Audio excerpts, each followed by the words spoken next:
Hello everyone and welcome to Generative AI Full Course by Intellipaat. Just a few years back, artificial intelligence was something only big tech companies could afford to build.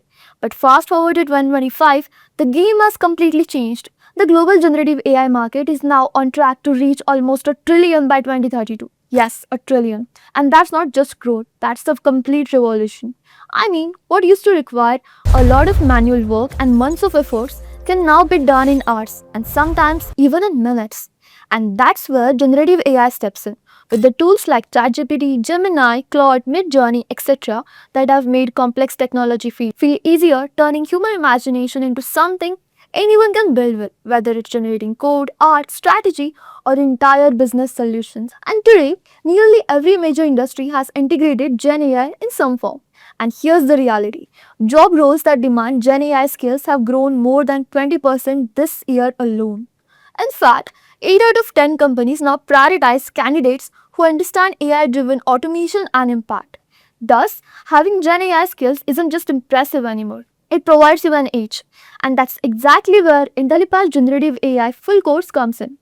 Here, you will learn the foundations, explore real world tools, and master the workflows that power today's most advanced AI systems. Also, we will walk you through how we went from simple neural networks to CNNs, RNNs, LSTMs, and finally to transformers, the architecture powering ChatGPT itself. So, without any further ado, let's get started. So firstly, it's our introduction to the generative AI part. So I'll be discussing a brief about what exactly this technology is, why we need this, how exactly we are going to achieve generation in the AI, and everything that is related. Moreover, once we start deep diving it together, I think if we'll get time, we'll discuss about the difference between RNN versus LST. That is like the very first stepping stone towards your generative AI journey. So basically, guys, if you are aware of, so I think everyone over here is already aware of RNN, recurrent neural networks. Anybody who has not learned recurrent neural network, what I assume is everybody knows about what exactly RNN is. After RNN, what we are going to do is the second particular step that we are going to climb is called as LSTM. Okay, a more advanced, a more regressive, a more appropriate solution to context study. Then the third thing that we are going to study after an LSTM will be your transformers or the concept of encoder and decoder, a more advanced concept. Or in short, this is also called as transformers. These two things makes up a transformer. So this will be our journey that we are going to follow up, okay? And this is how we will be studying the whole part of generative AI. After this, we'll directly jump up to the LLMs, okay, your large language models, then to LangChain, and then further ahead, we may read about RAGs or VANs or something like that. Okay. The very first question from my end to you all is, what do you understand by the terminology of AI? Everybody. What exactly is AI? I think this is the very easiest, okay, the most easiest question. You might think, hey, this is not the kind of question we are expecting, but still, let me ask you one. Anyway, what exactly is generative AI, guys? So let's say, guys, if I draw a circle over here, for instance, okay. So this circle that is there, it is artificial intelligence. Okay. Now inside this circle, there's one more circle actually that you guys have already completed. That is ML, machine learning. How exactly the machine learns. Okay. And inside this part, there's also a circle that is called as deep learning, if I'm not wrong. That you guys have also done. So basically, guys, generative AI is another subset of AI over here somewhere. Okay. Now, whenever I'm talking in the terms of generative AI, you might be thinking of what this generative AI part is and how exactly this is going to work. So let's start discussing about them one by one. So let's say that if you go ahead, okay, and if you want to like just do anything, you don't want to like go ahead and you don't want to put any data as such, you have a question you want to ask it out, right? So a generative model can take what it has learned from the example. So basically, guys, generative AI is such a technique that uses, okay, the previous examples, or you can say previous data, to learn, and using that learning, it tries to answer up your questions or whatsoever task it is you are going to perform. That is what generative AI is basically. In AI, you are basically doing the same task but using a acceleration. You are basically accelerating your technology, your particular part of doing task. You're accelerating the way, the speed, the accuracy, the efficiency. But in generative AI, things works a bit different. We work with the previous data. Your machine learns and it tries to generate something entirely new. Okay, so it is not something that is old or from previous data. We are not doing a regression over here. We are trying to generate something that is new. That is what generative AI is. So let me give you a brief about the description of what exactly generative AI and when the AI comes. So when do you think the first concept of AI came into play? Like when was the first time this AI word was heard? Think of it. Just take an idea, or maybe you can just take a just take a chance. What can be the date, or maybe what could be the year? Not the date specifically. Okay, so let me tell you guys. The first time, okay, 7 years ago when I was in junior college, okay. So let me tell you this answer, okay, when this AI stuff started and what was the very first AI tool that we were having. So basically, guys, if I talk about the history of artificial intelligence, okay, so this will go back to 28th century. Okay, it's not something that is new. The groundworks actually started in the early 1900s. Okay, that means now if you talk about AI, so it's been like 122 years since we are talking about the AIs. Okay, and then the major developments were done around 1950s. Everybody. Okay, so this is like the history. Like this particular thing started in 1990 somewhere, and the first research paper came around 1950. Before that, actually, I don't remember the exact year. It was like 1939 or 1940 when the first research paper on AI came. So let me tell you. So in 1921 there was one research. Then in 1929 there was one research, and then in 1949 there was one more research. I think that research of 1949 was the one of the most important research in the history of AI. It was done by Edmund, if I'm not wrong, it was Edmund Callis who has conducted the research. And guys, that research is still available on internet, by the way, if you want to read. So it is called as Giant Brains, okay, or Machine Can Think. Okay, Machine That Think. So this is the very famous research paper that was actually delivered by Edward Callis to compare the newer computers to human brain. Then actually the first AI came into play, everybody. So let me show you that AI actually, and that will be helpful for you all. So this AI was called as Elisa. So guys, take 2 minutes of time from over here from the session. Please search about this thing, Elisa. Okay. So if you're not aware about this thing, so let me give you a good idea about it. So Elisa was a computer. It was the first and the most basic natural language processing computer. And it was, I think, developed by MIT, if I'm not wrong. And this program was from 1964 to 1967. Okay. So if you guys are thinking actually that day why you're discussing these all things, so it's not about the history, guys. It's about telling that this thing is not new to us. Okay, this whole thing about AI is not something new to us. It has been going from the very long time. Okay, it's just in the year 2019 we got a new terminology called as generative AI or maybe GPTs if I'm not wrong. Right. So, on what year actually GPT was launched? What was the first? What was the year in which the GPT was launched? Chat GPT. I think it was 2020, if I'm not wrong. I was trying to take an idea. In what year the Chat GPT was launched, guys? Right. So actually, the paper came around 2020, guys. If you just want to take an idea, so the paper came around like in the early or the in the last of 2019, and the product was launched on 30th November 2022. And from that particular period of time, this particular technology took a boom. That is your generative AI. So nowadays in the market now you can see a lot of generative AI stuff happening. Like you have GPT, you have DALI, if I'm not wrong. Then you do have Gemini, and then you do have your like Sage, Descend. A lot of things are there. Like a lot of GPTs. So the main agenda behind discussing this whole thing was to give you a brief idea on what exactly is the technologies that are there in the market, what we are going to use those technologies for, and how exactly these technologies came into existence. Now, let me discuss this very new thing to you.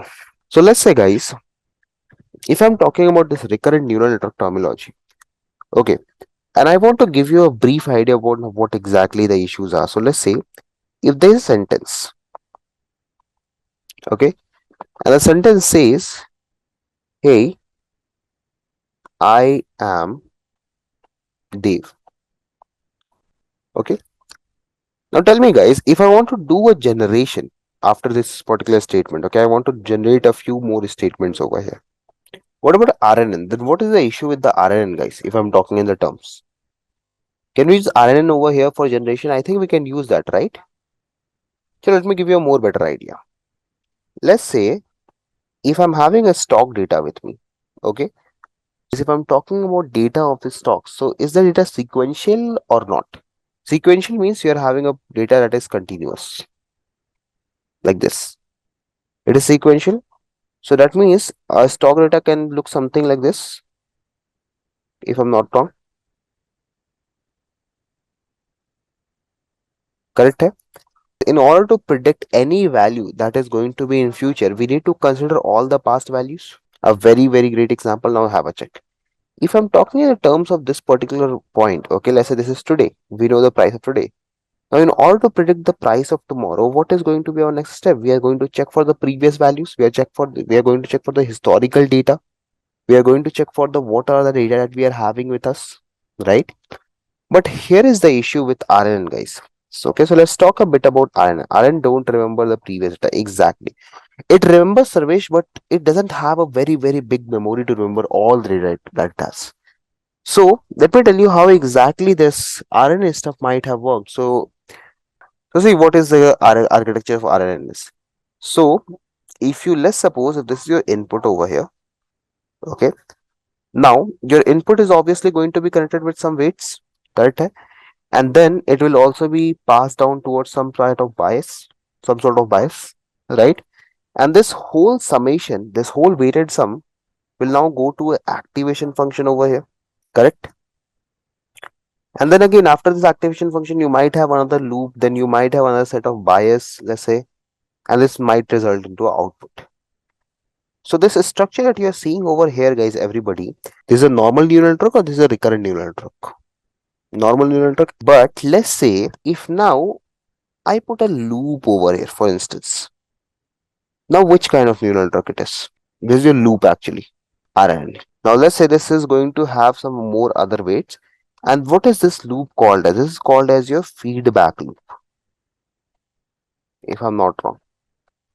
Correct? Recursive. Now what this feedback loop does? Basically your feedback loops makes it possible, okay, it makes it possible for us to use sequential data, okay, because using this feedback loop your model can remember what is going, okay, what are the data, what is the context is, okay.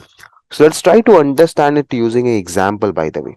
Okay, so let's say, guys, if for consecutive days based upon previous data there is some prediction needed to be done, okay, let me give you this example. Let's say you are going to have some particular data and you're going to do some kind of prediction, for example. Okay, so see, you want to just decide that if it is going to be a kind of like a high weather, low weather, like what's going to be temperature. So let's say over here I've set high, here we are having at the lower bottom low, and in the middle we are having medium. Okay, now have a check, guys. If let's say situation over here is if for consecutive day, okay, consecutive days based on previous data, okay, you have to predict future values. Now tell me, guys, what you will do over here. Let's say for the given day 1 and given day 2, okay, this is your day number 1, this is your day number 2, and this is your day number 3, for instance, okay. Now have a check for day number 2. Let's say the weather remained low, okay, here, this is the weather. And on the second day also temperature remained low, okay, so 2 days data. Now using this data of 2 days, what you guys have to do is you have to tell me what is the prediction of third day. Now you might see, guys, so if the price or maybe if the temperature that you're seeing right now, if it remains low for 2 days, so it will remain low for the next day also. That is according to our understanding, is right. Perfect. Now see, if the price is going to remain, or if the temperature is going to remain high for the upcoming days, let's say over here, if we are having high particular values, okay, so in the upcoming days as well, we are going to have high values, right? Now similarly, guys, now let's understand the situation. Okay, let's try to understand the situation at how exactly RNN is going to run this data and how exactly RNN is going to predict this data. So please have a look. So let's just say if we scale our data, okay, if I'm going to scale our data, or like we are going to basically standardize our data, where I make the mean equals to what you can say 1, okay, and standard deviation equals to 0, okay, right? So since there is a loop in RNN, okay, since we are having this feedback loop, okay, so we can add the yesterday's and today's price sequentially. We can easily add our yesterday price to the previous day price. Let's say if I pass today's price over here, okay, then using this feedback loop, we can again pass the next price and we can again add it up. If you want, you can understand like a pipe. Okay, so see, this is a pipe over here and there is a loop over here. Suppose. So if a data goes inside this loop, it comes over here, okay? And when till the time it is getting processed in the loop, another data set we can pass. So they can again combine together. Okay, then there's a new data over here. So I think we can do it over here as well, guys. So guys, since this RNA is going to have a feedback loop, we can add the yesterday's and today's price sequentially. Now then what is the issue over here? Everybody, then what is the issue that we are going to have? Let's try to have a check on this, okay? So let's say everybody, if I draw the same thing over here in a bit smaller format, so have a look over here in this corner on the left corner of mine. So according to our understanding, on the first day, second day, and third day, okay, on the first day and second day, we were having a very low temperature. Okay, this is your low, this is your medium, and this is your high, let's say. Okay, now according to the very basic understanding of neural network, what we'll do, guys, if we do the calculation, it will be basically yesterday, whatever is the value of yesterday, multiplied by weights plus bias for the first iteration. So let's just say over here, for example, we have taken we will take any random value, okay, any particular random value. So again, once the loop will start running, okay, if the loop will start running, the input will go from over here, it will add the bias, it will take the weights, okay, it will go inside the loop, it will do its operation. Now tell me, guys, again, if you want to pass one value more, it will be more complicated because again the values will go inside. This value will come from over here and this value will get summed up over here somewhere, right? And again it will go in activation again back to the loop. So it's basically a bit hard to understand when we don't unwrap, okay, when the RNN is really closed. So what we can do for this, we can start unfolding the RNN. Okay, so what is unfolding strategy means? So have a check, guys. Okay. So let's say if I draw this diagram, you guys let me know if you're able to understand it more easily or not. So if I say over here yesterday, for example, okay, this is your yesterday temperature, you can say. Now, if I take this yesterday temperature with some weights and if I give some bias to it, okay, and then if this weights and bias goes into a activation function, okay, have a check on it. And then ultimately it goes out with another set of weights and bias to produce the output. Okay, but are we interested in this output, guys? Everybody, why will be interested? Because see, our target over here is to find the price of tomorrow, right? So this is not our final result, right? Correct, everybody? That means, can I say, after the activation, whatever result we'll get, everyone, okay, what we'll do, we'll connect to another set of RNN, let's say with the today's price, because we are already aware what today's price is. So tell me, guys, if this is understanding is correct or not. If I'm writing something, you guys can let me know if I'm correct or not, everybody. So now this loop will handle the next activation. Okay, we'll go into some set of weights and will be multiplied with bias, and then it will produce you a output. Now tell me, guys, which output is correct? This one or this one? Exactly correct. Second one, because this was the price of t minus one. Okay, we were standing on t, and we need to get the value of t plus one. Okay, so this is the value of t plus one over here. Okay, So a neural network with two inputs and two outputs, okay, with a feedback loop can go ahead and can solve this problem, if I'm not wrong, right? Or maybe what we can simply say is that the better way over here is to unfold the neural network, this recurrent neural network, and we can get a better output to it, right? But now there's one problem that comes with RNN, guys. Okay, RNN has two very big problems. The first problem I think you are already aware of, that is RNN has a very short memory. Okay, that means let's say if I have 10 data points with me, okay, let's say that if I take the price of something, is it 20, 20, 23, 24, 22, 27, and 21, 23, and 24. These are the sets of data that we are having. Now, if I talk about RNN, guys, the issue over here is, let's say if I start RNN from over here, okay, and will move forward, it will remember this point and this point together. Again, it will move forward, it will remember this point and this point. But after this, since due to this short memory limitation, what will happen that once RNN will jump over here, okay, what will happen is it will remember this part, and this last part over here that you are seeing, it will be no more in the memory. Okay, and that is the issue with the RNN. I guess you all are aware about this situation already. This is the first issue that we are having with RNN. Second issue, if I talk about, it is the problem with the vanishing and exploding gradients. So anybody who is aware about vanishing gradient, exploding gradient, if you keep on iterating forward in a recurrent neural network, since due to your short memory limitation, if since your recurrent neural network is having a very short memory actually, due to that what will happen, it will forget the previous context, okay, whatsoever you have learned previously. Now let's say if you take this example again, once we'll move forward, right? If we talk about the recurrent neural network, it will forget the last part, the last context based upon its memory. Okay, and that is the issue for us, because in order to predict the data values more perfectly, we need to understand what is the context is going on, how the things are changing, what are the things. Now, if I talk about the next problem that we are having, it's vanishing and the exploding gradient problem. So this was the first problem. That is, iron has a very short memory. Second problem is with the gradients part. Let me tell you what exactly exploding and the vanishing gradient problem is. Okay. Before that, what I'm going to do is I'm going to discuss one of the very interesting part over here. Okay. About iron specifically.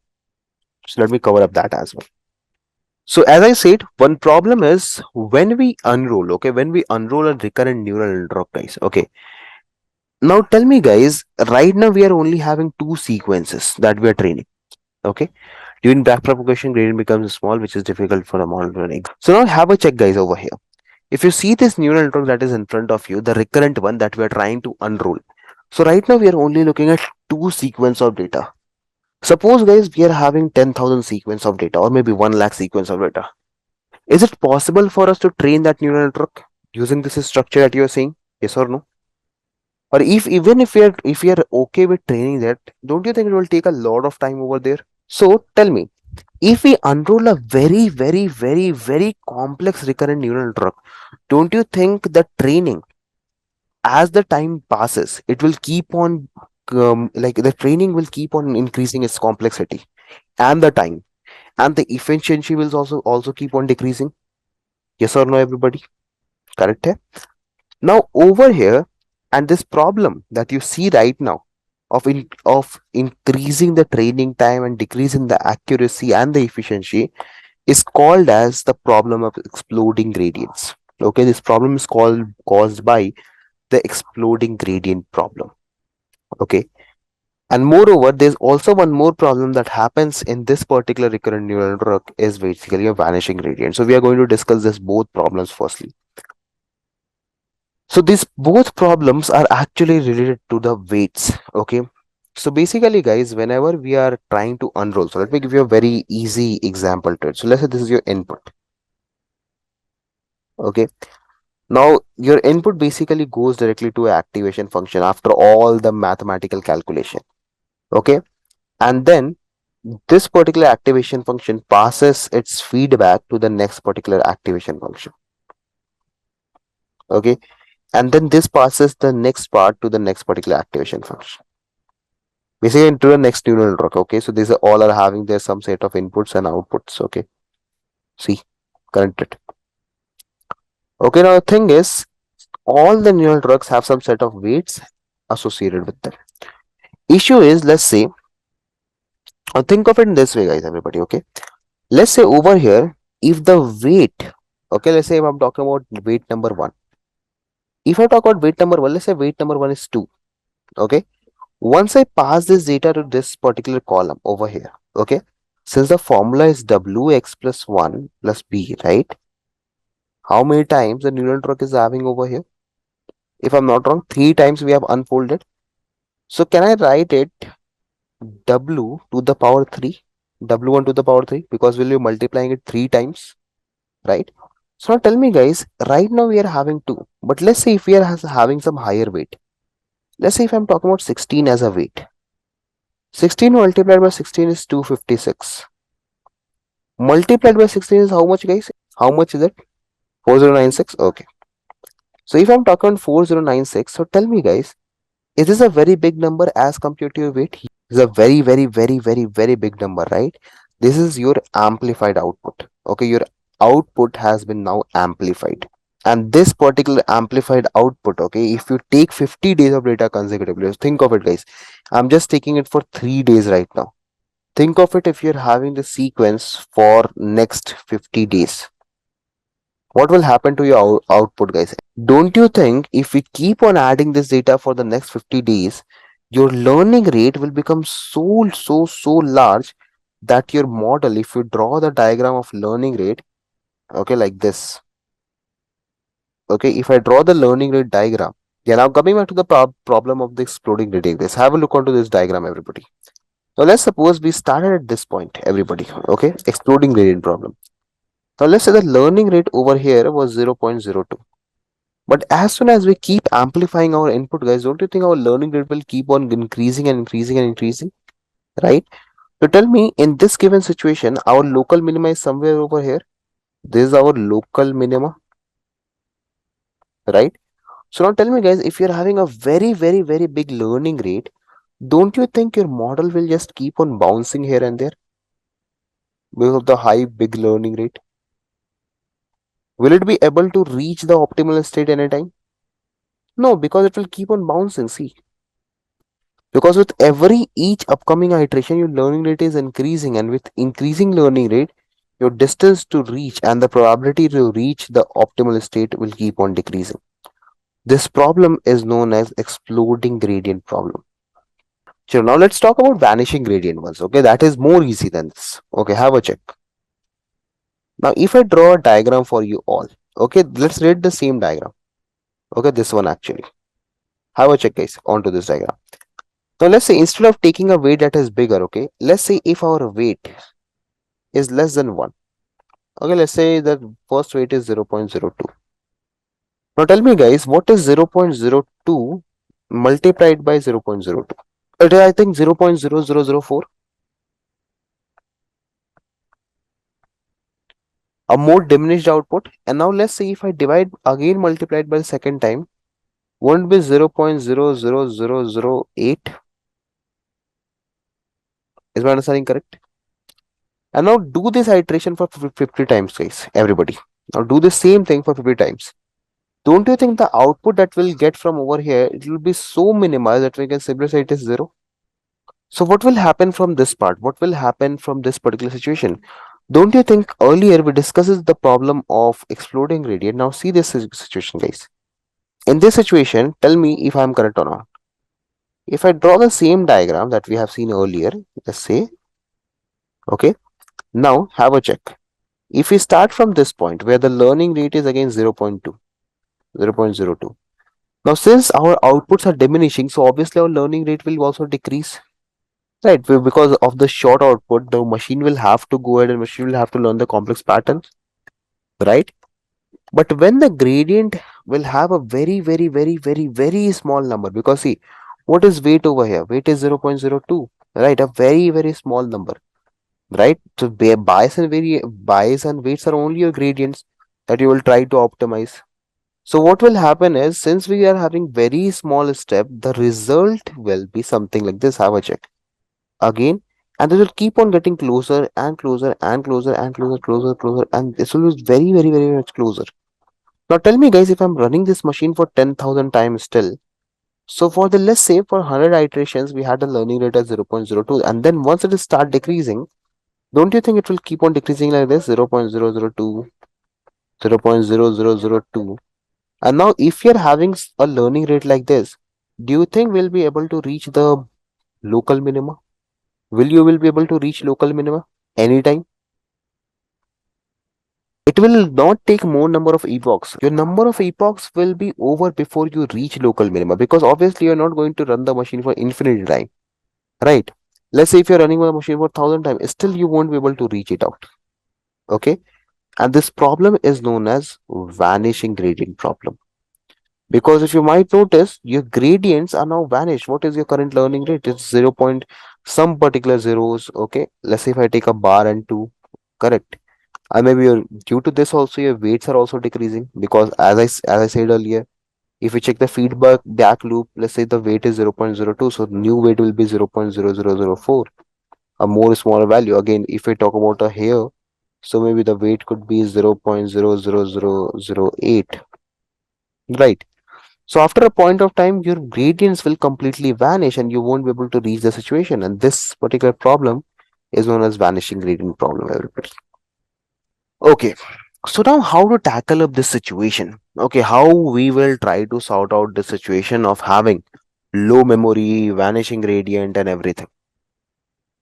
Okay, let me tell you. So I think the very beginning of the class, I told you a topic that we are going to discuss that is called as LSTM. Have we, everybody? So basically, guys, as we said earlier, as we discussed earlier, this particular problem is with every RNN. Okay, we are having this problem with every particular RNN that you guys have studied. So in RNN, we have used the feedback loops. We are using the same. We used to unroll the layers. Okay, if you might have noticed, we were trying to unroll the layers like this. Okay, but here we used to have a problem that is having a vanishing gradient or exploding gradient problem. Now, to avoid this exploding gradient vanishing gradient problem, we use LSTM. Okay, though LSTMs are more complex and have completely different structure than RNN, but it can help you solve out these both problem together, because the full form of LSTM says long short term memory.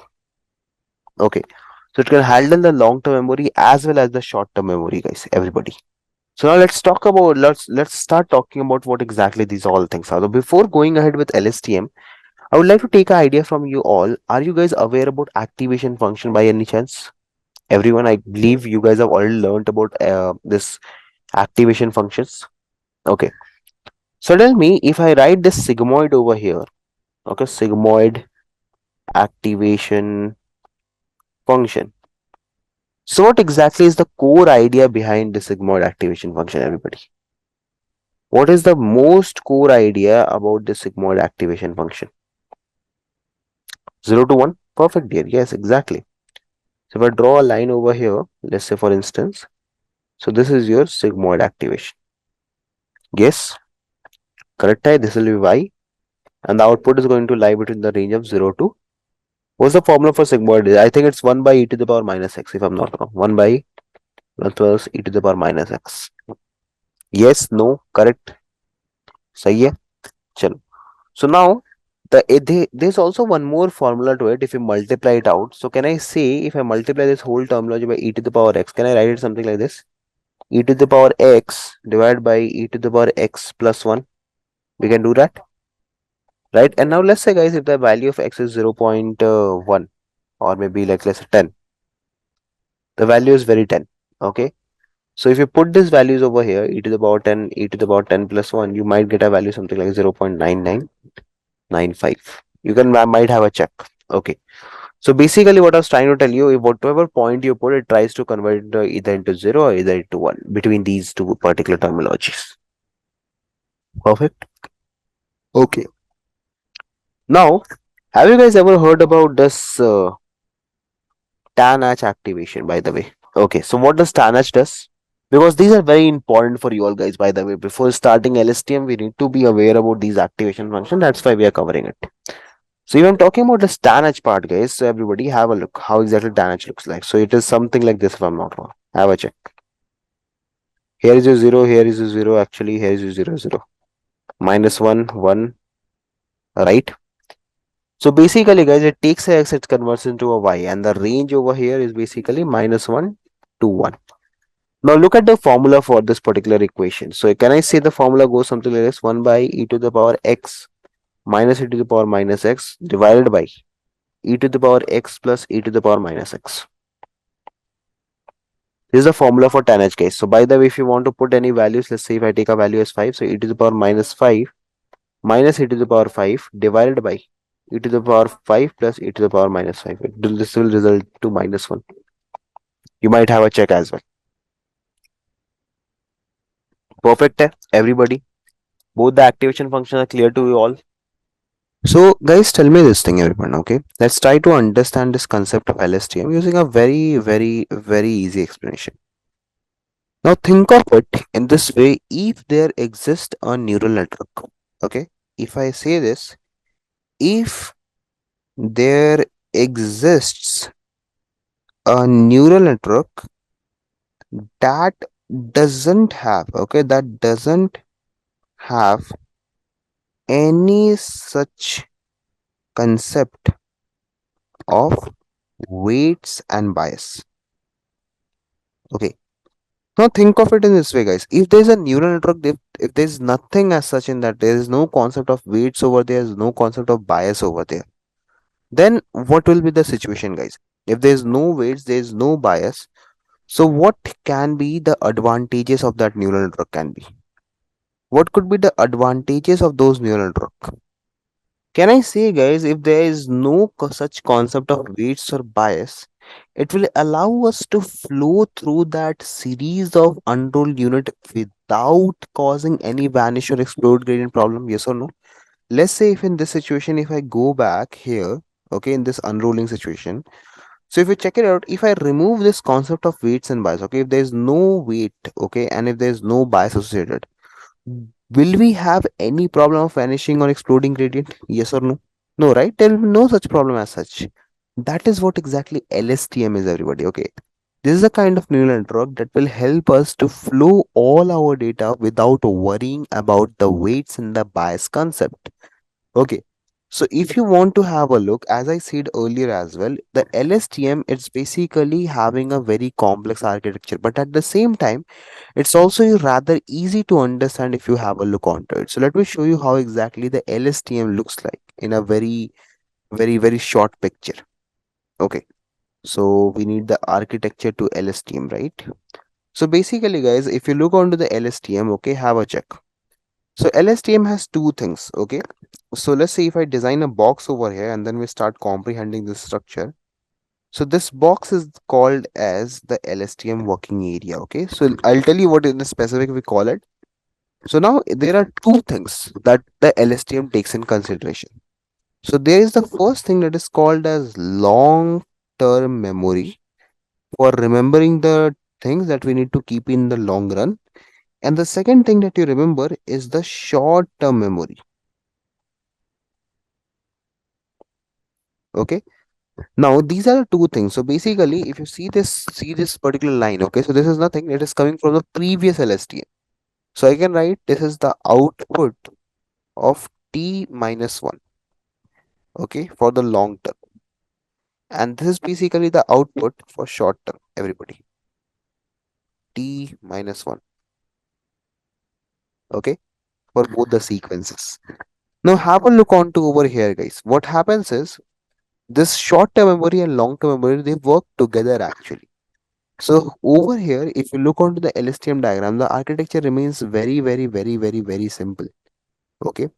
So let's now create this whole pattern to understand how exactly this whole thing works. So this particular thing that you're seeing over here, this is called as cell state, everyone. Okay. This is called as cell state, by the way. Okay. Now over here, what you're looking at, it's called as input or the hidden state. Okay, this is your input and your hidden state.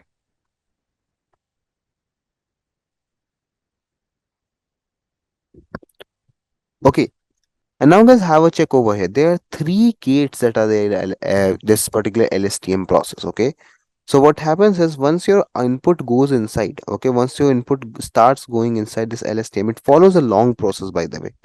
Okay, so there's a lot of calculation that are associated, but again, we will go with that calculation without any particular issues. It will be a bread and butter for us. Okay, so have a check.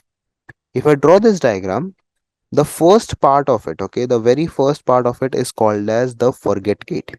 Okay, where we remove those particular data that is not relevant to us. And here we use the sigmoid. Okay, and this will return you a output X, let's say. Okay, so this first gate that you are seeing in front of you, this I'm talking about. Let me color it up. This first gate is called as forget gate, everybody. Okay, this first gate basically is called as what gate? Forget gate.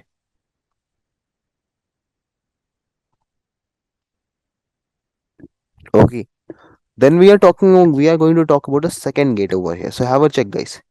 If I start talking about the second gate over here, this also takes sigmoid function. Okay, this is your sigmoid. But here's the catch. What does it? It also takes a tanh function over here. Okay, now check it, guys. This and this, they combine together to give you a certain output. We'll talk about how exactly we're going to get this output. No need to worry about it. And this then whole operation then is clubbed to the output. Okay, see, there's a plus operator that I'm writing over here. So this is state that you have just observed is specifically talking about this particular part of the state. This is called as input gate, from where the information enters. Okay, this is your input gate, guys. From here, the input, your data will enter the sequence. And then there's the last gate that we have to study, that is called as the output gate. So have a check onto it. So this is your last gate, guys. Here again, we are going to have your sigmoid. Okay, and the sigmoid will return your output X, let's say, and this output will be later in go to a tanh function. It will convert into either 1 or -1, and then this will be passed to your long-term memory that will give you the output for that particular state. Similarly, you'll get the short-term output from over here. Everybody have a check. Whatsoever is going to the output for short term, it will deliver from you from over here. So this is the two or three parts of LSTM, and this gate that you are seeing in front of you, this is also has a name. This is called as output gate. Okay, this is your output gate over here. Okay, so this is the structure of a LSTM, guys. Okay, this is basically, if you can say, this is your architecture. Okay, this is your architecture of LSTM. So I think we have all discussed the architecture of LSTM. So let's just say that if we start doing some operations, okay. So now let's try to understand what is this long short term memory. Okay, what is this LSTM concept is and how exactly this concept is working, the overview and everything that you need to know. Okay. So the very first thing that we are going to discuss in the LSTM, or the very first concept that we are going to discuss in the LSTM, are the gates concept. Okay, how exactly these gates are working. Okay, so let's start with that one by one. So now some of you might be having question that Dave, how exactly this architecture was. So the basic structure between the RNN and the LSTM is that the hidden layer of LSTM is a gated unit, or it's a gated cell. Okay, gated cells means there are lots of gates in between. Okay, these like this. Okay, these are your gates through which the output process. So have you guys heard about this Panama Canal, everyone? Search about it once. Okay, so what happens is, so this is a kind of a canal that connects the Europe with the southern Asia. Okay, southern part of the world. So what happens is, if the ships comes, so it is having a structure like this. Have a check. So if there's a ship over here, what they do is, they have waters in each and every of the gate. Okay, Now, in order to transport the ship to the upper sea from the lower sea, what they do is they fill this gate up.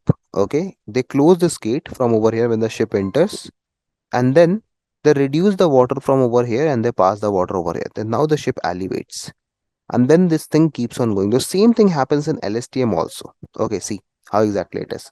So when you go, when you push your data inside LSTM, there are multiple gates are there.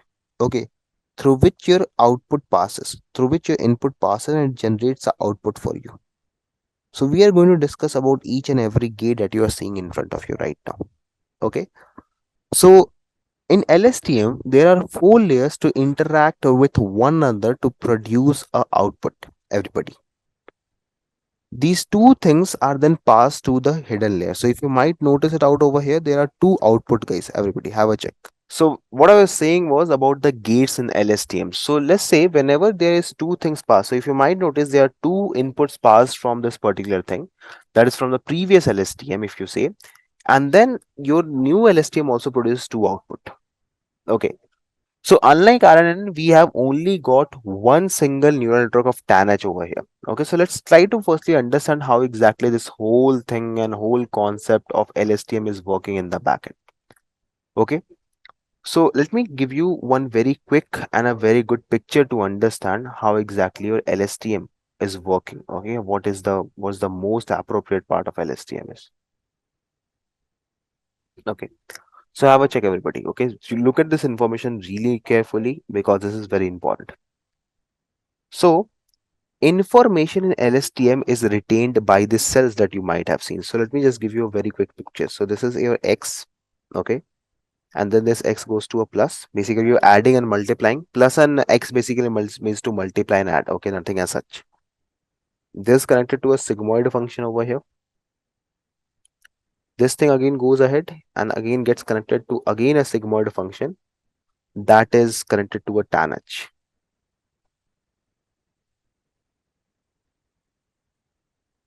Okay, keep checking this out, guys. Okay, everybody have a check.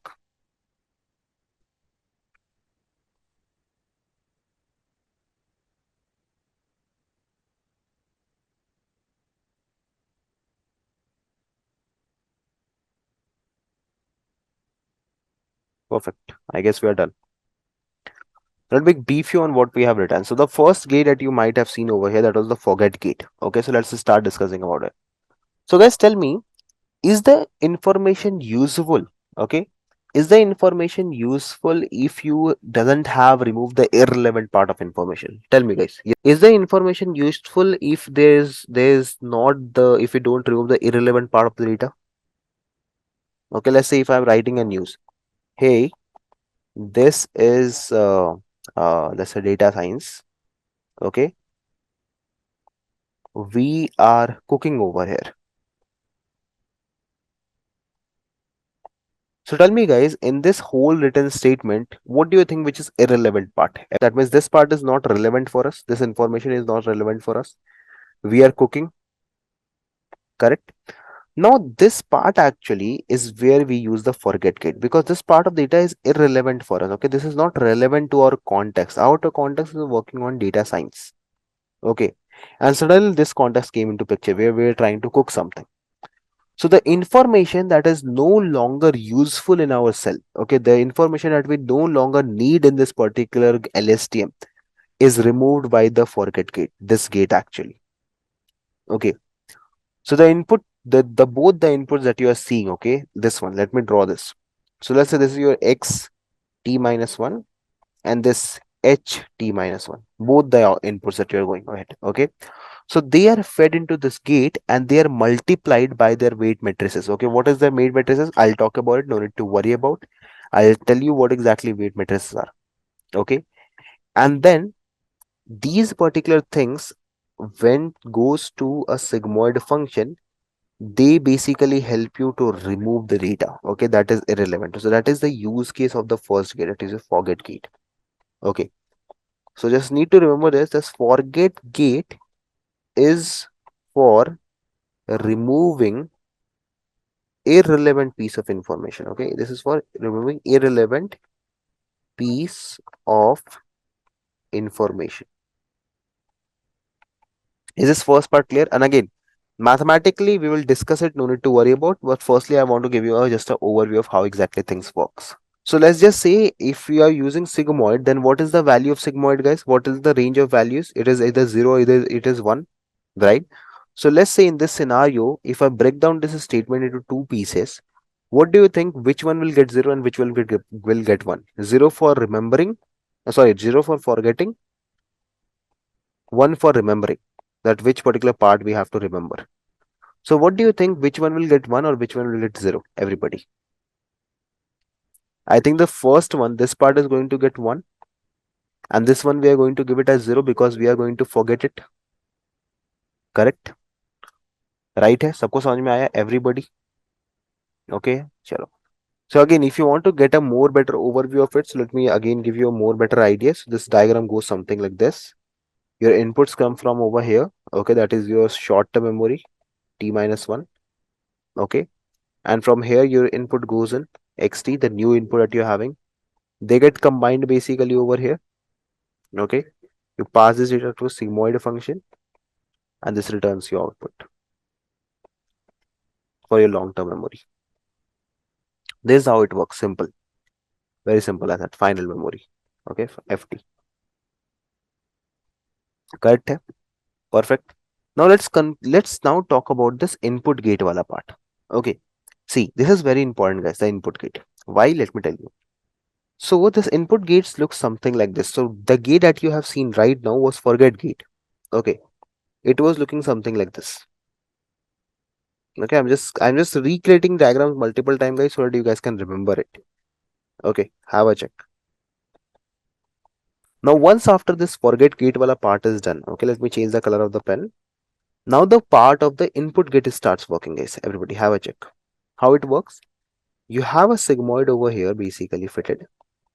Okay, and this sigmoid takes some part of information and it transfers, basically to multiply it. And there's also a new tanh that is used over here, introduction to tanh.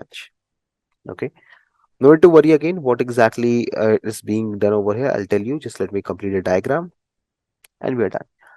So the input gate, okay, this concept is of the input gate.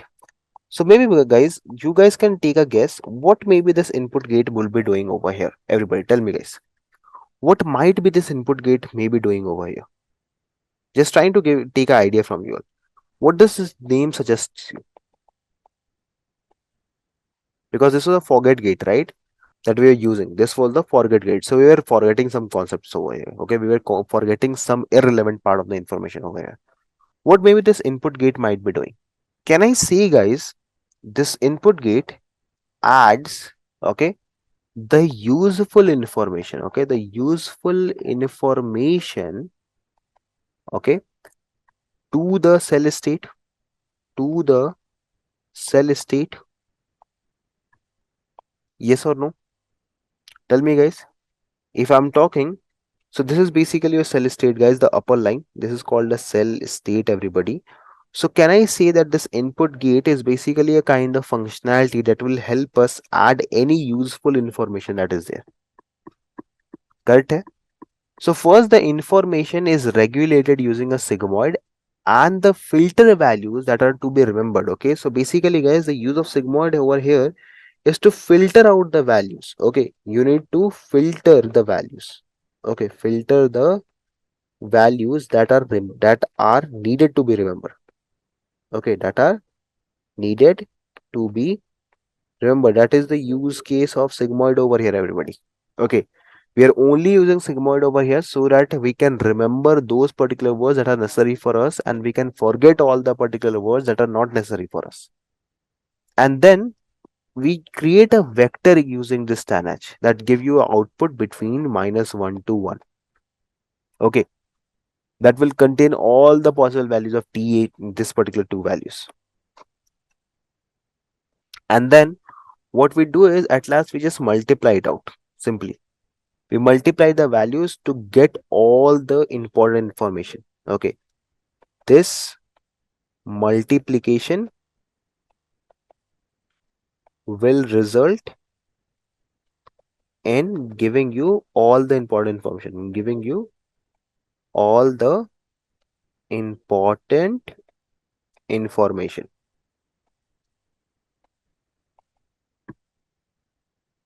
Clear हुआ सबको? What is the use case of input gate is, everybody? Why we are using this input gate? Yes, no? Correct है? Sure. So these are two gates that we have discussed. We have discussed about the input gate and we have discussed about the forget gate. Now let's start discussing about the output gate. What exactly is the output gate is doing? Have a check, guys. So the task of extracting useful information. Okay, so you might be like worrying about today you're using this word as cell state. What exactly this thing is? So, but still, if you guys are not having idea, let me tell you what exactly the cell state terminology is. So, guys, cell state is basically that data that we are going to remember. Exactly, correct, Saket. The long-term memory. Okay. So, if you are talking about the cell state, is basically data that we are going to remember for the long period of time, using which we will generate the data. Okay, everyone. So basically, if you talk about cell state, is basically the part of the data. It is be that particular line. If you notice out, we were having two lines, right? This first line is called as cell state. Okay, that will remember your data. Okay, that will remember your context. That will remember the way you have to generate the data. So there is usually a lot of confusion that people are having between cell state and the hidden state. Okay, so they are clearly two different things. So guys, the user or for us, this state is visible. That is called as cell state. Okay, and all the calculation data adding is done in this hidden state basically. Okay, so that you need to be clear of. The upper line is called as cell state in LSTM. Okay, and the lower line is called as hidden state. Okay, the cell state is meant to encode the data from all the previous timestamps. All the data is processed over here, everything. Okay, now if you are talking about the hidden state, it's a kind of a step that will basically do all the calculation but won't store the data for a long period of time. Okay, but this state stores the data for the long period of time. This is what is called a cell state. So now if I'm talking about this output gate concept, guys, so once the data is completed, okay, once the data is completed, this process, what happens is this data is now transferred to the next state or the next gate.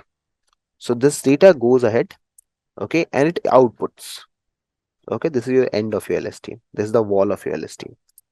Now before out getting out, it basically goes again inside a sigmoid function over here. And then this thing is multiplied. Okay. And before outputting, this whole thing goes inside a tanh for the final calculation of which data has to be remembered and which data has to be sent. Okay. And then that thing is actually your final output. Okay. For this layer over here. And this will be the cell state that will be passed to the next layer. Okay. Cell state to next layer. Okay, and over here if you notice it out, so this is your hidden state. Okay, this is your hidden state to next layer.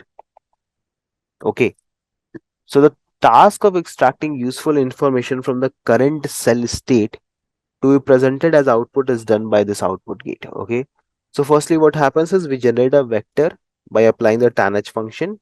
Okay, and then this information is regulated to this sigmoid function. Okay, and whatsoever values are to be remembered, whatsoever values are to be sent to the next state, to the next LSTM basically. Let's say here there is another LSTM that is waiting. So what are the information that are needed to be sent to the next cell? Okay, that is what the sigmoid function decides. Okay, and then this whole value is regulated to the next LSTM where all the information is again pushed towards to a sigmoid and all the calculations are being done. The main agenda of discussion or the main part of discussion is what exactly happens after LSTM. Because see, thing is that with the newly emerging data, okay, we don't have any constraints on the shape, right? So let's say if I give you an idea to you all, so let's say if you're using chat GPT for example, okay, so if you might have seen, the prompt goes something like this, right? So you have your um, prompt, right? So you write a prompt what is AI, correct? And then corresponding to this thing, ChatGPT prompts you a output, correct, guys? Everybody, this is how the ChatGPT gives you the result. If you, I think all of the people over here. So now, guys, let's talk a brief about the new topic that we are going to study today. Okay. So basically, guys, what I have done is I have segregated this particular topic or the TOC of into few different elements. So firstly, we are going to talk about the data. Okay, the kind of data that we are having. Okay, the kind of data that we are dealing with on daily basis. Secondly, we are talking about the technique. Okay, the technique that handles this data. Okay, that handles these data. Okay, and the third thing is why it is important. Okay, why these techniques are important, that is the third question. So guys, let's work on it and let's work on these challenges to tackle out and to understand how exactly this whole thing works. Okay, so have a look onto it. Let's say, guys, when you guys were in machine learning, right, when you guys were studying your machine learning, so what was the very first thing that you got to know? What was the very first kind of data that you guys were using? Everyone, in what format the data what used to be?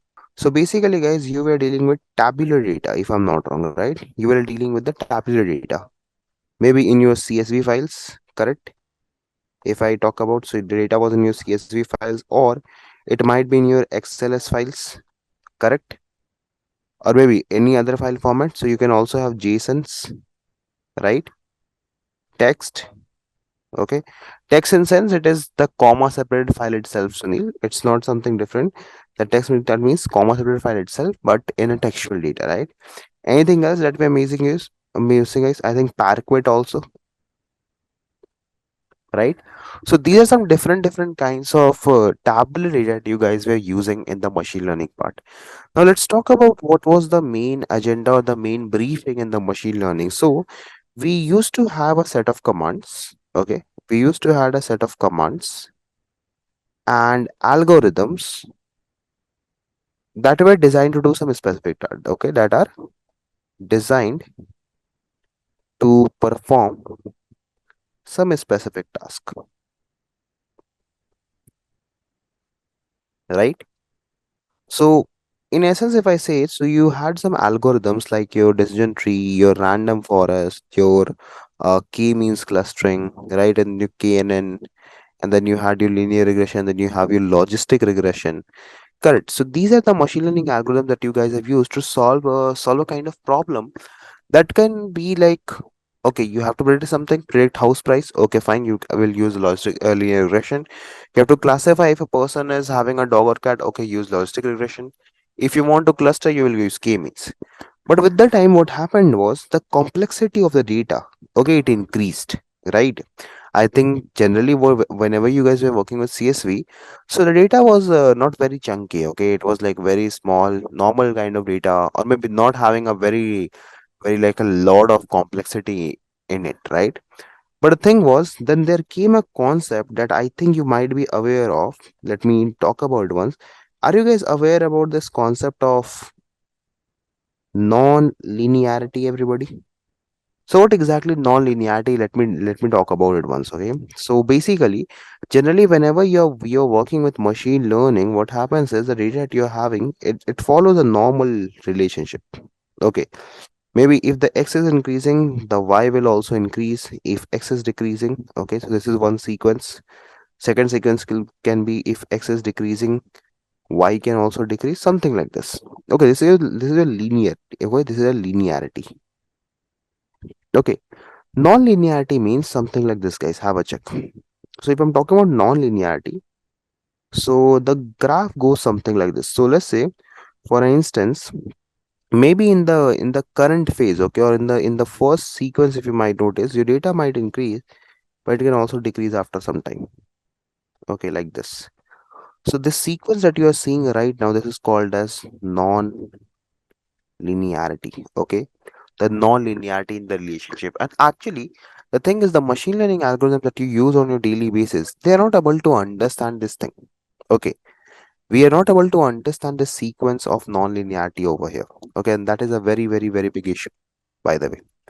Now, to tackle up this issue, we had a technology, we had a new emerging thing that was called as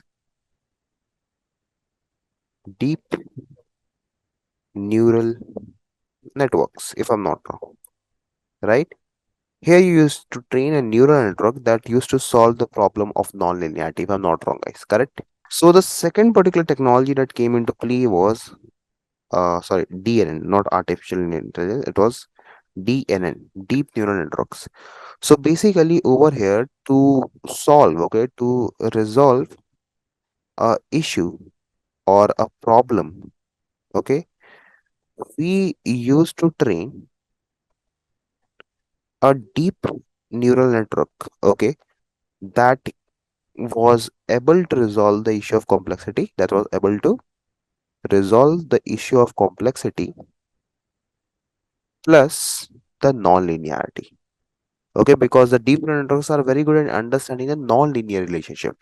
Okay, and how exactly this non-linearity is understood by the deep neural network, guys? Like, what is the thing that helps us to understand this non-linearity? And it's actually something that you guys have been using from the first time you have stepped into the deep neural networks. Okay, let me give you an idea.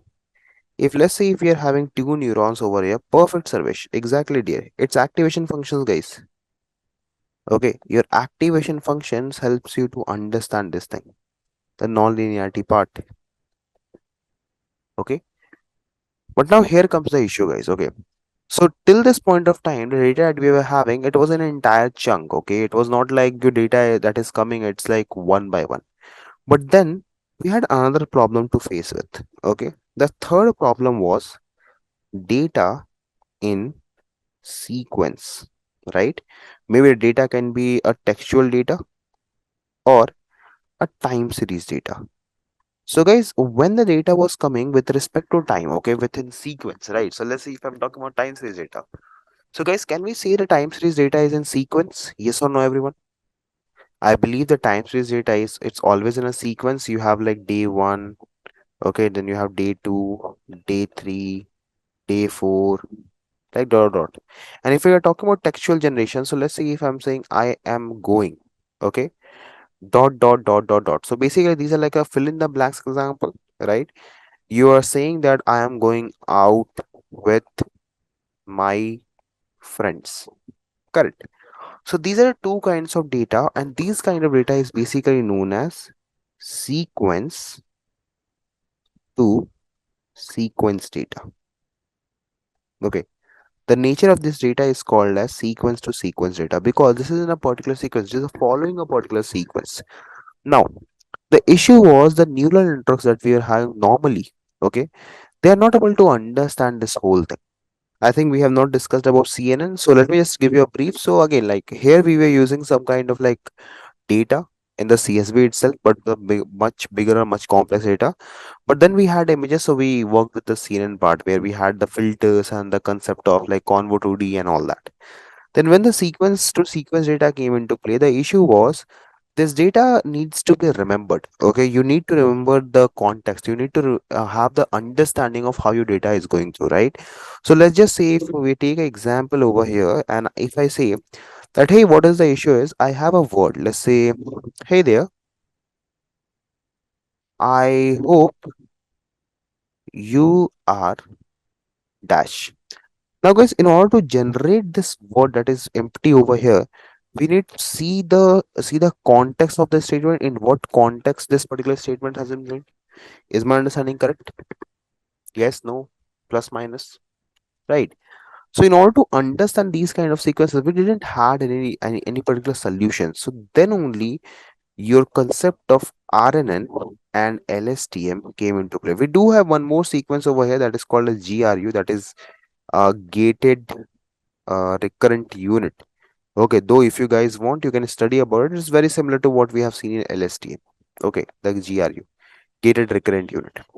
But generally, I'll be talking about iron and LSTM over here. So these were the two kind of neural networks that used to work on the sequence of sequence data. Now, as discussed earlier, what is the issue with the RNN, guys, everybody? Firstly, I think it's having a smaller memory, right? There's a small memory in RNN. Secondly, what is the issue was there was a vanishing gradient problem, if we have talked about it, right? We had the problem of vanishing gradient over here, right? That made us that made RN basically very hard to understand or to remember the context, right? And then we had LSTM in picture, right? So if we talk about the architecture of LSTM, guys, so I believe in we have talked about the same in the so we had a cell context, okay, or you can say the long term context, and we had a hidden context. And then over here, whatsoever data we were feeding, it was going to a sigmoid and it was determining if the data has to be remembered or not. And this part was what, guys? Everybody? Part was, I guess, the forget gate, if I'm not wrong. Yes or no? Then in the next sequence, we needed to add our data, right? And where this data was basically firstly added to a TANH and then was checked and then was added to the block where it was called as input block or input gate, this particular sequence. And then there was a output sequence basically that used to handle the output, right? So basically a complex architecture, but this architecture was really helpful. This architecture is really helpful in making you remember, in making the machine remember the context more fairly. But the issue over here is just one thing, guys. Okay, so let's have a check. What is the issue is? Now, you might have noticed till this point of time, guys, whenever we are working with LSTM or RNN, generally I won't be talking about RNN as such, okay, but for just for context, I'm telling you that if I'm talking about RNN or LSTM, the issue here was the input length, okay, and the output length, okay, they can keep on varying. Let's see if I'm talking about the sequence to sequence part, right? Or if I'm talking about GPT. So, how many of people over here are aware of Hindi? Can I have a confirmation, please? Everyone, how many of you are aware about Hindi? Those who are aware, they can write yes, and those who are aware, they can write -1. Like not aware, they can write -1. Those who are aware, you can write +1 so that I can get an idea. Okay, chalo. Like majority of the people are understanding. So it's not like I'm going to say Hindi as such, okay? So it's nothing like that. I'm not going to say Hindi. I'm also not very that good at Hindi. But let me just give you an idea, okay? So if we take an example, so let's say if I say hi Dev, how are you doing today? Right? So guys, this is a statement over here. And how many words we are having in this statement, everybody? Can you please have a confirmation? How many words do we have in this particular given statement? I guess they are like around 7, correct? Now let's say I want a machine which can translate this into Hindi. Okay, we are not going to do anything. We're just wishing that this machine can translate this into Hindi. So what could be the Hindi of it? Dev aap kaise hai, right? So let me write over here. Uh,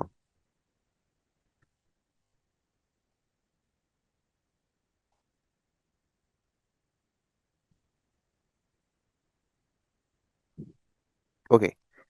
Now tell me guys this one very thing, okay? The only reason why I have made this translation is because have a check. What was the input sequence? How many letters we had in input sequence? It was 7 letters. Now tell me guys how many letters we are having in output sequence? 4 letters, right? So that means if we are talking about sequence to sequence data, okay, if we are talking about this particular kind of data, here the very first challenge that we are going to face, okay, let me write over here challenges with sequence to sequence data, okay. The first challenge is there is no guarantee, okay, there is no guarantee that the input data, okay, the input data length, okay, will be equivalent to equal to the output data, right? That means there's no guarantee, guys, that if you're putting 7 words you will get 7 words in return. It depends, right? Similarly, same thing goes with the output sequence also. In the input sequence, if there's 3 words, there won't be a confirmation at an output. You will also get the 3 words. Moreover, there's also one issue that I would like to throw some light on. So guys, in the LSTM or RNA that you guys have learned till this point of time, tell me, is this correct or not? You process a sequence of input, okay? You process a sequence of input just to get one output, a single output. Is my understanding correct? Yes or no, everybody? Right? In LSTM RNA till this point of time, we guys were doing the same thing. We were passing an entire sequence of data just to generate one particular output. And every time, like we were reiterating and doing the same process. Are we doing continuous generation over here? No, right? We haven't done it till this point of time. Correct, guys? Yes or no? Have we worked upon a variable length sequence where the output and input put should have the same, like both can have variable differences? Because see, if I'm talking about LSTM in this particular given case, so if I'm talking about high, so how LSTM will process it, it will go inside the LSTM block and will generate a particular output for you. Let's say high. Okay. So this is not a variable length sequence, guys. Okay. This is not a variable length sequence. We need to understand a variable length sequence means that the input and the output both can be of different length. Okay, because if you take example of ChatGPT, guys. So let's say if I'm talking about ChatGPT, let me see if I have a ChatGPT over here or not. I think it won't be there in this tablet. Sure, no issues. So if you talk about the example, so if we take example of ChatGPT, right? So you say software engineering, for example. Okay, you write software engineering on the prompt, right? And what happens? ChatGPT gives you a whole bigger sequence. Let me show you the real life example. Let me implement it on the laptop itself. Do we have Gemini over here, for example? See, have a check, guys. So as soon as I write software engineer, how many words we are having in this context, guys? How many words we are having? Two, right?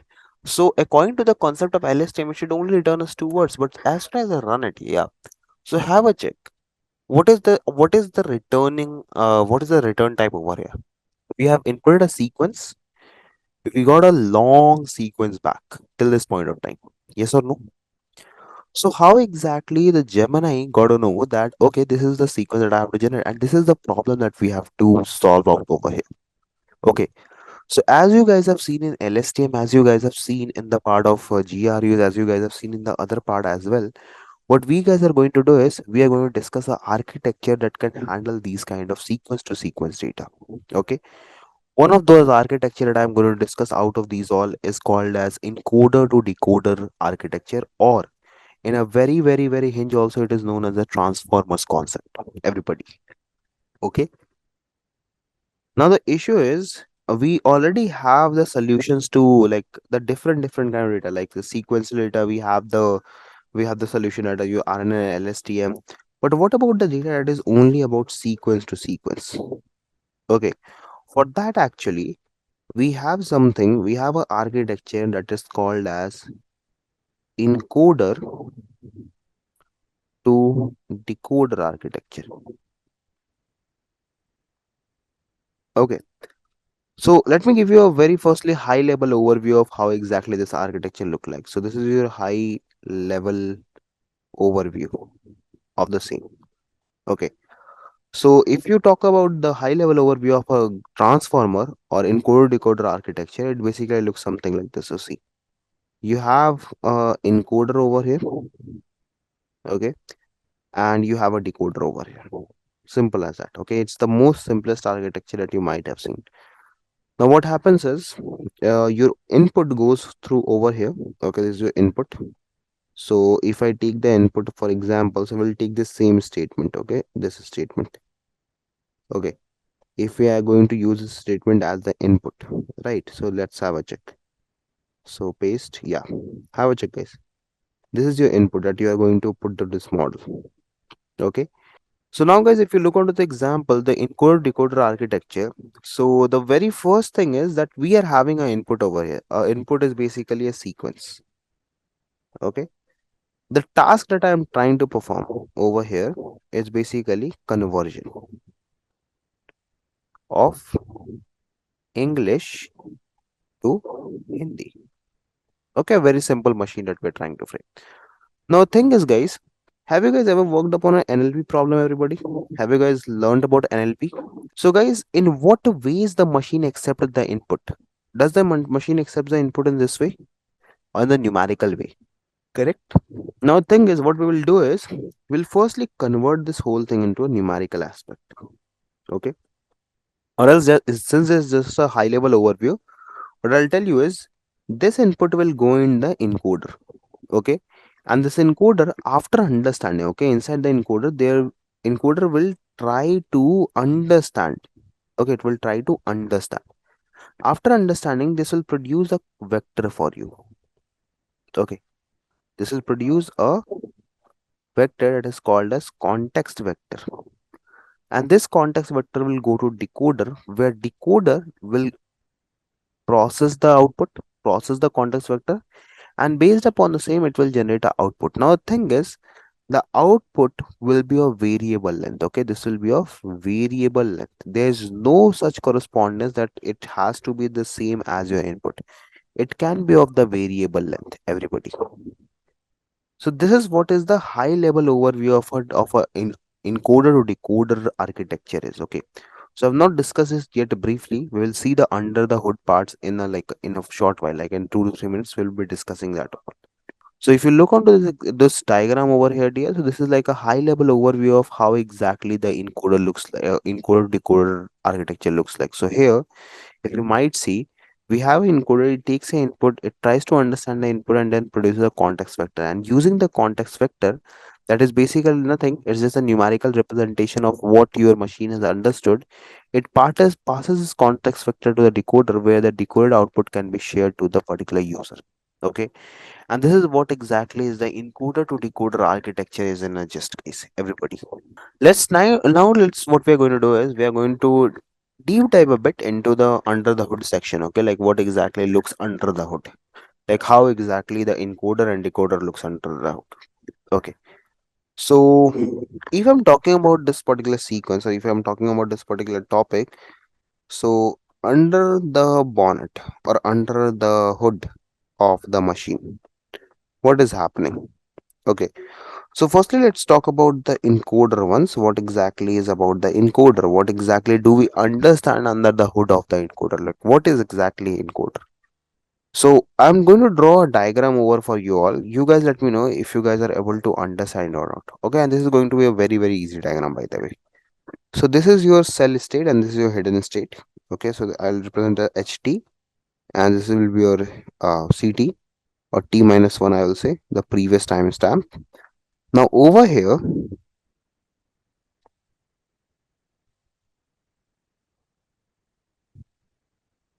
now you guys let me know if you're able to understand this or not.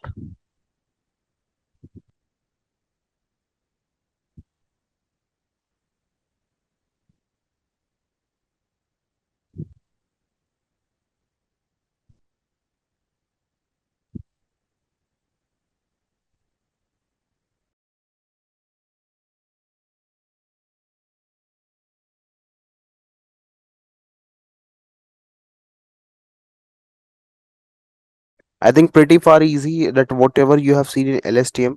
So can I say encoder is nothing just a combination of a lot of LSTMs? Yes or no?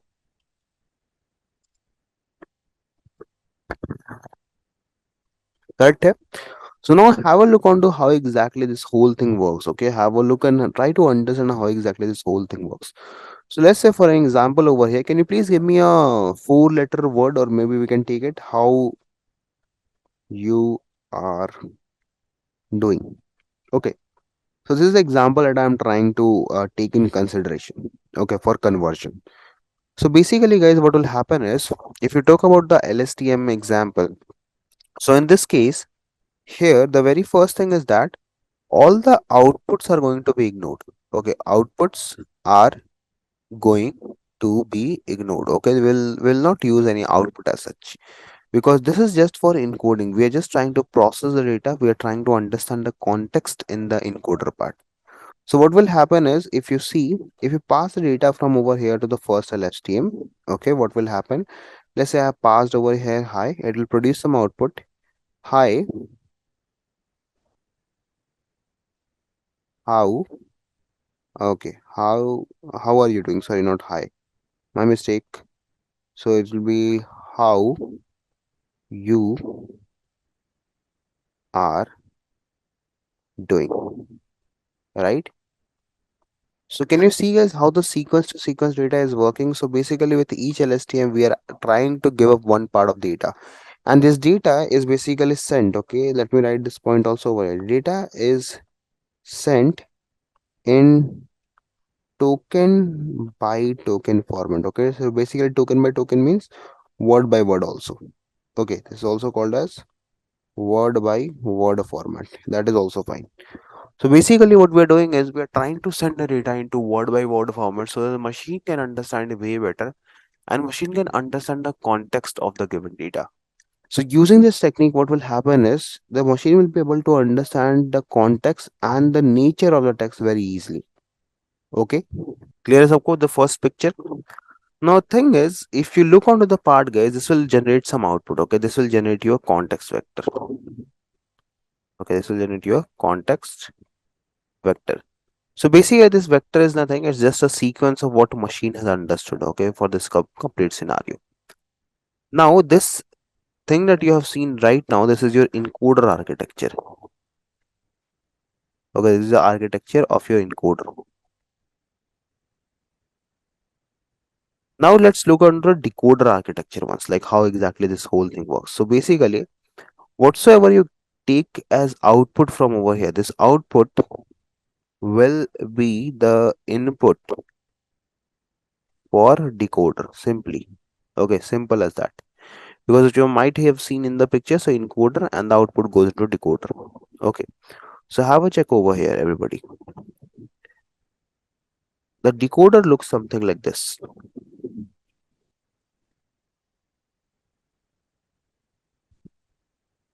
Okay, so over here we do have again a LSTM. Okay, and we do have some sequence of other LSTMs as well over here. The same kind of diagram, nothing different. Okay, but here's the difference here. Let me tell you. Okay, where the difference comes into play.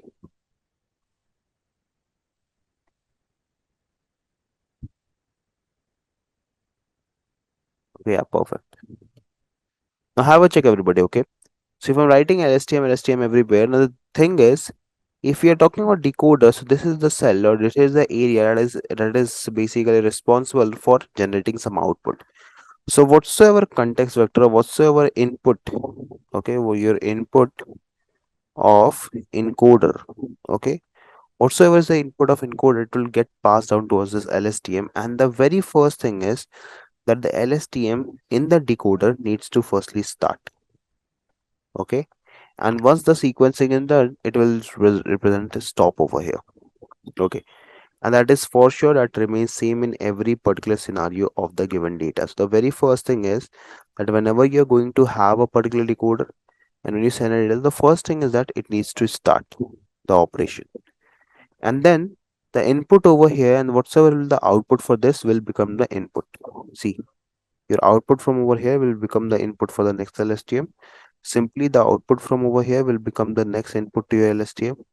The output over here will become the next input to your LSTM. And so further the process will keep on going till you reach the stop symbol.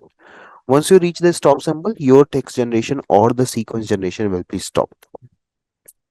Okay, so when we are working with NLP here, tell me, if let's say if you're having a data, let's say, hey everybody, okay, what you do is you try to give this data whenever, let's say if you're trying to use a RNN over here, for example. Okay, so guys, if you're using RNN, so you pass the data into a numerical format, maybe by doing the tokenization, right?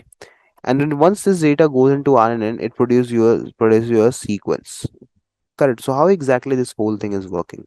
In the same way, the data over here is also working. So what is happening is once the data is fed into an encoder or basically into the collection of LSTMs, what happens is after understanding the context, because that is why the LSTM has came into picture instead of RNN. Okay, what LSTM does it tries to understand the context and generates your context vector to tell you which is the part of the data that is important for you and which is the part of the data that is not important for you. And using this context, what happens is then the particular upcoming sequences are generated based upon this particular context vector. Okay, and that is where the entry of data and the exit of data is made. Isha, now clear, dear, how exactly this whole thing is happening? This is your encoder, this is your decoder, by the way. Okay, and this is basically nothing, just your context vector, the pathway. So this is the original research paper on sequence to sequence learning with the neural networks. Okay, so it was given by Mr. Uh, Aurel Vinyas on I think it's on December 2014, if I'm not wrong.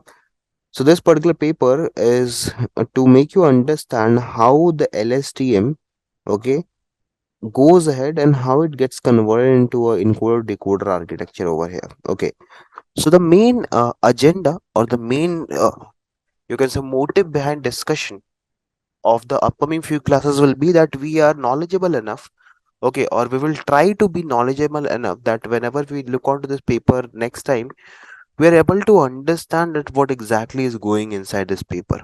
Okay, so how exactly everything is going on, because if you see in the original paper they have taken LSTM in consideration actually. Okay, they have not taken GRUs or RNN in consideration.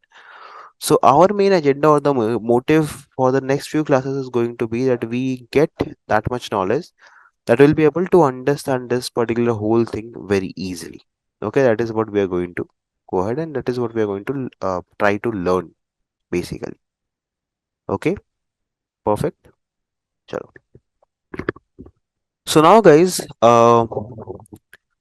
with the new increment, okay, and with the new advancement in the technologies, as the new machine learning models are coming, like your part of your neural network model basically, right?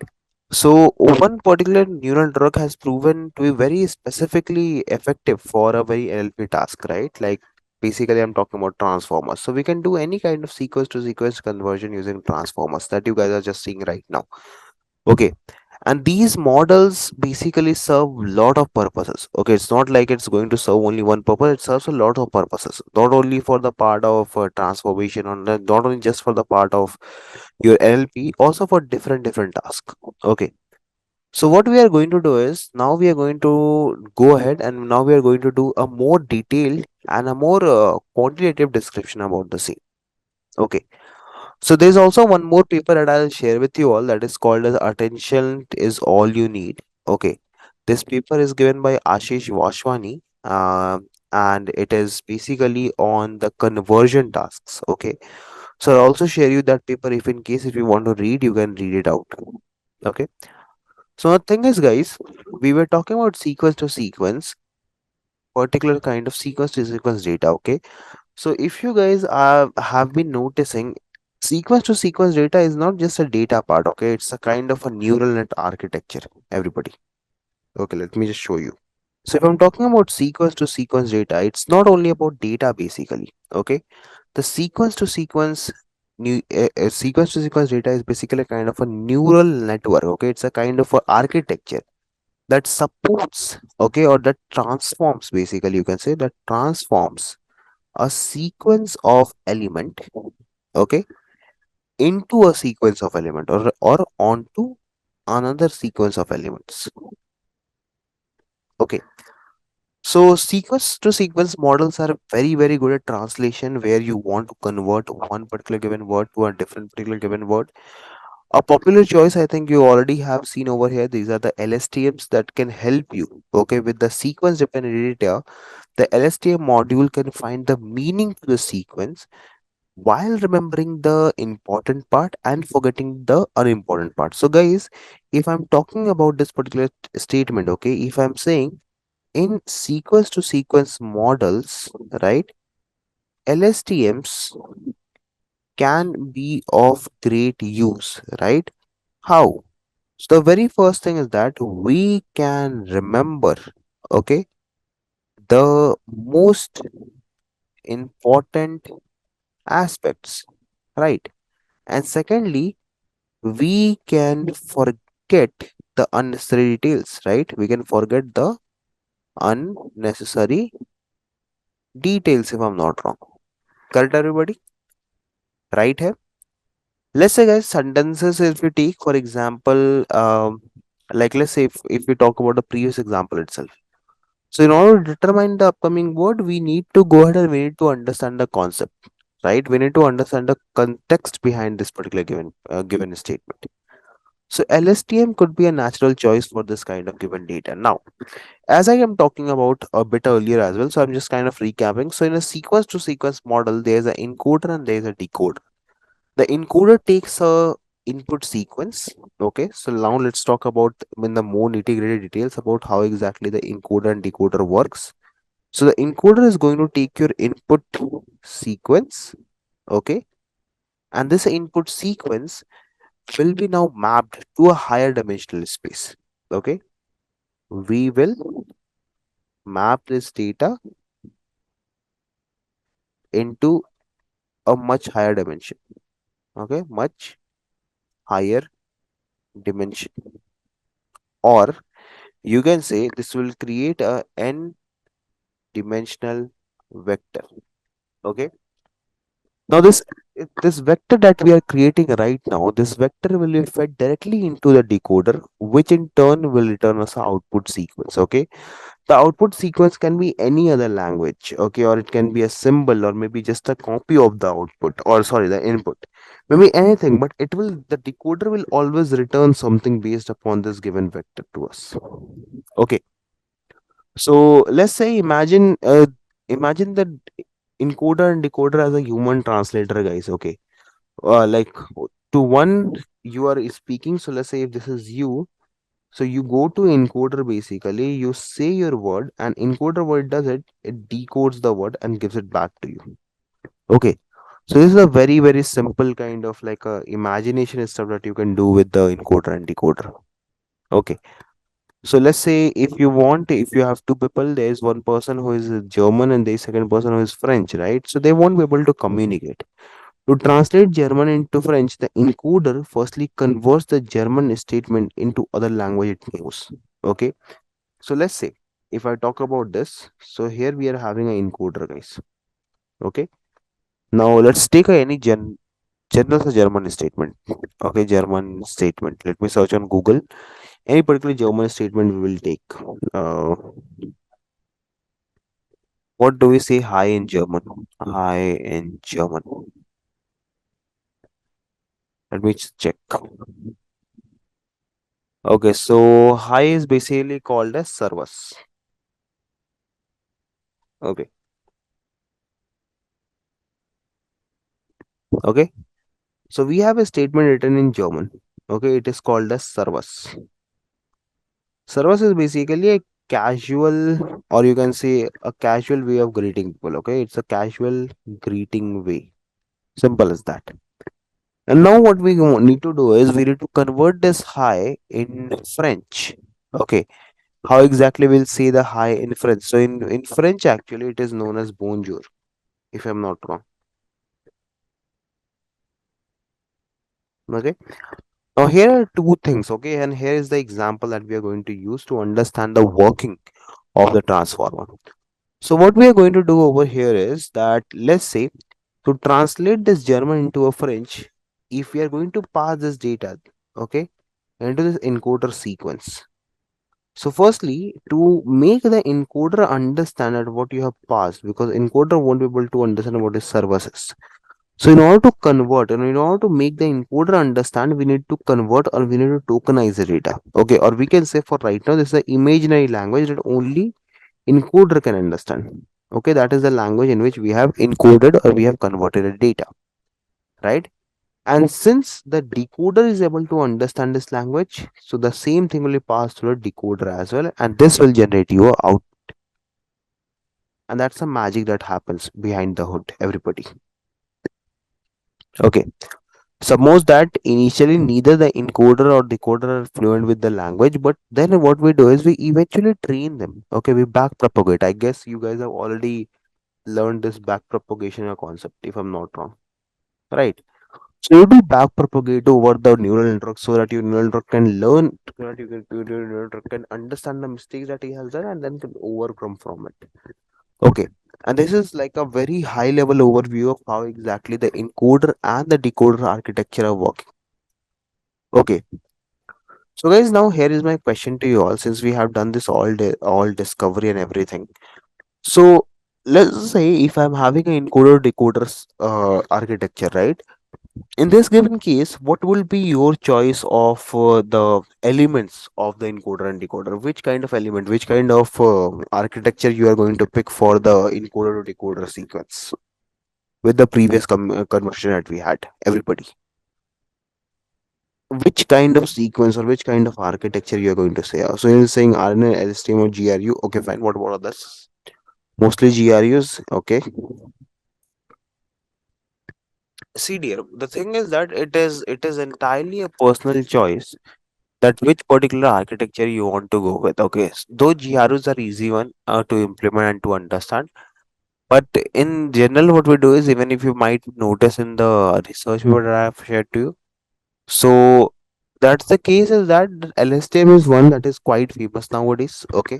Now you might be wondering that when the transformer will finally come into play, right? Because here we are just talking about encoder and decoders at this point of time. So the thing is that we need one more technical detail over here, guys, to make the transformer easier for us to understand. And the detail that I'm going to talk about, it's basically called as attention. Okay. Now, what exactly attention is, everybody? So the attention mechanism looks at the input sequence and decides at each step which other part of sequence are more important. Okay. So it may sound a bit crazy, but let me clarify with a easy example over here. So let's say, guys, if you're reading a message, okay, let's say your friend has popped you a message, okay, or your friend has dropped you a message. So what do? You don't look onto the data. You look onto the context. You look onto which context is actually useful to you, right? When you're reading this text, you always focus on the words you read, but at the same time, what you're doing is your mind still holds the important keyword or the important aspects of the data. Correct. So that is what attention mechanism is, everyone, in a very hinge. Okay, so let me give you one more example. So let's say if I write a statement over here, can we frame a text? Uh, yeah, I think we do can. So let's just say here that if I'm writing a statement, so let's say if I'm writing, uh, hey Dave, okay, uh, hope you're doing good, okay, hope you are doing good, right? And then what I'm going to do is I'll change the context over here. This is a very important message. Let's say, okay, this is a very important message for you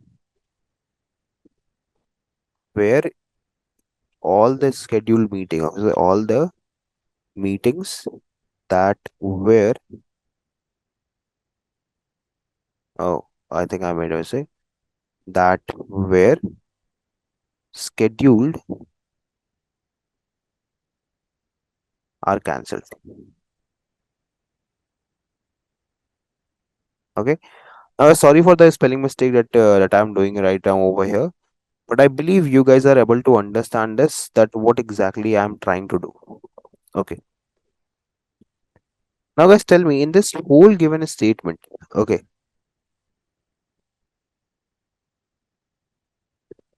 in this whole given statement over here, guys, that I have written over here, hey Dev, hope you're doing good. This is a very important message for you, where all the meetings that were scheduled, okay, are cancelled. Now, guys, tell me if I pass this particular statement to the given to anyone, okay, not even to machine right now. Let's remove machine for instance, okay. If I go ahead and if I pass this statement to someone, okay, do you think they are going to read the very first line, or the very first line is very important to you? Yes, no, guys. Is the first line of the given data, is this first line important to us? This one I'm talking about in the given statement. No, right? So this is what the attention mechanism does. It tries to focus upon that part of the data that seems to be really important. Okay, and that is what attention mechanism is. Okay.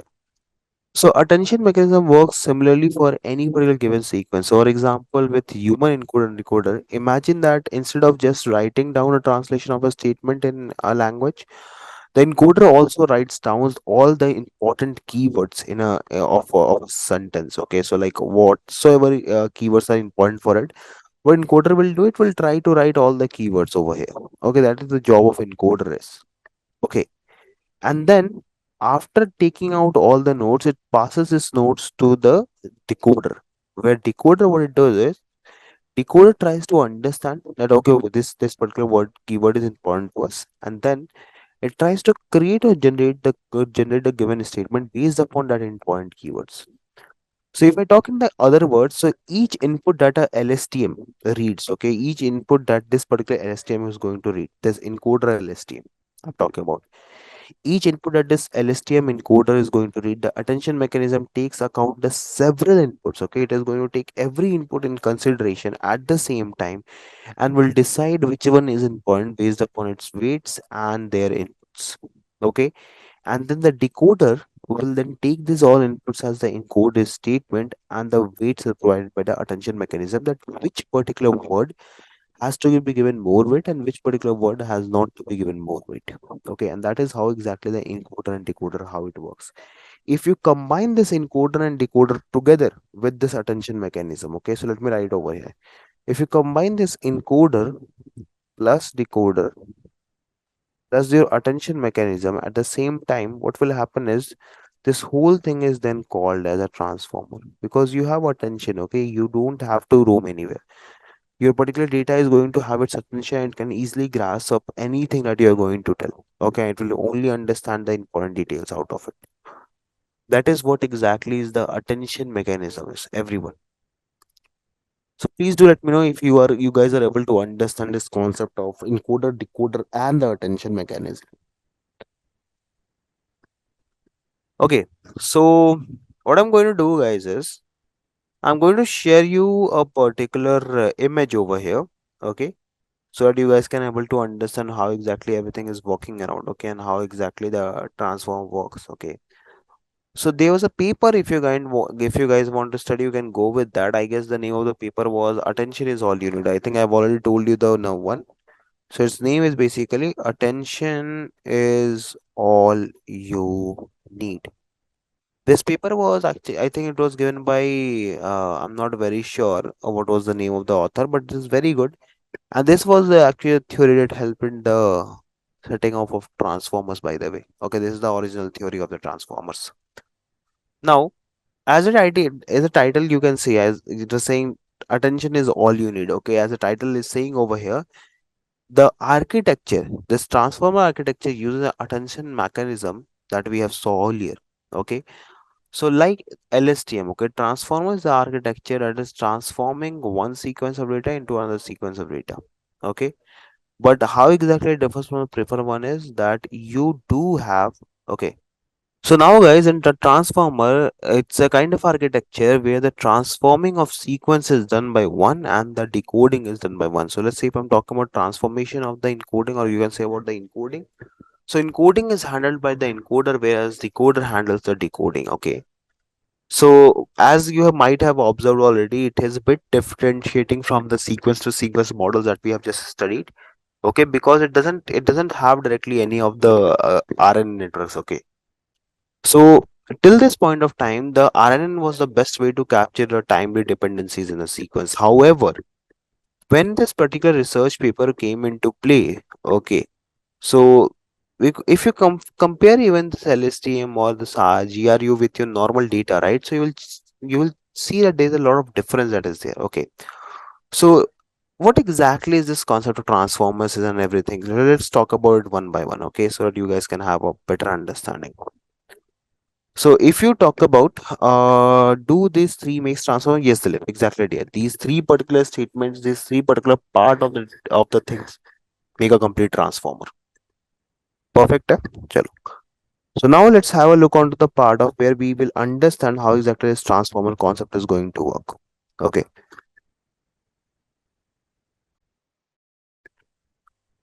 Now, if we take an idea of it, guys, so basically what happens is you have three parts of understanding this particular thing. So you have a query, you have a key, and you have a value. So let's say, for example, if I'm talking about a query, so query is what you want to understand. Let's say if you have a question, okay, or if you have something that is in your mind. Let's say if we talk about a previous example about software engineering. So if I'm talking about software engineering example, so that is your question. Then what is the key in that? Right? What is the main context? What is the main attention in that? That is the second thing. And the third thing is what is the value that you're going to get in return? Okay. So this is how exactly this whole thing works, and this particular thing is called as multi-attention. But we won't go ahead with that because I think we'll need a one class on that about how exactly this multi-attention algorithm works. So let's go ahead and let's try to understand this whole thing about the architecture of transformer once, and then I'll keep this particular multi-attention for tomorrow. Okay, so that we can be on the same page. So if I'm talking about transformers, guys, so have a look how exactly it is going to work. So we'll take the same example. I think encoder part we have completed. Let's work with the decoders. So what happens is that when you have an input, okay, and when this input gets processed to an encoder, and then after generating the output from an encoder, this whole thing goes into a decoder. Okay.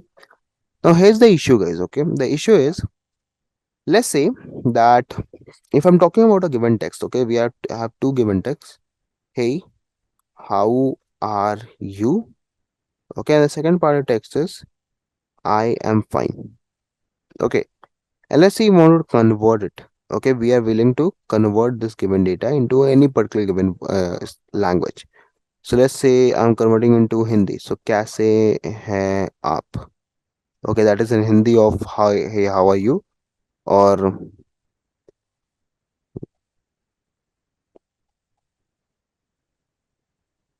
okay, so these are like the two particular conversion that I'm doing right now. Now, in order for us or in order for the machine to understand this, we need to tokenize or we need to change this.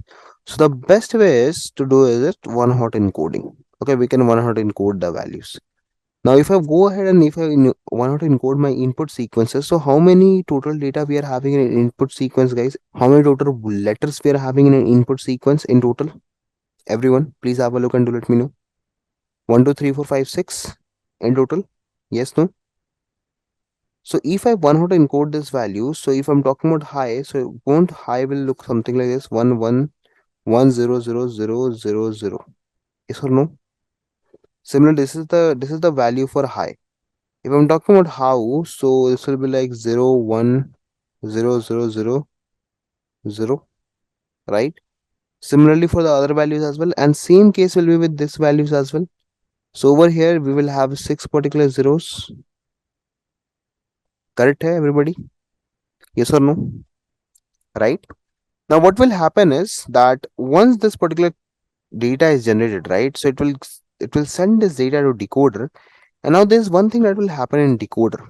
Okay. Issue is that decoder won't be able to generate you the exact output. It needs something that can help it generate the output. Okay. Because ultimately this will also result into a context vector itself. Right. And for us, context vector is something that we can't understand. So for the same, we are going to use a softmax function over here that will give us the probability. And this will result you in the final result of the given transformer. Okay, this software function will give you the final result of the given transformer. Okay, so the agenda for discussion for is how sequence to sequence data is having or gathering attention. Okay, like what basically this attention is. Okay, we are basically going to talk about this attention terminology. What exactly is this terminology of attention? So basically, guys, sequence to sequence model, as we guys have seen earlier. Yes, so let me just reiterate the process what we have completed. There's a problem that we were trying to solve out that our LSTM or RNN were not able to solve, right? That was with the sequence generation. Okay, if we pass a variable in sequence, this particular architectures were not able to solve out that problem. For the same, we had the sequence to sequence architectures, okay, in which we saw the encoder decoder architecture, right? Now thing is, I think yesterday we were talking about this encoder decoder sequence, so let me just reiterate to the process once again so that you guys can have a more clear picture of what exactly the sequence to sequence terminology is. So if I'm talking about the encoder, so encoder is nothing, it's just a mere box. Okay, if we talk about, it's a mere box holding a lot of LSTM cells. Is my understanding correct, everybody? Right? If I'm not wrong, this is how the encoder looks like, something. Correct? If I talk encoder over here, right? And then whatsoever output is generated, whatsoever context vector will get from over here. Okay, let's say this is your context vector. Okay, this is a context vector. This context vector will be further down transferred to something called as decoder. Right? Again, the same thing. There'll be LSTM layers over here. Now, the thing that we need to understand it is the part of decoder actually, because I think this is the point, this is the part that we have not talked till this point of time. So let me go ahead and let me talk a bit about the decoder architecture, and then we'll continue with the self attention mechanism and how exactly the attention mechanism works. Okay. So now, focusing on the decoder architecture, let me show you something that can help you to understand what exactly is the decoder architecture doing over here. So if I'm talking about decoder, guys, so it's also the same thing that you have seen in the particular part of encoder. The difference is that whenever you're having a decoder is a set of outputs. Okay, it is a kind of a model, or you can say it's a kind of an architecture that generates a particular sequence of outputs. Now, have a look onto it. So if I'm going to create a neural network out of it, so the sequence goes something like this. So let's say if this is your A, so your data goes inside A. Okay, here, right? Then moving forward, this data is passed towards the gate number B. Okay, over here, see, B, A. Okay, moving down the road, again this data is passed towards C. I'm trying to refer the previous picture. We were having three LSTM cells, so three inputs I have passed. Now, once your data has completed, like your data's transition is completed in the encoder phase, let's say this is your encoder part. Okay, see, if this is the encoder, let's say for suppose encoder. Okay, next thing that happens is this particular data goes inside a decoder, and inside a decoder the architecture is a bit different. So basically, guys, whenever we are talking about a decoder network, okay, a decoder network is a kind of architecture that uses a sequence of start and stop, or EOS. Okay, end of a statement. Okay, it is having a end of statement architecture. Okay, what exactly this means? So have a check. The context vector that is generated from over here, from this particular point of time, this is now further down passed to a decoder that looks something like this. Now, in this decoder, there's LSTM cells again as the same that you have seen in the encoder, but the way it is going to generate text, it will be a bit different. How? Have a check. So let's say right now I'm just considering that our input and output are of same length. So the very first particular cell, okay, or the very first particular LSTM cell in the decoder, it is having a EOS, or you can say a start, telling that this is the start of the decoder. Okay, and in the end there is also a EOS that tells you to stop. Okay, telling you that if the decoder reaches this particular point, okay, if the decoder is reaching this particular point, it will stop working.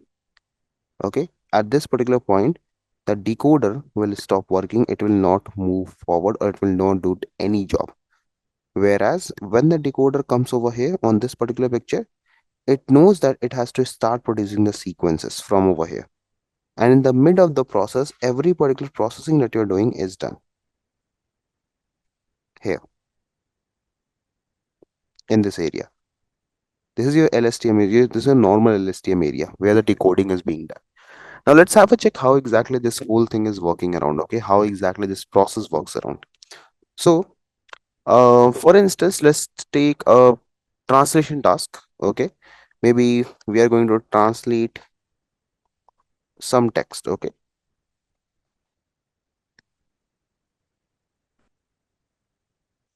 fine. Now, if we are talking about translating some text, so tell me, guys, which language we can take, like which language to which. I've taken a translation task. So let's say if we are having two particular statements. Okay, uh, I'm saying we are in Paris. Okay, for example. And the second statement is enjoying pizza. Okay. So these are two statements that we are having, and the kind of translation we want to do is from English to Hindi. Okay.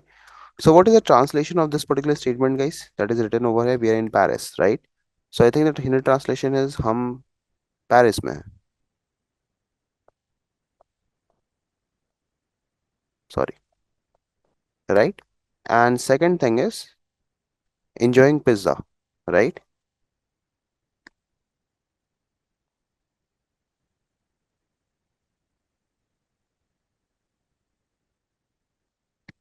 So now, guys, these are translation of two statements. Okay, maybe they are not very appropriate. Okay, so now tell me, guys, if you are having these two particular statements with you, so you know that for this particular given statements, this for these two particular given statement, these are going to be your outputs, right? But how exactly the machine is going to know this, right? Because for machine, these are just a mere piece of word that the machine can't understand, right? What could be the approach over here to convert this particular entire sequence of given words into a kind of, you can say, a kind of object or a kind of notation in which the machine can understand? And I believe you guys have already learned this topic very before in your classes. Basically, this whole thing is called as tokenization, where we used to convert a given set of words into the vectors, right? So let me talk about this once. So the very basic or the most first technique to convert a particular text into a set of data was called as one hot encoding. Everybody, I believe that is still till this point of time in some of the projects you might see OHE being used. How exactly it is being done? So have a check.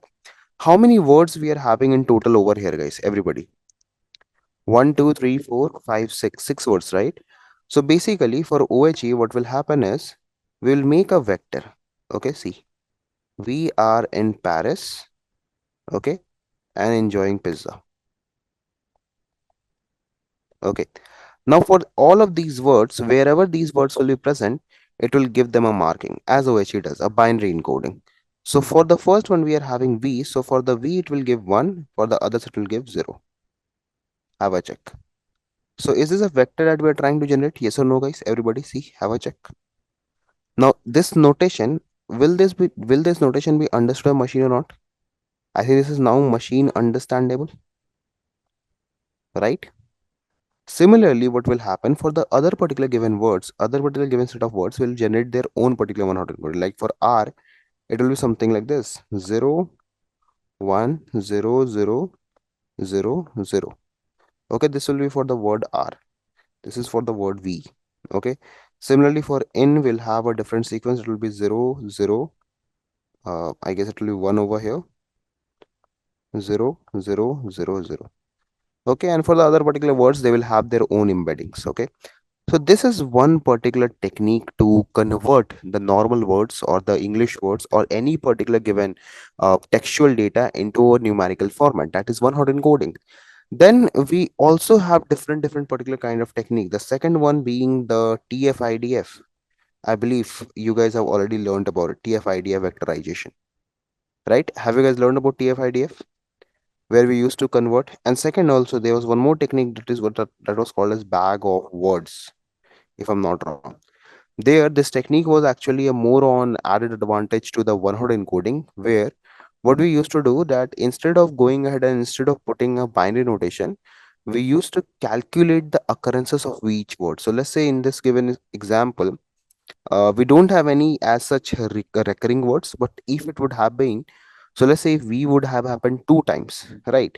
So the vectorization format of v would have been something like this. Okay, if in case the v would have occurred two times. So bag of words is basically it tries to count the number of occurrences for each word and gives you the vector for the same. So if you are not aware about this concept of vectors, so basically it's nothing, guys. It's just a way of representing information in n dimensions. That's it. That is only what is vector is. So let's say you want to tag a movie, right? And you can come up with multiple genre like romance, thriller, drama, or action, right? So we can represent how much of each category of a movie by representing a vector. Okay, we can make a vector of these all things. So let's say if I go with a person's choice, right, that he likes 10% of like a horror movie, right? So 0.1, 20% of a action movie, 40% of a romance movie, right? So this is like consecutively you can have different kind of vectors for a particular given problem statement. Here's what vectors is. Now have a check. Now this context vector that we are generating right now in here, so this is basically created in the encoders here. Okay, because this is where we are passing the outputs. So let's try to plot a diagram to understand how this architecture would have been working for this particular given statement. Okay, so have a check. So let's say we are having what is the statement? I forgot. Yeah, this one. Let's grab it. Copy and let's paste it over here. Okay, this is the statement that we are having. Now let's say guys, if I want to process this statement through my particular LSTM or the encoder layers, so the sequence will go something like this. Have a check. 1, 2, 3, 4, 5, and 6. Okay, you are having 6 LSTM layers with you, and this is your encoder architecture. Now what will happen is at each particular given timestamp, so let's say at timestamp given 1, 2, 3, 4, 5, and 6, we'll give one word. So here we will have BV, we'll give R, we'll give in, we'll give Paris, we'll give enjoying over here, and we'll give pizza. Okay, and this is basically your cell state, and this is your hidden state. And then these are all are linked actually. I hope you all have got the point what I'm trying to say over here, right? Now, after doing this all thing, after doing whole operation over here, you will get the context vectors. Okay, thus generate context vectors, CTX vectors I'm mentioning at. Okay, now this context vectors, they go inside the decoder that you have seen right now. Okay, now let's have a look onto the how exactly this decoder architecture works for the same example. So over here, you're having a decoder architecture. Okay, now as I said you earlier as well, the very first cell in the decoder is going to be a starting sequence. This will tell you that okay, please start. Okay, see, have a check. This will tell you that okay, please start the sequence, and at the last you will have an ending sequence or a stopping sequence telling you to stop. Okay, start and stop. Now have a check, guys. What you might be thinking that they here we are having 6 words, so we will have 6 LSTM layers. Yes, you're correct. We are going to have 6 different LSTM layers over here. So 1, 2, 3, 4, 5, and 6. So we are having 6 LSTM layers in total. But here's the issue, guys. Whenever we are producing or whenever we are working with this particular thing of the decoders, right? So ultimately, if we are passing a if we are passing a vector, so can I say, guys, that if we are passing a vector over here, like any particular context vector, like let's talk about this, right?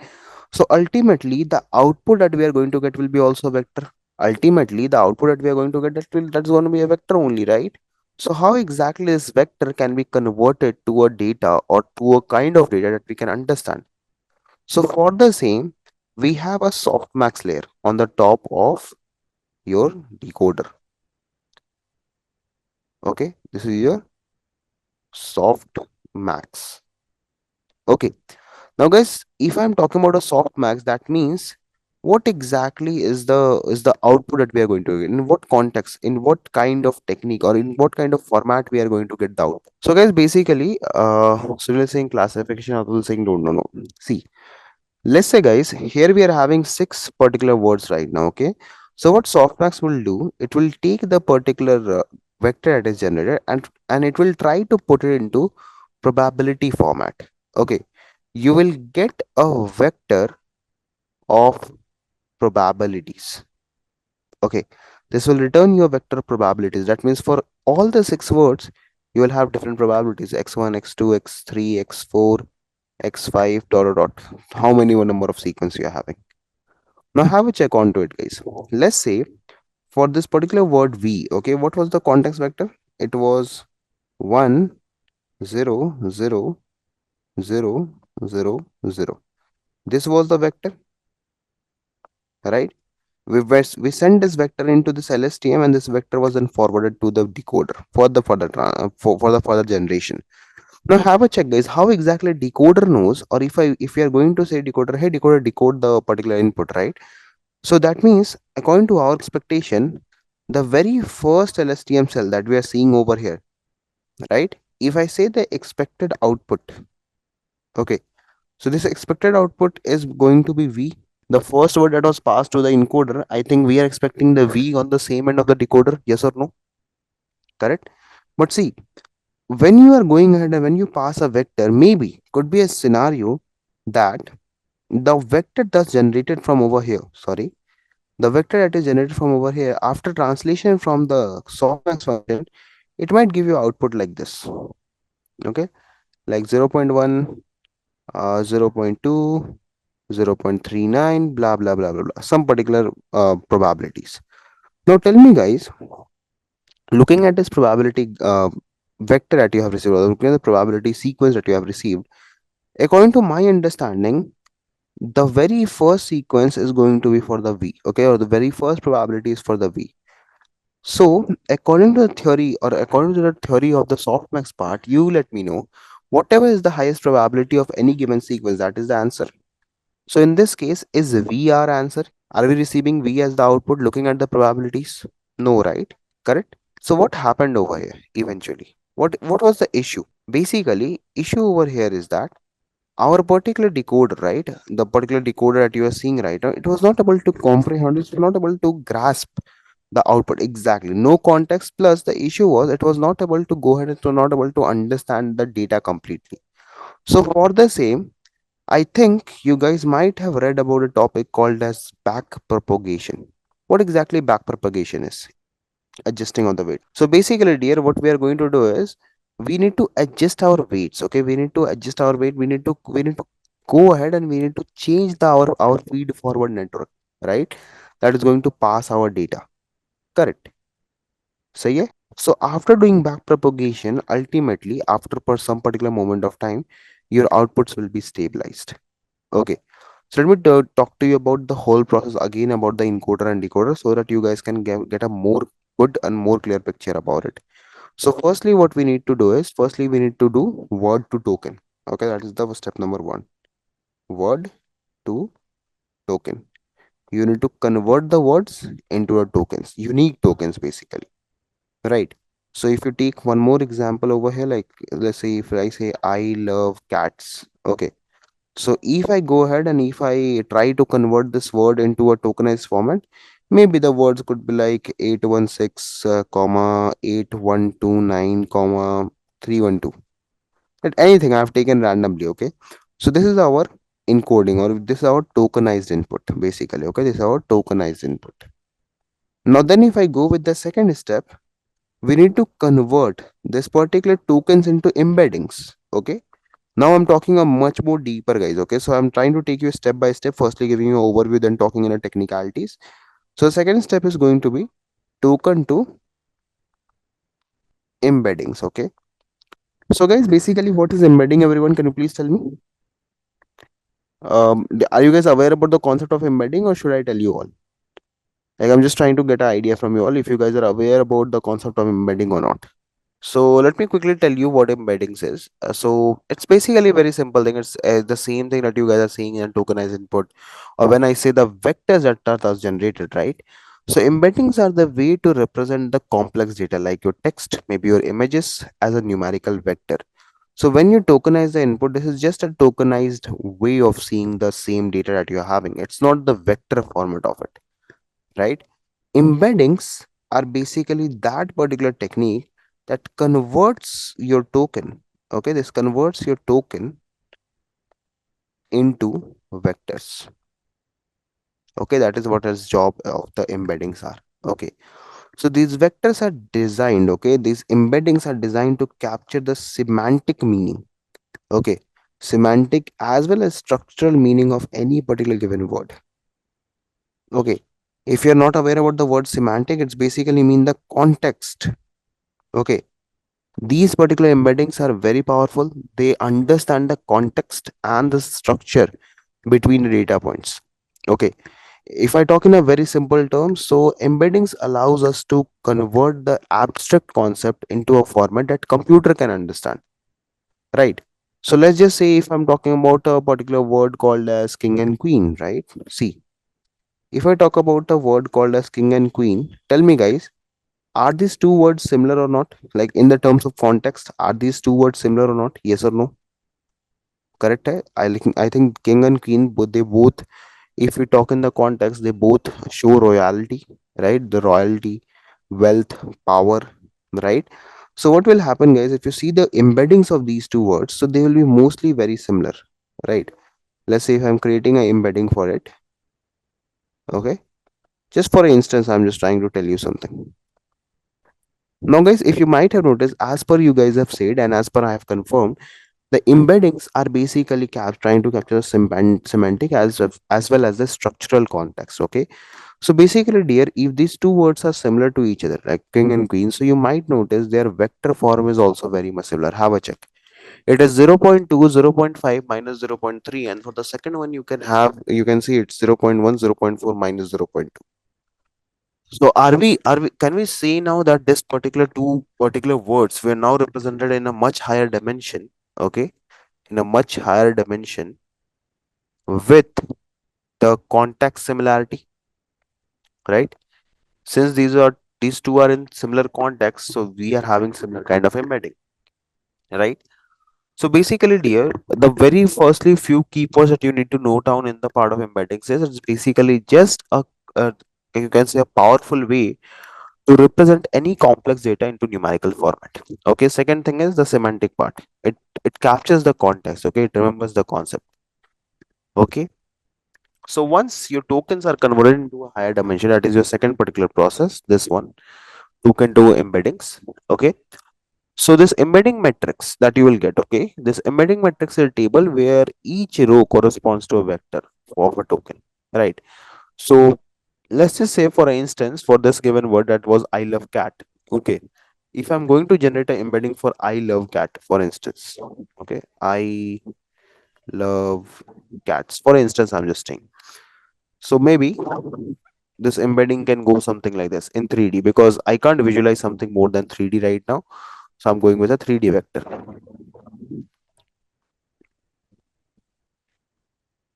Maybe I'm just trying to take some abstract sequences. As I told you, this is semantic. Okay, this whole thing is semantic. What does that mean? So have a check onto it. What exactly is semantic means to? So whenever I'm talking about semantic, that means context, right? So let's say if I'm talking about I, okay, this word I basically. So I can be used in different contexts. Let's say the very first context is introduction. Okay, you're trying to introduce yourself. Second may be like you can say cooking, right? And third might say like yourself. Okay. So now guys tell me if I've given you three contexts, right? So you can easily say that okay, this particular context is not basically directly related to the I word. Is my understanding correct? Is cooking anywhere related to I? Because according to my understanding, no. Right? They both are very far away from the contextual part, right? So that is what embedding is, guys. Okay, it tries to understand the nature, the signature, and the very deep meaning that is in that is basically behind the data. Okay, so this is the concept of embedding. So this was the second part. Okay, the token to embedding wala part. Now here comes the third part, and it's actually the most interesting part. The third part is called as positional encoding. Okay, positional encoding. So I think by the name itself, you guys have got an idea because transformer processes all the input token in parallel, right? We do. You might have seen if I go back into the architecture over here that the all the inputs are basically processed in a parallel. Okay, there is nothing like you're passing one by one. You just give it to it in a sequence. Like firstly, the first LSTM will receive the first word, second will receive the second word, third will receive the third word, right? So that is that is the way you are going to pass the inputs in LSTM. Now, the thing is, if you're passing the words in this way, okay,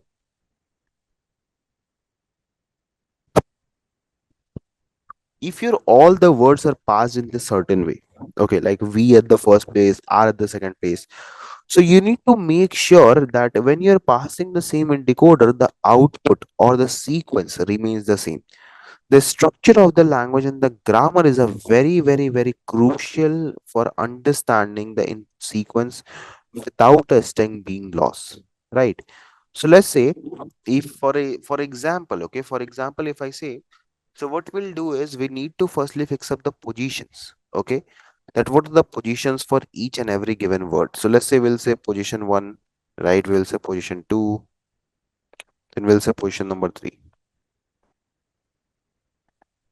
This is something that is very, very important, that you retain, okay, you retain the positions, you retain the order in which data was passed, because if your order gets changed, or if your you can say the ranking, not ranking, basically ranking would be the appropriate word. If you say the structure, right, so if I'm writing a word, I am in Paris, for example, okay, if I wrote this, let's say I have changed the position of Paris and I. So see the word, guys. Paris am I. I am in Paris, right? Paris am I in, right? So this is the issue that happens if you're not having having a positional encoding. Okay, so the position is very, very, very mandatory over here. Okay. Now what will happen is this also will give you some vectors. Okay, this is also going to give you vectors, three vectors actually. And once you have found this vector, what you do is you try to combine this positional encoding with this encoding. Okay, both the encodings are basically combined, or you can say summed up together to form the final representation or the final input representation. So let's say, for instance, for this given case, if I say the word I with position number 1, what will happen is, let's have a check onto the data. So it's mine is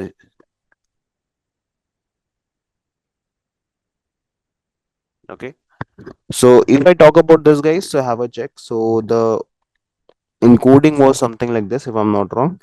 And let's say positional encoding, I'm just going to give some values to it. So I'll say 0.1, 0.2, and this will be 0.3. Okay, just for instance, I've given some random value. Okay, so have a check, guys. This will go something like this.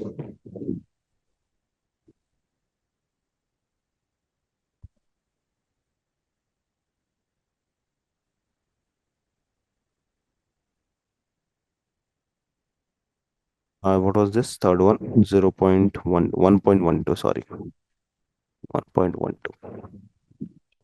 So the final representation for the position number 1 for the word I, it is going to be basically 0.44, 0.01 minus 0.01, and the last one is going to be 1.51.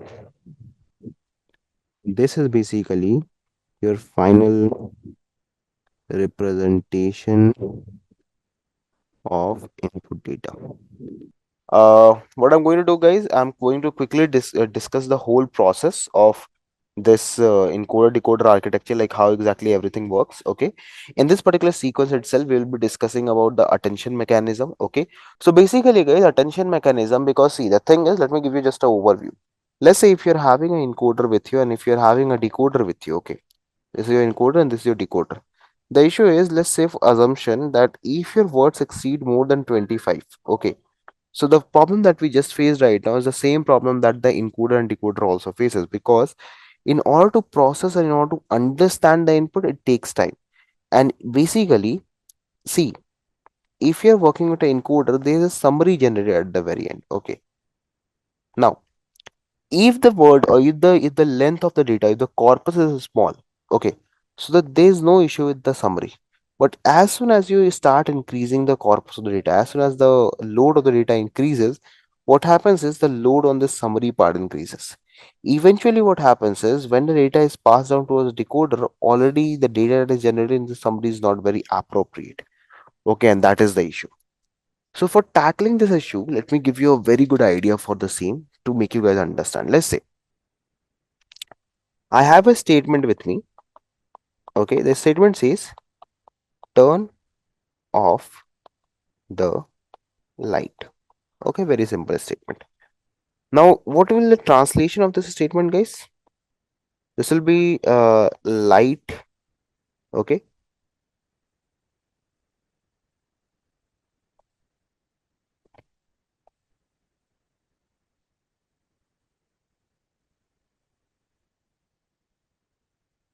correct. Light band karo in Hindi.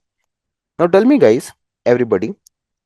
Yeah, I am taking a very simple example, by the way, to make you guys understand. But I think you guys will get the point from over here. So, if I am creating a encoder decoder architecture over here, let's say, okay, this is your encoder sequence, and this is here your decoder sequence.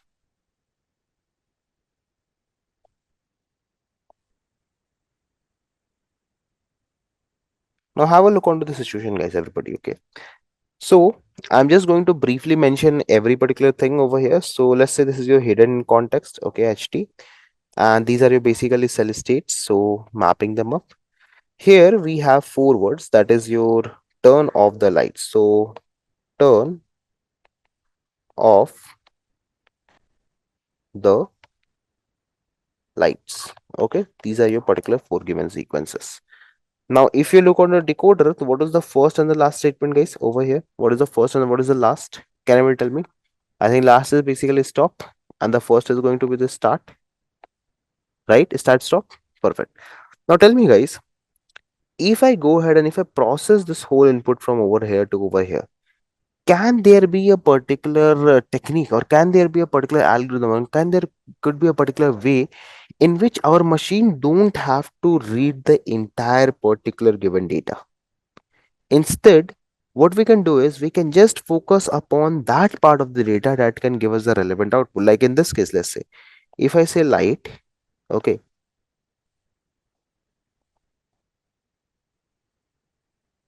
right. So let's see if I'm talking about light over here, okay? If I'm talking about this word light over here, what do you think which word out of this four given sequences is more appropriate in order to get the output? Everybody, which sequence over here will be more appropriate in conjunction to the given output? This one, right? So that means if we could have focused more onto this particular word, we could have got a better result. Yes or no, everybody? Light, light. Context is matching. We can easily go ahead and we can easily reproduce the sequences, correct? This is what exactly the attention mechanism is. Okay, you try to give attention to one part of the statement, okay, or to a particular part of the data through which your generation or the way of creating a sequence to sequence architecture is much faster and much way possible. Okay, so whenever we are talking about this multi-head attention or basically a self-attention mechanism, so like there are multiple attention mechanism, by the way, guys. So we'll be discussing more that in the upcoming like few minutes. So there is a particular attention mechanism that is called as multi-head attention. Okay, the sequence is processed multiple times. Okay, so in multi-head attention layer, the input sequence is processed multiple times. Okay, and this particular multiple processing, okay, this multiple processing of sequences, okay, is called as head. Okay, this is called as heads. This is termed as heads basically. Each head has a different weight matrix. Okay, that means each time you are going to iterate, each time each of the head is going to have a different weight. So I guess weight is something that I think we you all are aware of, right? The importance. Okay, now using this weight matrix that you create, okay, using this weight matrix, okay, your model is able to understand different patterns and the relationship between each of the input sequences. Okay, the multi-head approach is what allows the model to understand the meaning of different part of the input in parallel. Okay, because whenever you are performing LSTM, everything goes in parallel. So the idea behind using multi-head attention is that your model is able to understand the different patterns, the relationships, the inputs in the given sequence. Here, each of the head that you are saying, okay, let me talk about it. Each of the head, okay, They are going to have their own vectors. Okay, these all the heads are going to have their own vectors, and these vectors are, by the way, termed as the head outputs. Okay, now these head outputs represent the knowledge that the head has got. Okay, that means whatever knowledge we have got, this particular output will represent that.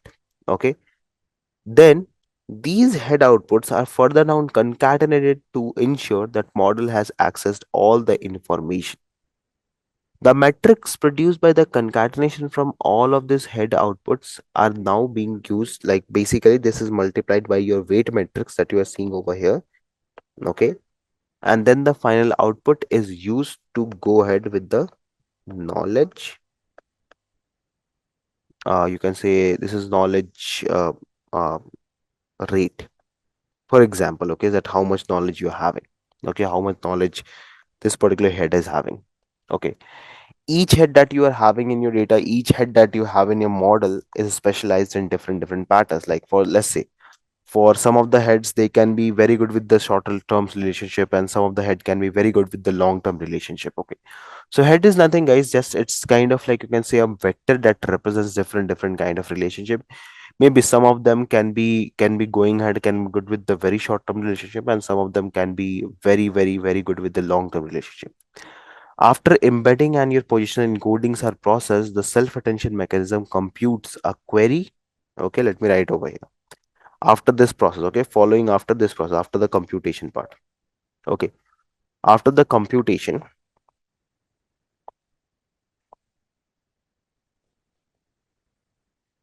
of your positional embeddings and um, your encoding sequences, what happens is this self attention mechanism, okay, it tries to go ahead and tries to compute three values.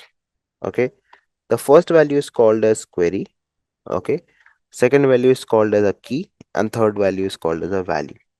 Okay, so let's say if we take the previous example, that is I love cats, right? So we were having a embedding vector something like this, if I'm not wrong.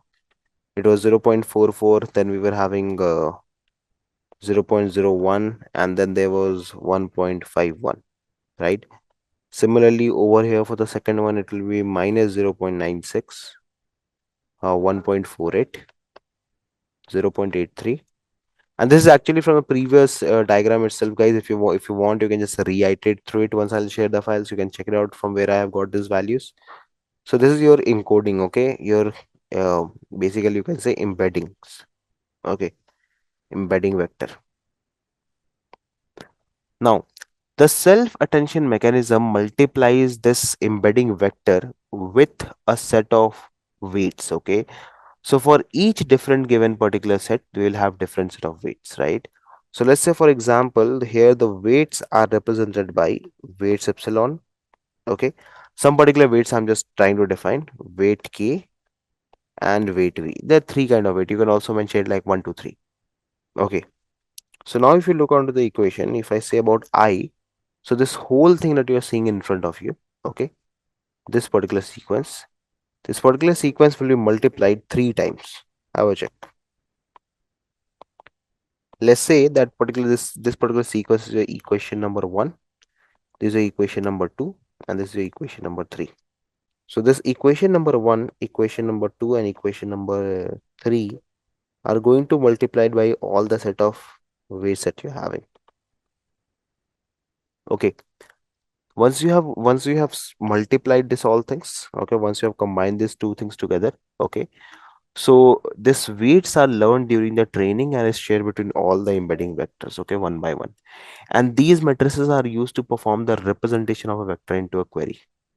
Okay, so if you are still confused between what is a query, what is a value, and what is a key is, so query basically determines the relevancy of the other word in the sequence.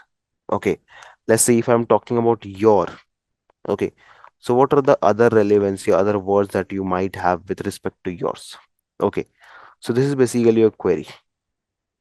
Okay, if I talk about the key over here, so key basically determines the relevancy of the word from the perspective of other words. That means how relevant, okay, how relevant this word your is. with respect to other words. And then value determines that how a word is compared with the other word. Okay, we can think that this is the one, this is the word that is being highlighted. Okay, it stands out and is important.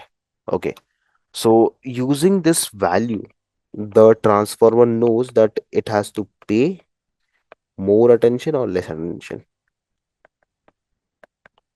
That is the concept of query, key, and value, guys. Everybody, let's have a example. Okay, see, देखो आप, let's try to understand like this. uh there are two friends. Okay, Atul and Prathanesh. Okay, we are having two friends in the class. Okay, now the issue is they both are very good friend, but Atul doesn't knows Prathanesh. Okay, and Prathanesh doesn't knows Atul's language. Okay, both are having a language issue. So let's say Prathanesh talks in Telugu, and Atul over here, or we can say Atul over here talks in Hindi. Okay, now we are having an issue, right? Because both of them are not able to understand each other language. So if both of them are not able to understand each and every language, so we need a translator. Now see the translator that you have got, right? So what is the job of a translator? Let's say Pradhanesh is the translator for me right now. Okay. And I don't know a nickel about Hindi. Okay. So Pradhanesh, tell me dear, or as you are my translator, tell me, if I'm going to say a word to you, okay, what are the major things that you will be trying to take in consideration? Maybe the words that I am saying, maybe the importance of the words that I am saying, and maybe the way that word has been spoken, right? So is it the same thing that we have studied till this point of time? Right or not, guys? Everybody. Now, if you are looking at this equation now, right now, tell me everyone, we had a head. Okay. What is head basically? Let's say if you're also new to translation, dear, what you will do, you will reiterate through the statement once, twice, thrice. Correct or not? So every time when you're iterating, this is what the head is. Okay. The iterations, the understanding. Okay. The number of times you go ahead and number of times you are like pushing your data. I'm trying to give you an analogy as well as the example because this is very, very, very important. Okay. Now see guys, in the context of transformer architecture, if I'm talking about a head, so head is a self-attention mechanism that operates on a specified subset of data. Okay. So let's take, if I say you, if we take an analogy to understand this head part, so the analogy will go something like this. Let's say, have you guys ever heard of this statement called as the quick brown fox jumps over the lazy dog? I think you guys might have heard about this particular statement, right? So what will happen is, okay, let's say if you're having this word, the quick brown fox jumps over the lazy dog. So for each and every word, let's say if I'm saying the quick brown fox dot dot. So for each and every word, as we discussed, we'll have a set of embeddings. We are going to have a set of embeddings for each and every given word, right? So now what will happen is we will have three particular entities with us, okay, that we are going to create. The first is going to be the query. Query, so we are going to have query, we are going to have key, and we are going to have value. So let's say for the works fox, okay, for the word fox, we are going to have three things. So firstly, do let me know if you guys are clear with the concept of these three things: the query, the value, and the key. So let's talk about it once again. Okay, so imagine a library. Okay, and in a library we are having what we are having. We are having books, right? So each book is a piece of data, right? Similar to what we are having in a sentence, right? And then there is a whole book that contains the information about all the other books that are there in the library. So if you want to relate this thing to the query, key, and value part, so query, think of it like the search term or a specific question that you want to ask about the book, right? Maybe like what books you are in having in science fiction. So query is nothing, guys, just the question statement. Okay, if you're talking about the key, so key is like the index or the metadata associated with the book. So it contains the information that can be used to match it up with the query. Okay, it contains the information that can be used. Okay, in case of books, the key might be your book author, your genre. Okay, And then if I'm talking about value, so value is actually the actual context or data, okay, that is associated with the book. That is what value is. So okay, so it is what you get when you find the book, if it matches your query. So these are the three segregations that you're having. So if I take an example over here, very simple example for making you understand this thing. So the query is that you are trying to find a science book. Okay, that is your queries. Or you can say science fiction basically. Let's say science fiction. Now the key over here will be you will try to find, or you are trying to find each book from this genre, right? Finding books in science fiction. Okay. And then you have a value, right? So value is basically the context, the text of the book.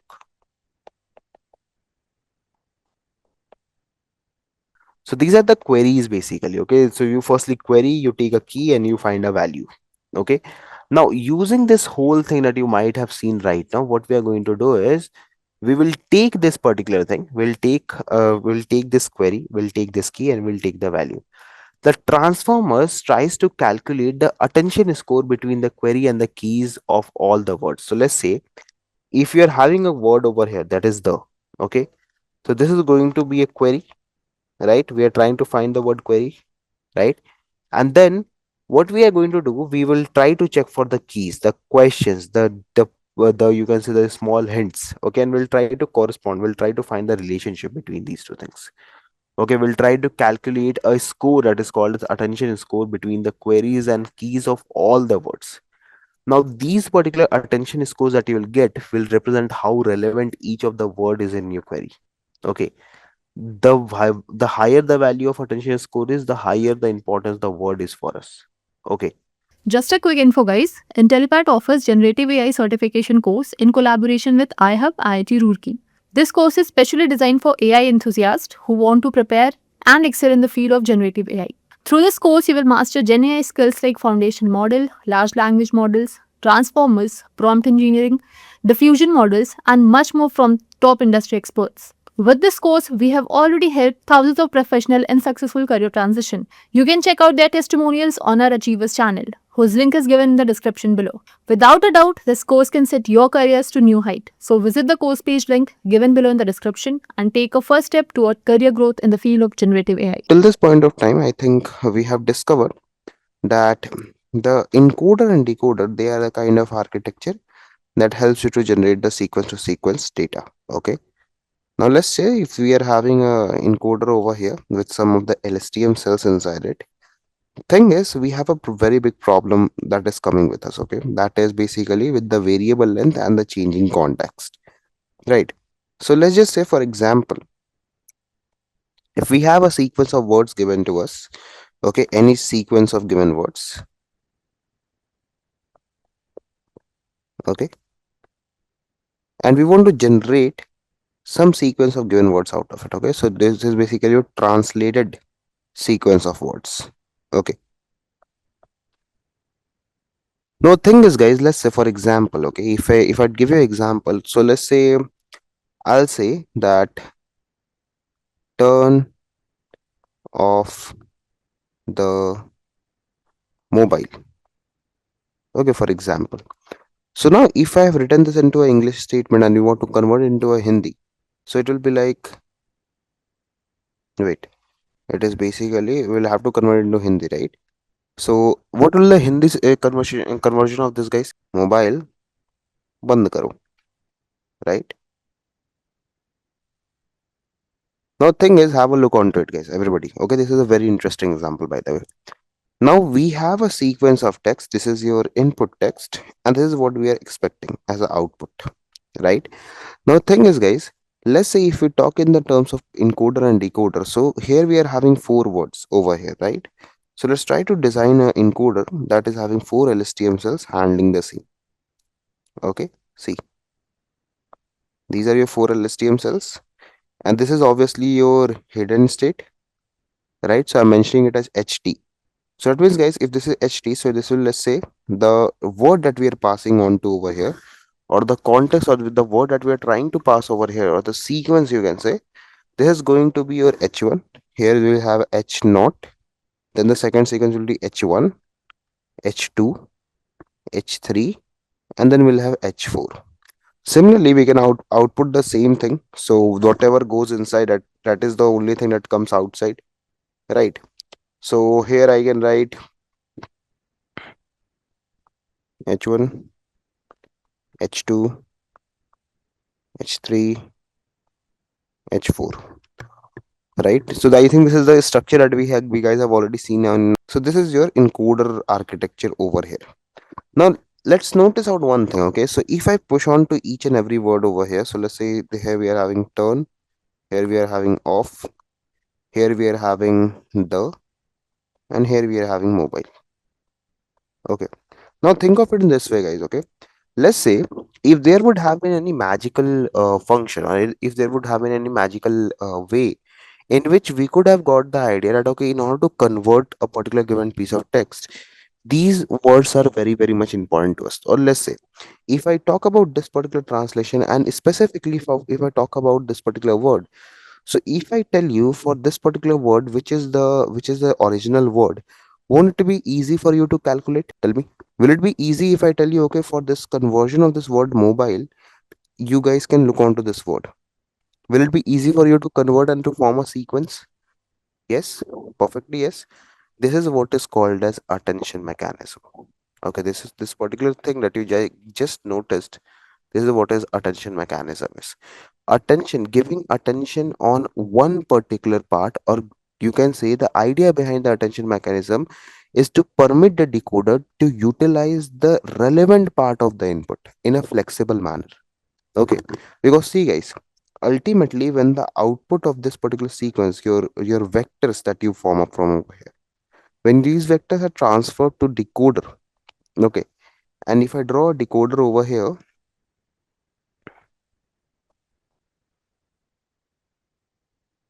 okay, so this is your start and this is your end of the decoder. Okay, in meanwhile any process that is going on, so let's say if I talk about this particular state over here, right?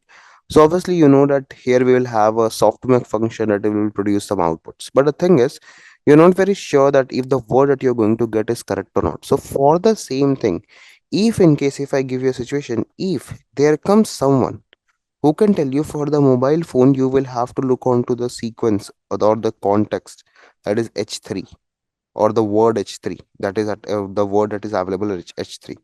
Using that you can get the correct sequence. So this particular technique in which you get to know that which particular time frame of encoder is useful for your generation is called as attention mechanism.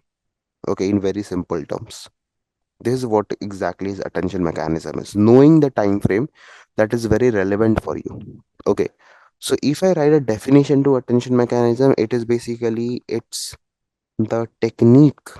Okay, okay, it's the technique that permits decoder to utilize or to use the relevant part of input sequence in a flexible manner. Now here is one more thing guys that we need to understand. Okay, let's try to understand this in a very easy way. Okay, so whenever we talk about attention mechanism, okay, so it's not only about that you are going to use only one of the sequences, maybe two, three, four, five, six, seven, eight, nine, any kind of sequences could be available. Okay, because let's say if you have generated a word already, let's say if I'm talking about a sequence, hi, this is Dev and I am working as a machine, dot dot dot dot. Now tell me guys, if I tell you to go ahead and if I tell you to find out this particular word, right? So obviously for finding out this particular word, you will look onto your previous context. You'll have to look onto the like previous particular context. Moreover, you'll also look onto the current context what you're having right now in your decoder or in your encoder, because this is your decoder working. This is a decoder generating the output. Okay, this is your output. Now you'll also look onto your encoder at the same time sequence. What is the word that we are having? right? That is what we have studied till this point of time. Now, this is where the attention mechanism comes into play, because attention mechanism, what it does, it tries to focus on the words that are relevant for you rather than focusing on the words that are not relevant for you. Okay, so let's try to understand this whole thing by example so that you guys can get a more clear idea about the same. Okay, so let's say that we are going to have a constructor, sorry, not constructor, we are going to have a encoder decoder sequence over here that will do some kind of work, okay, any kind of job.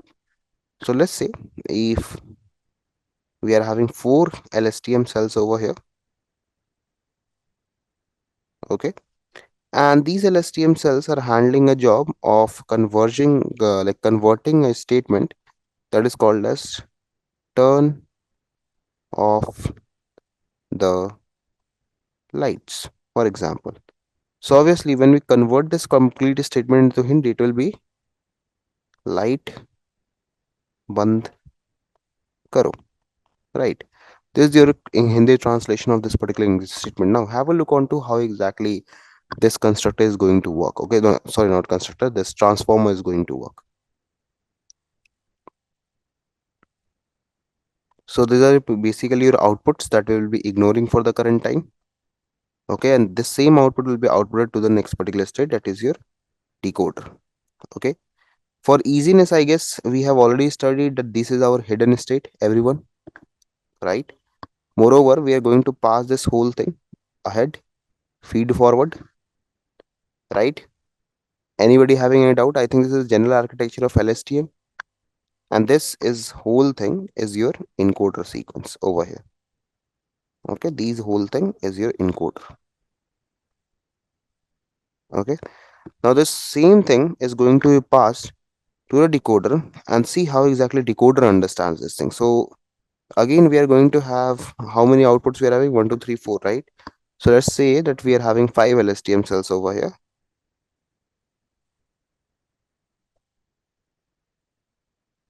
Okay, and these 5 are going to make up the decoder. Okay, now let's understand how exactly the sequence goes on. So once this whole hidden context, or you can say the context vectors, hit the particular part of decoder, what happens is there's a sequence that is passed. So in the very start, there's a start, okay, and then upon the same, if let's say if I'm going to pass any input, so this input will be the output for the, sorry, this output will be the input for the next step. Is my understanding correct? Like this, guys, any particular output will be the input for the next particular given step, like this. Tell me, right? And here we are basically going to end our LSTM cells, or you can say the decoder. Here we are having start, here we are having end. Connections understood. Now have a look onto this, guys. Okay, what we are going to do is at each and every given step we are going to pass some of the inputs, basically your conversion inputs, right? So now let's understand this. In this given statement, okay, if I say turn off everyone at any given particular moment of time, so this turn off word, right, it is basically here somewhere in this given sequences. Okay, turn off the light. So turn will be over here, off will be over here, I guess. The will be on the third sequence and the light will be at the fourth sequence. Correct? Now let's say I want to convert this turn off. Okay. And I want to give the attention to this particular two words turn off. So according to your understanding, for band karo, right? This is the correct appropriate conversion. Yes or no, everyone?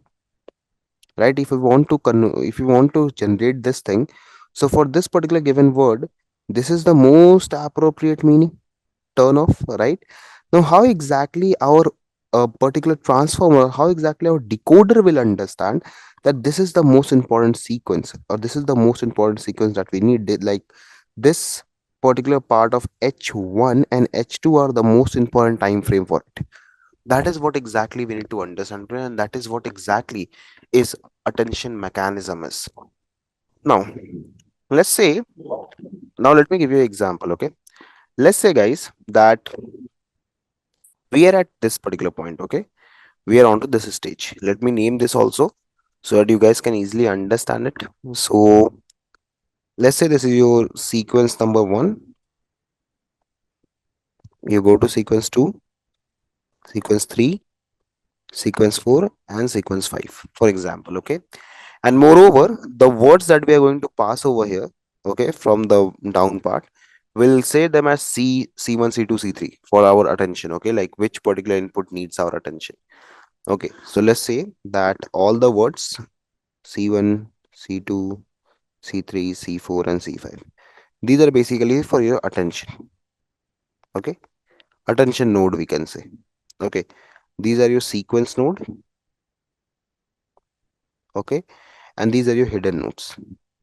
Okay, in your encoder basically. Now let's try to understand this thing. Let's say at this given time sequence 2. Okay, here. What is the time frame? Okay, at this particular given time sequence. What is the time frame at C2? Okay, at time frame C2 in decoder. Okay. Now at C2 basically, let's have a look onto the statement that has been passed to us. So it was light band karo, right? So if you see this example, we started. So here we again the same thing will come. We are having light over here as a question. Okay, we are having light. That means for any given, okay, for any given I equals to z, what we need to find is we need to find that particular timestamp, that is your yi, okay, with respect to that particular sequence, correct, that can help us grab the attention. But still we have not passed which particular part of the data we need to give the attention on. So here, can I write something like this, guys?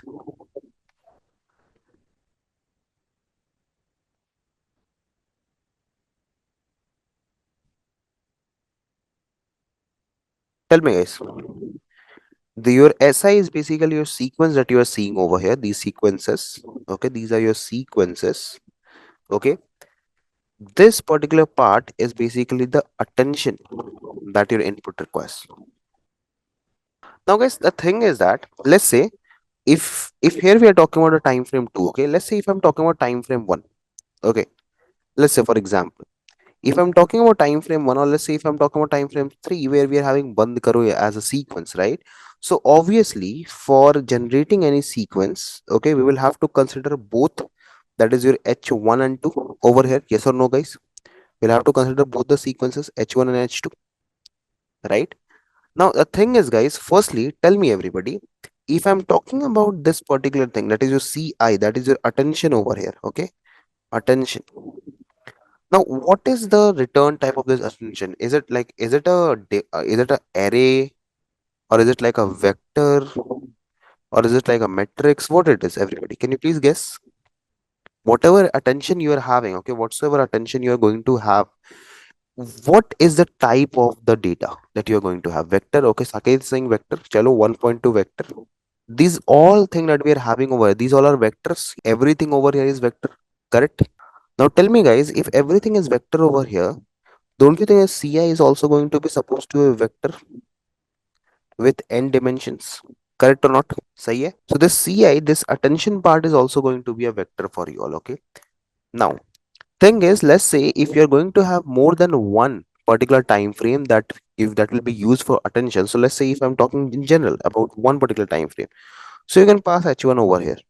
But let's say, for example, if we are having multiple time sequences that has to be considered. So for that, what you will do is you will take the weighted mean. Okay.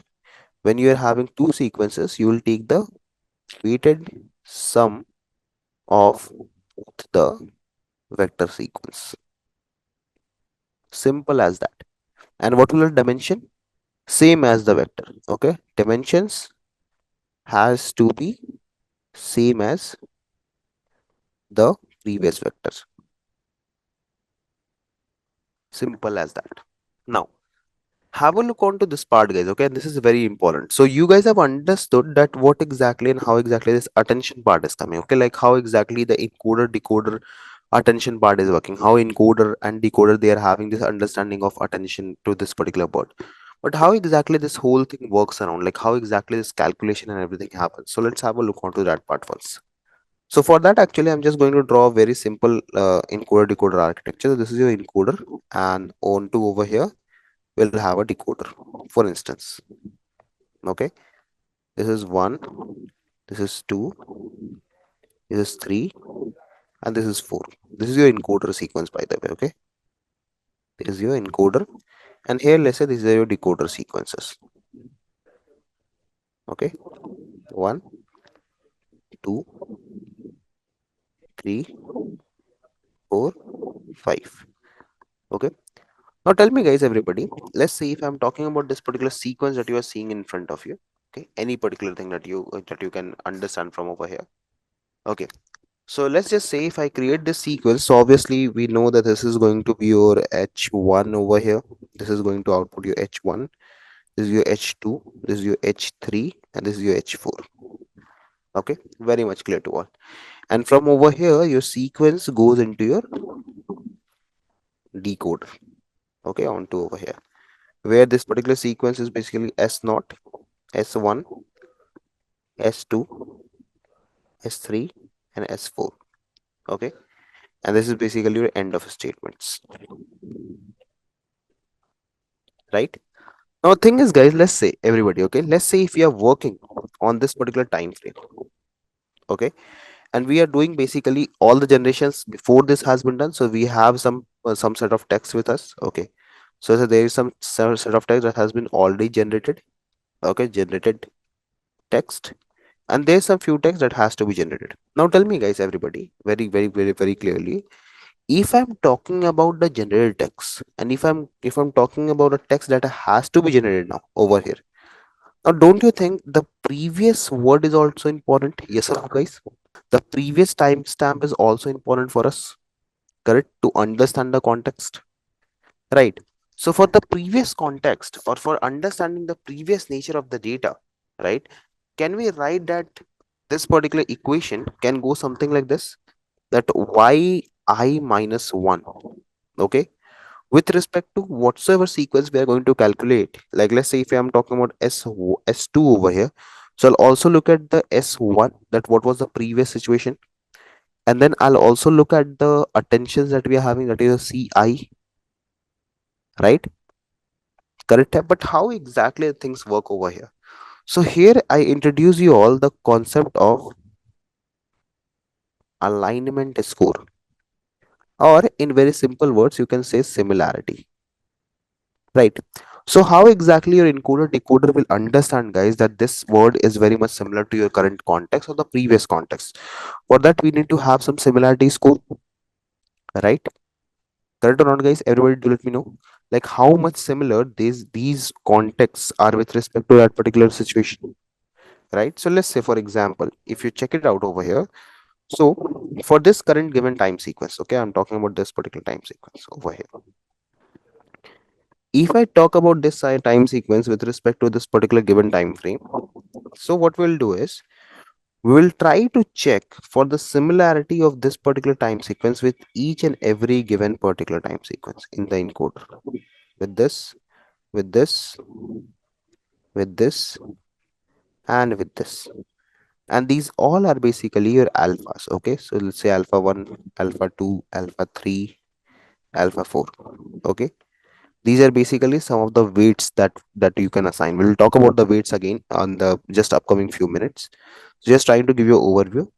So now, guys, tell me, if we are having four set of weights, and if we are having a particular time frame in which we have to judge at which particular given hidden state is important to us, can we check the weights, and depending upon the importance or the highest weights, we can say, okay, this particular given time frame will be more suitable for you.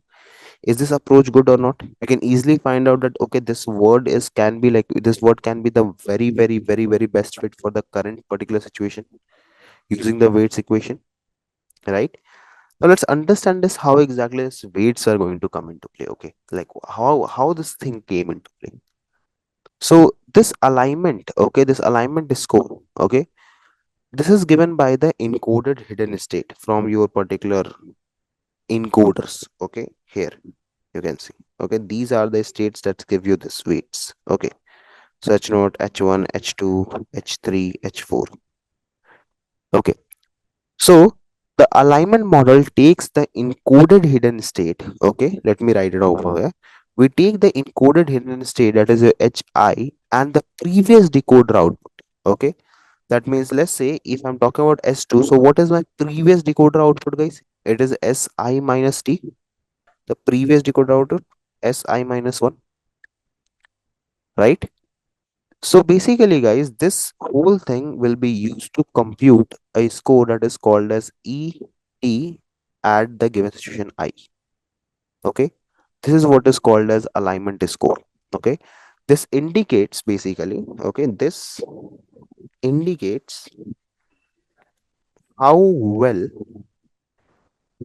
your input sequence, okay, how well the input or the elements, okay, the elements of the input sequence align to the current output. Okay, so it's very much obvious clear that you are taking an encoded vector from over here and the previous vector, and then you are trying to find the similarity between both of them. So that is what exactly is the concept of alignment score is. Okay, you try to find out the similarity between two of the given sequences. Okay, the alignment model over here, guys, is always, okay, the alignment model that you are seeing over here, this is always represented by something called as a dot.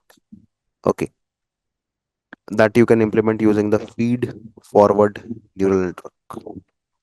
Okay, at any particular given time t and for any particular given sequence I, your particular attention will be something like this. This is your attention score. Okay, like how much similar that word or that particular input sequence is with respect to the given particular output sequence. Okay, so now tell me, guys, here's a question for you. Let's say that we are having around four inputs. Okay, we are having in total four inputs with us, and there is four outputs.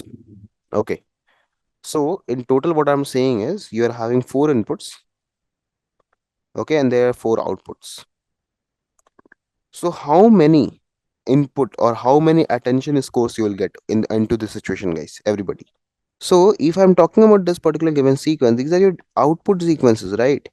We need to check for each output sequence with respect to each input sequence, correct? So here in total, we are having how many outputs? Four outputs. How many inputs? Four inputs. So for each and every output, we are going to check corresponding with each and every input. So four at a time. In total, four. Four multiplied by four is 16. Simple as that. Done and dusted. Right? Why you are thinking about it so much? It's very easy question, right? Plus one. Chalo, perfect. Now we have got our attention, right? But this attention, we also need something more on this. Okay, so we need the concept of weights actually. Okay, because we have found that okay, this particular thing is having this much relevancy with the output sequence, but what is the weight, what is the complete importance of it? Okay, so for the same, guys, let's say if we are having an encoder decoder sequence over here. Okay, so what do we do is we assign some weights to the connections that we are having. Okay, so let's say for any particular given LSTM cells, you are going to have some particular like kind of, you can say, the connection or the attention with a particular given word, like I'm trying to draw right now. Okay, so have a check. Now what we'll do is we'll assign the weights to each one of them. So let's say 2 1, 2 2, 2 3, and 2 4. If let's say given your output sequence that 2, so what is the importance of the 1? Okay, that is your hi equals to 1 over here, and here we are having 2, here we are having 3, and here we are having 4, and the sequence st minus 1 is equals to 2. So if I follow this equation that I have written over here, so if I write alpha 2 1, that will be basically equal to a of uh, h sorry, that will be s2 h1. So this will give you attention over here, but we still have not came across the weights part, so we'll assign the weights. Okay, like how much based upon your attention, the same thing actually, based upon the attention, the weights will be assigned. Okay, that how much say a particular relationship, or how much say this particular relationship is going to have in determining this particular output. Okay, that is what exactly the weights concept will do over here. Now let me tell you one more thing, guys, that is very, very, very important for you all. You might be thinking, Dave, you just told that attention mechanism, like attention score plus the weights, how exactly it works. So in order to assign the weights, or in order to assign the weights to this particular given relationships, do you know, guys, we will have to use a kind of a mathematical operation over here, right? Don't you think? We'll have to go ahead and we'll have to apply some mathematical operation over here, right? So what is the mathematical operation that we can use over here? So let's say for any particular given sequence, okay, let me tell you guys. For any particular given sequence, everybody, we need a function. Okay, let's see if I want to find out 2, 3. So I need a function that can help me find the attention between H3 and S1. For example, let's see. Okay. So have you guys heard about ANN, by the way, everybody? Have you guys ever heard of ANN? Artificial neural networks, right? So if you guys might have heard about artificial network, this is also called as universal function approximation. Okay. So basically, guys, see what happened was when the research was going on to this field about transformers and all. So when this equation were introduced, so everyone was like, okay, let's try different equation and let's compare them statistically and empirically to find out which equation is very good. But the ones who were smart, what they have done is they told that, okay, we already have something called as ANN. That itself is a feed forward network. Okay, it basically passes the data back and forth, right? So why don't we use this function to solve this equation? And that is how this formula came into play. Now, due to this particular consideration, what happened was when you try to assign some weights for any particular given sequence of output to any particular given sequence of inputs. Okay, let's say what happens is, okay, there is a ANN that has to be set up over here. Okay, this ANN can have any particular number of hidden layers. There is no issue with that, and any particular kind of weights and bias. Now, this ANN actually gives you the exact weights for this given relationships. Okay, and obviously, if we are training the entire sequence of encoder or decoder, so automatically this sequence automatically gets trained, and this defines the weights. And based upon the weights, your particular input or output sequence decide which particular time frame has to be given the more importance and which one has to be given less importance. And this is in a gist about the attention mechanism. Like this is how the attention mechanism works actually, everybody. Okay, so let me sum up this part to this whole so that everyone can understand. Let's make a last diagram for the day. So onto over here, I'm going to frame the diagram of everything that we have studied till this point of time. So we had a encoder. Okay, this was our cells. Considering that we are only having 4 cells. Okay, so this will output your H1, H2, H3, H4. Okay, these are going to be your output sequences for the part of your encoder. Have a check. So your data comes from over here and keeps on traversing. And the same thing that you output from over here goes inside the decoder. Okay. Now, once you go inside the decoder and once this whole thing flows into a decoder, basically, what happens is have a check on it.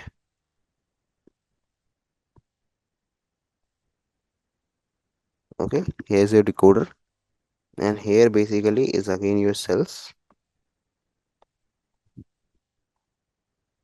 Now, obviously, for generation, what happens is for any particular given cell, you assign some weights. Okay, you keep on assigning some weights. Oh no, sorry, I think I messed up. Yeah, now fine. So here, here, here, and here. Okay, these are your alpha. Let's say this is given sequence 1, 2, 3, 4. Okay, I think we'll start from the previous area, not from this area. Okay, this is your 1, 2, 3, 4. and this is your 1 2 3 4, right? So this is going to be your alpha 1 4 1 3 1 2 1 1. Okay, and this is like here you're also going to have a ANN network.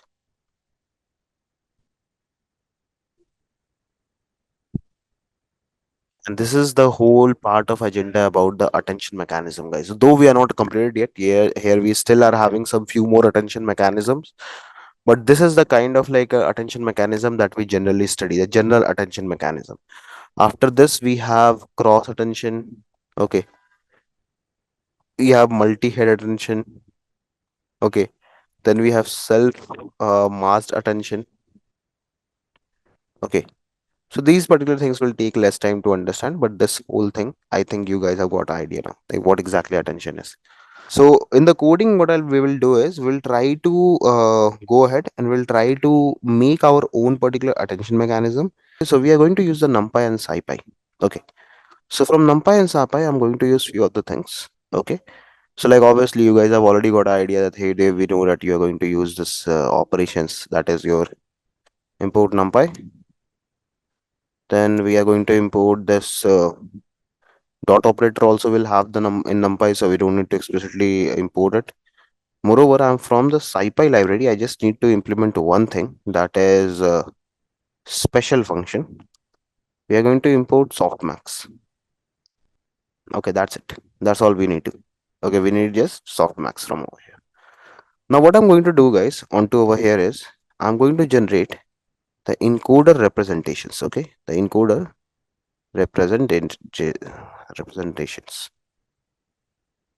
Okay, so I think our in our conversation I talked about this thing that encoders, right? They generate you the vectors. Okay, the encoders generates you the vectors for the further calculation. For the further calculation. So let's just say in this particular given scenario, what I'm going to do is we are going to have four words as we have taken an example. Let's say for word one, I'm going to define an array that will go something like 100. Maybe these are basically the embeddings that you might have seen. Okay. Similarly, we will have three, four more words over here. So copy paste, copy paste, copy paste. Okay. And we'll just keep on changing this values. Okay. And this will be your 1, 1. And this can be your 0, 1. Okay. So these are basically the four different words. So let me mention it out over here. These are basically the encoder representation. Okay. The encoder representation of four different words. Okay. So these are the words that we have taken in consideration. Now, what I'm going to do is we are going to stack the words. Okay. We are going to, this should be word number 2, 3, and 4. Okay. So what we are going to do, we are going to stack all the word embeddings into one single array.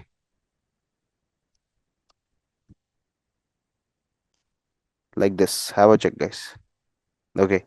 So all the arrays are now stacked onto one another. Okay.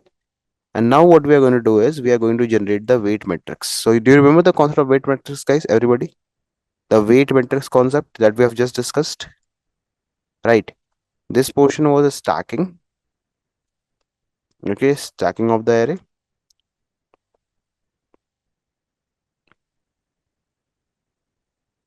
Okay. And now what we are going to do is we are going to generate the weight matrices. Okay. So what exactly weight matrices is? Basically the weight that we are going to assign.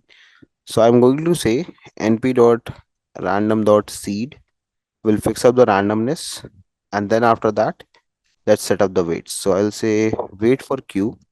So we need three set of weights, right? So because since we are having three particular variables with us, so I'll say weight of q, weight of k, and let's say that weight of v also. Okay. And for this also I'm going to use this random function. Okay. So np dot random dot radent.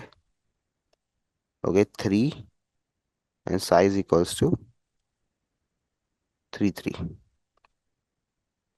Okay,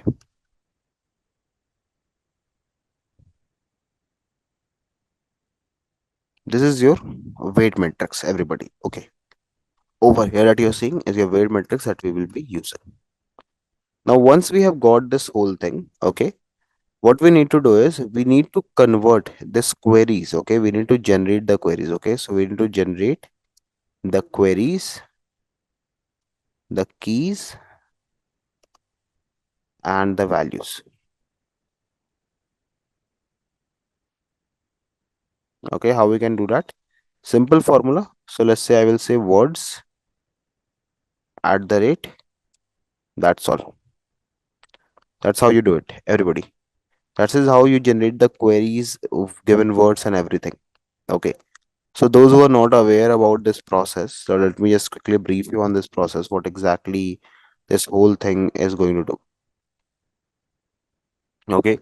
So as you might see over here, this process, okay, this is called as matrix multiplication. Okay, and this is very you can say a common process in the NLP tasks. So here the words are basically the metrics that you guys have seen, or the collection of the vectors that you are seeing right now. This WQ, WK, and WV. So WK means the weight of keys, the WV means the weight of values, and WQ means the weight of queries. Okay. These matrices represents the different queries, keys, and values transformation, and these are basically learned from the data. Okay. The at the rate symbol that you are seeing is it's for the matrix multiplication where the two matrices are multiplied. Okay. So what we are going to do is that overall process is we are having word embeddings. Okay. Screen is not visible. I think it's visible, dear, according to my end. I think they are visible, right? Visible, है ना? Yeah, correct. So overall process, guys, let me just brief it all. So here's your overall process. Okay. So in the overall process, what we have done is, let me just write it quickly. Okay. So we had word embeddings firstly. So these are our where our word embeddings. Okay. So each word that is represented by a vector. Okay, these are your word embeddings. Second thing is that we need transformation. Okay, so transformation is basically when the word vec is multiplied by the weight matrix. That is your WQ or WV or maybe K. Okay, so using this, we get new matrices. That is your Q, K, and V. Okay, once this whole process is done, we do the matrix multiplication. Okay, after this, basically, we are going to do the matrix multiplication in which we'll take the dot product. Okay, we'll take the dot product of the rows of Q and the columns of K to obtain a similarity matrix.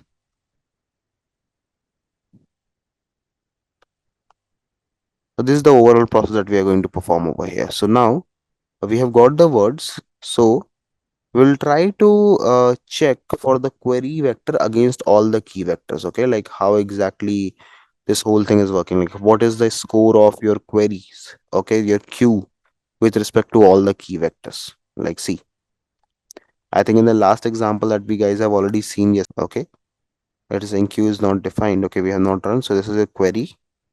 This is your keys basically, and this is your values. Okay, so now we need to map or we need to find. It is saying words is not defined. Where is the words? Okay, here's the words. Words not defined. Words now defined. Let's run it. Got it. So if you see the query part, guys, I think in the last class I told you queries are nothing, just the questions that we want to find. So this is your query vector. Okay. And if you talk about the other vector, so this is a keys vector. Okay, this is a keys basically for the given data. Okay. Now what I want to do is I want to find out that for all the given queries that we are having, how much is the relevancy of our keys? How these two things are relevant to each other. So I think guys, if you look onto the vectors, you can easily identify these and these two are very much similar to each other. Right around okay, the first vector is very much similar to the first vector in both of the columns, right? Similarly, you might observe that these two are very different from each other. Have a check. See, right? So what I'm trying to do over here, I'm trying to find the similarity between the queries and the key vectors.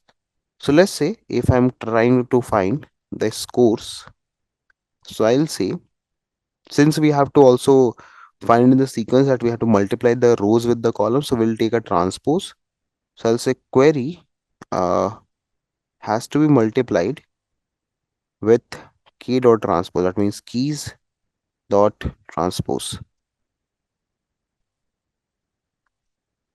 That's all. If I run this cell, it is saying broadcast together with shape 3434. Yeah, it is correct here. So what is the issue? Okay, I think I have to do matrix multiplication, not this. Yeah, now it is correct. So basically over here, what I'm doing is I'm trying to score the query vector against all the key vectors. That's all. Okay, we are trying to find the similarity of the s- query vectors with the key vectors. Okay, and these are your scores over here. Have a check. See, these are the scores associated. Okay, with each and every vector. So since we are having four, so I think now you guys might have got the find. So since we are having four input and four output, so how many total similarity scores we'll need, guys? 16, right? Is this a 4 by 4 4 cross 4 matrix for the same? And now what we need to do is we need to compute the weights as we have discussed. Okay, we need to compute the weights for the uh, softmax operation. Okay, so if I take that idea, so let me write weights over here. Let me say softmax. Okay, I want to take the scores in consideration divided by keys dot shape.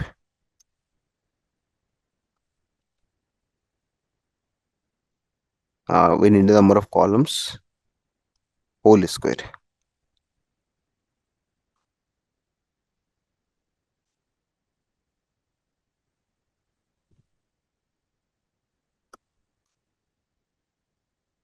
Hmm. So these are your weights. See, and now what you need to do is you need to only compute the attention now.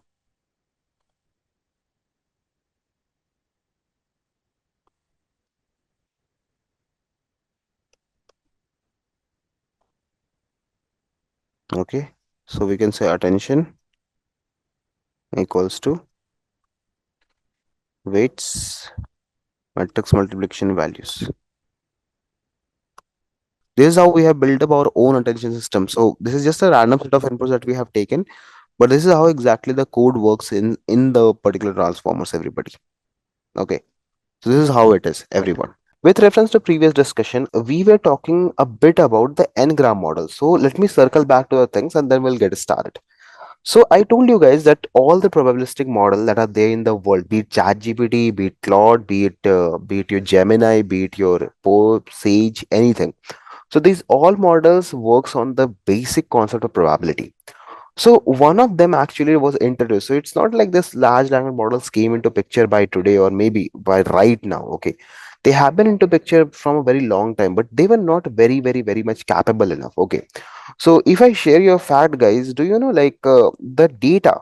Okay, let me write something. The data that we have generated in the last 2 years. Okay, only in the last 2 years. I'm not talking about this particular decade. Only in the last 2 year is actually more than, okay, actually not even more, more is a smaller word, is actually greater than data generated in the entire period before.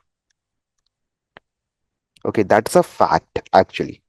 So as a human beings, as after the innovation of generative AI and this all stuff, right? So data that we have generated in the last years is actually like pretty much 10 times more than what we have generated in the entire lifetime of the intelligence or the internet or the machine learning till this point of time. Okay, and that is just because of this innovation in the large language model. So let me tell you guys in a very gist that any large language model that you guys are working on, that is basically the transformers that are working, right? So if you move back, guys, and if you go in the previous, like either 2020s or 2021, so at that time also we were having generative models, if you might have noticed. But thing was they were too simple till OpenAI introduced the chat GPT. So basically, whenever I'm talking about a GPT or whenever I'm talking about a large language model, so they are basically trained to do complex tasks, and for that they are getting trained. So one of such particular models was N-gram language model basically. What exactly was it? Let me talk about it. So this was a kind of model that used to work on natural language processing. Okay, like basically the generation of the word using the NLP. Now, now the n-gram models used to be trained upon a particular given sequence that you might see over here, like unigram, bigram, trigram, and fourgram. So let's say if I have given you data, right, like this, I love, right? So if I'm writing a letter I, so automatically if a model is bigram model, it will generate the next word as love for us. Okay. Now if I'm using a trigram model, let's say, okay, so if you write love, correct, so it will generate you the next word as language model. Okay, so that is how exactly the n-gram model used to work. So it was not a complete like probabilistic approach, but it was like more of a probabilistic mixed with the approach of the sequence. So if you write over here love, automatically based upon the probability that okay, after love only the language can come, it will generate the output for you, depending upon which kind of model you're using. So if you're using a bigram model, that means you have trained the model on the two pairs of words. So each of the word is having only like each of the pair is having only two words. Then if I talk about trigram, so the pair is having three words each. If I'm talking about four-gram model, so it will have four words each. So basically in the very starting and the very earlier phase of the generation of the text generation, this was the model being used. Now obviously guys, it's a very much clear understanding that let's say if you're having a generative model, right, it's working on generating of some text. Now tell me, is it possible for a model to be this simple to handle data that could be in billions, everybody? Because these models were very simple and they were very computationally efficient. They were not doing a lot of calculation, they were not doing any lot of calculation. So the issue was, as written over here, the n-gram models are simple and computationally efficient, making them suitable for various NLP tasks. However, their limitations include the incapability to capture long-term dependency in the language and a sparsity problem in dealing with high order n-grams. So obviously, as I said you all, you can't go ahead and you can't expect this model to generate you the sequence for let's say 1,000 grams or maybe 10,000 grams, right? If you're having 10,000 words, automatically the issue that will come over here will be with the long-term dependency. It won't be able to remember what exactly are the conditions going in the long term. The context will be forgotten, the other issues will be also there. That is the first issue is that is there.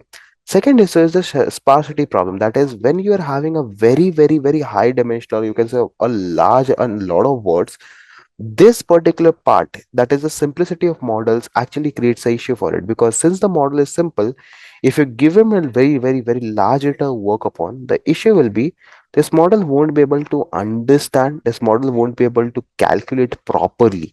And that is the first part of issue that we are having over here.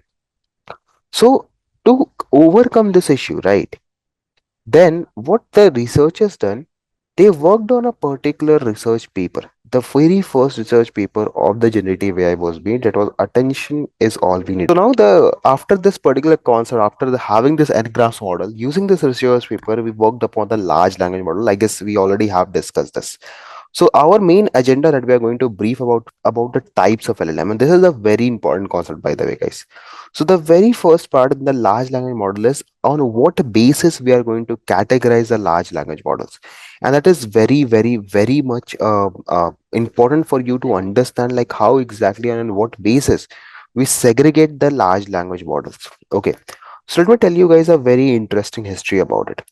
So I guess when we guys were working on the concept of transformers, right? So you guys might have noticed that when I was working with transformer, I was directly using the hugging face, and we were able to go ahead. We were able to use the concept of transformers, right? So basically, guys, that kind of transformers or that kind of learning models that you don't need to go ahead and you don't need to train explicitly on a given piece of data, they are known or they are considered in the part of zero shot learning. Okay.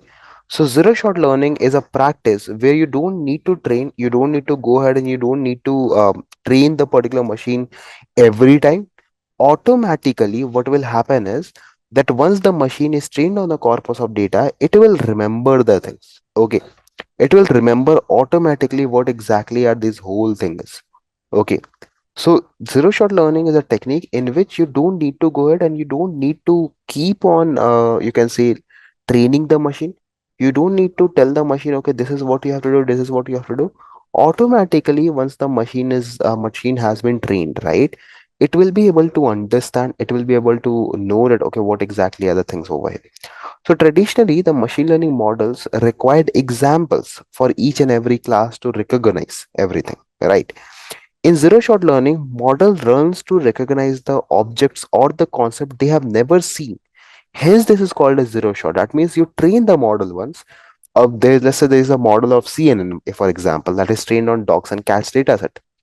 Now, once the model has been trained upon a dogs and cats dataset, and even if it has not seen a picture till yet of any particular given animal, let's say, for example, it can also go ahead how it can, like, if you have shown a picture of a lion, let's say, what is zero shot learning aims to is it will try to find out the gap between these two things because it has already learned the images of dogs and cats. Now, based upon the understanding of dogs and cats, it will try to identify under which class or under which particular given data part this particular image will come. So you are not going to train the machine explicitly on the same. Okay, so the core concept of the zero shot learning is to connect what model has seen to what is it isn't has seen till this point of time. Through this particular thing, it will try to understand on the previous data, like whatsoever it has learned till this point of time, based upon the same, it will try to predict. Now here you might think, Dave, how exactly this whole procedure might go on, like how exactly this whole thing that you're saying it might work in the backend. So there are three things that are actually associated with it. The first thing is, the first very important thing over here is the semantic embedding space. So let me write it down for you all. So onto over here, guys, in the uh, zero shot learning models, if I write about it, okay. So onto over here, these are the three things that are really important in the terms of zero shot learning. Okay.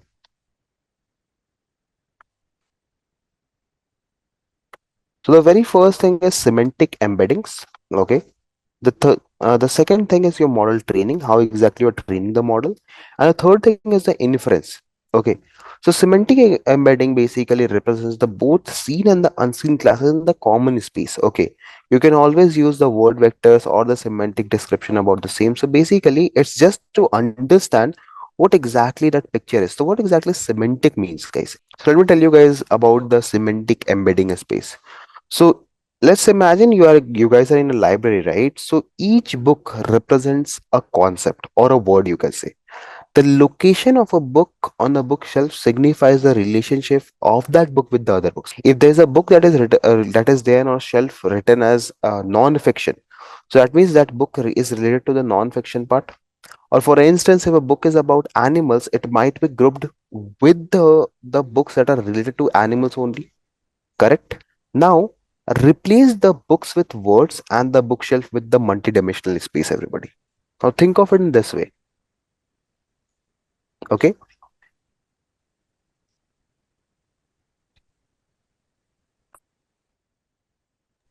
Think of it, guys. Just replace the books with the words, okay? And the bookshelf with the multidimensional space. You'll find yourself in a place that is called a semantic embedding space. So, basically, the position of the word in this space reflects the meaning and the relationship of this word with the other words. That is what exactly semantic embedding space is. So if you just consider the example of a library, a book that is kept somewhere, anywhere in the library, has some relationship with its surrounding, that where it is kept, which along with what books is had been kept, right? Because obviously if you go to library, you see that there is a different categorization of the same. What I meant to say is the same happens in the semantic embedding space as well. So when you put a word in this space, it basically tries to find the relationship with all of the words that are there in that particular surrounding. Okay, so that is the very first thing using which the zero shot learning works actually. So you just need to put the data. If you take the example of dogs and cats that we have just taken right now, so in the same example, what happens is if your machine has already seen the dogs and cats data set. So imagine that your machine is already trained on dogs and cats data set. Now, if I put a picture of lion into over there in that particular space, now what will happen? That machine will try framing up the relationships with that particular image, and based upon the same, a categorization will be formed, and that is what exactly zero shot model does, everyone. Now, moving forward, the second particular thing is multi-shot learning models. Okay, so multi-shot is basically where you just need to provide the context and you need to work on it. Okay, so zero shot and multi-shot are very much similar to each other. There is no there's a very small difference that I'll tell you in the implementation part directly. But the main concept that I would like to tell over here is about the fine-tuned or domain-specific model. These are the one that are very, very, very, very much important. The reason behind is, say guys, that if you are using ChatGPT or if you're using Gemini for example, okay, so these are very, very generalized, or these are very, very, very generalized machine learning, or you can say generative AI models. But the thing is, if you look on with the business perspective, right, do you think these are very good with the business perspective, guys? So do you think ChatGPT or maybe Gemini or maybe Claude or maybe any particular given GPT model, is it very specifically designed for a particular domain? No, right? That is where the fine-tuned or domain-specific models comes into play. So these particular models can be either a model that is already existing, that means maybe your ChatGPT itself. It can be like this, that either your ChatGPT model can be, after its own training of GPT, can be retrained for a specific task, or you can create a specific GPT model, or you can create a perfect LLM model for a specific domain. So if you guys might not have heard, let me give you an example of it, but widely used using the pharma and consulting. Yeah, so exactly, dear. But the thing is, dear, it is not only about the medical field. Have you guys ever heard of this particular thing, guys? Bloomberg GPT. So Bloomberg GPT, Yeah. guys, is actually, this is a financial GPT model, and it only works with the finance part. Okay, if you ask it any general question, it won't be answering that. If you see this paper, this is a official research paper for Bloomberg GPT, and you can see over here the use of NLP in the realm of financial technology is broad and complex. And this particular Bloomberg GPT is one of the implementation and one of the best implementation of a domain specific LLM. So if I show you the actual website where this Bloomberg GPT works is, I guess you might have heard about this company called as Bloomberg already. They are basically a company that works with the stocks and all. So see guys, this is the Bloomberg channel, by the way. So if you open it up, this is a complete uh, website that entirely works upon financial domain. There is no other specific things on which the Bloomberg works. And this Bloomberg GPT is one of the implementation where actually the fine-tuned GPT or the domain-specific GPTs are getting worked on. See, there's the Bloomberg GPT, everyone.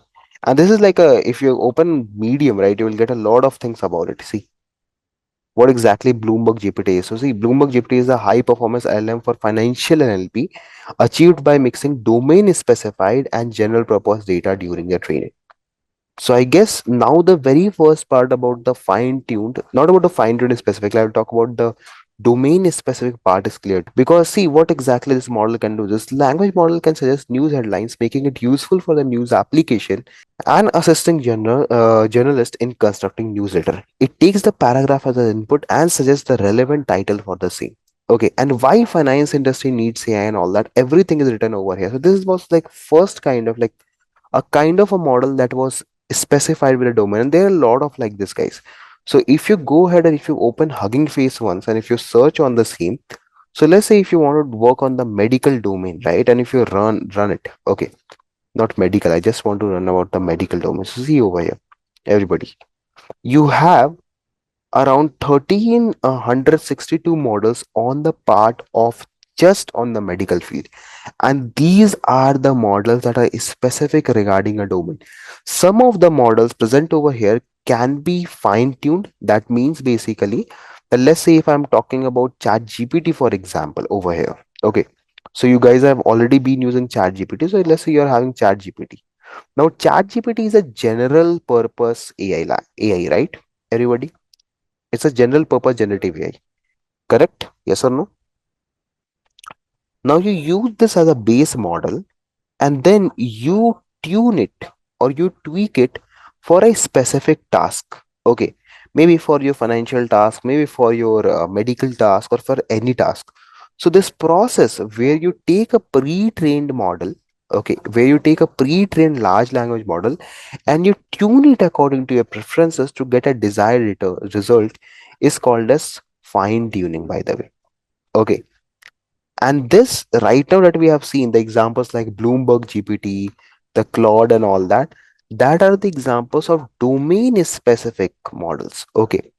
So if you might notice, or a definition also that I have written is the fine tuning or a domain specific model represents a category where the model undergo additional training tailored to a specific task or domain after initial pre-training on a general data set. The task-specific optimization involves the training of a model on a dataset specific to the intended application.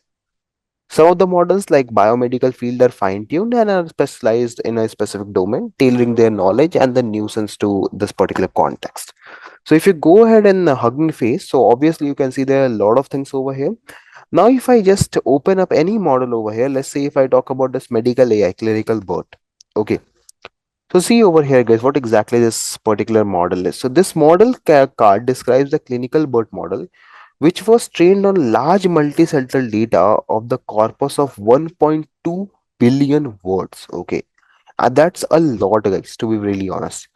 We then utilized a large scale corpus of EHR of the 3 million patient record. Okay, so that means basically this particular language model has been trained upon the corpus of like around 1.2 billion word with along with having a data of 3 million patients. Okay, so that means if I go ahead and if I see what is the job of this particular model is, so here you guys can use it directly from over here actually. So this is a kind of model that will help us for doing masking. Okay, masking basically filling the gaps. Similarly, if you go to the Falcons AI, this model is for generating the summarization. Have a check, guys. Okay, so if you see, this is a complete report that a person has like embedded over here. See, a complete report of a person. Now, if I click on compute, okay, see, the model is loading. Okay, and this is a very domain specific model. Okay, so if you might notice, this model is made up on T5 transformer model. Okay, so again, this is a fine-tuned model. You might see over here. See, fine-tuned for tasks like summarization of medical text. Okay, and see over here, guys, everybody.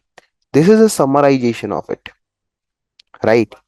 So this is actually the fine-tuned model. How exactly the fine-tuned model looks like. So I guess now the difference between the domain specific and the fine-tuned model is pretty much clear. And moreover, guys, I think today itself I'll be working on a fine-tune. Maybe we can try to use, or maybe we can implement a fine-tuning model, or we can fine-tune a model over here. So these are the challenges that are specific to the large language models. Okay. So the first is data challenge actually. Data challenge basically means that your model needs to understand that what kind of data it is working on. Okay. So let me clarify that part, like what I mean to say over here. Okay. What exactly is my understanding to these all things is. So the very first part that I've written over here is data bias. Okay. So when the training data is used to develop a LM models, okay, the training data can be biased, guys, and I guess you all will agree on the same that any data that we are going ahead and any data that we are passing to large language model that can be biased and can be imbalanced as well. So the model can learn and pre-compute those bias also in its output. Okay. So example, let's say if a model is trained on a data set that is having only the example of uh, let's say people that are having gender as male, the majority of the population is having gender as a male, right? So maybe if we use that data to generate any medical output, right, so it might not give us the consistent output, guys, because the body, that a male and a female body, if I compare, so both are having different like different kind of adaptiveness, right? So male body is maybe like less adapted to something than female bodies that are less adapted to something. So let's say if you have trained a large language model majorly on the male patient data.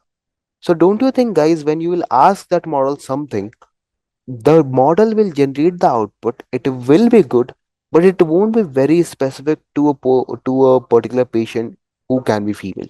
So that is the very first part actually that needs to be understand that the data should be not biased. Okay, whenever you are training a machine learning or a large language model, the data needs to be checked thoroughly before moving ahead and giving it to the model. The second thing that might you notice over here is limited world knowledge and hallucination. So let me talk about. So LLMs may lack the comprehensive understanding of the real world event, guys, or the information or the knowledge about a specific domain. Now, this particular thing, okay, when you lack in the understanding of real world events or the information or the specific domain, that can lead to generation of the incorrect, misleading, and nonsensical responses is called as hallucination. Okay. Now, for example, a LLM might confidently state a fact about a historical event or may provide a incorrect information about the scientific concept even. And I guess you might have been through this particular phase, guys. If you might have used ChatGPT, so just try any question over there in ChatGPT, okay, and try that. I think I'm not sure that if this answer is correct or not. You might see that ChatGPT will send you another response for the same, saying that okay, I might have missed this thing, this might not be the correct output, please have a check on the other part of the solution. Have you guys ever been to this situation, everybody? Have you guys ever given a try to it that you guys have analyzed it, okay, Chat GPT or maybe any particular large language model might have given you the wrong responses? And I guess it happens a lot of time if I'm not wrong, right? So basically that's the thing that you need to also understand, that the large language models that are there, right, they don't have like they need to have the proper idea about the real world scenarios and everything. So this particular phenomena can undermine the reliability and the usefulness of any large language model that are preparing, especially when the application of these particular application are crucial, like a medical diagnosis or the legal advice or like the business industry.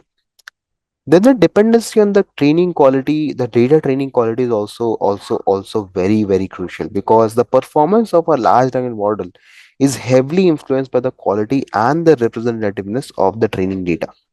So a model that is trained upon a small and a biased data might struggle to generate the accurate information and the responses.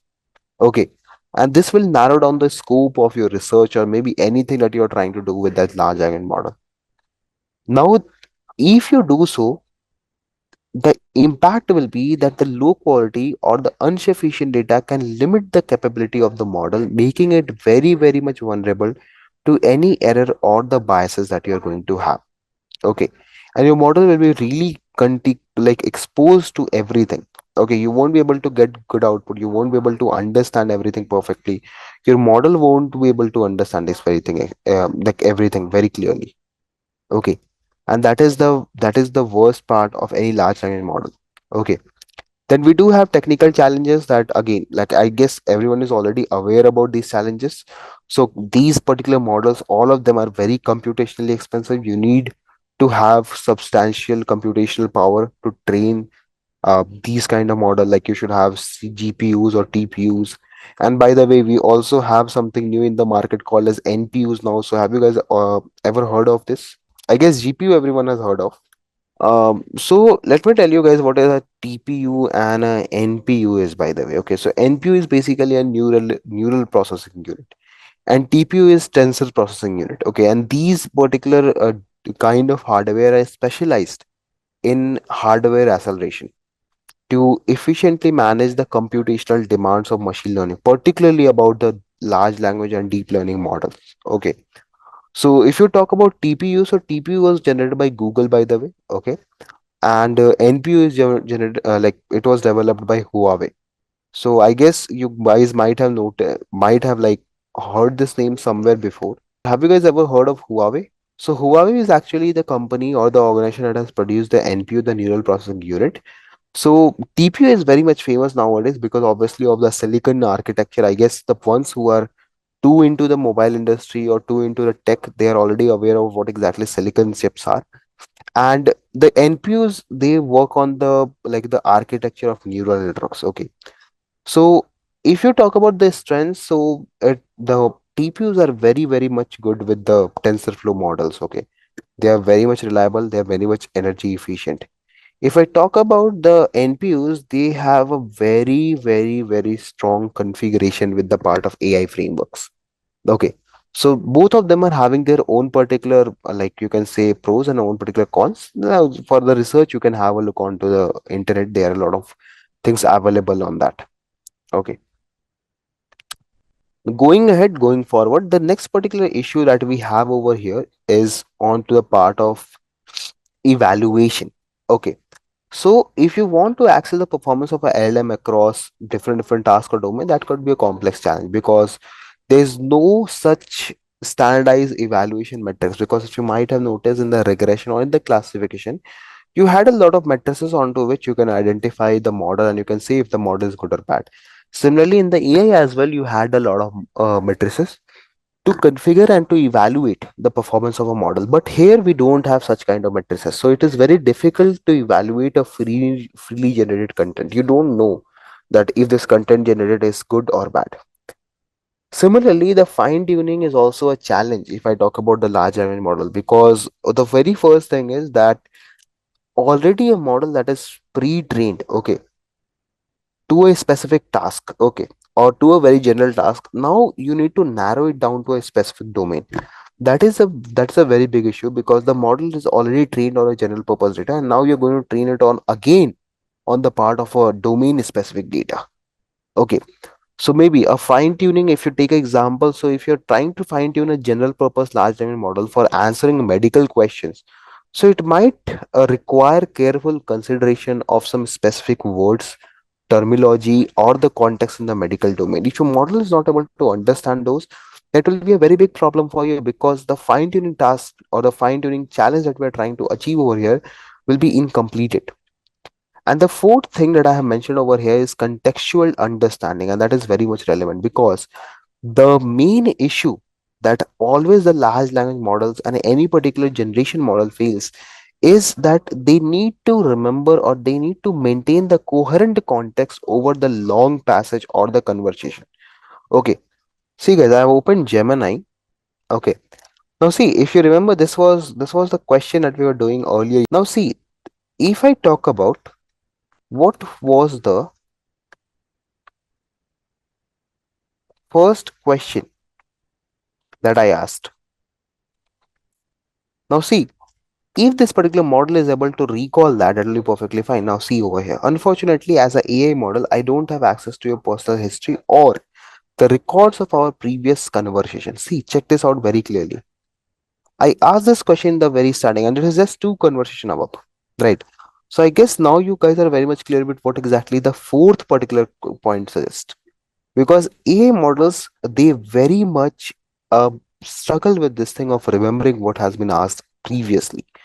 I guess this was the same thing that I told you earlier about the LM, that they don't have their own memories to store something, right? So let me come back to the part. One more thing, guys. Okay. So I guess we already have discussed about using the LMs effectively and what is a domain specific model is. Okay. So Pradhan saying, yes, it shows. Okay, then that is very great, dear. Because see, again, as I said, the models actually you might have seen right now in Gemini as well, they struggle till this point of time to understand or to remember the previous context. Okay.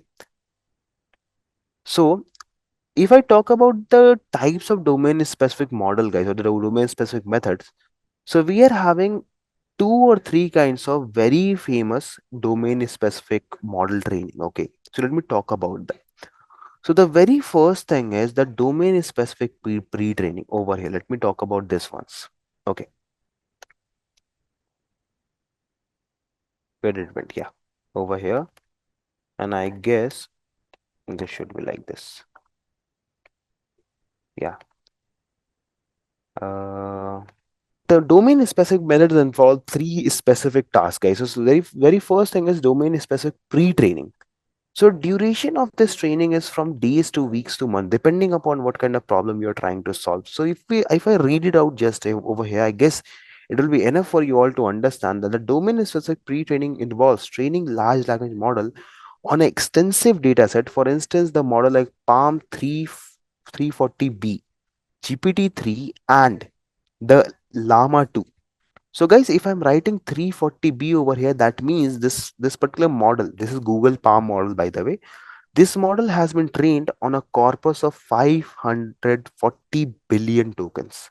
Okay, and that's a huge amount of data by the way, guys. Okay, and these all model has been trained on a data size ranging from 99 billion to 2 trillion token that specifically represent the language and the characteristic of a particular field or domain. So if I just open the Palm documentation, okay, I think I might have one. Google Palm, I guess. Yeah, I was researching on it a day before. So see, this is the Google Palm, guys, by the way. Okay. And this Google Palm is like a highly like if you might have seen over here, this is just Palm first. Okay, this is a Palm more like version 1. Now this is the Palm version 2, actually. Okay. And this is like a different, this is an entirely different kind of model. They are still working on, the Google is still working on it, and this actually uses a corpus of 1.2 trillion tokens, everybody. Okay, a huge amount of data has been spent to train this palm 2 model, and moreover a huge amount of timing is also like given to train the model. So that's why I've written over here it can take days to weeks to months to train a particular model depending upon how big your data is. So similarly, you can see over here, you also have like the understanding of Bloomberg GPT. I think I've already given to you earlier. So the Bloomberg GPT is a model that has been trained on 50 billion parameters related to financial industry. Okay. So if you ask anything related to financial industry to Bloomberg GPT, it will give you the answer. But if you ask anything like else than the part of financial modeling, it won't be able to give you the answer. So the Bloomberg GPT works with the financial sentiment analysis on how exactly or what is the sentiment of a particular text that is given to you. Named identity recognition, like it can find the labels. Basically, you can say that different keywords can be classified into different kind of tokens. And then news classification, like it can classify the news in different categories as such. Then it can do question answering in finance. It can be a conversational system in finance. So these are all the use cases of Bloomberg GPT. So after fine tuning a GPT, maybe if you might not have known the history of Bloomberg GPT, so it's a kind of a domain specific fine tuned model that has been specifically designed to do the financial task. Similarly, the second kind of particular technique is domain specific fine tuning. So this is pre-training, guys, by the way. Okay, domain specific pre-training.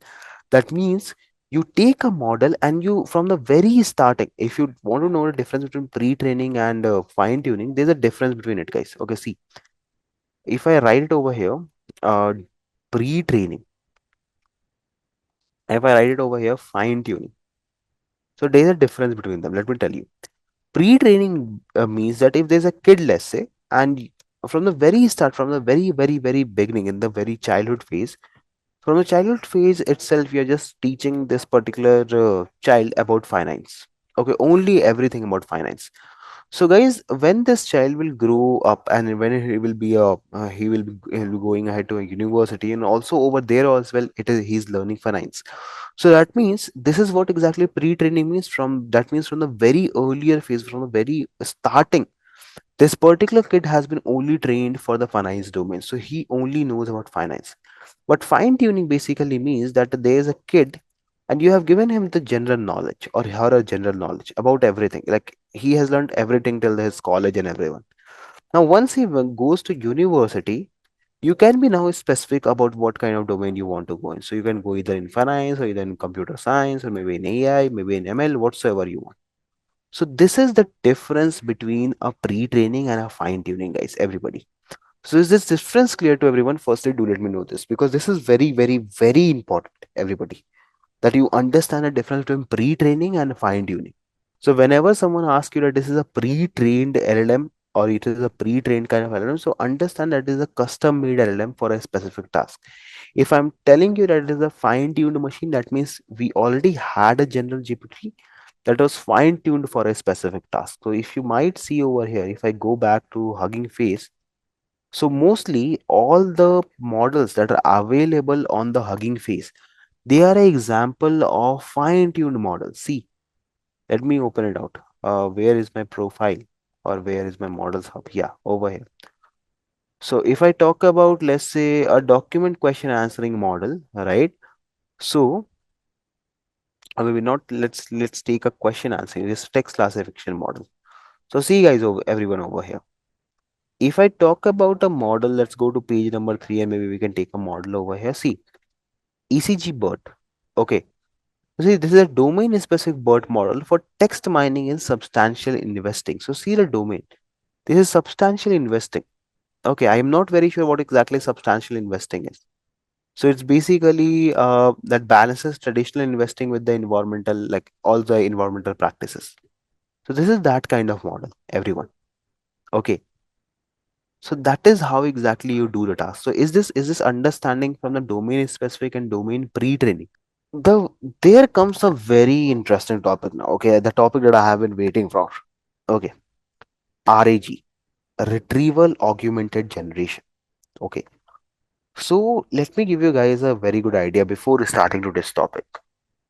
Have you ever went to chat GPT and you ever have noticed that if you ask GPT the real time information, okay, it won't be able to give you the real time information. Have you guys noticed this phenomenon? Or maybe if you go ahead and if you ask the pricing of Apple as of today, Apple stocks, it won't be able to give you that. Why? Because if I talk about GPT 3.5, let's say it was trained on a data till 2023. Okay, only till 2023, by the way. Okay, so now if you ask the question that let's say what was the current stock price of Apple as of today, it won't be able to give you that answer. Why? That is what exactly is the issue with the LLMs. So retrieval augmented generation is a AI framework that enhances the quality of your response by incorporating the up-to-dated. Everybody, this is the very important one. This technology, it adds the up-to-dated and contextually relevant information from external sources during the generation process. So let me tell you this, everyone.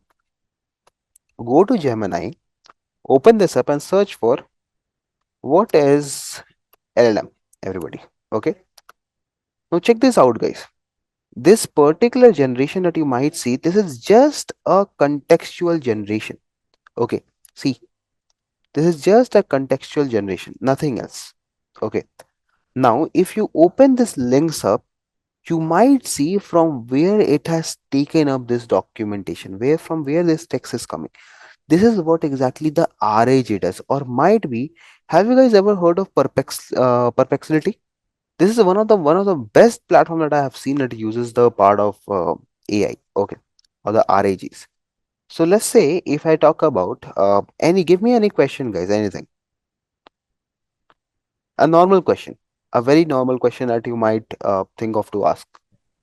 So let me just give you a question over here. So what is LLM? I'll ask just over here. Okay. So now see, guys, over here, you might notice it is giving you some sources over here, and then it is generated answer. So what exactly are the sources over here? So if you might notice, this is what RAG is doing. You might notice over here, whatsoever output has been generated, what it has done in backend is it went over internet, it found out all the relevant details that is required in order to generate this output. And now based upon whatsoever things that has been generated for internet, it is trying to evaluate and is giving you the results.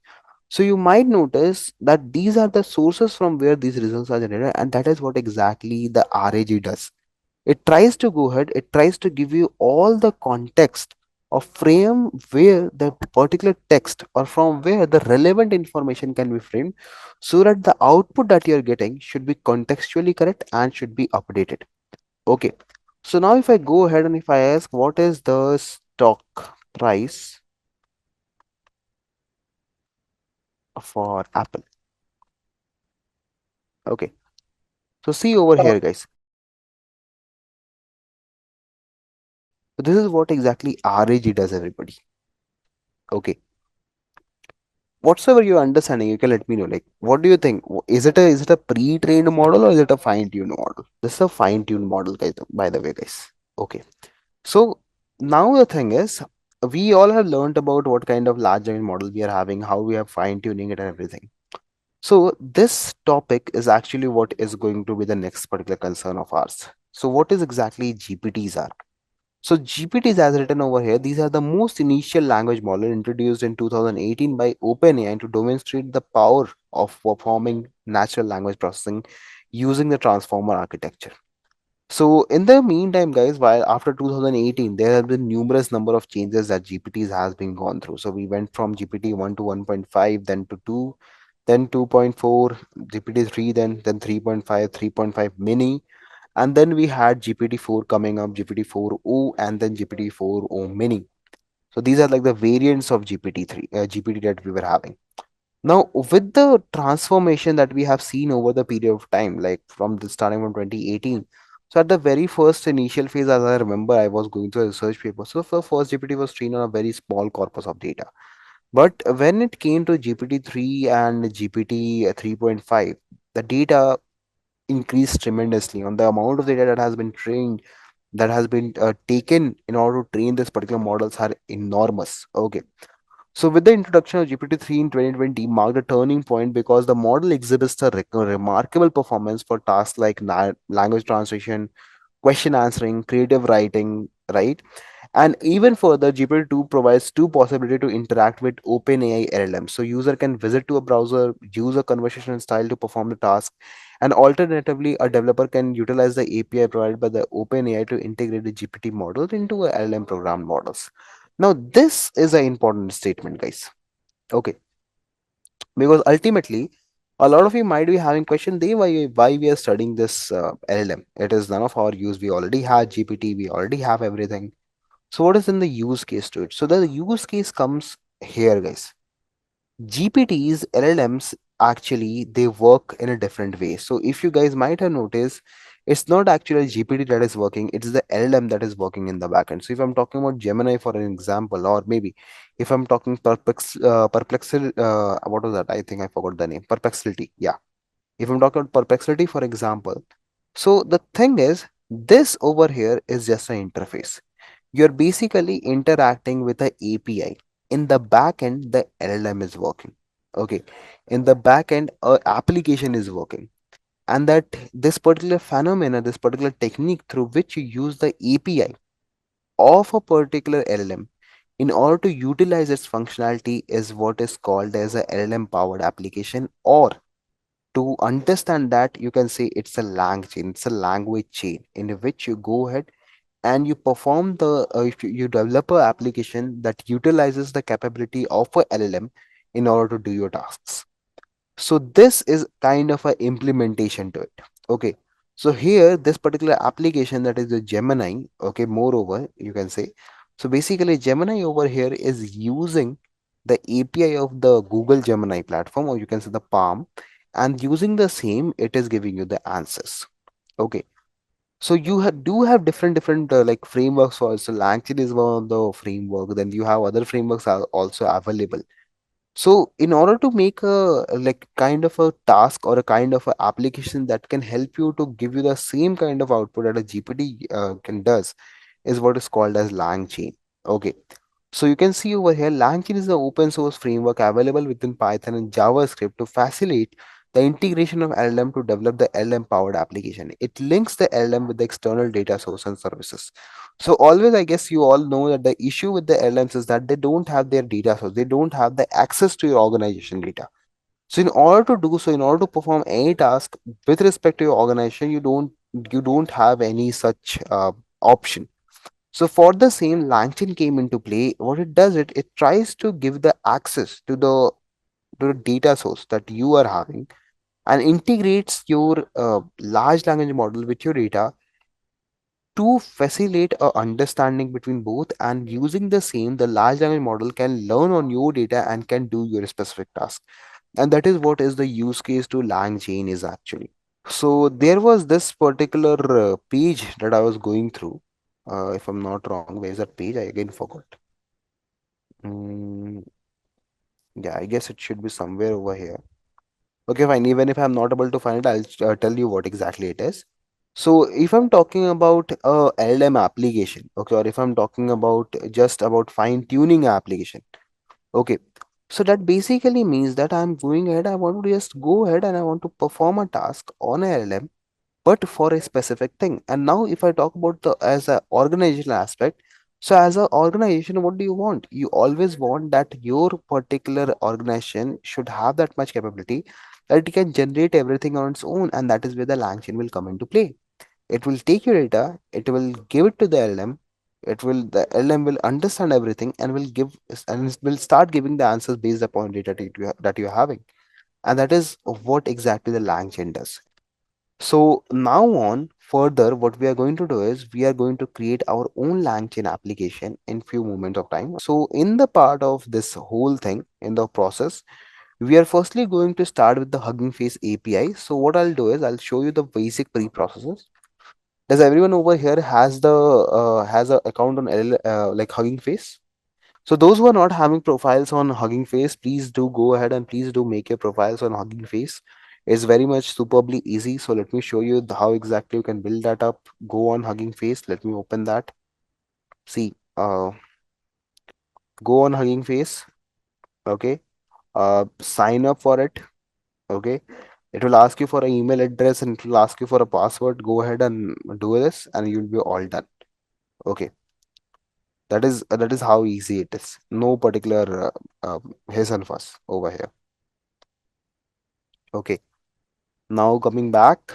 So once you are into the Hugging Face, everyone, okay, go to your account over here. You will see your profile. Go to your account and then you will see a option over here. Let me just tell you that option. Go to your account and go to settings, or you can say over here as a setting option. Okay, go over here in the settings option. See, now here you will have the access token option. So here you need to go ahead and you need to create a token for you, everybody. You need to just click on the create token option. I'll delete the previous token that I'm having, and please don't share your tokens with everybody because it is having your access details, by the way. Okay. So click on create token. It will give you the access to what you want or what you don't want. So let's say that you can give it a name like training or practice token. Let's say I'm just giving it practice token. And whatsoever rights you want, you can give the rights. So for now, I think what we'll do is we'll give every right, okay, so that we can use it. And I'll tell you more about the rights in the upcoming classes, like what exactly you have to do. So it is a fine grain. You can give it the right access only, that you let this token has a read and write to all your and yours organization resources. Okay, so the right will be the best way. Just click on create token and you have your token. Okay, click on done. It's all done over here. Okay. So we just need this token, by the way, for our all the tasks, and that's all. That's all we need to do over here. Okay, perfect. So this is the way you guys can create the Hugging Face token. So I've also written the same thing over here. Okay, so please repeat how the token is created. Dear, I have written it over here. By the way, you start with the Hugging Face website. You can click it over here. So you can go over here. You can click on it. Now, if you want the link, you want to create the API token. Go over this. Okay, see here. If you want, you can just click over here, create new token, okay, and you can start working with it. Okay, it's very much pretty much easy to do. Okay. Now, uh, earlier when we were going ahead, and earlier when we were using the functionalities of transformer, guys, so there we didn't had the concept of APIs because we were just utilizing the transformers. Now onto over here, we are going to fine tune a particular given model. So for the same, we are going to have the Hugging Face API. We need the Hugging Face API. We need the Hugging Face endpoints also. So endpoints are basically a phase of the model from where we can start the training again. Okay. So here basically we are going to have this Hugging Face API token. We'll configure it. Okay. And then we'll start doing our job. Okay.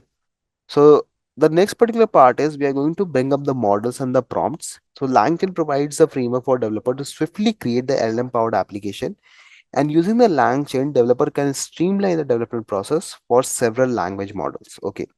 And a model in context of LangChain is any language model that can generate a series of words trained on probabilistic model in the natural language. So there are two types of model that we have in LangChain. So there is LLM and there is a chat model. So I guess, have you guys ever visited your Intellipaat website, by the way? Like the official website of your own organization, Intellipaat. So if you go ahead and you might see there would be a chat bot over here. If you might have recognized.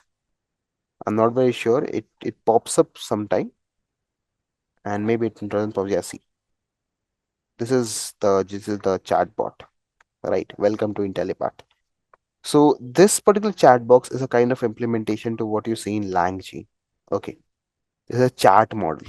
Okay, it has been trained on the data of the organization to give you an idea of whatsoever you ask. Okay, so if I say hi, okay, you're selling queue position one. Okay, so that is how the things go around over here. See, okay, perfect. So guys, APIs, if I talk about, they are basically the interface that takes up the request from you and passes it to the server. Okay. So if I show you a general diagram or a diagrammatic representation of what exactly APIs are, so please have a look onto over here. Okay. So it's basically like this, everybody. Okay, this is basically a API. So you take a request, like let's say if I'm browsing through this website, so whenever you search something, right, what happens is a request is generated. Like let's say right now, if I search over here Flipkart, right? So basically this API, this is a request that I'm trying to give to my server. And in order to carry this request to the server, we have APIs. Okay, so it's basically like the waiter in the restaurant. Okay, so if you want to order food, you don't go ahead and you don't talk to the chef directly regarding it. You have the waiters for them. So you look on the menu, you request whatever you want, and then the waiters takes that request to the particular cook or particular chef. And then when the chef has prepared the food, the same response, that is your food, is returned to you via the API. Okay. So that is a very basic and a very like a common understanding of what exactly API is. So guys, as I discussed earlier, LLM is a open source framework available in Python and JavaScript to facilitate the integration of LLMs to develop the LLM powered application. Okay. It links your LLM to the external data sources and services. So basically, guys, if you're using a LLM or if you want to use LLM to leverage your task, you guys can create an application that will be more or less powered by this LLM, and then the same can be used further on to enhance the productivity. Okay, okay. Now, obviously, as I discussed over here, so I think when we were talking about these all things, about how exactly the LangChain and everything works. So I told you all that never ever it happens that you guys are directly going and you guys are using the LLMs directly. Okay. So if I talk about perplexity, for example, okay. So what perplexity does is you're not actually using any particular LLM directly over here. Okay. This is basically a LLM powered application, you can say. Okay. This is particularly a GPT powered or a LLM powered application onto which here whatsoever you write, that is basically going inside the LLM as an API. Okay, as a request. So if I write over here NVIDIA beats Q2 expectation, let's say for example the same thing, right? So basically what you have done, you see the API changes over here. Have a look, guys. If I go back, this is the Perplexity API homepage. Okay, now this is your first API. Okay, I'll mention the chat box as well. This is your first API. Okay. Now once you search something, let's say what is semantic healing. Okay. Now see how exactly your API has changed over here. See, check it out. This is your second API here. Now if you notice in the API, you have a particular search key going on. See. So if you see this, you have a search API going on and it is asking you what is semantic healing with some particular additional data.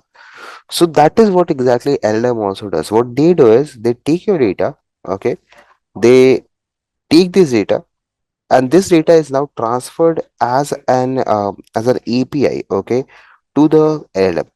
Now this API has the job to carry this payload to your LLM. Okay, and that is where the LangChain concept comes into play, because LangChain, as I said, it's a framework that will help you to develop these kind of libraries, okay, these kind of applications, by the way. Okay, because obviously, guys, the thing is that we don't want to build everything from scratch. Okay, if I go ahead and if I want to build any LM from scratch, or if I want to build an application that is like solely and wholly is acting like a LM powered application, so it will take a long time to go ahead and to train the model, and then we need to feed the model the data that it requires, and then we need to pre-tune it, or fine tune it depending upon the domain. So that whole procedure will take a lot of time. It will take a lot of training. It will take a lot of what you can say computational resources to get trained and to then get onto the platform. So in order to remove, or you can say in order to deplete that timing, or to like reduce the timing of this whole complexity, we can directly use the lang chain in order to go ahead and in order to facilitate a better application that works on the LM to give you a better response. Moreover, if I talk about the LM, so it is also kind of a toolkit that is very familiarized with the prompt engineering process. So, by any chance, guys, are you guys aware what prompt engineering is? So, prompt engineering is basically a kind of technique that will help you to generate codes using the prompts. Okay. So, as written over here, prompts consist of a set of instruction given by the user to guide the model in generating the desired response. It can be a question, a command, or any specific input prompt, or a meaningful or a contextually relevant output from the model. Now, the precision and the clarity of prompts plays a crucial role in influencing the output generated by LLM. Because, see, guys, I think you guys might have noticed in the Google Colab itself. Let me show you something. If I go ahead over here, I have a code block saying that start coding or generate with AI. So if I write a prompt over here, have a look. If I write import NumPy, pandas, and matplotlib.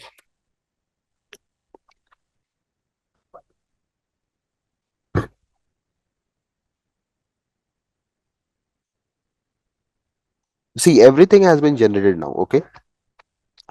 Now at the same time, but if I write something like this, okay, let's just say, for example, train a model using the data, okay, and evaluate the model, right?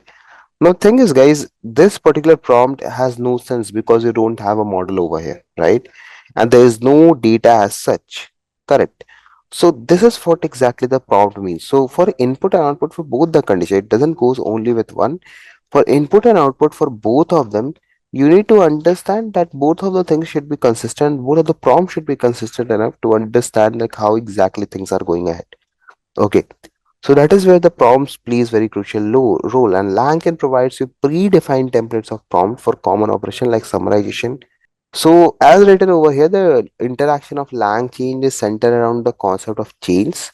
Chains provide a mechanism to execute the sequence of calls of LLM and tools through the prompt template. So basically, guys, let's say if I'm talking about a particular question.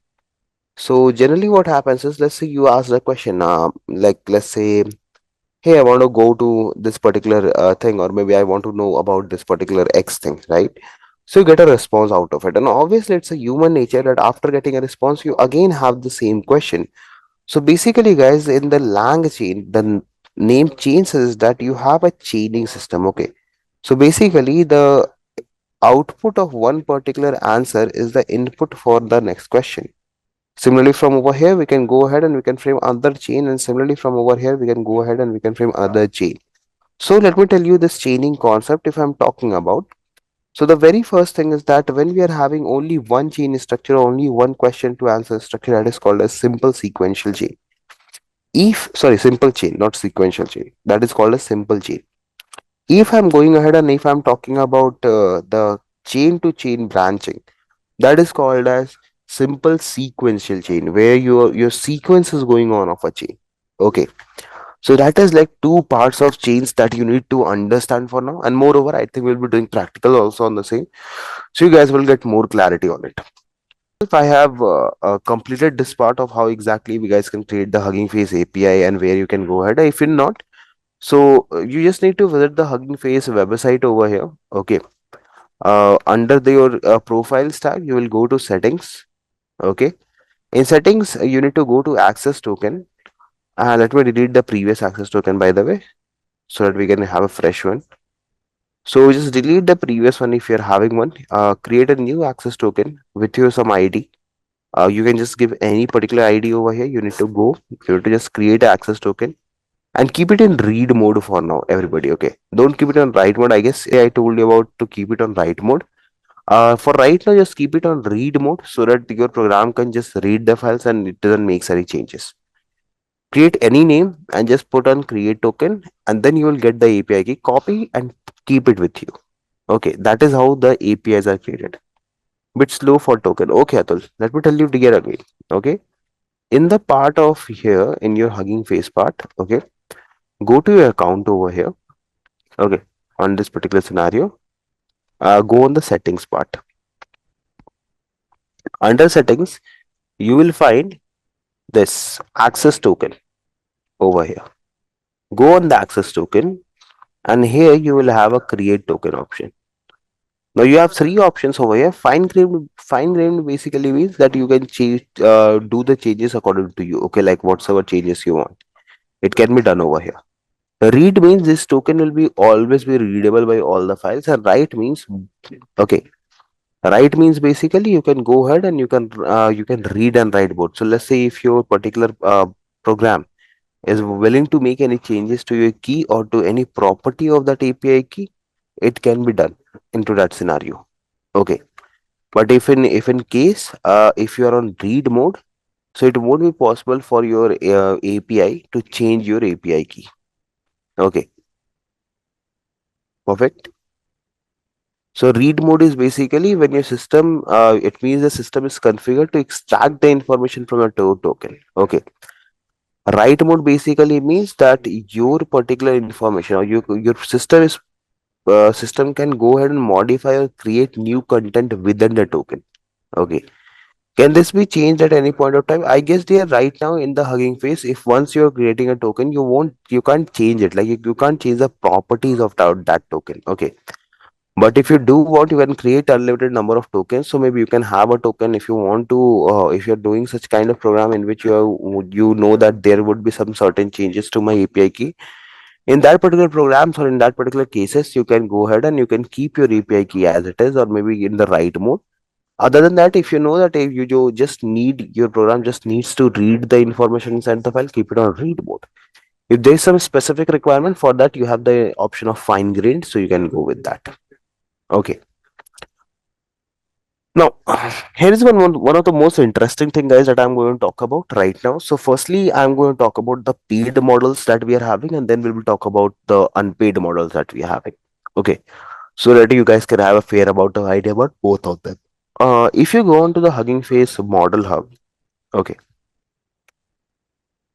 you might have noticed we have multiple models for different tasks. So as I said you guys earlier, this is a platform that we also use on general basis for our model selection. Okay, so if you go in real time industry or if you're working on a real time project, So this platform is quite famous. It provides a lot of models. There are a lot of choices that you can work with, and even like if you open any of the documentation, you will find that okay, this is why it is so good.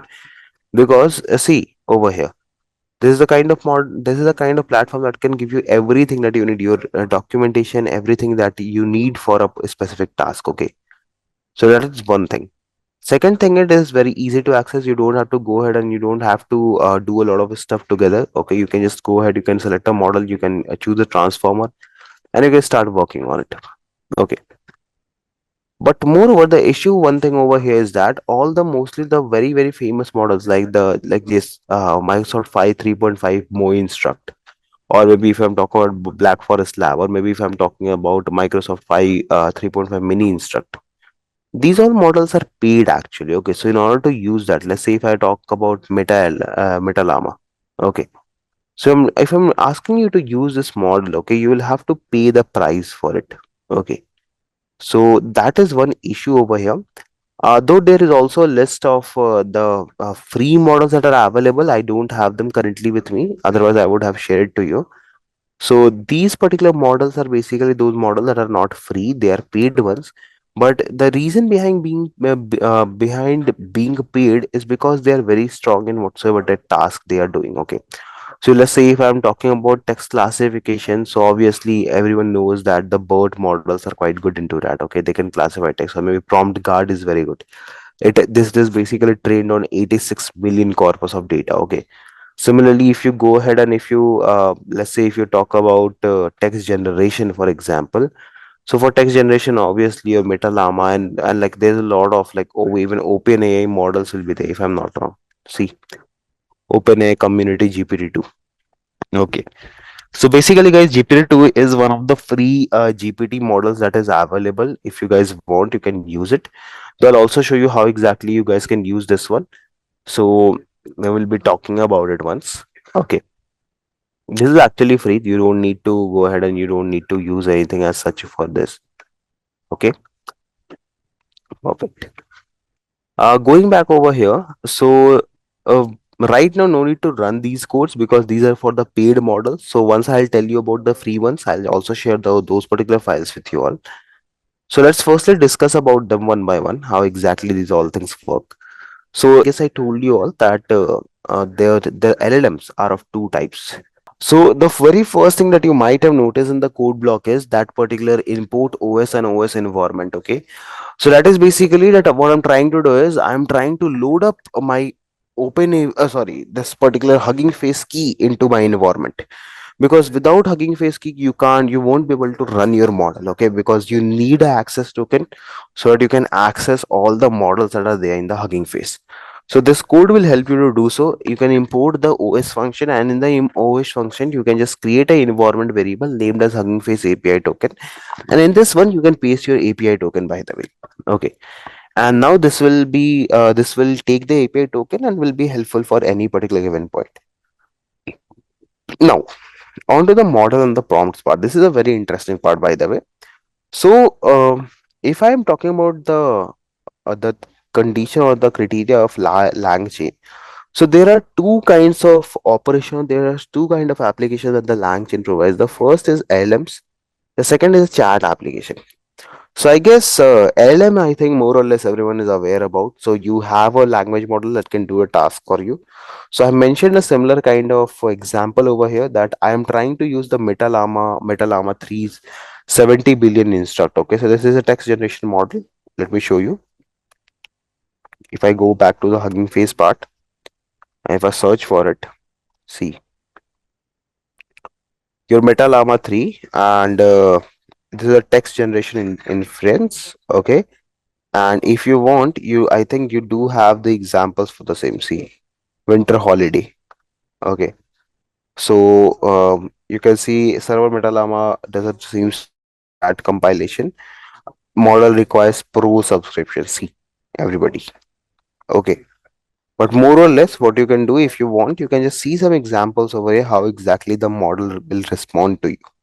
Okay, so these are basically the kind of models that are paid, but they are actually very good because they have been trained on a very big corpus of data. If you might notice, the model size is 70.6 billion parameters. Okay. So this was the model that I was using, and this is the code from one of my project. So firstly, what you do is you basically initiate the command by writing Hugging Face endpoint everyone. Okay. So let me tell you what exactly Hugging Face endpoint means too. So I guess I have also talked about this earlier, what exactly this thing was, but let's reiterate to it. So it's basically a function that will allow you to interact with Hugging Face model directly using your Python code.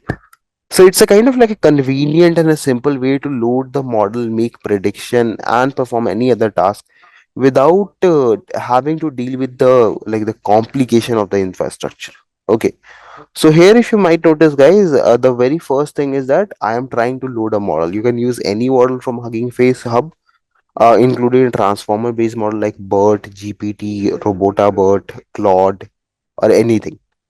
Once the model is loaded, you can make your prediction on new data, and basically the data that you're passing will depend upon the model. Like if you're using BERT, you can directly pass a text model or something.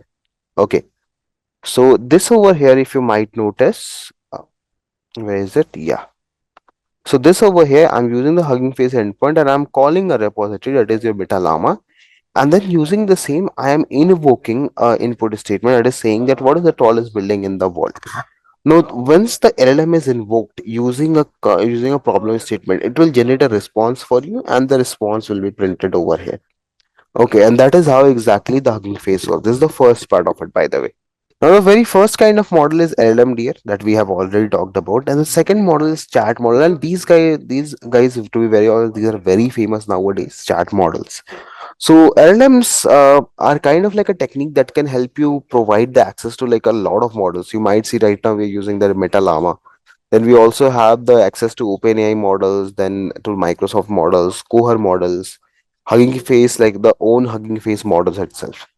So as you can see over here, unlike the text in text sound interfaces, chat models adopt a distinct approach, utilizing a structure where the inputs and outputs are framed as a chat message. The design facilitates a more interactive and dynamic user interaction with the language models. Okay, so over here, what this particular prompt is saying is that we basically uh, earlier, whenever you see a chat bot, so what used to be there, like there used to be a person over there who used to talk to you.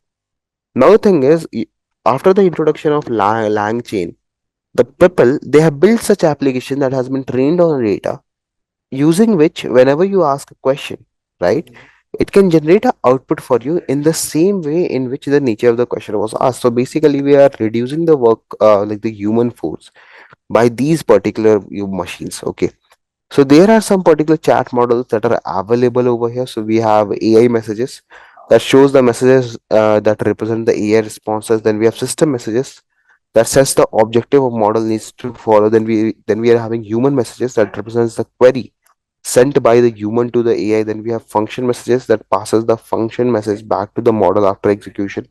And there is chat message. Okay. So AI message is basically the message that represents the AI responses. What exactly does that mean, guys? Okay, so let's say you don't want the model to get you don't want your model to follow some certain practices. So for the same, what you will do, you will set some configuration, you will set some constraints. Okay, so basically, you might have noticed that whenever you're writing a prompt or whenever you're trying to generate a GPT question, okay, what happens is if you want, you can also constrain the model in some or the other way. Let me show you all. Okay, see, if I come back into my Gemini, okay, uh, yeah, have a look over here, guys.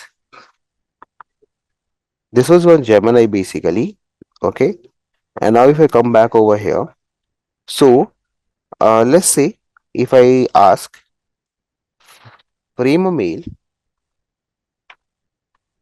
to the manager telling him about my leave, okay, just a very simple question, okay.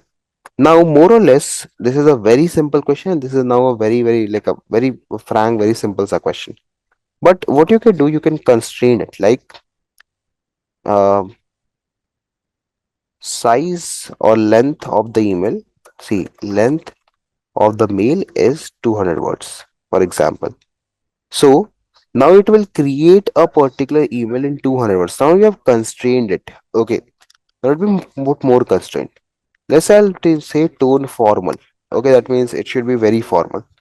Now again one more constraint. Tone casual. That means you just want to just frame a normal some message. Okay.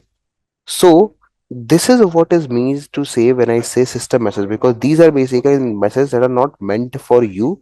These are the messages that are meant for the system, because system needs to understand that how exactly things are working. Okay, I guess I was not sharing my screen. Sorry guys. So uh the question over here was, I just asked the question, frame a mail to the manager telling him about my leave. So this was the response generated by a large language model, that is Gemini right now. Now, if you see, this message is very free to flow. But as soon as I put a restriction over here, length of the mail is 200 words, the message generated will be in only in 200 words itself. See. Now, if I want, I can put more constraints over here. Like I can say tone formal. That means email that you are framing, it should be formal. So read out the statement will be very formal. Now, as soon as I say that, hey, tone casual. So this will be a casual message, more or less. Okay. So this is what is meant to say when I say system messages, that it actually puts the constraints on the model. Okay, perfect. Now, the third kind of message that we are going to talk about over here is going to be the human message. Okay. So as I think it's very much pretty much easy to understand the human message wala part, because it's written over here that human message represents the queries, or you can say the messages that are sent to the human to the AI. Okay, so basically our questions, our clarifications that we need, that we send it to AI, that are called as human messages. Okay, and then we are having function messages. Okay, so these messages are the ones that are passed back to the model after execution, like the internal messages, you can say. They contain the result of the output of a function call, and these are basically internal issues, like how exactly a function has to be executed, how exactly this code has to be executed, which like what kind of order will be there, something like that. And then if you see, there's the next is chat message. So that is basically that you can go ahead and you can set the role of a particular person. So let's say if you are the one who are going to use the large language model, or if you are the one who is going to use the chat model, so you can assign the roles to the person who are coming. So let's say you can assign the role to the shopkeeper as owner, and the customer as a user. So in the similar way, in large language model as well, you can do the same thing. You can assign the role of a user to the head of department, or maybe you can assign the role of a user to the normal users, like the ones like us. Okay, so that is how exactly the role of users work. Everybody. Okay. So these are the five kind of messages that we are having in the term of the LLMs, or you can say LangChain, in the terms of the chat models. Okay. If I move forward, so over here, this is an example of how exactly we can utilize the system message to define the objective of a AI between the chat and a human. So these are the two libraries that we have used. So I have used the LangChain core libraries from the messages. We have implemented human messages and system messages. And from LangChain Hugging Face, I'm calling chat Hugging Face. So basically, this particular code where I have written the chat Hugging Face, this code will help you to initiate or to develop a particular chat application using the Hugging Face. Okay, so you can use a API, you can use a kind of like a function. Okay, that is your chat face. Okay, that will create an instance of your chat application. Okay, and this will help you to generate the responses for the given particular piece of code. So now if you see the second piece of code, that is this one. Okay, so the very first is that you are trying to create a chat model. Let me write it over here. This is when you want to create a chat model. The second thing is that you now right now are now creating the messages that you need to forward. Okay, see, these are the messages that you're trying to create. So in the messages, you can see the very first thing is the system message. And if you read the system method, it is saying that you are these are the kind of messages that are sent to the model, that are a model needed to be followed. So I am saying that content is that you are a helping assistant. So that means I'm telling my model that you are basically helping assistant that is going to aid or that are going to guide the people. Okay. And then the next thing is that is the human content that is called as what happens when an unstable force meets an unmovable object. So this is the message passed by the user to the AI. So this is how exactly you can put a constraint on the model, guys, everybody. Okay. And then the process remains the same. You invoke the chat for a particular message, and then it works that way. So this is the like a kind of like a chat model that you can develop, and then you go when we come to the prompt part. Again, this is very interesting, by the way, everybody. So prompts, if I talk about, so prompt is a query that stores the style and the format of an input to a model that answers the query accordingly. So you might have noticed right now when we were working with Google Colab. So I was passing some prompts over there, and using the same, the Google Colab platform was trying to generate the output for you. Okay.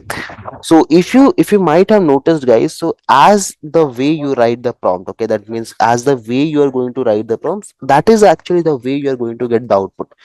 So if you write the prompts properly, you will get a proper output. If you don't write it properly, you won't get a proper output. That is for sure in every given case. So that means the prompts are important. It needs to be written in a perfect way, and it needs to be also cleared by the model. Like model should be able to understand a prompt very clearly. Because if model is not able to understand a prompt, then that prompt is none of our use. Okay. So the prompt is, as I told you, it's a connection, and a careful crafting of prompt is very essential to get the desired result, as I said already. Now, there is something called as prompt template, guys. Okay, so as the name said, it's a kind of like a predefined recipe that will help you to create prompts for the large language models. Okay, so prompts follow a lot of instructions, by the way. Okay, so if you talk about the prompt template, guys, so the very first thing is that you need to provide the instruction. Okay. So instruction is basically the guidelines, or you can say the kind of instruction that a model has to follow to generate the response to a query. Okay. Second thing is the few shot example. I think I have also discussed about the few shot learning is. So the few shot example provides the example of input output pair, like in what ways you want the input and output to be given. Okay. So kind of like you are training, you are telling the model that in what ways you want the output. Okay. And the third thing is the user input. Like this corresponds basically to your user query. So what kind of query your user is willing to pass. So these are the three things that actually your prompt template takes from you, and based upon the same, it tries to generate the output for you. Okay. So let's have a close look onto this particular code to understand it more better. So you might see that I have imported the prompts template from the prompts of the LangChain, and then I'm doing the same thing that we have done above. I'm trying to call the model from the Hugging Face endpoint. And now what I'm doing is I'm trying to create an email template using the prompt template. So I'm saying prompt template from template. I want to create whatever my query is. Okay, so I mentioned my query over here. And now if you notice it out, guys, see what I'm doing over here is I want to create the prompt message for the email template. So this is your prompt. So I'm telling that my style should be enthusiastic, the language should be American English, the recipient name should be John, the product launch, okay, that should be the event type, what is the event date is, what is the event location is, and what is the event description is. So automatically, whatsoever input you have given over here, this will be passed down to this particular given prompt. And then based upon the same output will be generated. This over here that you are seeing is what exactly the prompts get. So this all values will go over here and will be imputed. And that is how exactly the prompts work. Okay, the prompt template works. So you just need to be clarified with the language over here, in what language you are going ahead, or in what ways you are trying to configure the prompt. Because if prompt is configured properly, you can get any particular given out. There's no issue with that. If you may want, let me show you this particular code as well. See, if I go ahead and if I open Perplexity over here, if I put the code and if I say run this code and give the output,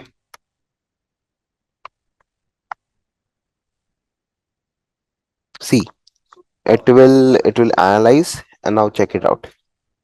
See, based upon a template and the filled in details, here is the output for the invitation. Subject is you're invited to our exciting product launch.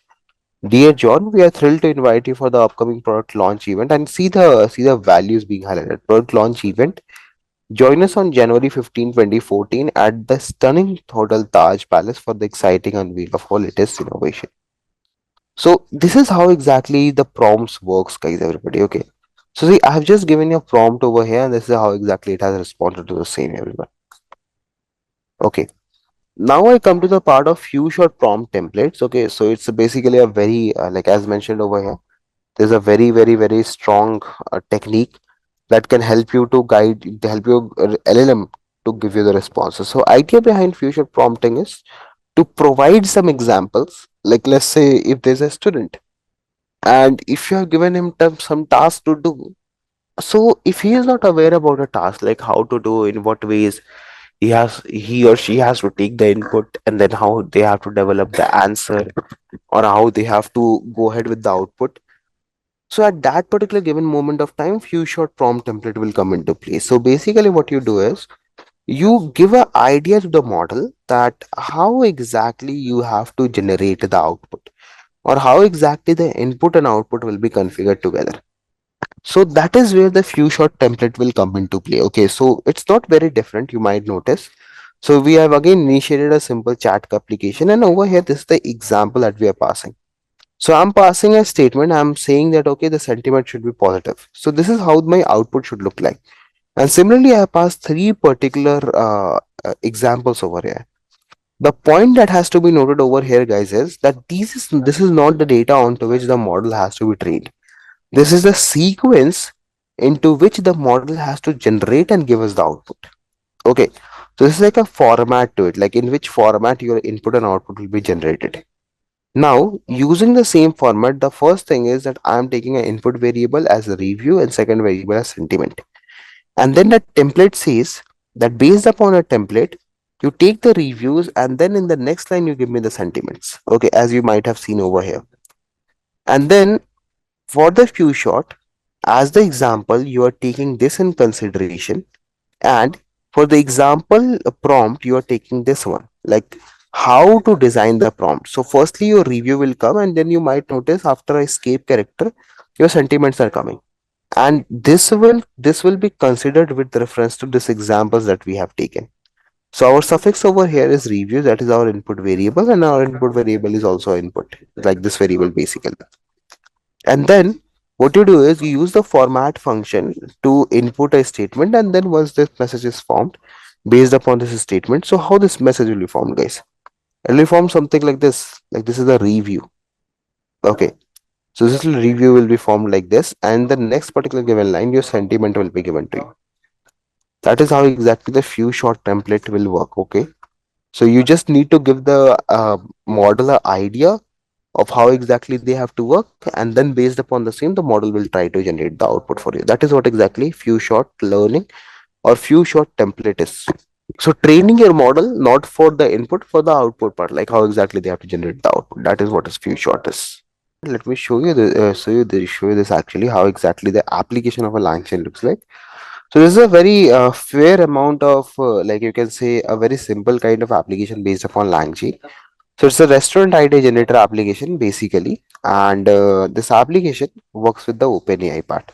Okay, so here what we have done is that we have pasted or we have used the OpenAI, that is your Chat GPT organization. So we have used the OpenAI over here to create or to call or to utilize the GPT, and then also moreover this is the prompt that I'm trying to pass. Okay, so now just check it out, guys. This is a very simple prompt. I have just mentioned that I want to open an organization for an edtech company for training professionals in the field of data science and artificial intelligence. So just a fancy name for this and course structure to be followed. So this is what I have got, everybody. Okay, see. Now, what we can do is we can change this thing according to our taste. So this is how exactly we are using the prompt template that we have just studied over here into this. Okay, so here the variable that I'm mentioning is field. So maybe like right now I'm talking only about data science. Maybe different person can have different field onto which they want to open the organization, right? So here over here, what I mentioned is they can change this according to their taste. Okay, so here I can mention data science. They can mention astronomy, rocket science, whatsoever they want. Okay, And then this particular thing has to be given. Look, okay, like I want, this is the prompt that I want to generate, that I want to open a edtech organization for data science domain or any particular domain. But where this prompt has to be passed, this prompt has to be passed to the next particular LM chain. Okay, like let's say if you're having this first chain which is configured for generating a prompt, the next chain is configured for generating the answer. So the output for this should be the input for this chain, and that is where the concept of the chains come into play. Okay, so I'll just show you the output for the same. So I've configured a LLM chain over here onto which we are passing the prompt template from here, and then I'm just running the chain. So you might see that now we are getting a proper output. So how exactly this output worked in, okay, how exactly this thing came into play, let's talk about that. So going with the same, uh, the next particular concept is basically based upon the chains part. Okay, a chain contributes to a sequence of decision-based LLM calls connected by inputs and outputs. So basically, as you might have seen over here right now, it is basically a sequence of input to output data. So the input of one particular sequential chain is basically the output of the different chain. So it can handle different elements of our application using prompt templates, which makes the streamlined process smooth and enhances the application capabilities. So obviously, if you can define a chain in a way, like if you can define a workflow in which you are trying to put every question or every certain response in such a way that they are continuously generating something for you, that is what exactly chain means to. So in the LangChain community, we have three different kind of chains. So we have LLM chain, we have sequential chain, and we have router chain. So the very first and the very most simplest form of chain is actually called as LLM chain. As written over here as well, it is the most simplest form of chain, and it involves the input from user, a prompt template, and a language model. So basically, it's a kind of very simple chain that will help you to understand, or you will just take the prompt from you, like how the prompt has to be generated, how we are going to work, and which model we are going to work. That's it. So it is that simple. And moreover, you can also see the implementation. We have taken the prompt template, name the author of the book, and here is the book that we are passing. So this is our prompt template. I guess that now after seeing this code for this many number of time, you guys have already got a clear bit of idea on how exactly this whole thing has to be worked on. Okay, this LLM chain part. So if you see, this is the prompt template saying that input variable is book, and the template here is name the author of the book. Okay. Now this prompt template has to be passed as the prompt in the LLM, like how what is going to be the prompt, and moreover what kind of LLM we are using. So if you might have seen, this is where we have configured the LLM, the Meta Llama, right? So this model is also being used over here. And the last thing is verbose equals to true. So basically, we are going to output the result whatsoever you are going to get. Now, this prompt template is then passed to the LM chain. So if you might notice, see, this is the whole code to it. So the same thing, but now in one particular piece of code. So we have the LM chain included. I am using OpenAI over here because I used to use the OpenAI with this some specific task. This is actually from one of my projects actually. So this we have used OpenAI. This is the Hugging Face endpoint that we have used for creating a model, the template that you guys have already seen above, and the creation of the chain that you guys have already seen above. So this is the one piece of code, okay, that you guys need to have. And here I'm passing the name of the book, the Da Vinci Code. So this is how exactly you can create a LM chain, guys. Okay. So basically, how your chain is created, it's having an input, it's taking the input, and it will generate the output for you while taking the input. Okay. Now, if I talk about sequential chain for an example, so sequential chain is a kind of a structure that basically works with the chaining concept. Okay. So you have multiple chains going ahead. So the former chain will act as the input to the next chain. So, as you can read over here as well, a LM chain can be seen as a basic building block of a complex system with the multiple chain. And basically, a sequential chain is combination of multiple LM chains. Okay, where the output of the previous or the previous node is now the input to the new node. Okay. So you can use two sequential chains. So there's a simple sequential, there's a multiple sequential. So simple sequential is only when you deal with single input and single output, and multiple input is basically when you're having multiple inputs going together. Okay. So here is a code for simple sequential chain. I guess it is pretty much easy to understand that here we are having a model, here we are having a prompt for the first chain. So name the author who wrote the book dash. Okay. So this will be given by our user and this is our prompt one. So see, this is our chain one. I'm defining this LM chain and I'm passing my LM and I'm saying this to take prompt one. And now this is prompt two. Write a biography for the following author name. So basically, dear, what will happen is that whatsoever we will generate from over here, the author that we are going to generate from over here, this author will be passed over here. Okay, this particular person will be passed over here. So see the sequential chain. It is saying the sequential chain, chain one and chain two. So basically, what I'm saying is that take the input for the chain one, okay, the very first input that we are trying to take, and then using that input, what you need to do is you generate the output that will be further down passed to chain 2, and whatever chain 2 is expecting is nothing, just the result of chain 1. It will take the result of chain 1 and based upon the same it will try to create a biography for more for like 50 words. That is how exactly a simple sequential chain works. Okay, now if I talk about multiple sequential chain, so over here the multiple inputs will go into play. Okay, so this code you can ignore because again this is same written reusable code. Every time I'm using the same code over here. And if you look on the second part, so here this is the original input, guys, by the way. Okay, so this is the original input that you have to pass, and then we are trying to create the prompt for the first sheet. So here the task that I am performing is text summarization. We'll try to summarize the text. So if you might have noticed, here in this case, the first prompt is all about summarizing the biography in one sentence, and then I am passing this biography over here. See, and then we input the original biography and the output statement in one line biography. So see, this is your LLM, this is the prompt, and this is what I want. I want a one line biography. Okay, so this is the output key, this is the output variable, you can say. Okay, and then there is a second particular prompt. Okay, so can you please tell the author's name in the biography? Okay, and I'm passing this one line biography, guys. See over here. So can you see the connection, everybody? Are you now able to understand the connection? So the output from this particular node will go into this particular node now. Okay, and now this LLM will be initialized based upon the author name. See, this will output a author name variable in which the author's name will be saved based upon the previous summarization. And then there is a third chain that is tell me the highest selling book with the author. Now check it out, guys. This variable is now the input to this particular prompt. Okay, and then as we go forward and as we go ahead, we have different chains going in. Now tell me, guys, without looking at this data or without looking at the code, what was the input that we started with? What is the only input required over here? This biography, right? Because how exactly chaining is working? Chaining is working entirely on the biography part, guys. Tell me, is my understanding correct? Whatsoever you are generating or whatsoever the base of this LLM chain is, it's based upon this biography only.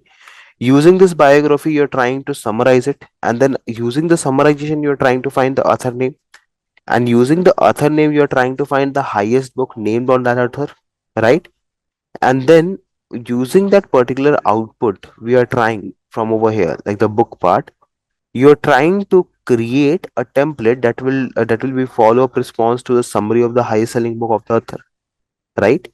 Say a chain sequence, chain 1 2 3 4, and the input that we are expecting is bibliography, and the output variables are these things: one line, author name, and summary.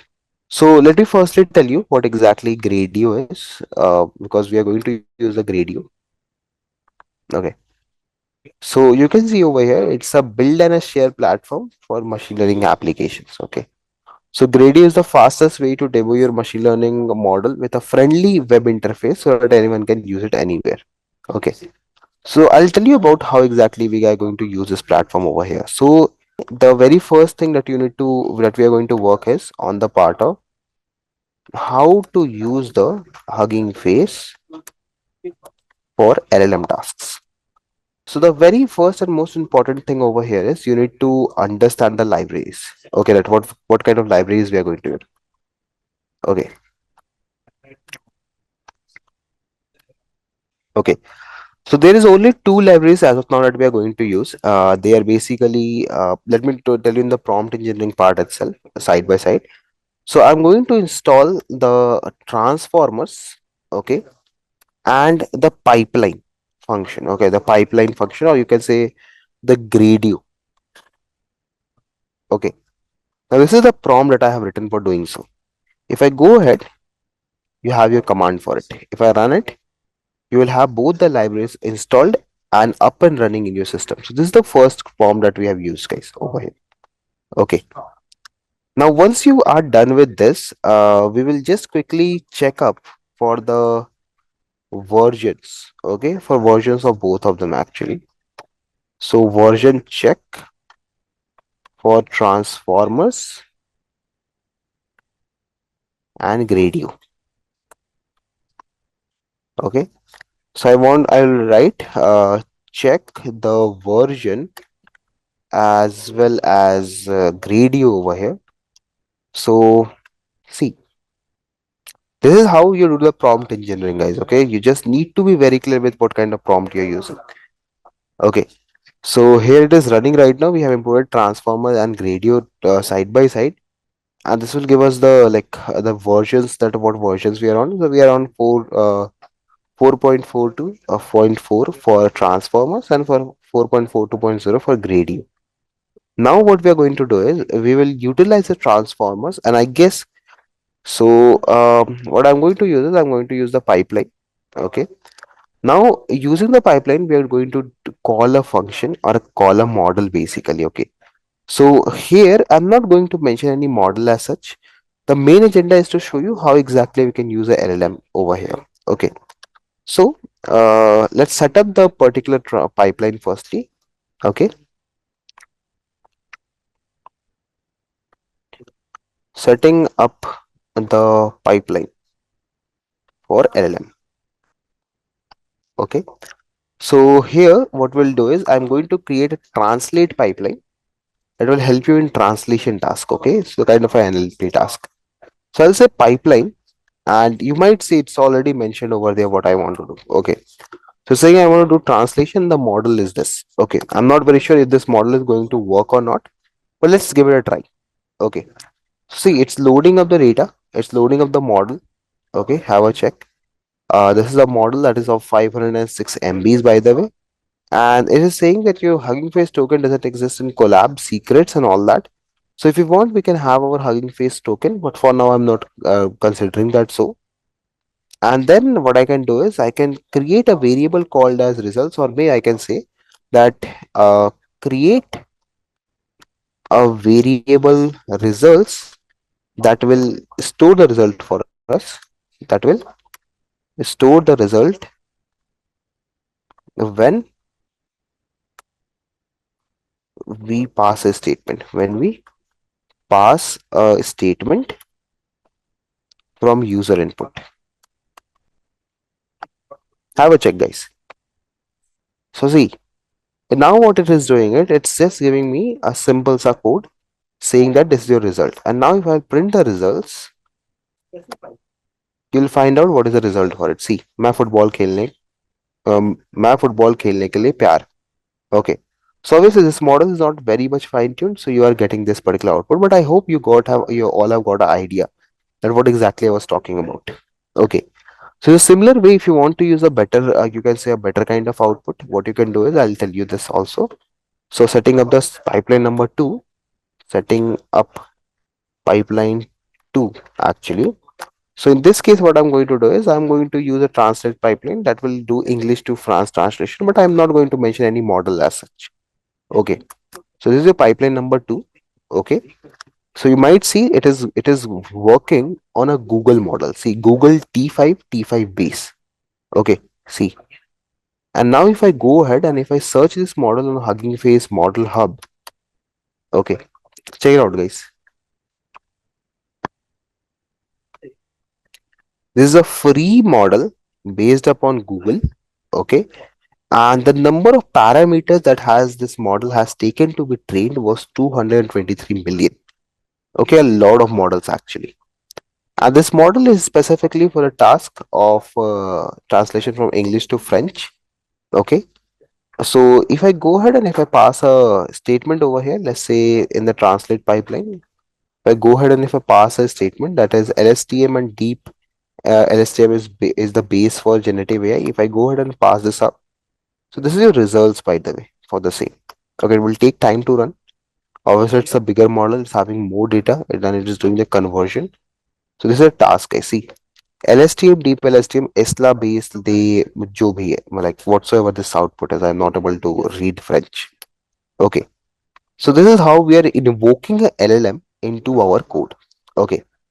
Now the thing is, as you all know, that we need this outputs to be shown to the user. So for the same, we have Gradio as the platform. Okay, have a check. We have Gradio for the same. Okay. So firstly, we'll need to set up the Gradio for the same, like how exactly you need to do everything. So we will use a functional approach over here. We'll create a function for implementation of Gradio. Okay. So this function will be something like this, or I can use the prompt engineering technique over here. Create a function to utilize is the conversion.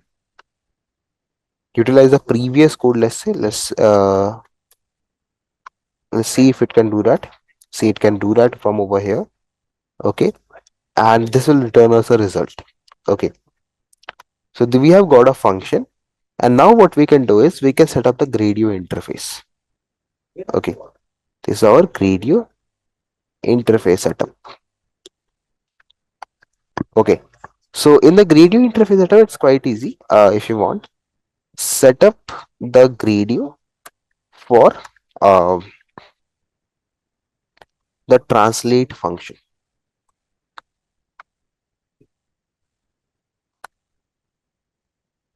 Now see, the issue over here is it is not able to figure out that what kind of function I'm talking about. Okay, so that means my prompt that I'm using is not very much appropriate. Okay, so what I can do is I can change the prompt, create a code to set up the Gradio interface for the given function translate.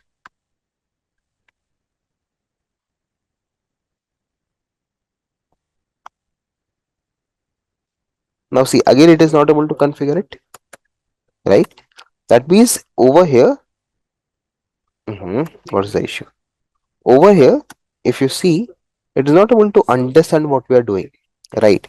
So for it, what we'll do, we can go ahead and we can create it by ourselves, because again, the radio is very new and maybe the LLM might not be aware about it. So we can go ahead and create it. So for it, actually the procedure will be, you have imported Gradio, right? So you can say Gradio dot interface. Now see, now it is able to understand it. See, okay. So it is taking a translate function over here.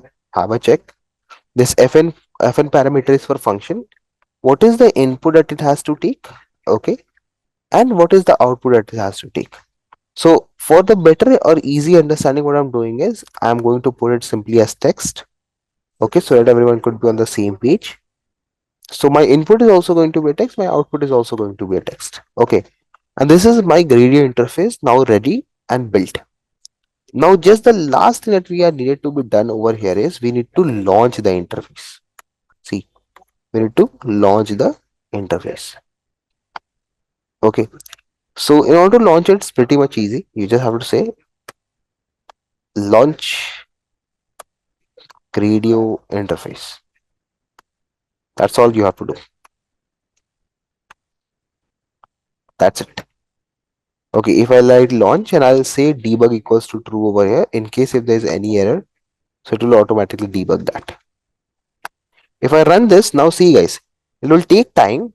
Okay, and now see this output coming up. Okay, and this is actually a public URL. So here, if I write, hey, this is Dev on this end. Hope you all are doing it.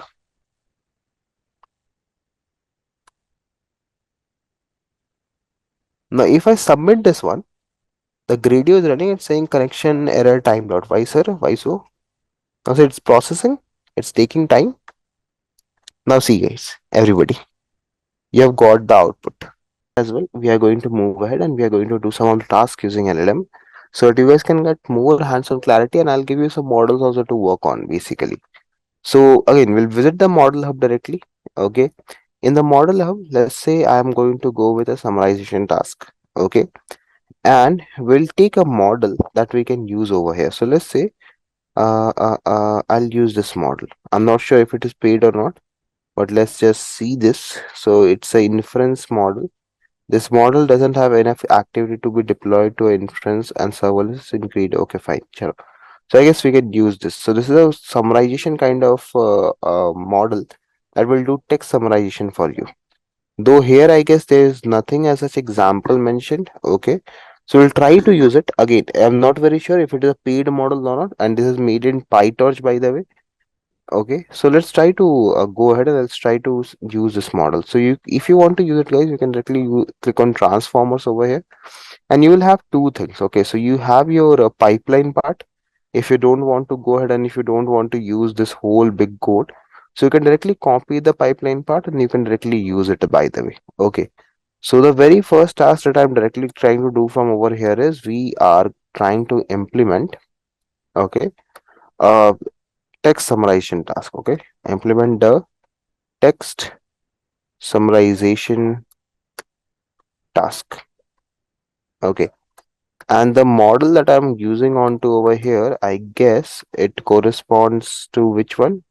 Let's have a check. Let me firstly paste the code over here and let's have a check which model is it. So this is basically transformer 3 H2 keyword extractor. Okay. So if I go ahead and if I put this in like this, so this will give you the idea that which model we are working on. Okay. So this is your model. Now this is your large language model that we are working on over here in this case. Okay. Now let's get connected and let's run the program. And though I guess you all are already aware about the basic procedures like what you have to import and all, so that's why I'm not mentioned it. Though if you guys want, you can mention it out over here. So this will be your importing and installing of libraries. So installing and importing together of libraries. Perfect. So here firstly you have to install the transformers if you don't have that.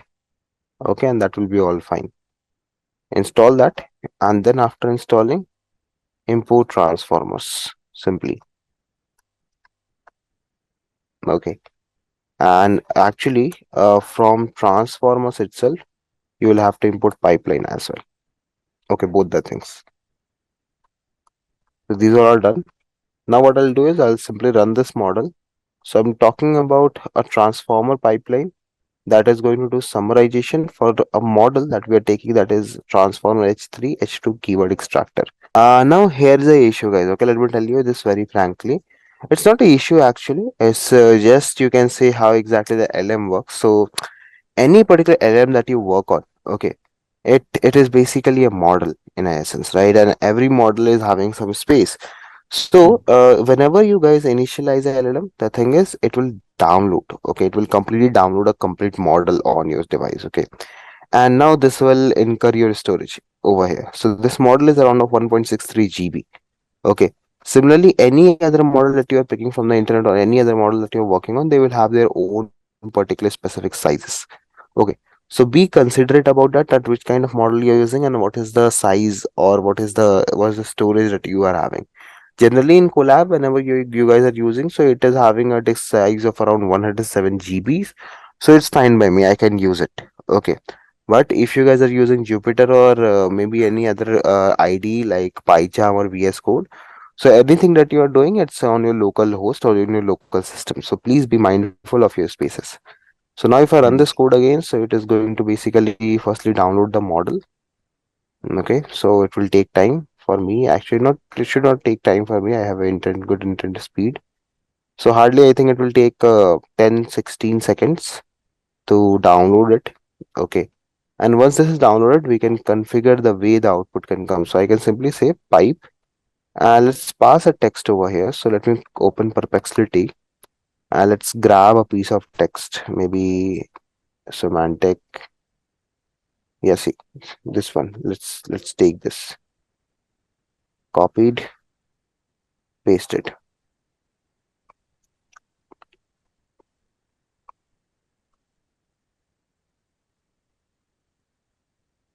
Now see our model has been downloaded and it's done. Okay. So the model is over here in the pipe. Let me show you pipe actually. The print pipe over here. So this is our transformer. See, it's saying transformer pipelines, text to text generation, summarization pipeline at this particular memory location.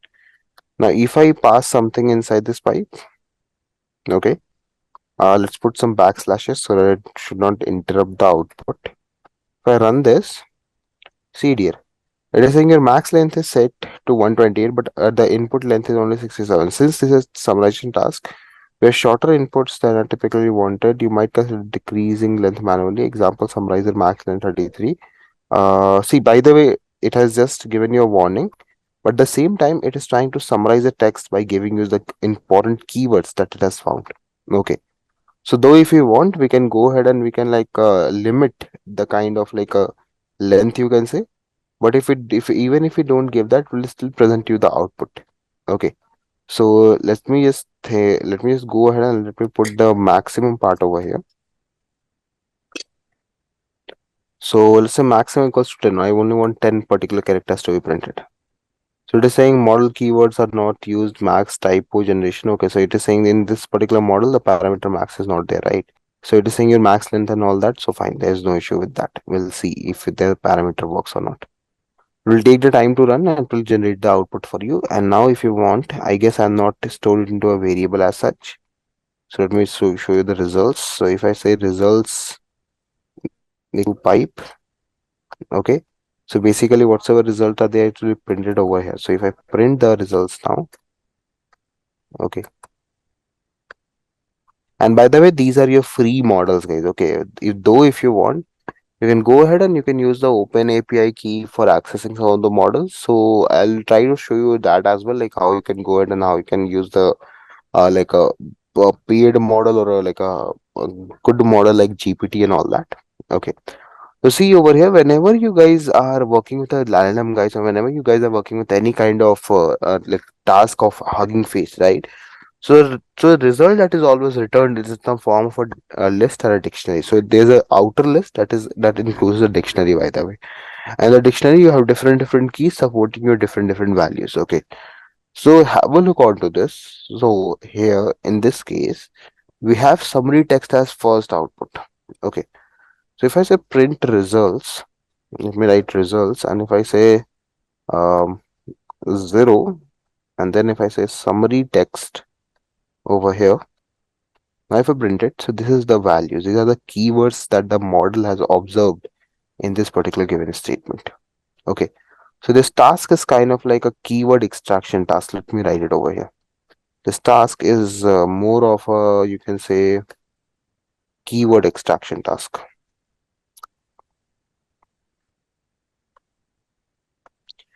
So we are using a H2 model. This is a T5 model, by the way.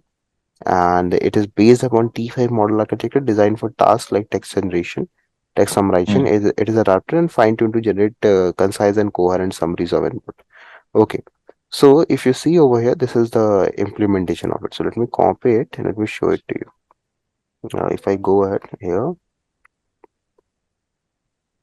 this is the one I guess is the most famous one because it has the most likes. So likely it is going to be the most famous one. So I just copy pasted this from there and let me mention the model also. So this is our text summarization model, right? Copy and this is our LM part.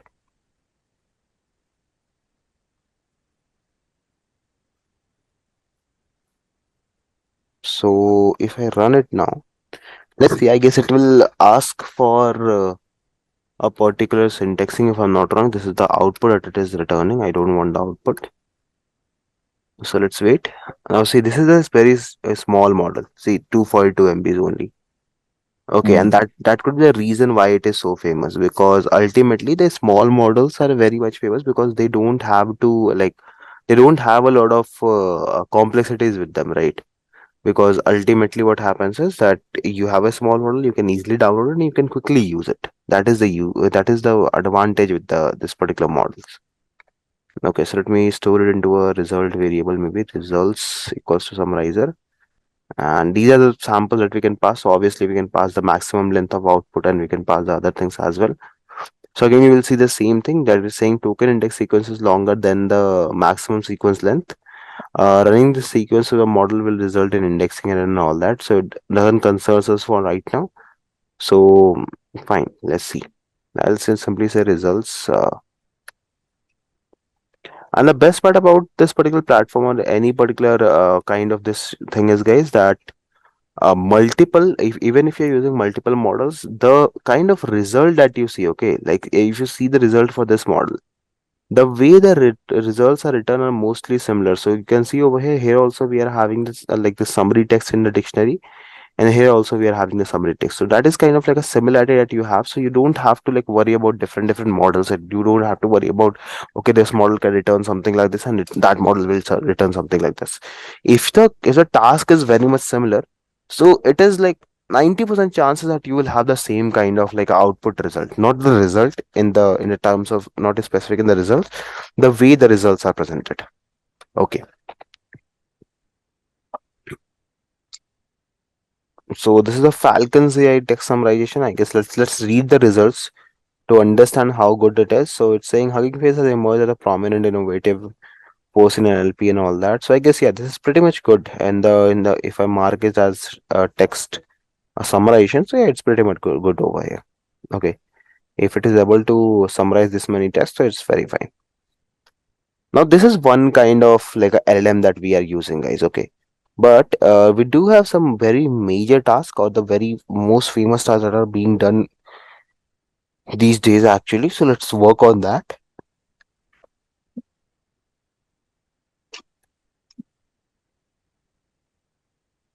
And let me put it like this so that it shouldn't create a issue for us over here.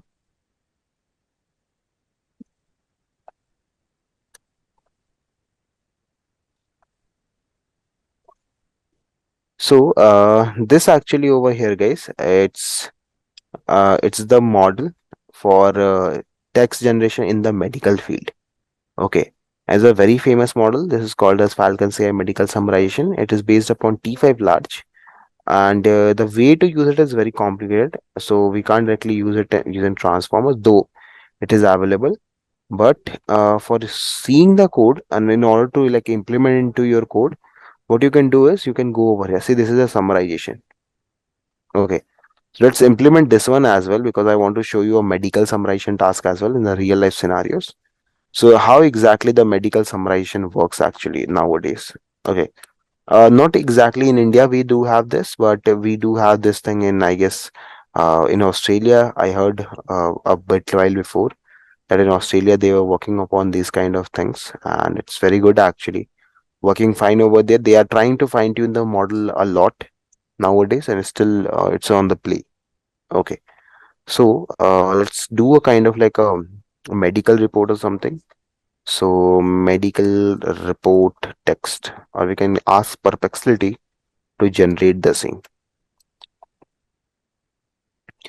So generate a medical report text for experimental purpose and some mention symptoms, not symptoms basically.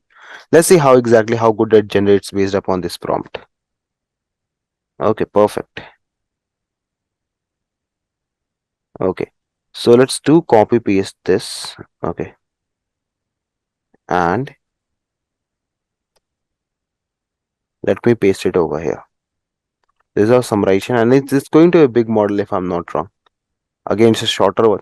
I thought it was a bigger one. Chalo, fine, no issues.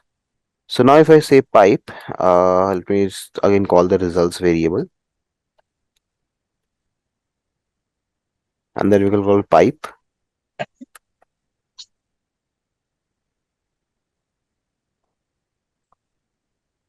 So this is our data. I know it's quite big, but let's see how exactly this whole model is going to summarize this whole thing. Okay. And I'm really not sure if the data that we have passed is actually appropriate according to the understanding of model or not.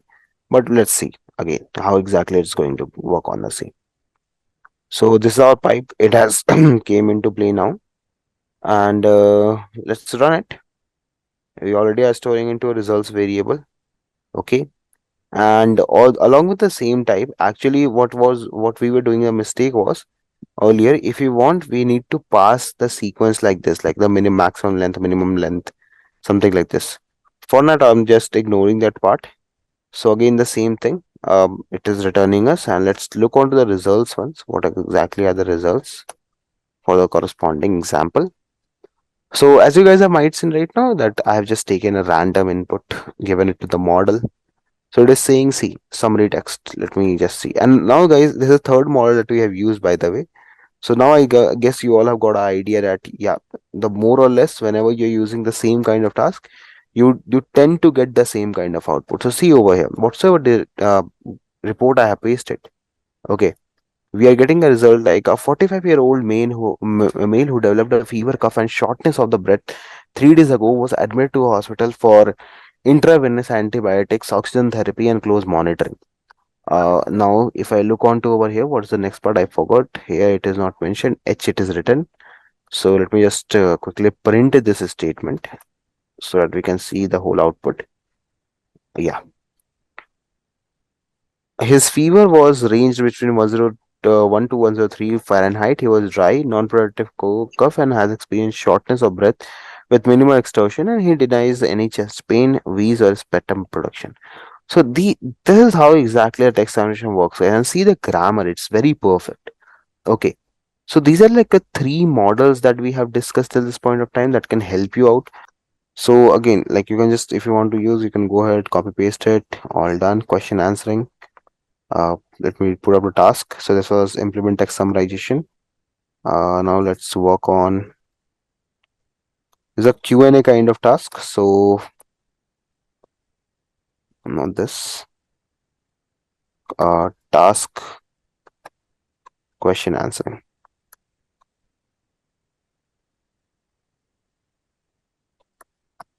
Over here, the model that we're working on, it's basically, I guess, Distilbert, and this is a very, very, very famous model, by the way, Distilbert. It's not only over here, there are a lot of other variants of Distilbert also that we are having. Okay, so over here, if I go ahead, if I create it, I think it's a bigger model, again 261 MBs. Let's say results equals to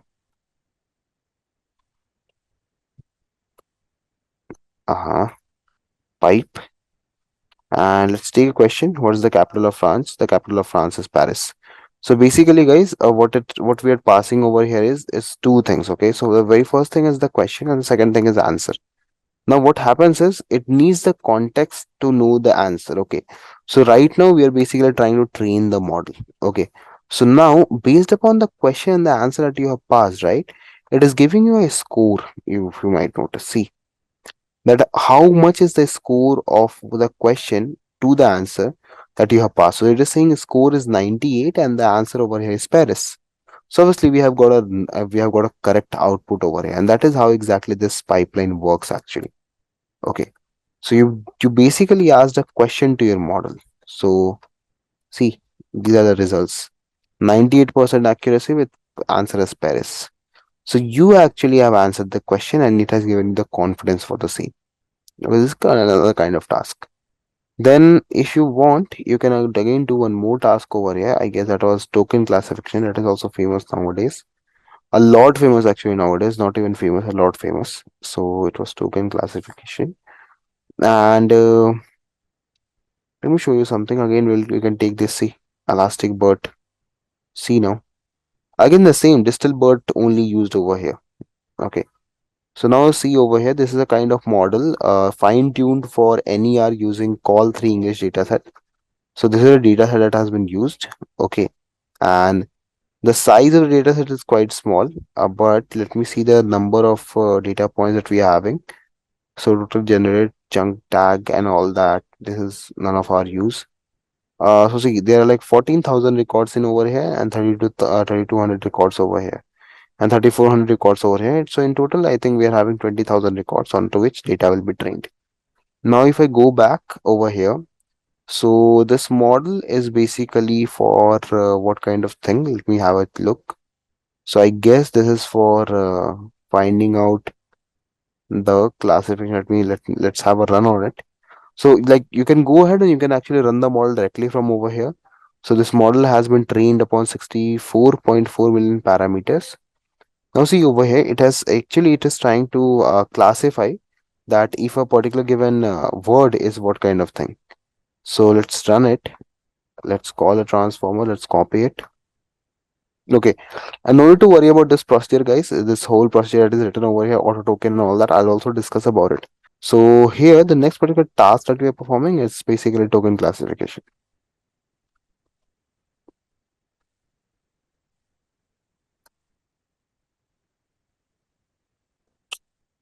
Token classification, and over here, let me just print the code really quick. And the model that we will work on, it's going to be this one, Elastic Bot. Okay, so if I go ahead and if I run this model over here, it's done. And now let's wait for the model to go ahead and run, and along with the same time we'll just go with the results as well. So let's say again I'll just copy paste the same thing from over here. No need to change it, or maybe if you want you can pass any of your own examples. Okay, so I'll just copy the same and we'll paste it over here. My name is Sarah, I live in this particular thing. Okay, something like this. And let's now run this. Let's print the results as well. So now this will be a kind of list dictionary entity. So you can see over here, this is a person, this is a location. And the confidence also is written over here and the word is also written. So if you want, you can access this list. Okay, just give me a moment, guys.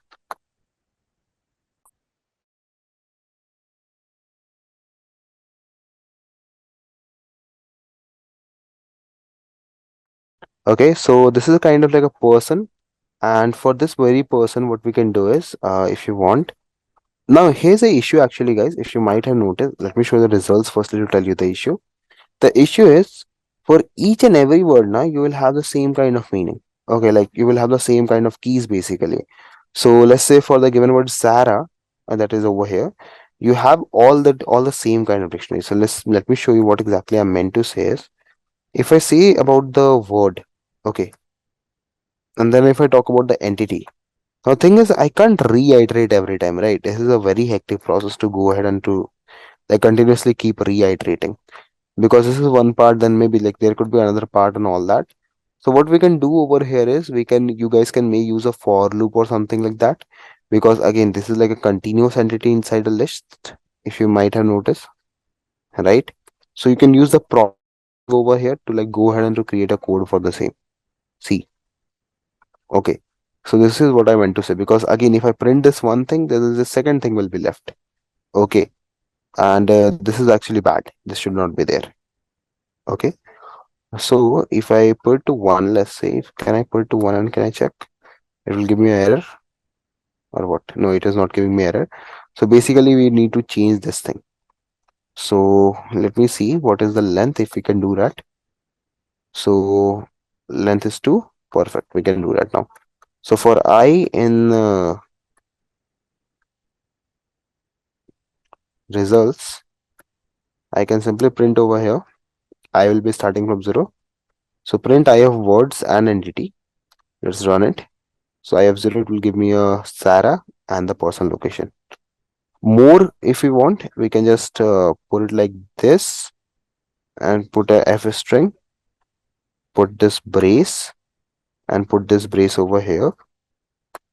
Okay, so this is basically the word, okay, that we are having, and this is basically the you can say the classification that we are having. So this is how exactly it works. So it is saying f string unmatched where we are having an issue at words part. Okay, so let's replace this thing with a variable maybe because it won't be able to capture this one. So a equals to this, and then we can also take over here a, and let's pass the entity part here, and still b part we can have entity, and here we can have entity as well. Our classification is person and location, the same as what we have seen in documentation. Let me open it up really quick. See, perfect. Like again, you won't be having this colorful things over there in the collab or Jupyter. Okay, if you want, you can do have it over here, and in your kind of like a hugging face. And then here's the API, guys, that you can use. So if in case if you want to combine this whole thing with your application, you can use this API. You can pass your configurations and all. It will be all okay over here. Okay.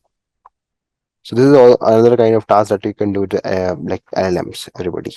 Over here, like I was just going through some of the other models as well. So like OpenAI GPT-2, I guess you all are aware about it. So this model can be directly used. Actually, this is the one of the models of from the OpenAI actually that is at least free. So if in case if you guys want, you can directly use it from over here. That will be perfectly fine. Okay, no need to worry about it. So you guys can use the GPT-2 actually. It is directly accessible. So let me share this link with you all in case if you want it. Okay. So there are like few platforms and there are like few models that are available within the GPTs also to be free.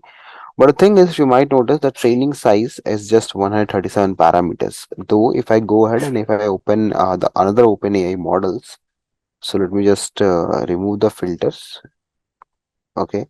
If I write over here OpenAI, so these are the OpenAI models, by the way. So this is Whisper. This is a it's a audio generation model, automatic audio recognition model, and this is again GPT-2 XL, they were GPT-2 large, OpenAI GPT, and over here I was searching for something. I see Robota. This is also one of the model of OpenAI. So let me open this one. GPT-2 medium actually. I guess this was the one that was having bigger data. So this was having 380 parameters. Okay. And if I go with GPU2 large, this was having 812 parameters. And now if I open the OpenAI GPT, so this was having 120 parameters. This is also like free, you can use it. Okay, the OpenAI GPT. This is the first one actually, the one that was the most start like the launch in the very start. This was that model. Okay. Then after that you had like GPT-2, then there was GPT-2 medium, then there was GPT-2 XL also. See, this was having 1.61 billion parameters. Okay. And then you also have like different multiple models present over here. So like see, this is Distill Whisper, Distill large on based upon OpenAI. Okay. This is a kind of like a fine-tuned, I guess, model based upon the part of like of the OpenAI Whisper format. So that is the case. And like moreover, you do have the particular models for time series task as well. So if you go ahead and if you look onto over here, so obviously you have your like Amazon Chronos is a very famous platform for time series forecasting. And if you go down a bit over here, so this is like a different authors have created a different kind of outputs. So you have your time series forecasting from Salesforce, from IBM, from Keras. Just open the Keras one, I guess it will be free. This is using Tensor and Keras Flow. This is TensorFlow and Keras, not Tensor and Keras Flow. So it's from here you can just import the model and you can directly use it. You just need to pass the data. Okay, though I have not used it as of yet. So this is basically a time series forecasting using LSTM, and nothing as such code has been implemented till this point of time. So I'm not very sure that if it is working or not. And even the space right now is not running for it. So we'll ignore this part. Okay.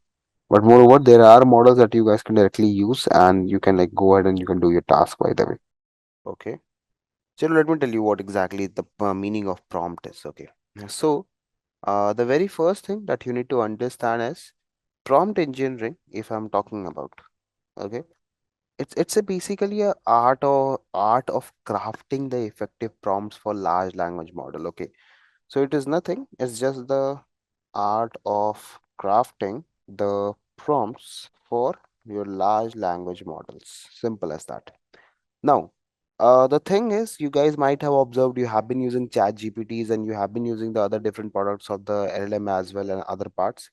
But one thing that we have been missing out throughout the journey or throughout till this point of time is how exactly you can frame such a prompt that your LLM can easily understand and can give you the best result out of it that you actually desire to get. As AI technologies are advancing day by day, guys, the ability to communicate effectively with these models have become increasingly valuable. Okay, and we'll be exploring about the key concepts of the prompt engineering, and I'll try to provide you the examples and the best practices that we can go ahead and then we can talk about the same. So the very first thing in prompt engineering or in prompt is the clarity and specificity.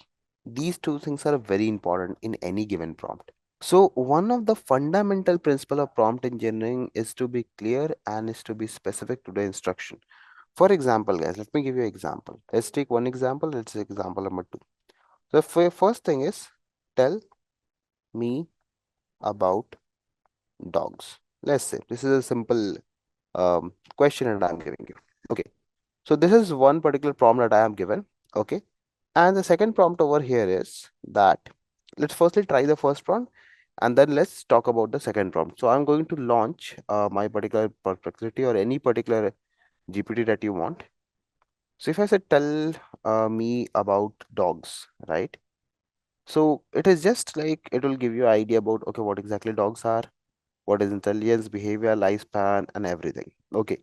But there's no as such specifics that we have mentioned. Okay. Like we have not mentioned any specific details that we needed. We have just mentioned, okay, I want to know about dogs, that's fine. But let's say if I want to be specific, let's say if I will say, provide the brief information about the most popular dog in dog breed, let's say, that will be more appropriate, breed in the United States, let's say, okay. And also, if we want to be a bit more specific, we can also say include their average age, average size, temperament, and exercises needed.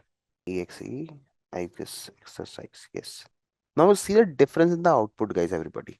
Okay. If you look onto over here, this is basically just an overview of what exactly the dog is. Okay. Even if I go on Gemini and if I do the same thing, if you see the results, if I copy this thing up, paste it over here, and if I go ahead and if I copy the next prompt that we have given, and if I paste it over here, you will observe the difference in the output, obviously. See, here you are just having a brief idea about what exactly dog is, but here you will have a brief idea about based upon the current data. Okay. And that is what exactly makes your prompts more visible and more accurate, basically.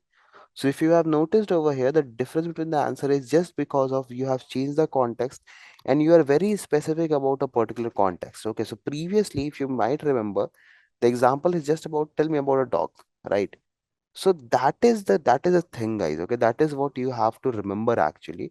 That whenever you are framing a prompt, you need to be specific according to your use case. What exactly your use case is, what exactly you want from your use case. Okay, that is the very first thing. Perfect. Again, now let's get back to the topic again. So, what I was discussing was the clarity and the specificity is very, very, very important part over here. Like you need to be very specific with what you are doing. So, the first thing I guess that you guys have got is you need to have context and you need to be specific about the same, like what exactly the context is saying to you. That is two things that is very important. The second thing that is very important in the terms of prompt engineering is the context setting. Okay. Context setting is basically you provide context to help the AI understand the background of the question, okay, or the purpose of your request basically. So the context setting is basically you need to make the AI understand what exactly is your use cases. So in this case, basically the very first thing is that let's say if I write a question or maybe if I write a prompt saying that write a paragraph on climate change. Okay. So this prompt basically, if you see, this having no context as such. Okay. There's just a simple thing that, okay, I want the paragraph to be written on a climate change.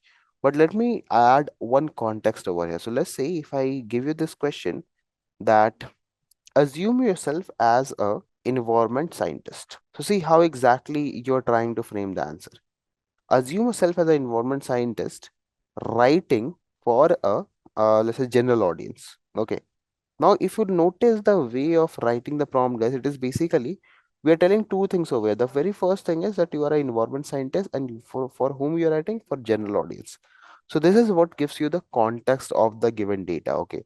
And then you can write a paragraph on climate change focusing on any particular aspect. Okay. So in perspective, guys, let's get back. So if you look onto over here, if I write a question like paragraph on climate change, let's say on climate change. So basically, if you look onto the idea over here, what I'm trying to present is there is no context as such given. Okay, so it's just giving you a full blown result that okay, this whole thing is going on. But suddenly, if you go ahead and then if you give a kind of like a prompt that is having a contextually aware statements, like in this case, if I go ahead and if I write something like this, I'm also going to highlight those particular words, guys. So you are an environment scientist. So the very first thing that your LM is going to understand or your LM is going to take in consideration is that you are working as a environmental scientist. Okay, basically you are someone who is considered with the environment. Okay, and then see the next one, writing for a general audience. Okay, now here's two things actually that you need to notice, that you're an environment scientist and you're writing for a public or you're writing for those audience that are actually very general. Okay, now you write your particular thing. Okay, write paragraph about the current state, okay, of climate change, focusing on its impact on global temperature. Now, see how exactly I'm trying to frame the context that I need actually. So this is what exactly you need to maintain as well. Or even guys, you might be thinking that Dave, how that concerns us with respect to coding. Dear, the thing is that whenever you're working with any particular part of code, prompt, the way you are engineering the prompt is very important because on the basis of the same, actually, your codes will be designed. So see over here, it took some time, it fetched the result, and now it has given it to you. Okay, based upon the context that you have given. So that is what exactly is the difference between a normal prompt and the prompt that you generally do. Okay, by engineering it. So if I go ahead and Google Colab, let's say, for example, okay, let's create a new notebook over here and let's switch to Gemini API. That will be more better. We have your Gemini API ready and going. Okay. So with the very first thing that you need to understand over here is that the way to engineer a prompt, okay, it should be very contextually correct. Okay. So like in this case, if I write create the code for logistics regression. Now see guys, your prompt is not going to do anything over here because the very first thing that you have understood or you might have noticed over here is I am directly saying this to the to my compiler because the Gemini that is working over here, guys, is it a fine-tuned Gemini or is it a general Gemini? Because here is a normal Gemini. Let me give you an idea. This is your normal Gemini. If I go ahead and if I give the same prompt to this, it will generate the code. See, we have the code. Everything is present over here. But why this Gemini is not able to create the code? Because it is also powered by Gemini actually. See, this is actually a fine-tuned Gemini, by the way. Okay. So this particular Gemini that is working in your Google Colab, it's basically fine-tuned for your code part. So obviously, if you are going to give a whole particular prompt saying that okay, train a loss regression model, it won't work. You need to break down the prompt. And that is also one of the very good practices, guys. So the very first thing that you need to understand is never ever give prompts directly. Break down the prompts. Okay, break down the prompts. That is the first thing. Okay, so how exactly we can break down? So firstly, we need data. So I'll say load the Irish data. See, we got an input, right? Now create data frame out of the Irish data. Let's wait. Now see, are you looking, guys, everybody? This is how the prompt should be engineered. You have loaded data, you are trying to create a particular data frame out of it. Okay. So pandas importing data frame loaded, return the head of the data. Perfect. See, I'm not writing any code as such till this point of time. Okay. And now see, add the target column in the data. See, have a check, guys. Just keep on looking. I'm not going to write a single piece of code, by the way. Okay. Now see, we have our data. Okay. Let's try to perform data pre-processing. So perform data. Now see, again I'm going to do a bit of mistake. Okay, see, nothing happening, right? Why the data pre-processing is not happening over here in this case? Thing is, again the same issue. We have to be specific on what to do, what processing. So that means firstly we need to do check for the null values. Okay, that means we will check for the null values over here and then check for the duplicates as well, right? Check for the duplicate values. Perfect, right? So it is saying that there is one duplicate. Drop the duplicated values. Perfect. See, perfectly done. Now have a check on the other prompts. Okay. So over here, if you might have noticed, we have done our data pre-processing, and in the same step, if you go with machine learning, it will take like 100 times, like a long time to go ahead. Now, if I go ahead and I say, split my data into 70-30 ratio and keep random state. See, perfect. Data is split. Train a decision tree model on the given data. See, very simple procedure. And now we have got our data. Make prediction on the given data. Everybody. Okay, got it. Evaluate the performance of the model. Perfect. So anywhere, see, I have not written a piece of code, a nickel of code even. Okay, I have not written anything over here. Automatically, the collab and the LM, they actually have tried, or they actually have tried to understand whatsoever you have pulled as the input over here in the prompt. So this is the first part of prompt engineering, by the way, guys. Okay, so you have to engineer the prompt in such a way that your machine is able to understand and break it down into pieces. Okay, so see, prompt engineering in specific, it is not a kind of like a course, or you can say a kind of like a set procedure or a theory. It's something that you need to practice over the period of time to go ahead and to like understand, okay, how exactly you have to engineer it. What we are going to do is we are going to practice a lot of prompts. Okay, different kind of prompt, try to do different kind of task. See, when we are talking about prompt engineering, so in a essence, you're trying to create the prompt that is more sensible to your machine. Because see, I can write a prompt like this as well, right? Maybe this one. If I go, if that's why I've taken this example. I can write a prompt like this, tell me about dogs, but I'm not being very specific. So my LLM, it's just a machine, okay? It doesn't have any understanding or any like a sense, okay, what I'm going to ask. So basically, prompt engineering is the art of creating the prompt, the sensible prompts, or the prompts that are contextually correct and specific to a particular domain, so that when you give that prompt to a machine, it should be able to give you your desired result rather than giving you any different result. Okay, that is what exactly prompt engineering is in essence. So you don't create an application, you basically, this is the first building block to create the application. Because if you might have noticed, so let's say if I talk about this LangChain application, here also in order to get the results, you are running the prompts, right? See, these are the prompts that you are running, right? So in general, if there's someone who doesn't knows about, let's say, large chain or large language models and any LangChain application, you don't know how to actually build the prompt. And if you don't know how to build a prompt, it will be very difficult for you, because ultimately any particular lang chain or any particular like generative AI task you're doing, it's solely based upon prompts, like how you are interacting with the machine. And why this concept is so much important for you. Okay, now what we're going to do is, so the task over here is, take your customer churn data. Okay, take this data and try to frame, try to firstly load up the data using the prompts. Okay, so basically whatsoever task you're going to do, we won't be using any kind of like code over here. We are not going to write any such code over here. What you guys have to do is take the customer churn data. Okay, load it into your Google Colab. Okay, generally how you do.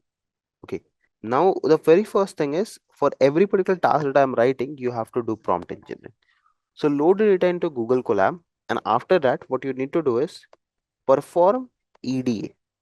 Try to extract the information, everybody, like information using pandas, or maybe you can use the visualization as well. That is entirely upon you, but you need to do at least five particular EDAs. Okay, like you can use multiple conditions, and I don't care like know what exactly are the conditions you're going to use, but try to find five relevant piece of information out of the given data, else in the part of pre-processing and all that.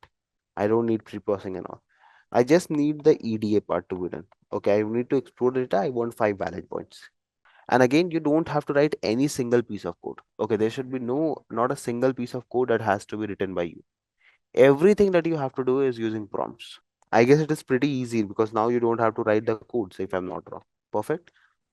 See, let's say what I was trying to do over here. I'm trying to work on a data set. Okay. So let's say what you do generally is check it out.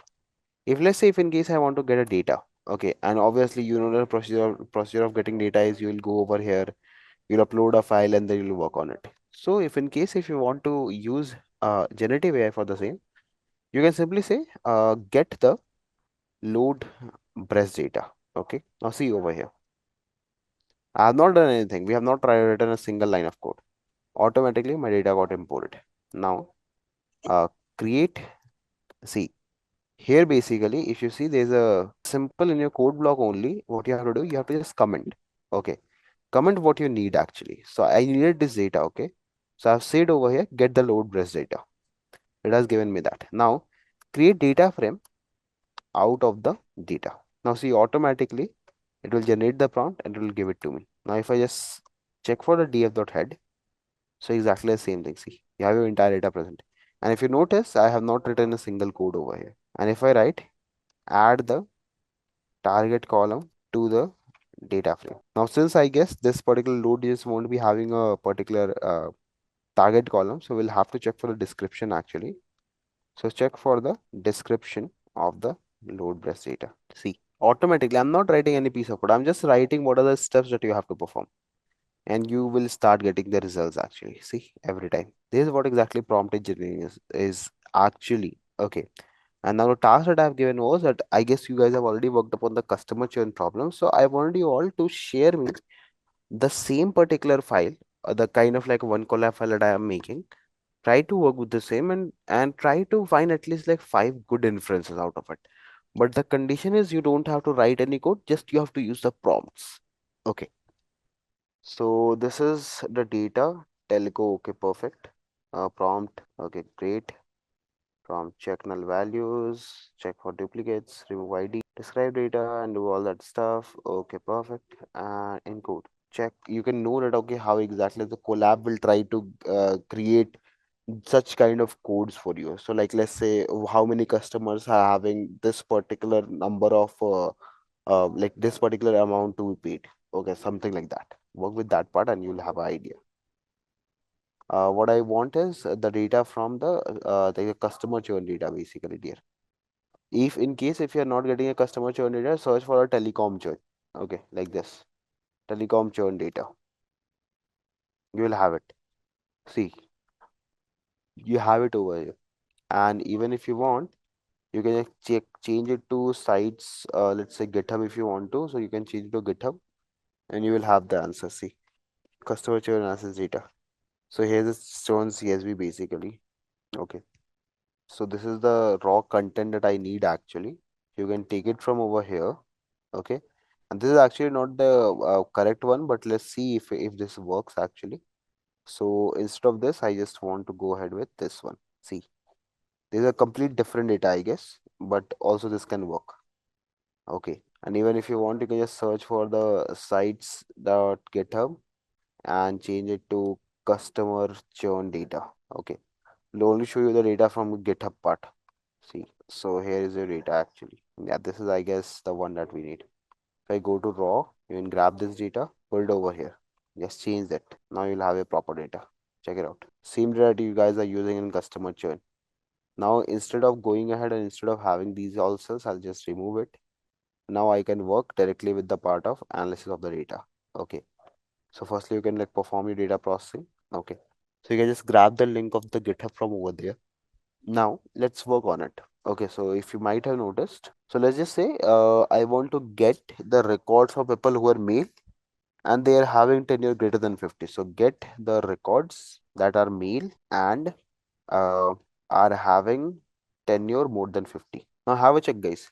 See, I have not specified any gender column as such, so automatically your LLM will take an idea, okay, which particular column can have gender as male because it will iterate over the time, it will search for it and will return you the same. So if I run it now, see the data records.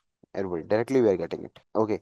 And even further, if I want to go ahead, I can also mention over here, check the shape of the result. See, guys, everybody. If I run it down, see, I was specific over here that what is the result that I want. It's saying 183. So this is what exactly I wanted from you all. Okay. Try to do some questions on it. Okay. Maybe you can try framing some question. Try some complex question actually. Like if there's a person whose gender is female, you can take tenure maybe like more than 50, and then you can also take like if she's having phone service or not, or what kind of online security is she having online security or not, something like that. That is what exactly EDA is. You try to perform, you try to get the information about data or try to visualize it. Like let's say if in this case, if I want to visualize the frequency distribution of a gender column. Perfect. See, automatically we'll get it. We have the count plot ready for us. Or maybe if you want, use plotly. Okay, if I remove this part, use plotly. See, it will take some time. See, we have plotly over here as well, right? So I was specific over here at which kind of like tool I want to use as well. So we have the plot over here, right? If you want to change the prompt, definitely you can change it and you get different results. Okay. Now, you don't have to train the model as such. Obviously, model training I have already shown you all. You need to extract the data. You need to work with the analysis of the data. Okay, perfect.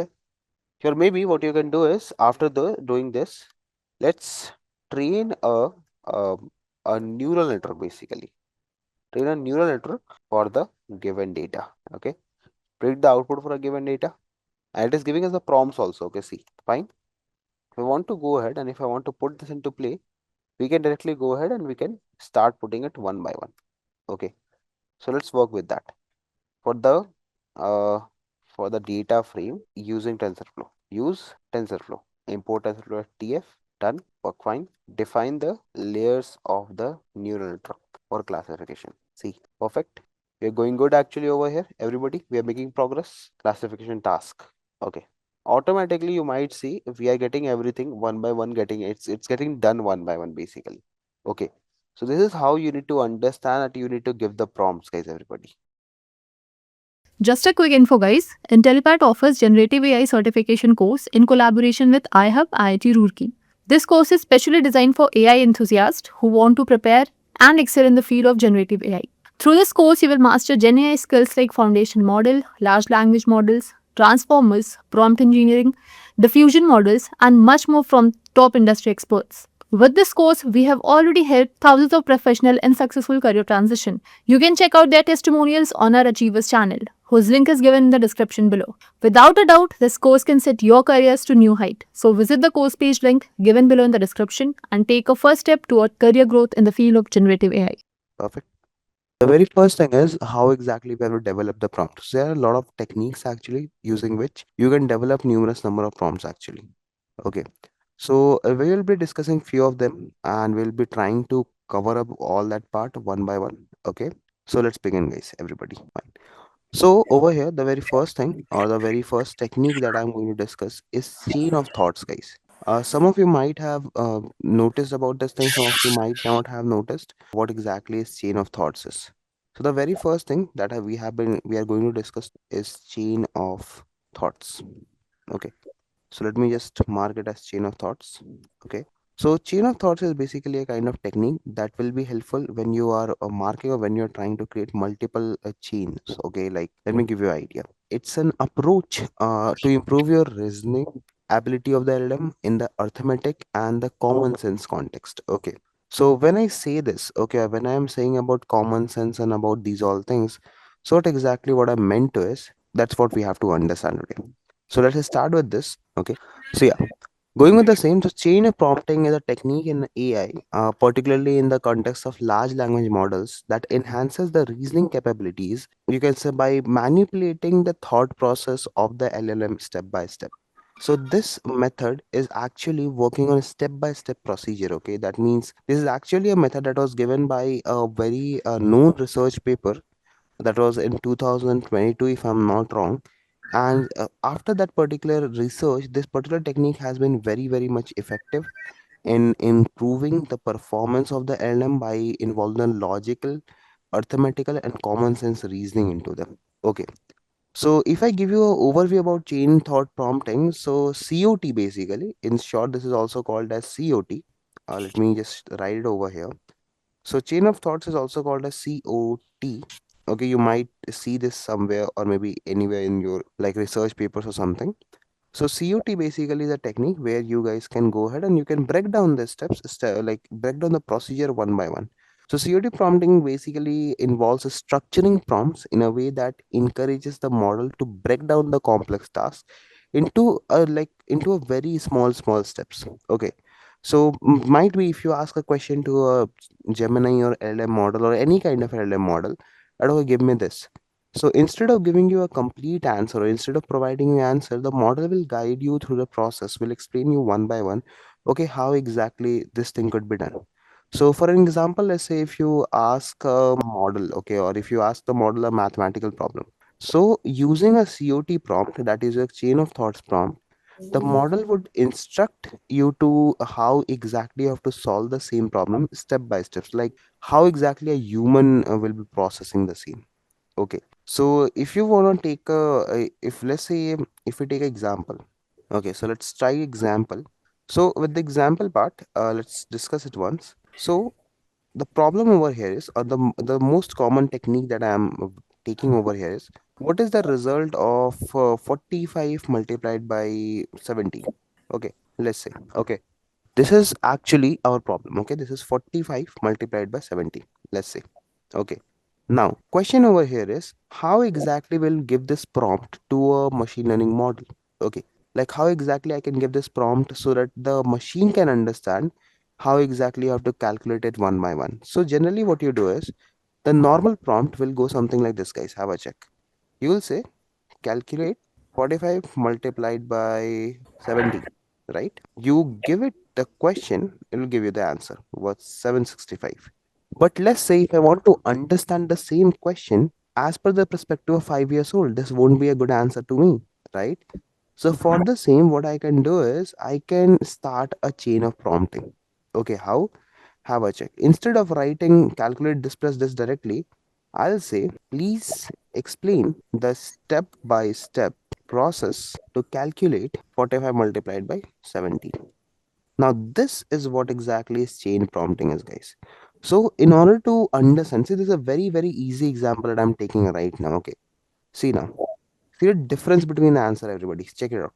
Now, this is what exactly COT means to. So, COT basically is the way you break down a very complex problem into a very smaller statement. Let's say, if you want to take another question, for example, so let's say, what is the anything, or maybe how to set up an account, how to set up an Google account. Okay, see now, everybody. Okay, have a check. It has given the things, so you agree the terms and everything. But I will go ahead with the same question. See, if I go ahead, if I paste this over here, and if I just write, give a step by step procedure. Have a check now, everybody. Now this is how exactly you going ahead and it's giving you everything step by step so that you can normalize everything. And this is what exactly is chain of prompting is. So I'll change this thing to chain of thoughts, not prompting. Thoughts, COT. Example use case to COT. Right. So let me write a definition over here back. So if I would like to provide you a definition, the definition might go something like this, everybody. Okay.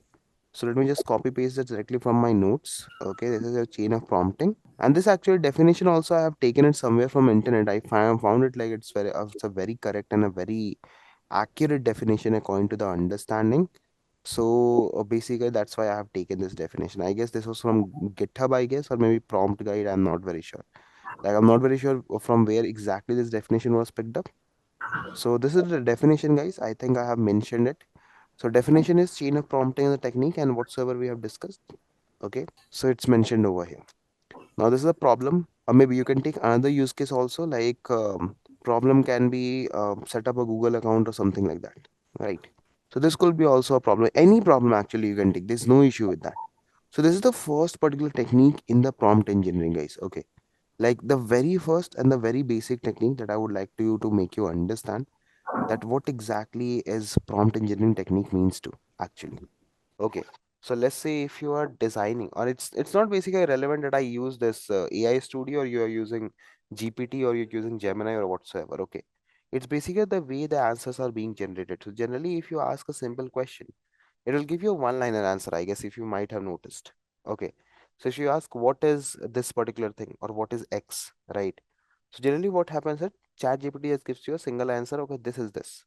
But when you want an elaborated answer, when you want a step-by-step explanation of a process, then this particular technique of chain of thoughts comes into play. So see over here, that's what I've showed you, that if I wanted to calculate a single thing, right? So I've just written, okay, calculate 45 by 17, but I didn't wanted the answer this way. I wanted the answer the other way. That means I wanted the answer to be described to me in a step-by-step procedure. So see, when I said the model, okay, here is how, like, please explain the step-by-step process to calculate 45 into 17. So this particular technique where you mention or where you try to break down the process into step-by-step procedure, that is what is called as chain of thoughts, basically. Okay, where you are trying to, your model tries to describe you, tries to tell you, tries to emphasize on the different segments of the question, that how exactly the answer has been framed. So if you see over here, it is telling you basically how exactly it has came to a conclusion. Okay, how exactly the answers are being framed. Okay, one by one, line by line. So this is what exactly chain of thoughts is, providing, like, making a chain, interlinked chain of different steps. Now, the next particular technique that I am going to discuss over here is called as prospective prompting, guys. Like, this is a very famous method, by the way.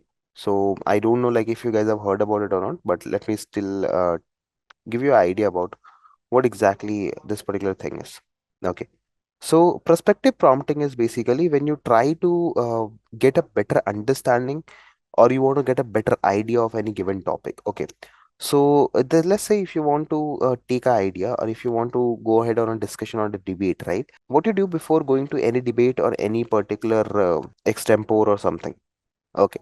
So basically, dear, before going to debate or something, what we do is that we try to take an idea of the topic, or in what aspect we are going to speak, right? We try to take all the different kind of information and analyze in aspects, exactly. So prospective prompting is a technique that encourages your LLM to consider a problem or a scenario using different viewpoints. So let's say if there are four people who are in a discussion, so everyone is having different point of view, right? So let's say if you talk about me, if you ask about me from the from my perspective, what exactly AI is, so might be my views can be different from what exactly Vaishnav is thinking, and Vaishnav's view will be different from what exactly Atul is thinking, and Atul's view will be different from what I am thinking. So basically, respective prompting is a technique that will help your model to consider a problem or a scenario from very different viewpoints. Now, this approach can be very particular useful in creative writing, or maybe like ethical decision making, or the scenarios where you have different angles or the implication of a situation. So this is where the perspective prompting can be very helpful to you. Okay. So if in case if you want an idea, or if you want me to give a like example for the same, let me give it to you straight. So let's just say that you are a person finds a wallet on the street. Okay, you are the person who have found a wallet on the street. If you have found a wallet on a street, what you will do? So let's look onto three very basic perspectives, okay? So the very first thing is you who has found the wallet, right? The second particular perspective will be of the wallet owner, that whose wallet has been lost. And the third particular perspective could be of the people who are looking at you, picking the wallet. So these are the three particular perspectives that you have just noticed, okay? So now if I talk about the perspective point of view, so as a finder, what will be your perspective, guys? You will be having a kind of like a mixed feeling, correct? You can say that you can have a mixed excitement or a concern that whose particular wallet has been lost, correct? Yes or no?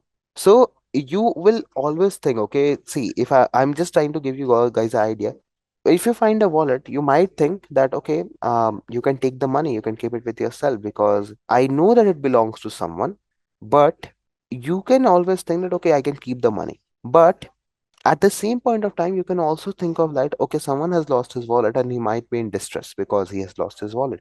So you can even search for the contacts and you can try to find that person. So this is what exactly perspective prompting is. Looking at the perspective with different point of views. Now you might be thinking of they how exactly this whole thing comes into the picture of generative AI, because dear see, thing is, that you guys will in future will generate or will work on upon the LLM models or something. So if I'm talking about LangChain dear, so whenever you are making a LangChain application, right, what you generally do is you are dealing always with the chains. And what exactly chains are? Chains are nothing, just the prompts that you're working on. See, have a check. Every chain that we have made till this point of time, it's just a sequence of prompts that are dealing with each other, right? So it's very much crucial that you understand the nature of the objective and then you can start creating a prompt. And let's say if I'm talking about a perspective point of view, maybe if there's a person who's asking, or if you're trying to define a LM with a specific domain expertise or with a specific domain knowledge, so for that, these kind of techniques will come into play. Your chain of thoughts, maybe the part of your perspective prompting and all that. These particular techniques will come into play over there. Understanding this, like I guess this is not a very big problem for all. Right? This is something that you guys have already learned in your previous classes, or maybe you have since you guys have been already using Chat GPT. So I guess you are already pretty much aware about how exactly we have to work with this thing, right? So now let's have a look at the example of how exactly the perspective prompting will work, right? So let's just say I want to write a story or something. Okay, I'm just taking a very childish example, but let's try this actually. So over here in the part of prompt perspective prompting, let's do one thing.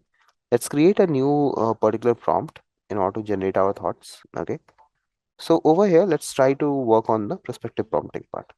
So what I'll do is, let's say I have a question in my mind. Write a short story about a magical forest. I guess you guys might have heard about these all stories earlier as well about a magical forest told from the perspective. Okay, now see guys, I'm introducing the perspective word now. Perspective of a young child, a young kid actually, and old wizard. Okay, and a curious squirrel. I guess this example will be really nice for you all to understand how exactly the chain of prompting or how exactly the perspective prompting works. So have a check, guys. Now this is the part of data that is being generated. Have a check. See, this is generating a story for us. Have a check based upon different particular perspectives. Okay, if in case if you're not able to understand this thing, let me give you another idea how exactly a chain of prompting might work. So let's say there's also something called a single perspective and there's also something called as multiple perspective. So let me discuss about that as well. So there's single perspective, okay, and there's also multiple perspective. Now what exactly these two things are, let me discuss it really quick with you all. So single perspective basically means when you are trying to get an idea with a single point of view. Okay. So let's say if I give you example over here, I have a question in my mind that write about a particular topic or maybe about something with the perspective of one person. So let's say if I give you a question over here, might be this will help you understand. So I can write about, let's say, global warming. Okay. I can write about global warming from the perspective of a environmental expert. See, now have a check, guys. I'm writing about global warming from the perspective of an environmental expert. So this actually is a single perspective prompting. Okay. Now have a check. This particular input, this particular output is basically being generated from the part of as a perspective of an environmental expert. Okay. Now have a check over here. Now, if I want to do the same thing, if I want to generate the same kind of context, but now this time I would write it from the perspective of multiple point of views, okay, like from multiple persons' point of view. So I can say over here the same thing. See, write for okay the topic of global warming. Okay, see global warming from the multiple diverse perspective. Include the name and points from different ones such as now mention your thought process over here, like what you want to be included, like human interfaces interference. Okay, you can write about human interference and other things also, guys. Like what are the other features, like other things that can conclude to global warming. Like what are the other things that we can include over here in the global warming part? We can write human interference, increase in industrialization, right? Industries, population. I guess this could be also a considerable factor. Okay, population, pollution. Now, if I run this code, have a check. If I run this prompt, have a check how exactly this gives me the result. Now, if you notice it out, guys, see, you can say that right now I've not mentioned a name as such. Automatically, it has given me the perspective of three or four particular individual. So if you start with this, let me read it out for you. The reality of global warming is undeniable, but the way it has been perceived, understood, and addressed varies drastically with the individual perspective. Let's delve into few. So Aisha, the climate change refugee, and now she the perspective of Aisha, who is a climate change refugee. Okay. Now Mr. Chain, a CEO of renewable energy startup. Okay. Grandfather Naiku, the tribal elder. Dr. Martinez, the environmental scientist. James, factory worker of a developed nation. And the global warming skeptics and the earth, the silent analogy. Now, if you look onto guys, this is what exactly the perspective prompting is actually. So we are having the perspective of different individual based upon the same kind of thought process. And now if you're building, let's say if you're trying to build an educational LM or maybe kind of a LM that is working with the educational field where you can you can program the prompt for having discussion or something like that. This is the actually the prompt that you guys can use over there. So this is a second technique, guys. The problem that we have taken over here, let me just paste out the problem as well so that you guys can have an idea on it. So let's take this problem. Okay. So this is the problem that we have taken in consideration for our experiment. And guys, again, one thing more I would like to suggest over here that the way I am prompting, okay, this is based upon my experience. Okay. Your experience of prompting might be different from what I have just showed you all. Okay. So there could be differences. Okay. There could be a lot of differences between how exactly we guys are doing the thing and how exactly you are doing the thing. So it can be completely and entirely different actually. Okay. So what I'll suggest you all is if you guys are working on any particular prompt engineering technique, try to be creative over there.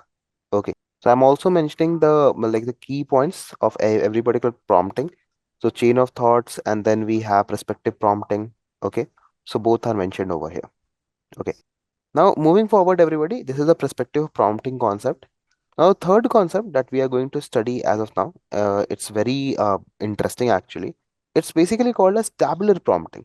Okay. So tabular prompting is a very interesting concept for those particular people who on daily basis they are dealing with Excel, or maybe who are on daily basis who are dealing with the data that is in tabular format. So if I take an idea of it, so tabular format is a technique that is used to present the information in the structured table format, and this actually helps in clarity and the organization of data. Okay. So whenever you are trying to use data analysis or you are trying to make some report or something, in that particular aspect or in that particular time, this tabular prompting will come into play. Okay. So the third particular technique is called as tabular prompting. Okay. Now this technique is very famous between the individuals who are working actually with the part of, you can say generally with the part of data analysis or something like that. So you might see they will be working on it generally. Moreover, more or less, they are always working with this kind of techniques actually. So if I tell you definition for the same, okay. So this is a definition of tabular prompting. So the definition goes something like this. So tabular prompting is a technique that was used in AI to present the information in tabular structure and all that. Okay, so I've written over here. If in case if you want, you can read the definition from over here. That's completely fine. Okay. Now, as the name suggests, we are going to work with tables. So let me present directly with let me start with the example so that you guys can have a clear bit of idea like how exactly we can start or how we can work with tabular prompting. Going on the AI Studio, let's create a new prompt and let's name it as tabular prompting. Okay. Working with table structure. Working with structured tables. Okay. So now let's go ahead and I'll say create a table comparing three smartphones.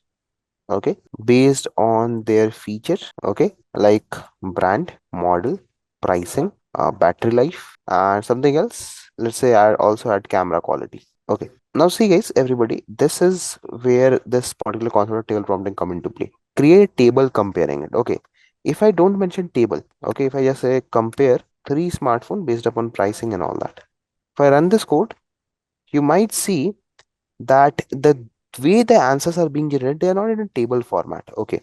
But if I go ahead and if I paste the same thing, the table formatting part, So have a check. Okay.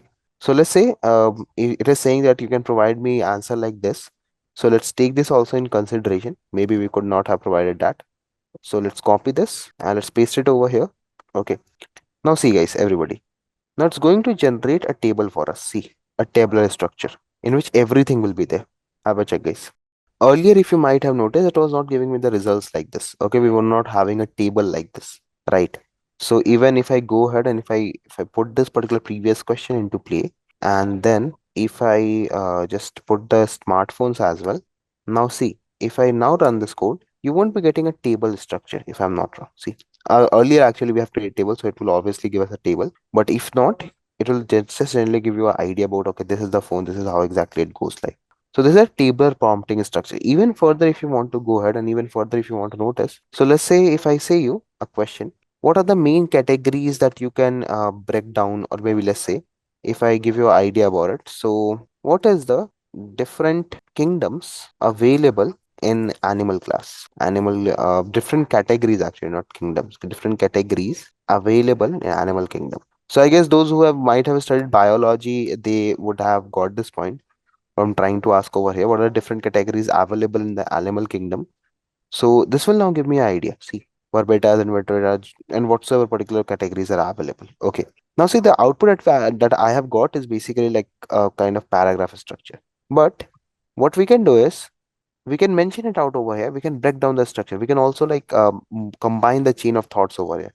So I can say what are the main categories. Okay, you can categories you can break your answers into. Okay, answers with these. Okay, what are the main categories?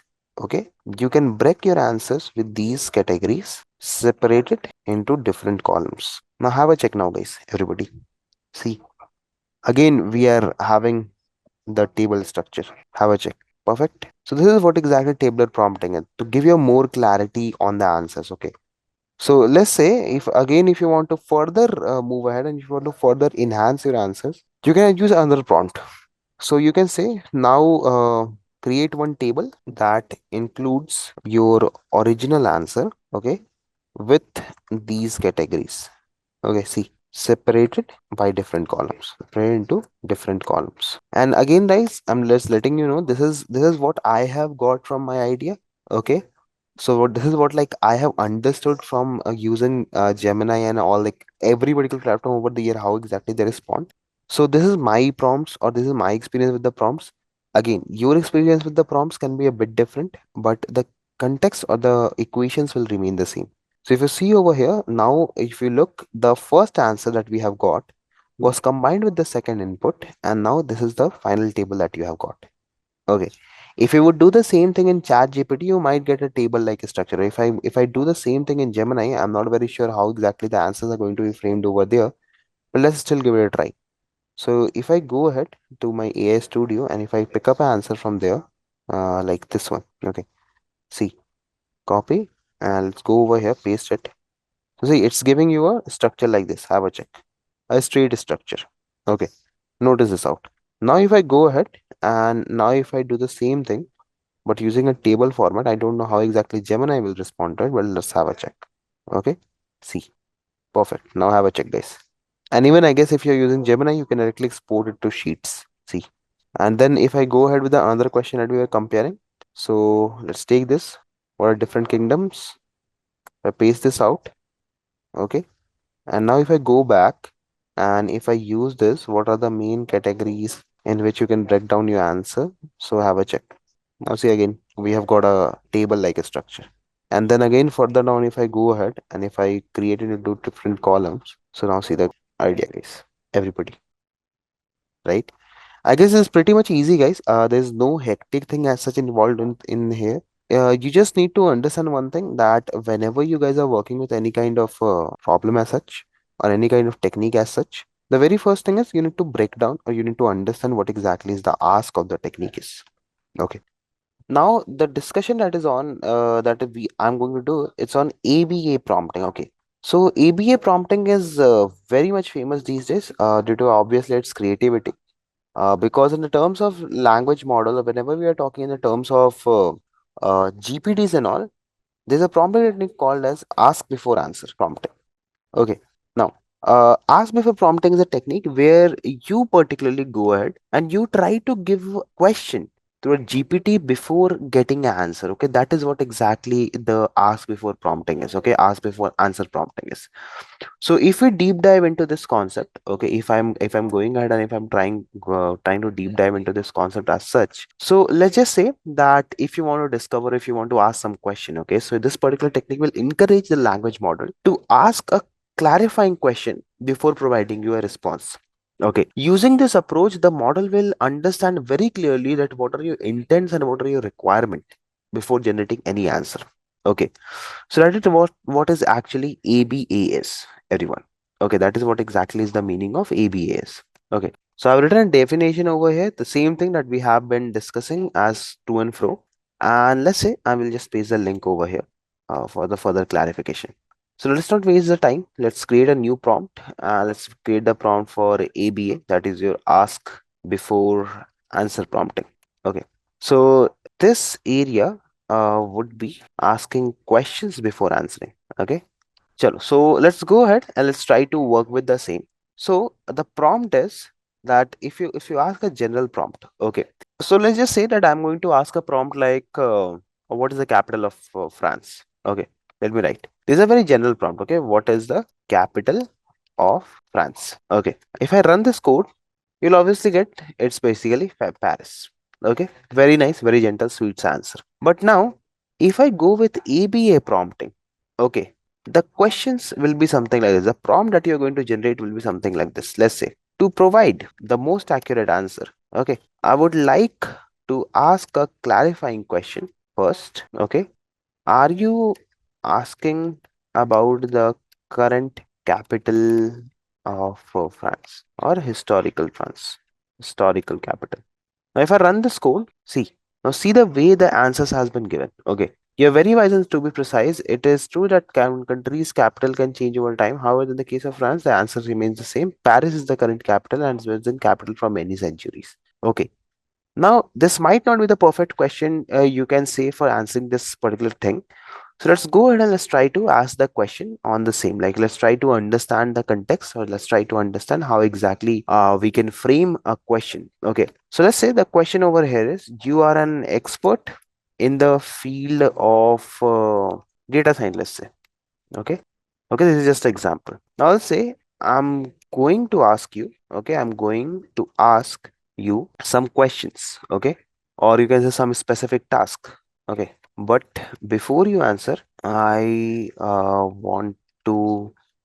I want to do the following. Okay, if you have any question, or if you ask any question about my task, if you ask any or uncertainty about delivering the answer, or you can say delivering the best answer, always ask the bullet points. See, I'm trying to frame a statement, that's why I'm taking time, so that you guys can get the best out of it for clarification before generating answer. Perfect. Is that understood? Now, see, basically, dear, if you might have noticed, I have not asked my question answer, but I have told the model that what I'm going to do. So I've told the model that, okay, you are expert in the data science field and I'm going to ask you to perform some specific task. But before you answer me this question, I want you to be specific on a particular thing, that if you have any uncertainty or if you have any doubts regarding my task, please ask it to me, and always ask the bullet points for the classification or the further clarification. Now, if I run this code, or if I run this part, so see, it's going to ask, excellent, I'll understand and I'll prioritize the clarification before crafting a response. Okay. Now, let's say, ask away, I'm ready for data science challenges. See, my question is how regression works. Okay, your task is to provide me explanation. Okay, please ask any question you have so that I can improve my prompt. I can improve my prompt before you complete your task. Now have a check, guys, how exactly the prompts are being framed. See, check it out, everybody. Now it is trying to ask you the questions. Okay, before answering, it is trying to ask you the question at how good you understand regression, what your understanding. Okay, what's your goal in understanding regression, and is there any specific aspect of regression you're particularly interested for. So this is how exactly this whole thing will go. So you can write the answer of yours over here. Like, I am not completely new to the concept. Okay. Second thing, have you worked with regression before? I have worked with regression already. Okay. Let's answer like one, two. This will be more appropriate. Then three is, are you interested in a specific type of regression? I am interested in linear regression, let's say. Linear regression, I will mention over here. Okay. Now let's answer the fourth question. So what's, are you looking for a high level overview? I am looking for a higher level overview, let's say. Now exactly guys, like this you are basically trying to give you the input of your understanding to the model so that model can understand what exactly you need. Okay, do you want to be able to implement regression yourself? Yes, implementation in Python. Okay, now see the sixth question, how the models are trained. I am looking for how the model is trained. Now once I give the inputs from my end, so now see, now it is asking a question so that you can go ahead and you can, like, basically it's asking me the questions based upon this. So now you can also give this answer at, okay, what are the mathematical concept you want to use, which particular library you want me to use, right? So this is how the model is working on ask before answer prompting. So it will take every input from you and then will generate a specific output for you guys. Okay. So if I give this answer, see, now, okay, I'm ready to explain this. See, everyone, you're already familiar with redirection, have used scikit-learn and want a high-level overview focused on the least square method for training. No need to delve into a technique for improving the model. So now see, guys, everybody, this is how exactly it is giving you the results based upon what you have given the input. Okay, so this is what exactly is ask before prompting is. Okay, so it basically that model asks you the question before you go ahead and before you do anything. Okay. Perfect. So this is one more kind of prompting. So we have discussed four primary kind of prompting as such. So we have ask before prompting. We have then tabular prompting. We have perspective prompting, right? Now the next prompting technique that we are going to discuss over here, it's going to be based upon fill in the blanks prompting. Okay. So fill in the blanks prompting, as the name suggests, I guess you all are already aware about it. And this is the most least used prompting. Okay, so I won't be emphasizing a lot on it because I guess you are all you have already have got an idea at what I'm going to talk about. So fill in the blanks prompting is a technique where you basically give the model some data and you wait for the model to fill the data for you. I guess this is pretty much understood by everyone, right? So I guess even if I want, I can go ahead, I can tell you about it. So let me just give you a quick idea about what is fill in the blanks prompting. So it's a technique that is used by the AI to complete a pre-structured prompt. Like you just need to put some specific requirement. That's it. So let's just say that I want to go ahead and I want to predict something, right? So I'll go ahead in the answer prompting only. So if I write something like this, see what is my favorite color is. Okay, if I run this code, let's wait. It's waiting, it's waiting. It's going ahead. So you got me. I have no way of knowing your color. Okay. So you can just fill in the blanks over here like red. My favorite color is red. There I filled in the blanks. It's more fun and all that. So same like this. Okay, this is what is fill in the blanks prompting is. So it's not very famous prompting technique, though it is also used nowadays a lot sometimes. But it's not very famous as such as the four that you guys have seen previously. Okay. So let me just, if you want, I'll just write a definition, a very short definition for it. So that in case if you guys get stuck somewhere and if you need help of the definition, though you won't need it, but still, if in case you will need it, so you'll have it on your end. So this is a definition. I have pasted it over here. So fill in the blanks prompting, and everything is mentioned over here already. Okay, so this is fill in the blanks prompting. Okay, so this is a prompting technique: a chain of thoughts, perspective prompting, table prompting, ask before prompting, fill in the blanks prompting. Okay. Now we do have some other prompting as well, if I'm not wrong. I guess there was a comparative prompting, if I'm not wrong. There was a constructive critic prompting, and there's a RCG prompting that we have to discuss. Okay. So let's try to discuss them one by one as well. So let's start with comparative prompting. Okay. So that's also a very interesting kind of prompting, by the way, and quite famous nowadays. It's basically, as the name suggests, we will try to compare. Okay, let me mention it over here. Sixth, that is your comparative prompting. Okay. Now, as far as the definition goes for this, okay. So definition is not quite hard. I guess you guys have already guessed it by the name already.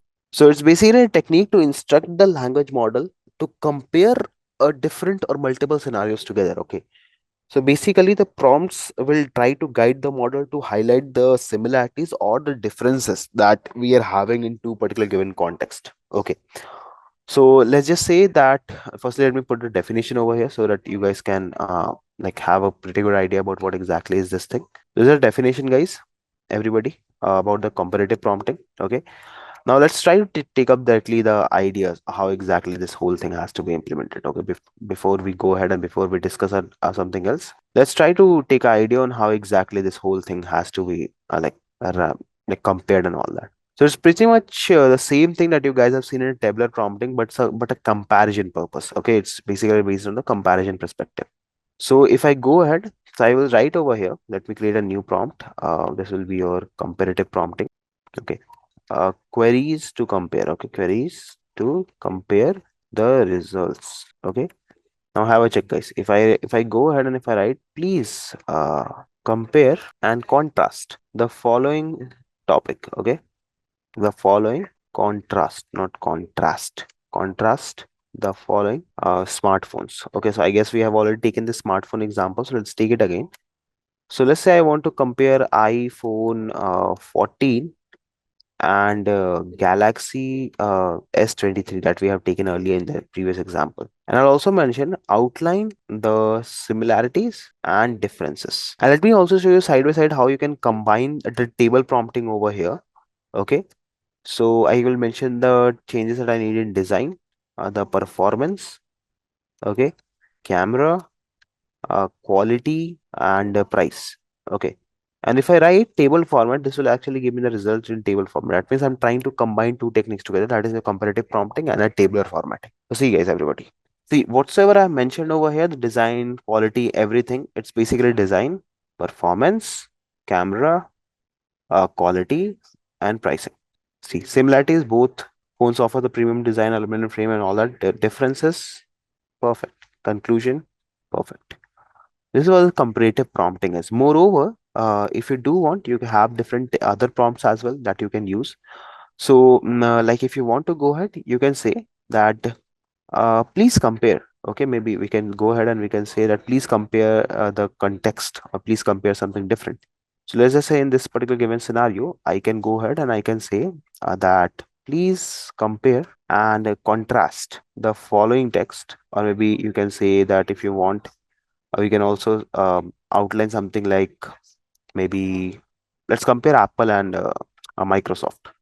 Okay, so following, I want to do one thing over here. I want to outline the similarities, okay, and differences. Okay, quantitative characteristic as well. Like I want the quantitative part to be also differentiated. Okay, so comparative characteristics as well. Okay, functionality, like how exactly the things are functioning.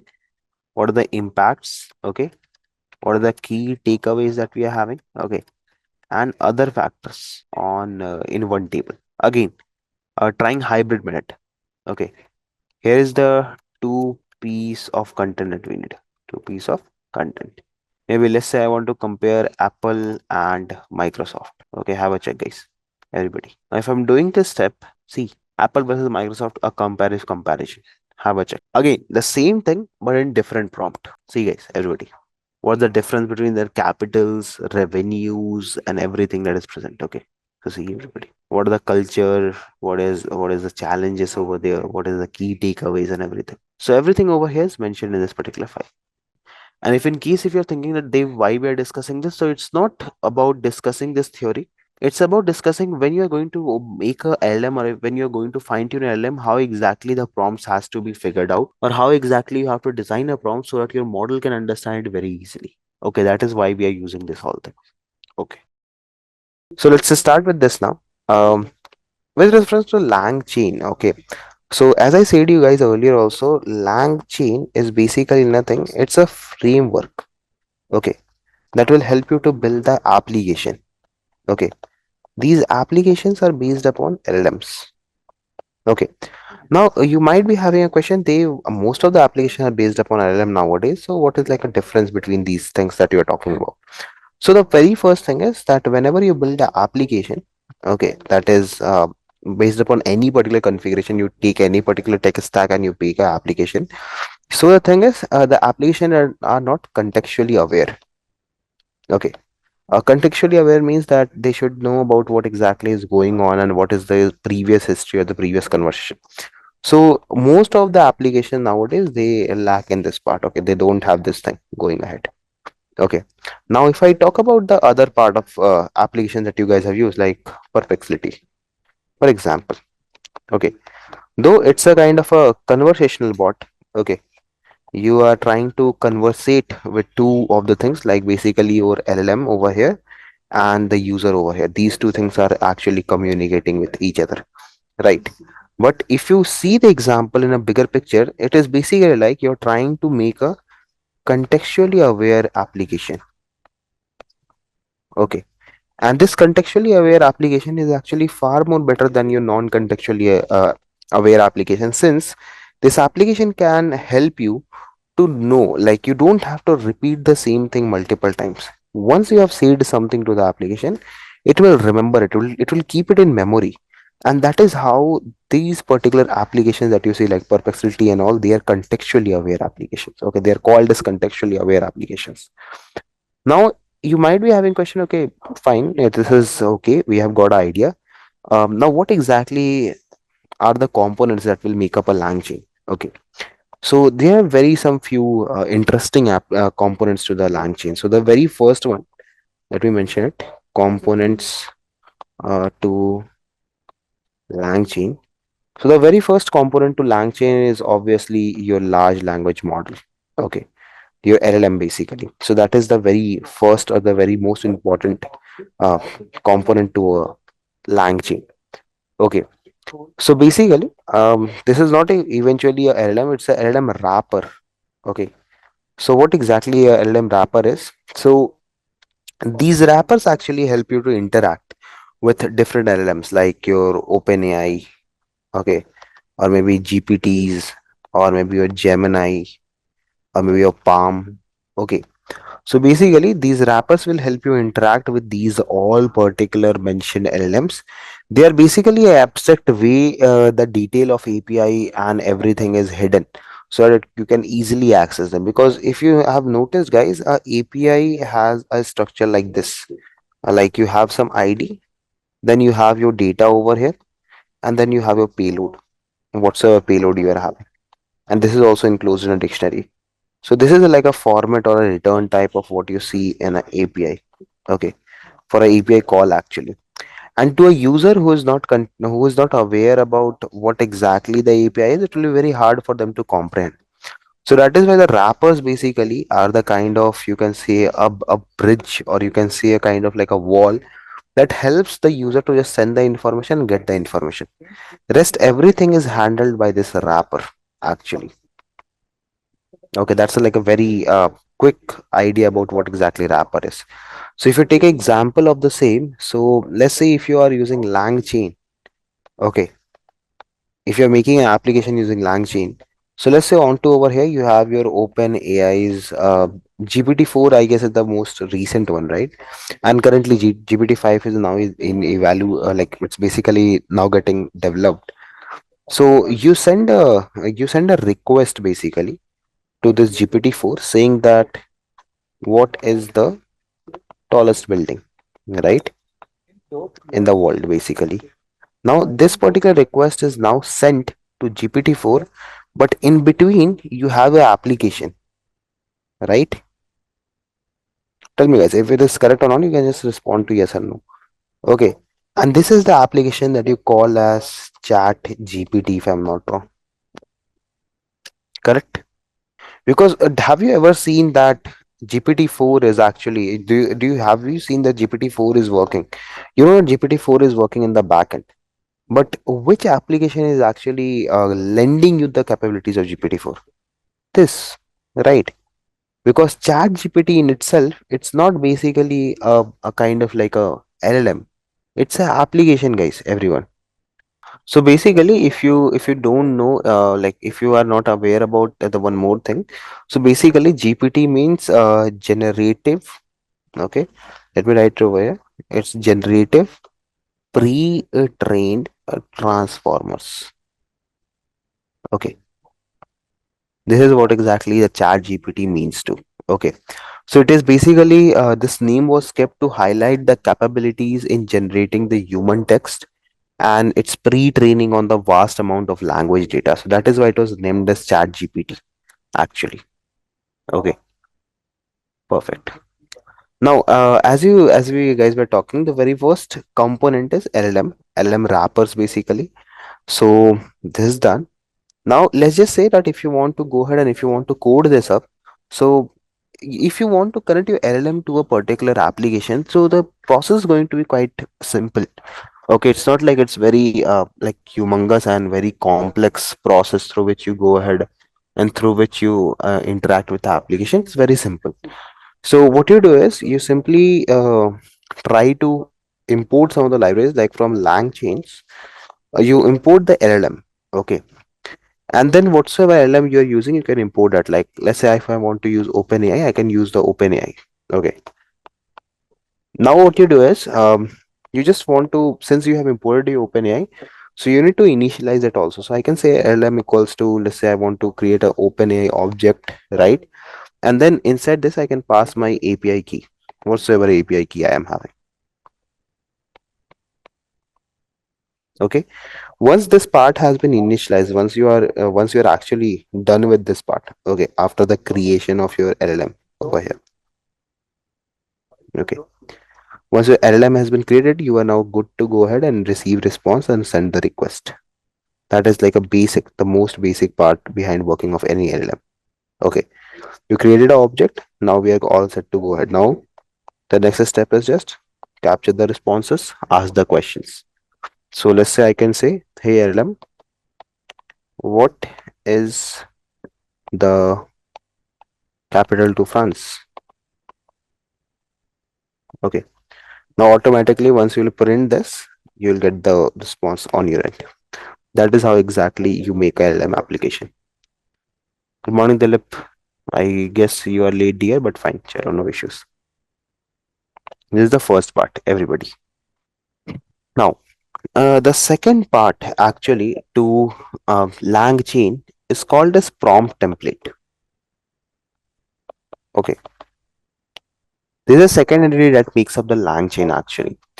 So basically, the prompt template will allow you to define how inputs are structured before they are sent to LLM. Okay, like how exactly you are going to send your input.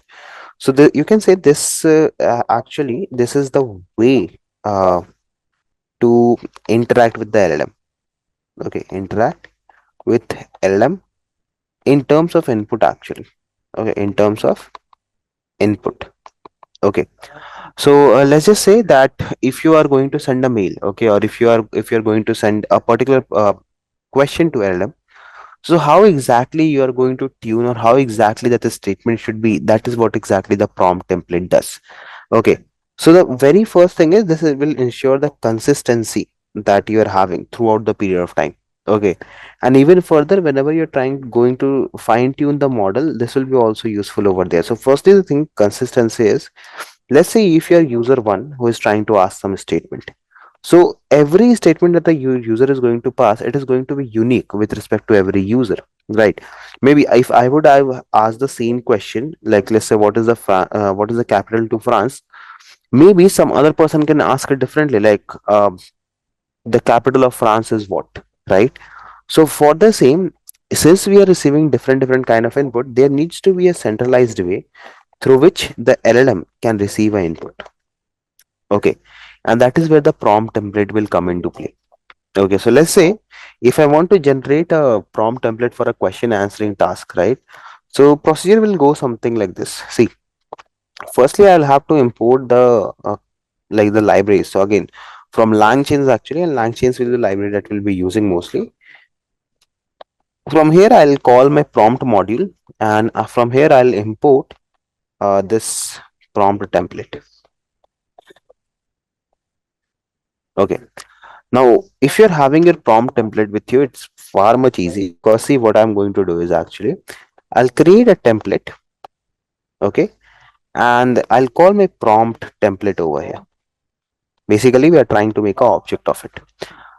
Once done, once we are done with it, so this particular thing is going to take few parameters. Like firstly, it will be your template. Like what kind of template you want.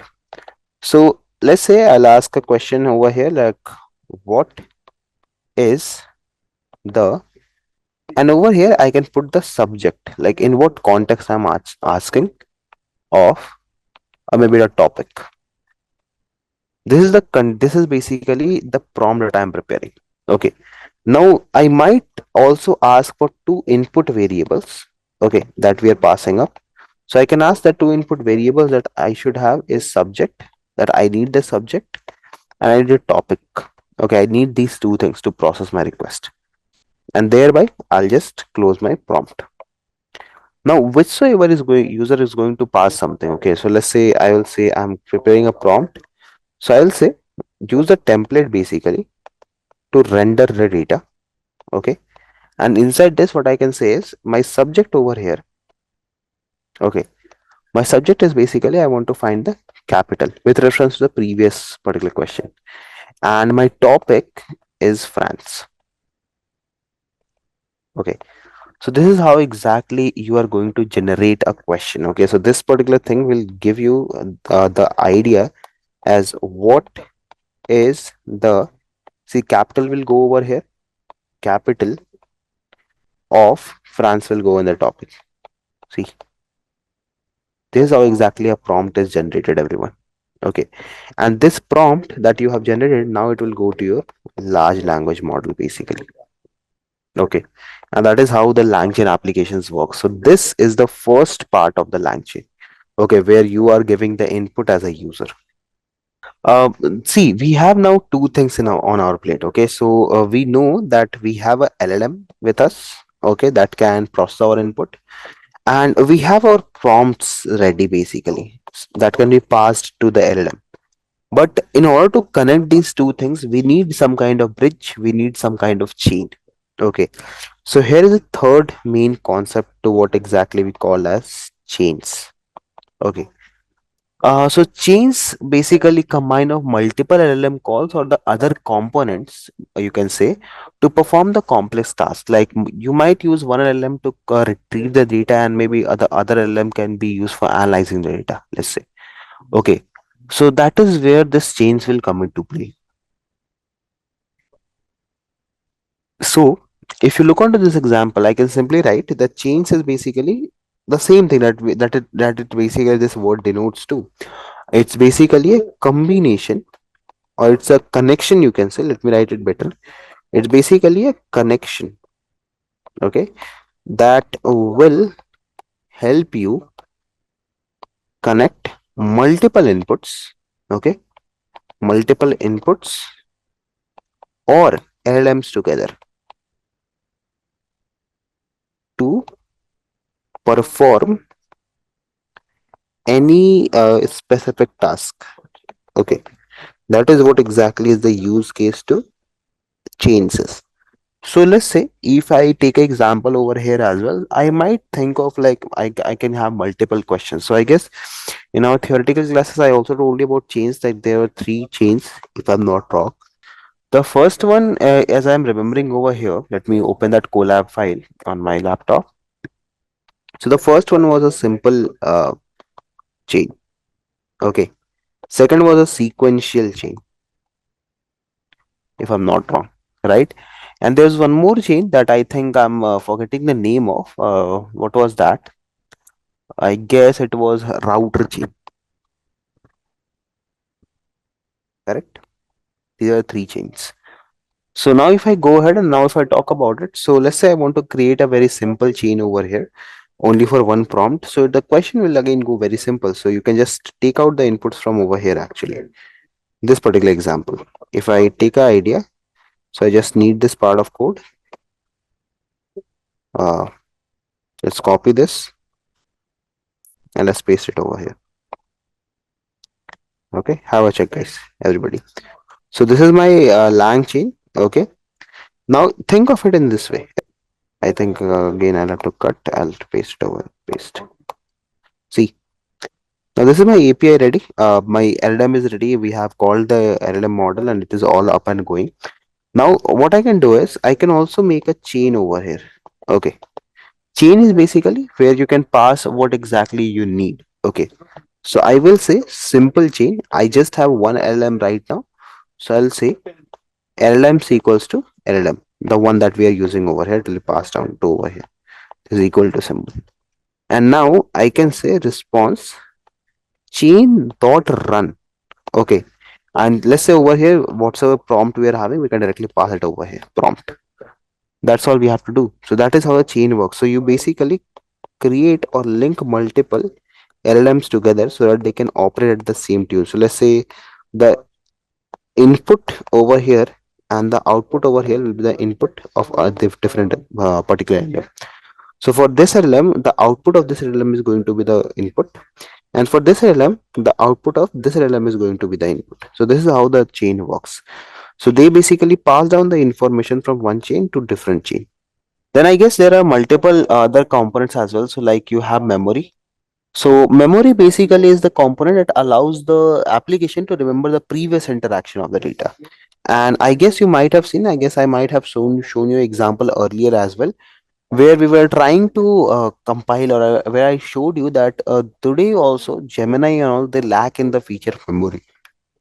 And moreover, if you might have noticed, if your application is contextually aware, guys, let's say if there's an application which is contextually aware, so you might have noticed that if there's a if you can say that application is more actually more interactive to the user. I'm not getting the exact word. Yeah, Tala, I'm repeating it there actually. So see, let's say if there's an application onto which your memory is linked. Okay, you have some memory attached to that application. So obviously, whatsoever interaction or whatsoever behavior of yours is with the model, it will get captured over the period of time, right? And that will allow that particular application to create more personalized and more contextually aware responses for you. Like the responses that that application will be framing over the period of time will be more onto the part of how exactly you have interacted with the application, right? So let's say if I give you give you an idea of it, so you guys can do one thing. Go on ChatGPT or any particular platform, any particular LLM, or maybe a kind of like LangChain application. Interact with it as a new user, everyone. Okay, you will see that the responses that you are getting, okay, it's very straightforward, by the way. Okay, in the very starting phase, it's like whatsoever you are asking, it will be delivering. But once you are like confirming it, once you are working with the part, like okay, how exactly your responses has to be, once you are like trying to train the model according to your taste, once you are telling the model, okay, this is how this responses has to be, so next time whenever you are going to pass data, right, so you won't have to repeat that procedure. Okay, you won't have to say that, okay, do this thing again. Let me show you an example for the same. So let's just say I'm going to open a perplexity for a second. Onto over here, if I go on perplexity, let's say I have a mail. Okay, maybe let's say I can say, dear sir, I hope this mail finds you well. Okay, maybe I'm writing to inform. I'm just trying to create a very blunt email. I'm writing to inform I won't be coming office today. Okay, so please keep this noted for future references. Okay, regards, Dev. Okay, now if you look onto this email, guys, so as a first person overview, does this email sounds very like aggressive and very straightforward? Correct, because it sounds that to me actually. If I look into this email, I can easily say, okay, this is not a way you tell someone that, okay, I'm not going to come to our office, right? Is my understanding correct? So what we are going to do is we can rephrase it actually. So let's say I'll say rephrase and I'll instruct my LLM over here. See guys, the first instruction is the action. Okay, what is the action that you have to take? I'm saying that rephrase the mail. Second thing is basically I'm telling you in what way you have to take the action. So I'm saying that tone of the email should be formal. Okay. So that is how you train the LLM while on go. So see, if I say a rephrase tone formal, okay. Now see the output, guys. Everybody. I'm writing a formula. See the change in the sequence. This was also a formal mail, but it was quite straightforward. This is also a formal mail, but see how exactly it has been framed now. Now, if you go ahead and now if you give me any particular email to this particular model, right, it will try to rephrase it according to the previous context. Okay, I have said over rephrase tone formal. Try using that. You'll get again a new email, but the tone will be still formal. Okay, so this is how you train a LLM on go. And this is what exactly the memory means to, because see, perplexity or any particular new AI that you see nowadays, maybe ChatGPT. I'm not going to talk about Gemini though, because Gemini is still under a lot of development. They need to go ahead and they need to develop a lot of things on their end. But the thing is that whenever we're talking about OpenAI or whenever I'm talking about perplexity and all, you can easily check it out that there is a lot of convenience and there is a memory that is associated, so that whenever you go ahead and whenever you generate the output for the second time, you can easily have it on your end. Okay, it can remember the previous part of the data. It can see that okay, what is going in the previous part of the data, and it can easily return you the results. That is what exactly is the concept of memory is over here. Okay, now the third thing is, let's say, uh agents basically. Okay, so there's a concept called as agents, and I'm writing in this bold, because it is important. So agents are basically the dynamic system that the LM uses to determine which action has to be taken based upon the input they receive. Okay, so it's basically like the bodyguard, you can say. Okay, so whatsoever request you send to a LM, it basically goes to the agent first, and agent determines okay to what LLM you have to go. If let's say if you are asked to generate an image, so obviously the a different particular LLM has to be called, or a different LLM service has to be called. So that is what exactly the agent task is. Okay, it based upon the input that you're trying to give, it will try to give the data, or it will try to move the data to the LLM so that you can receive the specific output. Okay, so let's say you have an application, and your application is connected to five different LLMs, let's say, or maybe five different websites for searching information. Now let's say if I come to you and ask you a financial question. Okay, now tell me guys, if this is your application over here and you are connected to five different websites, for instance. Okay, and one of them is financial website, one of them is like a sports website basically, if I take one of them is like business website, one is educational, and let's say one is basically some tech website. Now if you have asked this question that okay, what is the price of Tata Motors as of today, right? So if you ask this question to a general application, obviously what a general application will do, it will go to every particular website that is mentioned. Yes or no, guys? Very simple. And then out of all the given information, it will see where it is going to find the word Tata Motors, and then it will return you the results. But if I'm talking about the LLM, and specifically if I'm talking about the agent, what agent does is when the question comes into play, right? It will try to take action based upon what kind of question it is. So obviously, when you are asking a finance question, you have a different kind of a prompt, right? That what is the stock price of this particular stock.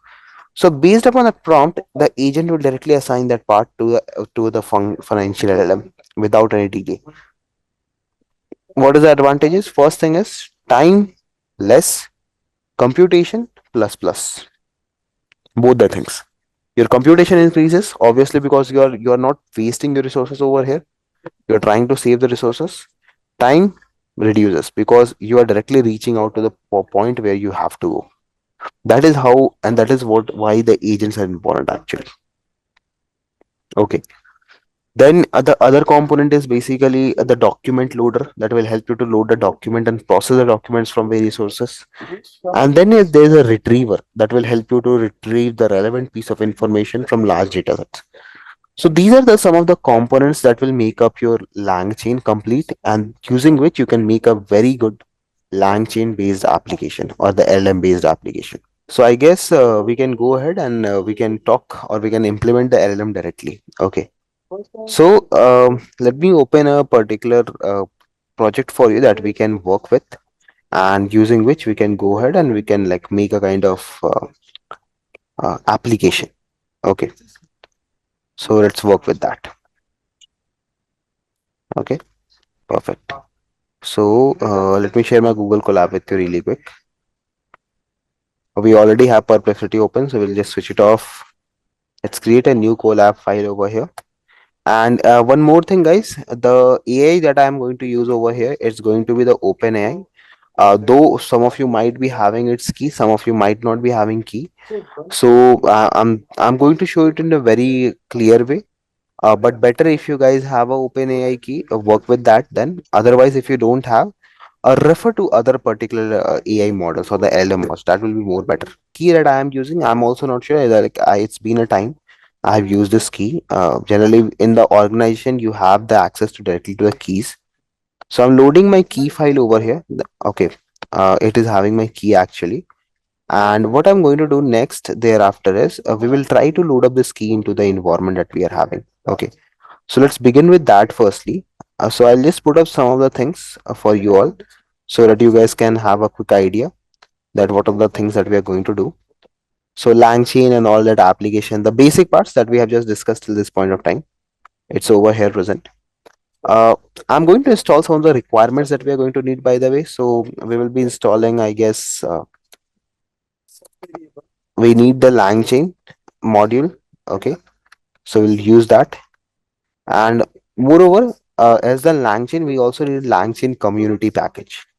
Okay, so any particular new thing that comes, it comes in the LangChain community. So we need both of them. So it's getting installed now. You can check. Okay. After installing the requirements, the next thing is we need the token. Okay, the OpenAI token basically that we are talking about. Okay, so let's work on that. So here is our token, by the way. Okay, this is your token part. This is your requirements part basically. So let me mark this as well. Okay, so LangChain, your token and everything. So in token, basically, I have my file over here that is key file. So I'll quickly import my key file. Okay, I should get a green tick. It's saying key file is not there. Okay, it should be in py or it should, I guess, be in different file. Let me change the format and let me check. Uh, a rename, I guess I will have to do py. Yeah, let me now load it. Sk is not defined. Okay, just give me a second. I guess I might have made a mistake. SK because I would not have put it into braces.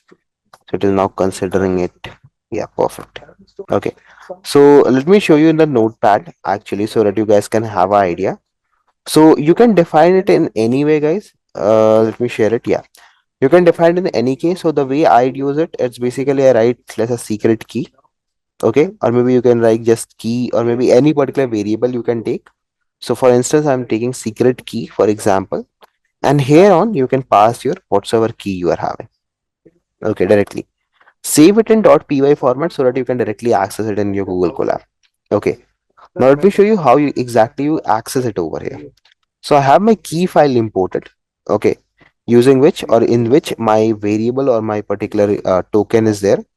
Now what we can do is we can also use the OS module over here, by the way. That will help you to extract the information that is there inside this file. And else in OS, do use the libraries that is warnings because you are going to get a lot of warnings while generation. So use the filter warnings also so that you can filter out the extra genius details that are there. Now there's a token part. Now how exactly you're going to load token? So you just have to say OS dot environment. Okay, because we are working on an environment right now. And in this one, you have to initialize a particular key actually in this particular way, guys. So you'll say OpenAI key. Okay, OpenAI API key. This is the way your key should be there. Okay, that means in this file, the key should be named as the OpenAI API key. Okay, and then you can get your file. Okay, and then using this file, you can access what's a variable you have fixed over here. So in my case, the variable is secret key. So I'll just get that key and I'll just paste it over here. See, dot secret key. That's it. So in this way, you are basically initializing your OpenAI key into the environment. Okay. So this should be there anyway. Okay, your OpenAI key has to be there in any way. Now if I run this code, I've got a green tick. That means my OpenAI key is now ready to go ahead in my environment. That means my OpenAI key is now on to the environment. We can directly use it. And then after this particular procedure, you can initialize your OpenAI. See, have a check how. So you can simply say from LangChains dot LLMs import OpenAI. See, we have initialized the OpenAI part now. Okay, that means OpenAI is now there.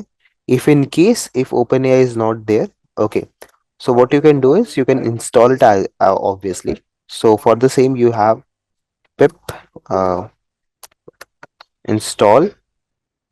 I guess for all the users, you can say minus u, and you can say LangChain dash OpenAI. This will work. This will basically be the application. You can say the interface. It will help you provide the access to all the things in OpenAI. Okay. The module for providing all the access to OpenAI. Okay. Moreover, if you do want this information, guys, just simply go to OpenAI. Okay. And open the documentation of it. See, there's a documentation. I think we are onto the documentation now. So you can how you are going to make requests and everything like introduction. So you can see it's saying OpenAI, then how exactly you can get the OpenAI key, like other things as well. So from OpenAI, import OpenAI, then your organization ID, your project ID. So how you can create a project inside the OpenAI and how you can make a request. So this is how the request goes ahead, guys. See. Now, if you might have noticed, obviously it is not feasible for us to write everything over here, right? So this is a request query, by the way, and this is done in GPT-4 or Mini. Okay, so this is how the request has to be sent in the chat GPT. But now the thing is, you can't send this request in this way. Okay, you need a better way or you need a easier way to send the particular request. So for the same, we have wrappers that you have seen, guys. So see, this is how you're sending a request. You're sending a string saying that, okay, this is GPT-4 Mini. Your message is a user and content is say this is a test. That's it. Now, using this particular thing, you will get an idea of how exactly you're going to get the responses and request. Okay. Now have a check on it how exactly we are going to do it. So this is the documentation, by the way. You have a lot of things. So you can go over here in the documentation part and you can check how exactly you can build a assistant or a use case or you can fine tune your machine basically. And even you have different things over here present also, like how exactly you can optimize the accuracy, prompt engineering, how you can do prompt engineering and everything. Okay. So the tactics is written over here, how you need to go with tactics and everything. Perfect. So coming back to our code, what we are going to do, we already have the OpenAI installed now. So let's work with it and let's try to create an application over here. So let's start working with the OpenAI part. Okay, start working with OpenAI. Okay, have a check. So firstly, we need to import. So from LangChain dot OpenAI import OpenAI. Okay, we have imported the OpenAI. It's saying LangChain OpenAI. Okay, it should be underscore, not this one. See, now it's going to take time because loading all the things that is in the OpenAI part. And here onwards, we are going to create the model for OpenAI. Have a check, guys. So I can say model equals to uh, OpenAI. And now I'm going to set some temperature. So do you know about temperature by any chance, guys? Like in general words, I'm talking in very general words. Do you know about temperature? How hot or how cold a the particular day is. So similarly, in models or the LMs also we have the concept of temperatures. Okay. So basically temperature concept is to tell how creative your model is. Okay, like how creative the responses has to be. But one thing to notice that if you keep it too high, might be there's a lot of chances that you will get a lot of errors because your model will then neglect a lot of information. Because obviously it has to be creative, right? So in creativity, everything will come. So it's better if you keep it neutral, like into zero, or maybe like you can tweak it a bit up and down. Okay. So here I'm just keeping it 0.6 so that the model can be a bit creative on our end. Okay, it can be a little bit creative. So using this, I'm initializing my model, my OpenAI model over here. Okay. Now, once this whole thing is done, what we can do is we can work with our prompts now. So it's a very easy implementation right now that I'm showing you. So very easy implementation. We are not using as any chain concept or something. So the most easiest implementation is, let's say if I say model, let's pass a prompt over here. I want to open a restaurant, let's say. Okay. Uh, that is for uh, Chinese dishes. Okay, Chinese dishes. Chinese cuisine, let's say. That will be a better word. Cuisine. Please suggest a name and a menu for the same. Now, if I run this code, see guys, it's running right now. And now if I print the name variable, see everyone, check this out. Dragon's place, name, what is the appetizer is, what is the entry is, rice noodles, vegetarian option, and everything. Okay, have a check. So we are actually interacting with the chat GPT right now, but not using the chat GPT application, using a LangChain application. Okay, so we are trying to interact using the APIs directly. So the chat GPT won't come in picture over here. Have a check. Now this is the very first interaction that you guys are seeing right now. Okay. Now let's try to improvise this. Okay, because obviously we are going to go ahead and we are going to change it. So we can now change the taste. Change in the taste. Okay. So let's just say that I am going to use the prompt templates concept now. We are going to use or we are going to pass the data using the prompts now. Okay. Improve.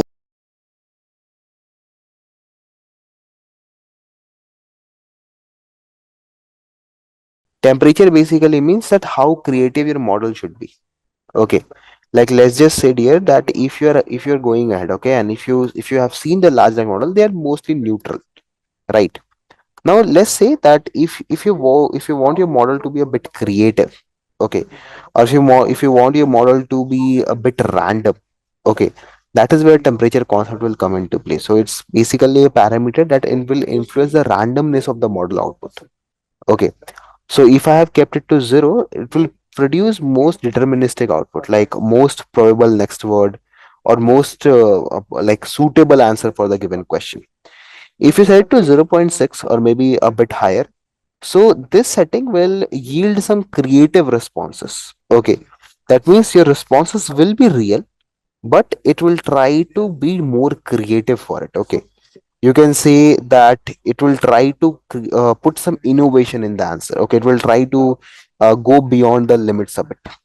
If you set it to one, okay, it will be more imaginary responses. Okay, like you won't see some real responses as such. And the responses that you will get will be more imaginary. It will be like, okay, something out of the world, something made up, something like that. Okay, so I think I might have mentioned you this word called as hallucination in my theoretical class, if I'm not wrong. Have I mentioned this word to you all? Hallucination, right? So the higher temperature will lead to a very impractical output, by the way, guys. Let me show you that example as well, so that you guys can have a clear bit of idea about it. See, um, I don't know if you guys know about it. There's a Google Maker suite, by the way, where you can test these things. See, so let's say I'm right now working on Gemini 1.5 Pro experimental. Okay, and right now the model temperature is set to zero. Okay, I'm asking what is the, or let's use the same question actually. Let's copy it, let's paste it, and let's run it. See guys, everybody.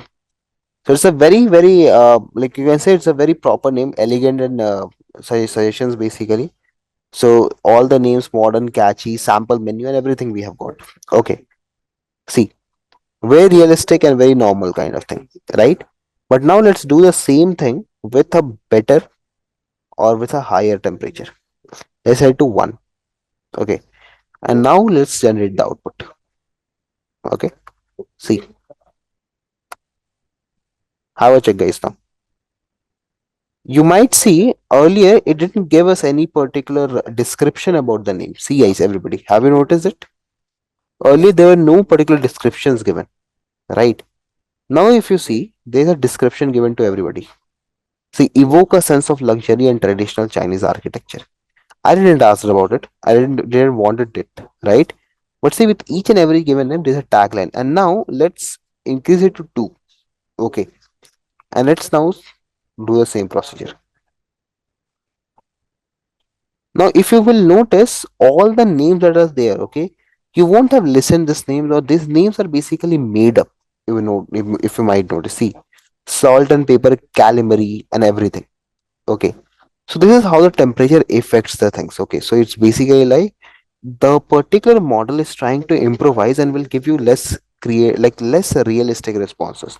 So maybe if you want to ask a question, you can ask it over here that okay, how exactly this has to go, and you can set the temperature to check out the results as well.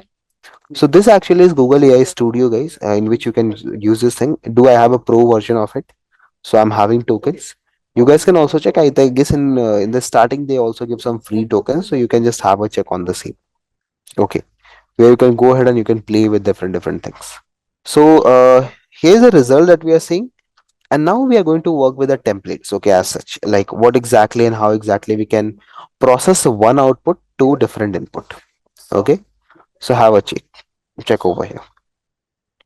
Change the taste, or you can say using prompt templates. So the very first thing that we have to notice out over here is we are basically trying to import basically firstly. So importing is very important. You need to import the correct library. So importing the prompt template, import the library basically. Now the next thing is you need to define the order. Okay, you need to define the procedure, how exactly your data has to go with the whole thing. Okay, like how exactly your data has to be framed. Okay, so in this particular scenario, the very first thing is that we have to design a prompt.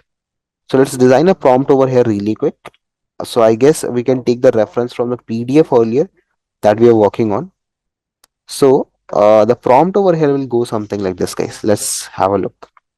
So I can say prompt template equals to, let me zoom it a bit. So you can call the prompt template library, by the way, put the brace and the same order. I can say my input over here is the input that I need actually.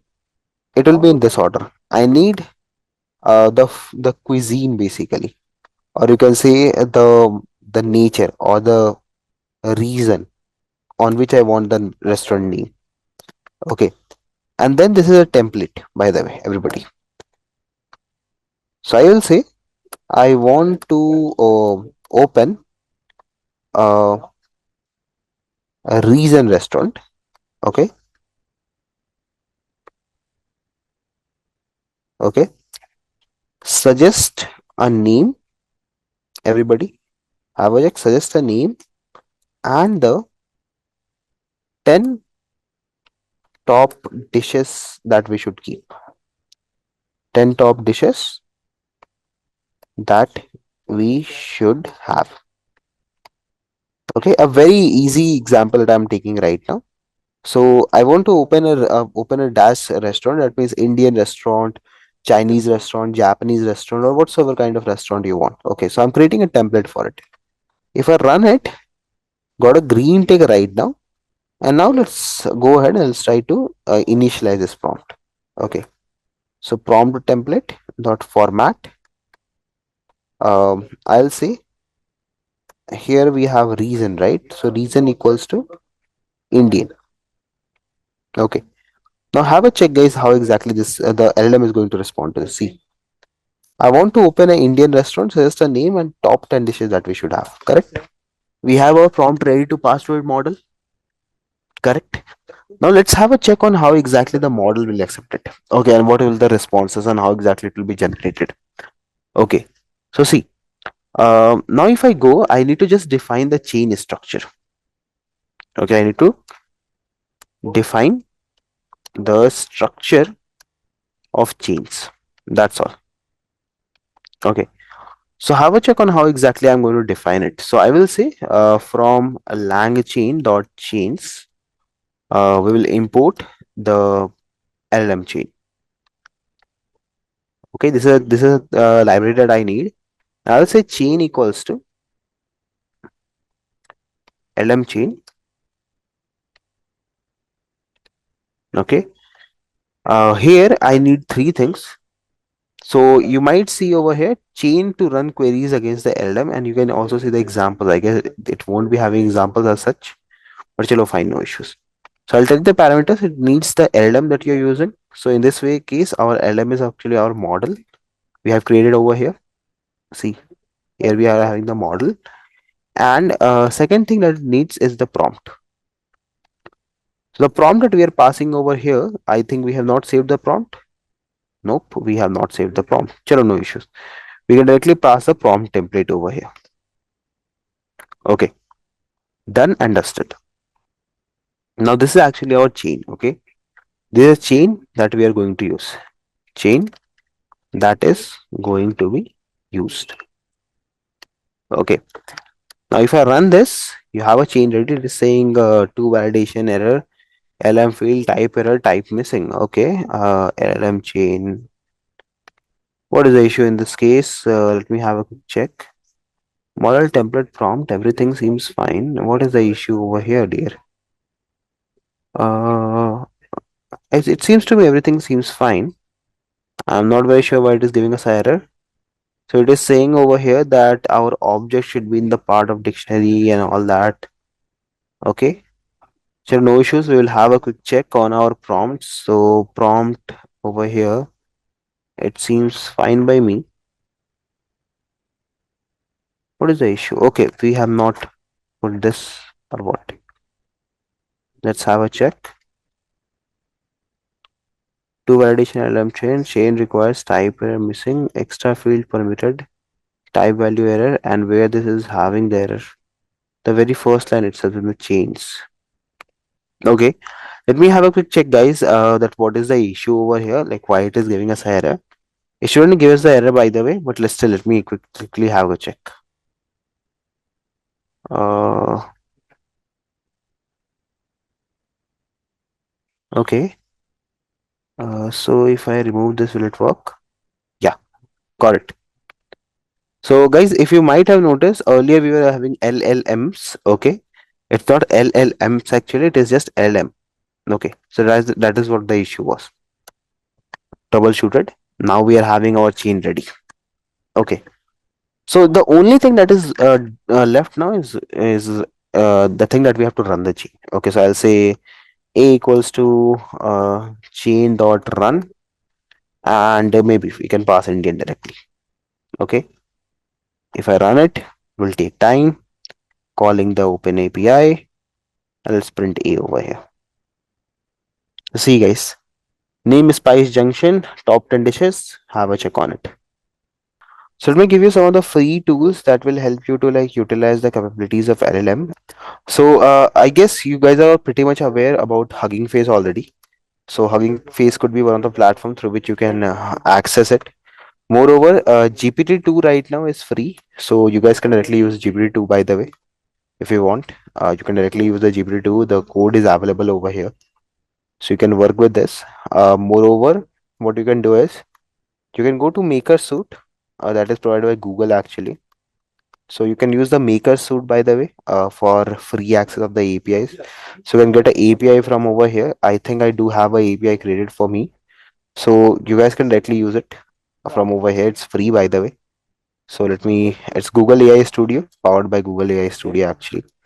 So here's the API, Gemini API key starting, like how exactly you can go ahead and do that. So if you open this, try a collab notebook. So here's the Google collab notebook for the generative AI part as well. Like how exactly you have to set it up, how exactly you have to generate the API key, how you will use the model, and the same way actually, there's no difference as such. See, everything is over here. So in order to create a API, I guess it is pretty much easy. Everyone knows about it. Go into the site, click on get API key, create a API key over here. Okay. So in Google, actually, it is quite easy. You can just have to like search for a project. So I'm saying this is my generative AI client project, or maybe I can, if I want, I can create a new project over here. So I can go to my library and I can create a new project. Okay. Or maybe even if you want, guys, you can like select a model and you can start working on the same. So let's say I want to import a data and I want to work on the same. So you can use using that, or maybe we can generate a new headline. See, okay. So we can do that directly from over here, everybody. So you can tune a model, what model you are tuning, you can mention it over here. That I want to use 1.5 or something, and even you can like how much tuning epochs you want, or learning rate multiplier, batch size, and everything. You can tune it directly. So it's one of the platform that on which you can work. And I guess, or are all of you aware about MLOps by any chance? Is everyone aware about MLOps? So basically, dear, if you want, you also have the MLOps concept over here in the generative AI as well. So you can also work with the same. You have your platform of cloud console, that is in GCP, Google Cloud. So if you want, you can directly work with that. So it is saying if you can use the cloud for free, it will take 300 credits for free for next 3 months. So if you want, you can use this and you can directly have access. Okay. So I agree and continue. And now it will ask, okay, payment karo up, right? See, it's payment verification. So if even if you want, I'll just show you directly a documentation. So this is a Vertex AI, by the way. So Vertex AI. See, everything is present over here. So I'm not promoting anything as such, but these are the different platforms that you can explore. Like if you want, you can also visit the Azure, Azure workspace for the same. And Azure has a you can say support to OpenAI. So the Azure AI open service directly available for you. See, you have your Azure AI build custom copilots with generative AI models. This is Azure AI service, by the way. You can directly use it. So you can see the documentation over here. Even if I want, let me show you. So I can say Azure uh, voice service. It is also available as a service over here. If you want, you can also check that Azure voice service. See, Azure speech. See, add multimodality to your generative AI applications. Okay, so you can also do that completely fine. Customize your speech whatsoever you want. See, speech to text, text to speech analytics, audio, custom voices, and all that. And then after this, actually, let me show you. I think I had my Azure logged in, so let me show you the services. So if I go over here and if I go in services, guys, so these are the AI plus machine learning tools, guys, that the Azure provides to you, by the way. Okay. So if in case if you want, you can just visit them once. So you have your Azure OpenAI, then you have your Face API, custom vision, computer vision, and then you have your AI services, AI video indexer, and a lot of facilities are available. Okay, not on only on Azure. I think I've also showed you on GCP, and you can also search for AWS, by the way, if you want. So AWS AI services, you can just simply search. So in AWS, you have your SageMaker, if I'm not wrong. I guess yeah, it was SageMaker in AWS. So this is the services. So you have your AWS Q, that is a assistant. Then you have Bedrock. It's basically a platform where you can build the application. Then you have Transcript. So Transcript is basically a text to sound to text part. Poly is basically a real life speech. And then you have your recognition. This is for computer vision. This is for extraction. This is for translation, and this one I guess it's for like making chatbot and all that Lex.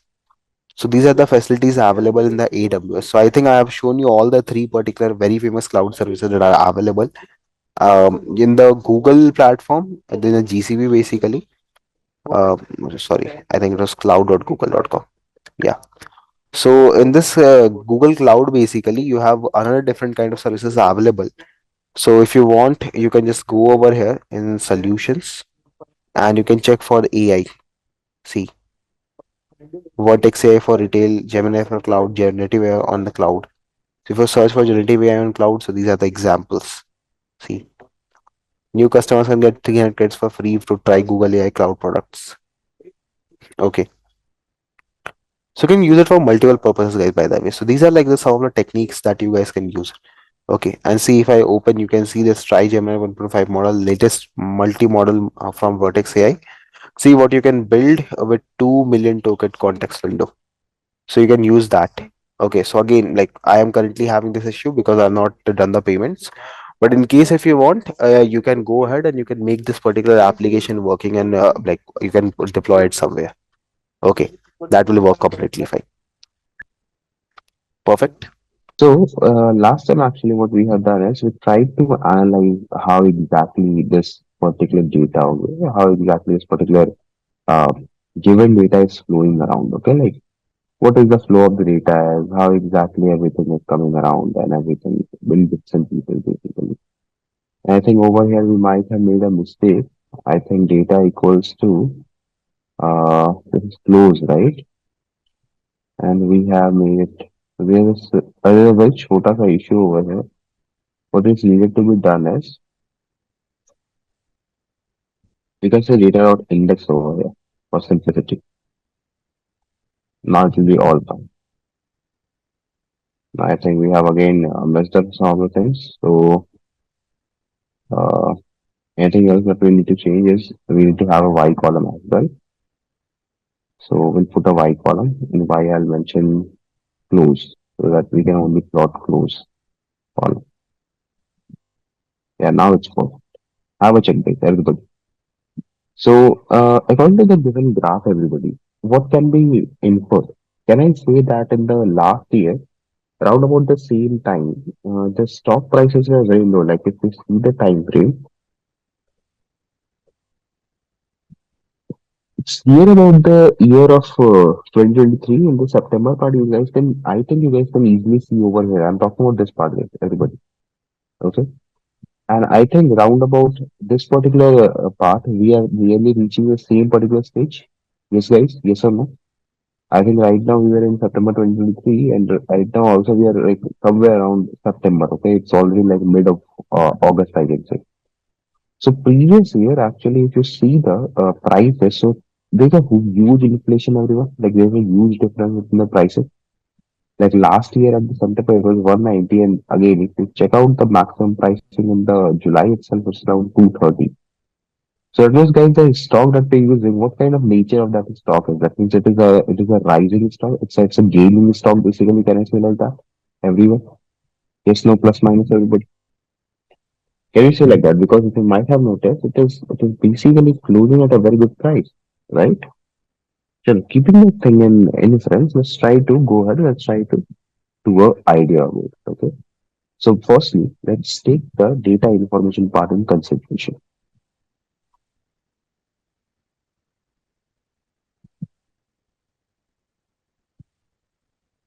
Okay. So how do you extract the information of a given data, guys? Everybody, can you please tell me how do you go ahead and how do you grab the information about data? Which function? It's basically data dot info, simple as that. Okay, and once you do that, you will get the idea about your data. So I can see over here, I'm having six columns in total with open, high, low, close, adjusted close, and volume. Okay, and in total we are having 253 entries, everybody. So now you might be having question there, why only 250 entries? Why not 365 entries, right? Correct everybody, because you might be having question in 1 year, right? In if we are talking about 1 year, we have around 365 days, correct? Right?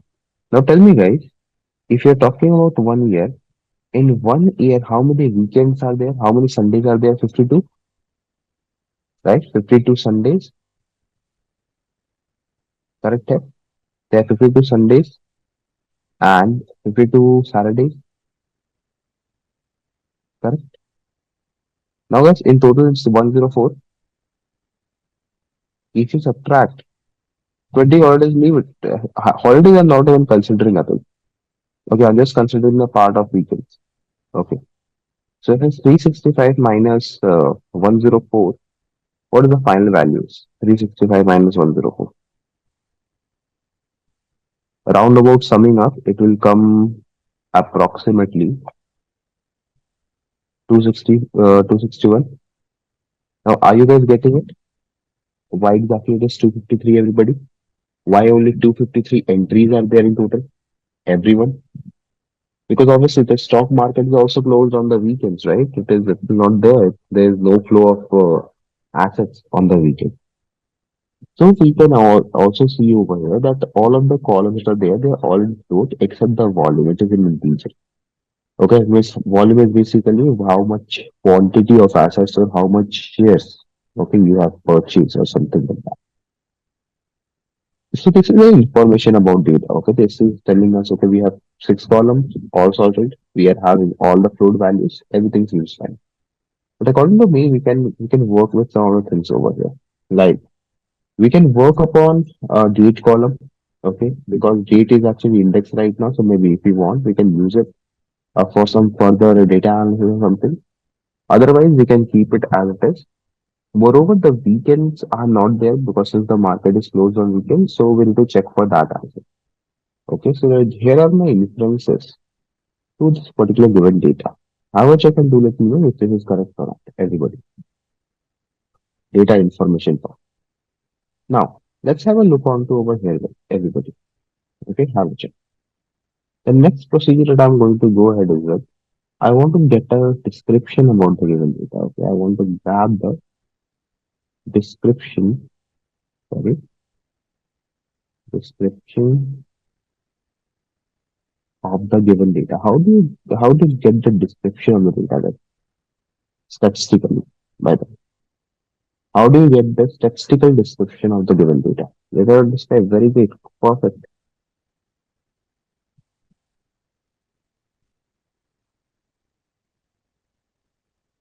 Okay, now this is the important part of it. Okay, so if you notice it out, we can ignore the count column that is currently none of our use basically.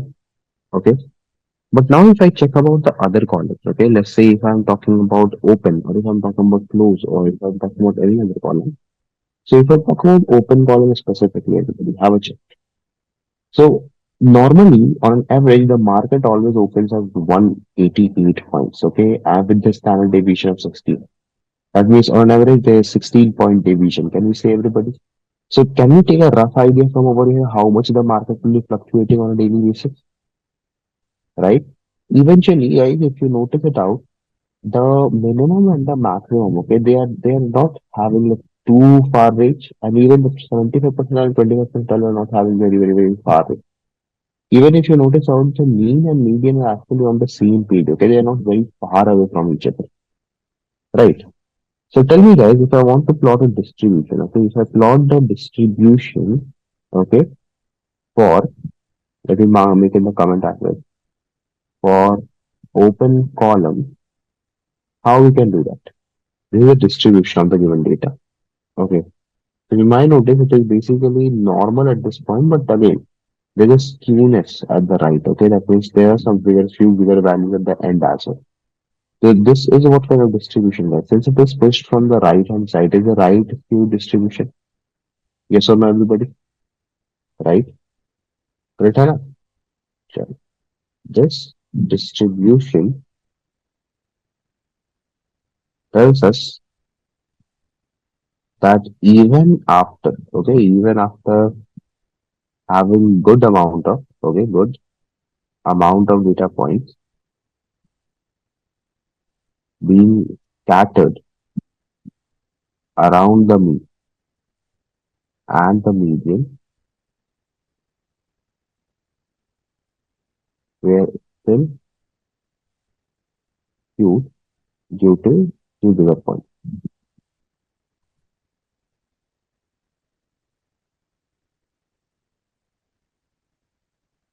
Perfect, right? So we like just trying to take an idea to understand how exactly this data is going on, okay? Because that is very crucial over here. You guys need to understand that how exactly you need to read the stock market, right? Like, let's suppose right now we learned about open, right? Now let's suppose I want to talk about the high. I mean, what about the closing values? I can see over here that if you take close value in consideration, for instance, I'm saying so on average the market always closes around 188 point with 16 deviation at normal day. Okay. So that means guys, if I check this data also now, you will have the same kind of condition. We're already getting close, so we are already getting idea from over here. But we will get a lot of information using this particular data. So this is how you read this graph firstly. So we check the average value, check to get an idea that okay, the market will close at 188 and maybe the deviation that you can expect over here could be of 16 points. So roughly around like 9 to 8% of fluctuation. Okay. And then if you talk about the minimum value, so it will be around 164. So that means you can expect that if the market goes lower, so it will hit a mark of like 164 or something. And if it takes you to the highest, so it will reach around like 134 or 140 roughly. Okay, so that is how you read this graph, everybody. So what I'm going to do is we are going to focus on the more practical part of it. I am going to get the information. I'm going to grab the information about the part of closing price. Okay, that means we will try to work upon the closing prices to get an idea about how and how exactly these prices are working here and there. Okay, so what I'm going to do is firstly let's visualize this entity. Okay, because visualization again tells us a story about the topic. Let's visualize it. And what I'm going to do is value dot figure. I want to design a figure of size. Let's just say 1510 for instance, or 156. Okay, and let's do a plotting where I'm using data about close and I'm taking color equals to red. Okay. Moreover, what I'm going to do is we'll also define some title, date, and price. So date of stock basically I can mention date of stock and closing price.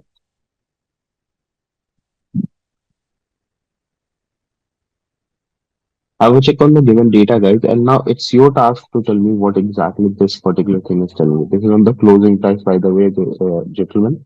We are talking about the close column now. So, what exactly are the inferences that you can derive from this graph?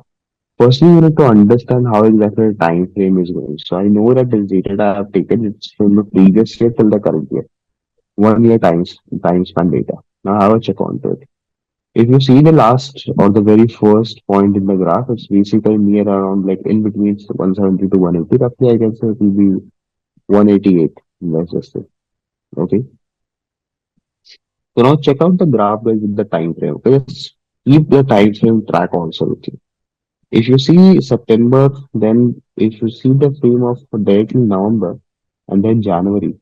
So in between this period of time, there is like there's a seasonality that is going on that you can observe that in the peak or like in the mid of or the very start of September, there was a peak in the price of the stocks and then it suddenly depleted by the near about the uh, month of October in the previous year. And then again it's depleted near about the mid or the you can say the end of the October.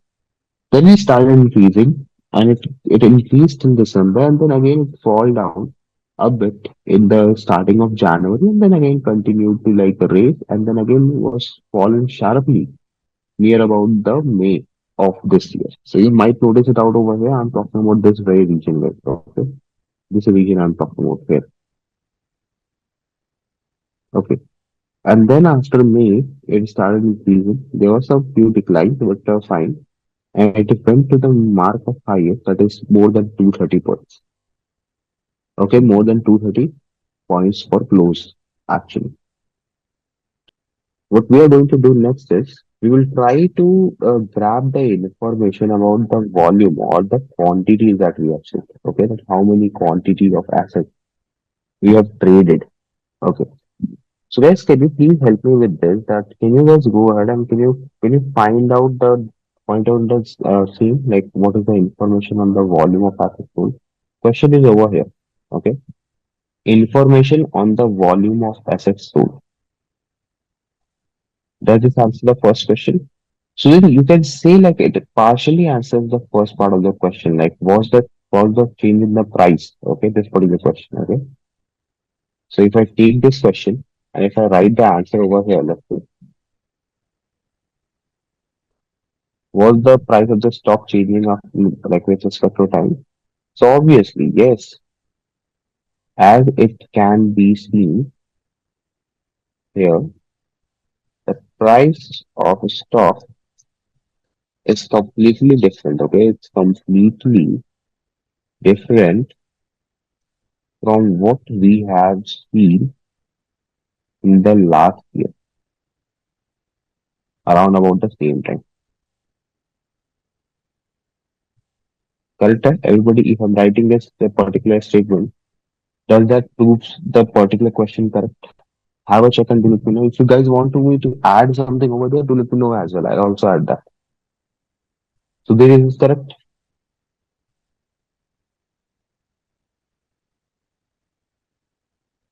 Right here, everybody. Yeah.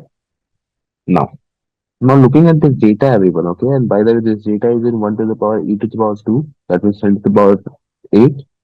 What is your understanding to this given data? Now I think you guys can easily read up the stocks. So provide me inference like this, okay? That's what we have tried to grab over here. Have a look at this data because you know what they are the inferences that you guys can grab. So if you look onto this given data provided to you all, so you can see that in the very early phase, or the very first part of the data, we didn't have that many fluctuations going on. Okay? So there was a very easy PV graph that is going on like in the very start. So we can say that the sales were not that like not the sales.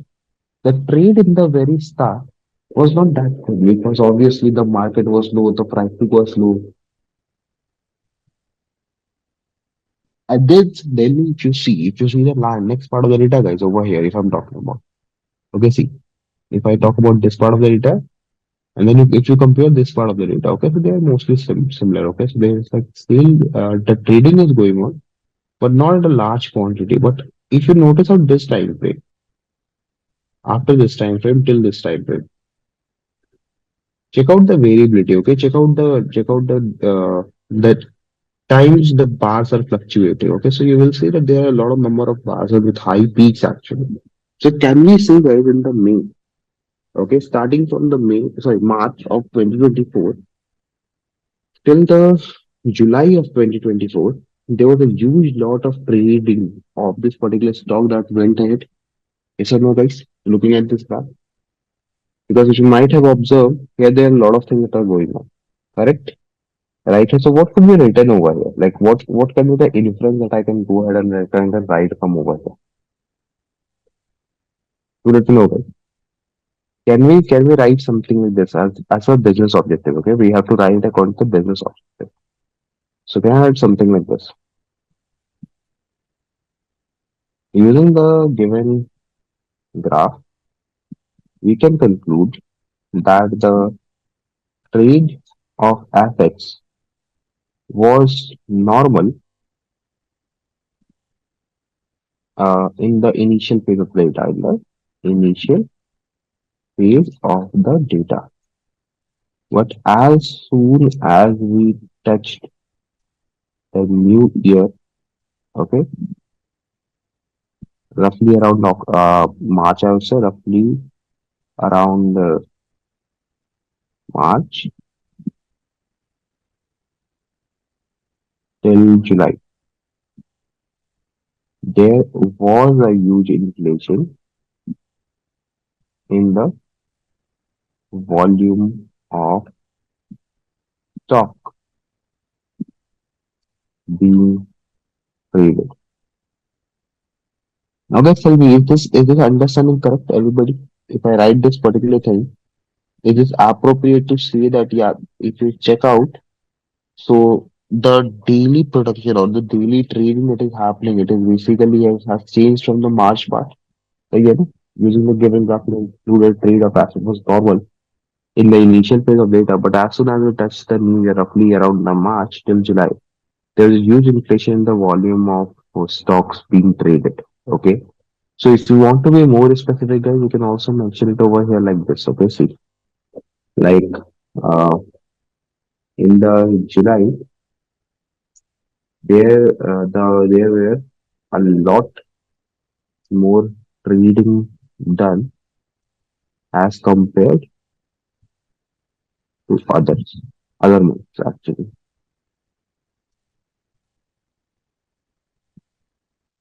Correct? So it's writing here just giving you a brief idea about how exactly this thing goes around. Okay. And now what I'm going to do, guys, is I'm going to start working with moving averages. So how many of you are already aware of the moving average concept? I guess you might have learned it in your time series part, right?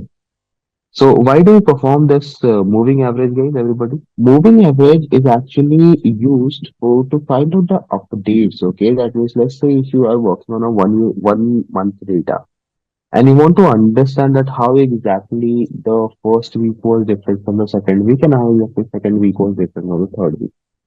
So obviously, you're not going to calculate each and everything that is present over there, right? It is very hectic to calculate each and every difference as into some. What moving average does is it tries to frame a window for you, or maybe a kind of slider. So you can have the data, you can analyze the data of 7 particular days. Okay, that is what exactly the moving average does. Okay, make data smooth and avoid fluctuation. Yes, correct, Sudhir. Exactly correct. So what we're trying to do is we will try to find the MA for the given data. But here we don't know like for how much time frame we can take so that our data can be that smooth. We don't want our data to be very smooth, obviously, because if it will be very smooth, we won't be able to understand the curve, we won't be able to understand the trends and everything. And we don't want to be too sharp so that we can understand everything. Okay, it should be between smooth, okay, a perfect between. Okay. So what we're going to do, we are going to find the MA for the given data for a different time frame. Okay, which we try to find for different time frame.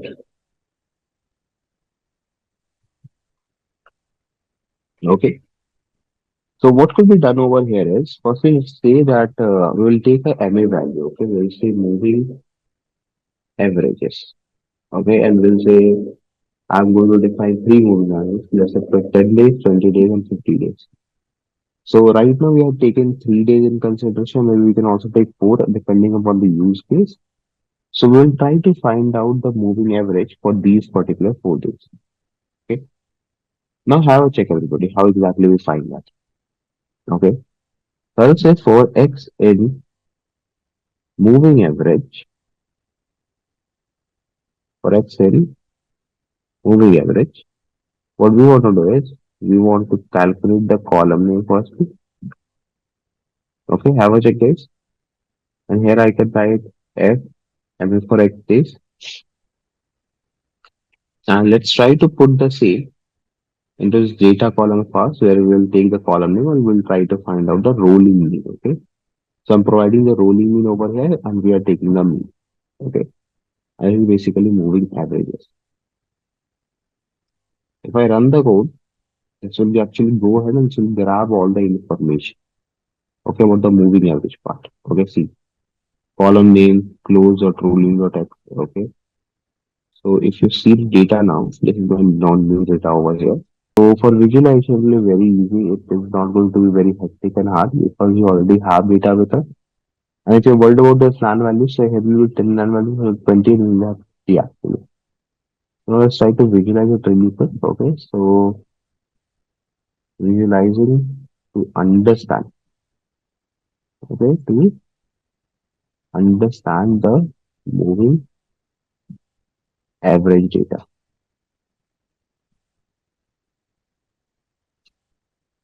Okay, and just forget the spelling mistakes, guys. I know I do a lot of spelling mistakes, so just ignore that. Now what I'm going to do is I'll just simply form a plotly over here. as if equals to px dot line. Okay, we want to grab a line chart. I'll say data x equals to index y close this particular days and then figure dot show. Okay, if I run this code, hey, what do you think? Which MA is more better? Which MA is more suitable? The 10 days, 20 days, or 50 days one? Try to understand the graph, guys, because whenever you guys are going to work with the stock data or any kind of this fluctuating data, the graphs will be very useful for you. Now, let's try to analyze this firstly.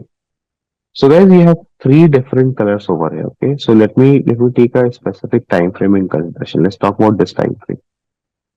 So, if you take this time frame in consideration, actually, what will happen is if you see the red line, if you see the blue line, if you see the purple line.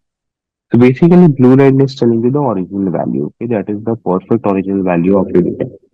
And we do have the green, red, and I think it's a violet. So violet is for 50 days moving average, red is for 10 days moving average, and green, I guess, it's for 20 days moving average. So now, if you compare the three lines together, what will happen is, if you see the 50-day graph, right? So it's very actually complicated to say, right? Because there is no such fluctuation that you guys can see. Can you observe any fluctuation over here? Just let me show you. If I talk about the purple line, basically the 50-day line, see this one. It's very smooth. It's too smooth. We can't identify any trend over here, right? Similarly, if I talk about the original line, that is the blue line, then it's having a lot of spikes. That means the kind of original data. So to smooth it out, what I thought is let's take either 10 moving average or let's take either 20 moving average. That will be very perfectly fine. So you guys can let me know your inputs on the same. Is my understanding correct, everybody? Can we take and go ahead with 10 or 20 days moving average? Because I feel it is more appropriate to understand the trends and how exactly the curvature of the data goes like. So based upon the graph, we can say that the MA taken for 50 days is not able to give us the complete information about the trend. It's too smooth with respect to data. Perfect, yes. If we look on the 10-day, 20-day data, it seems to be more promising as it captures more information. So we can move forward with the MA data having average rule of around 10 to 20 days. Recommendation is 10 days because it seems more promising. Okay. So as said, yeah, we'll go with 10 days because it is again more promising. It gives you a more better idea about different things. Okay. Now, you might notice that out guys, we have already captured the average, okay, that's how exactly this whole data is proceeding.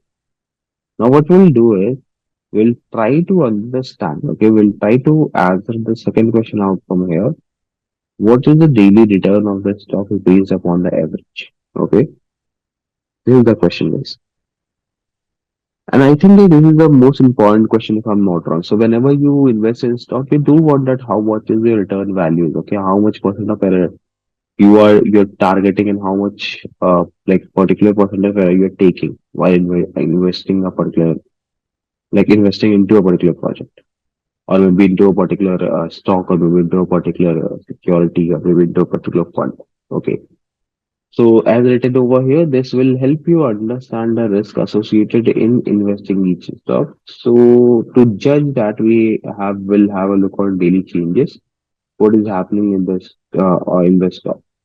Okay, because here again, the absolution mode work, we can't make assumptions over it, right?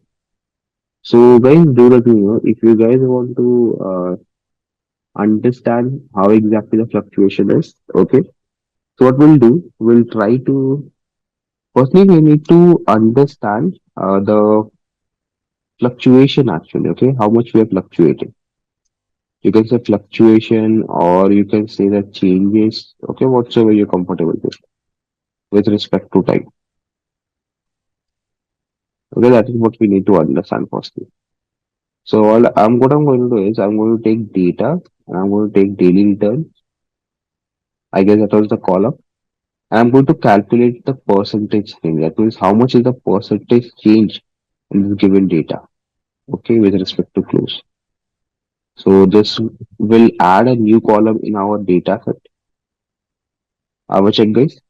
Okay, you will have a new column named as daily return. Okay. And we'll have actually the percentage change on how much of the stock is changing on daily basis. So you might can notice it out onto over there on the very, very, very right hand pan on the last column of the data. So using this particular function, you can get an idea about okay, how much is the daily change and everything. Okay. Or maybe also what we can do, we can visualize the same. Okay, we can visualize the time, or not even time actually. We can visualize the percentage that has been changed. Okay, from the last past year. Okay, the last past years.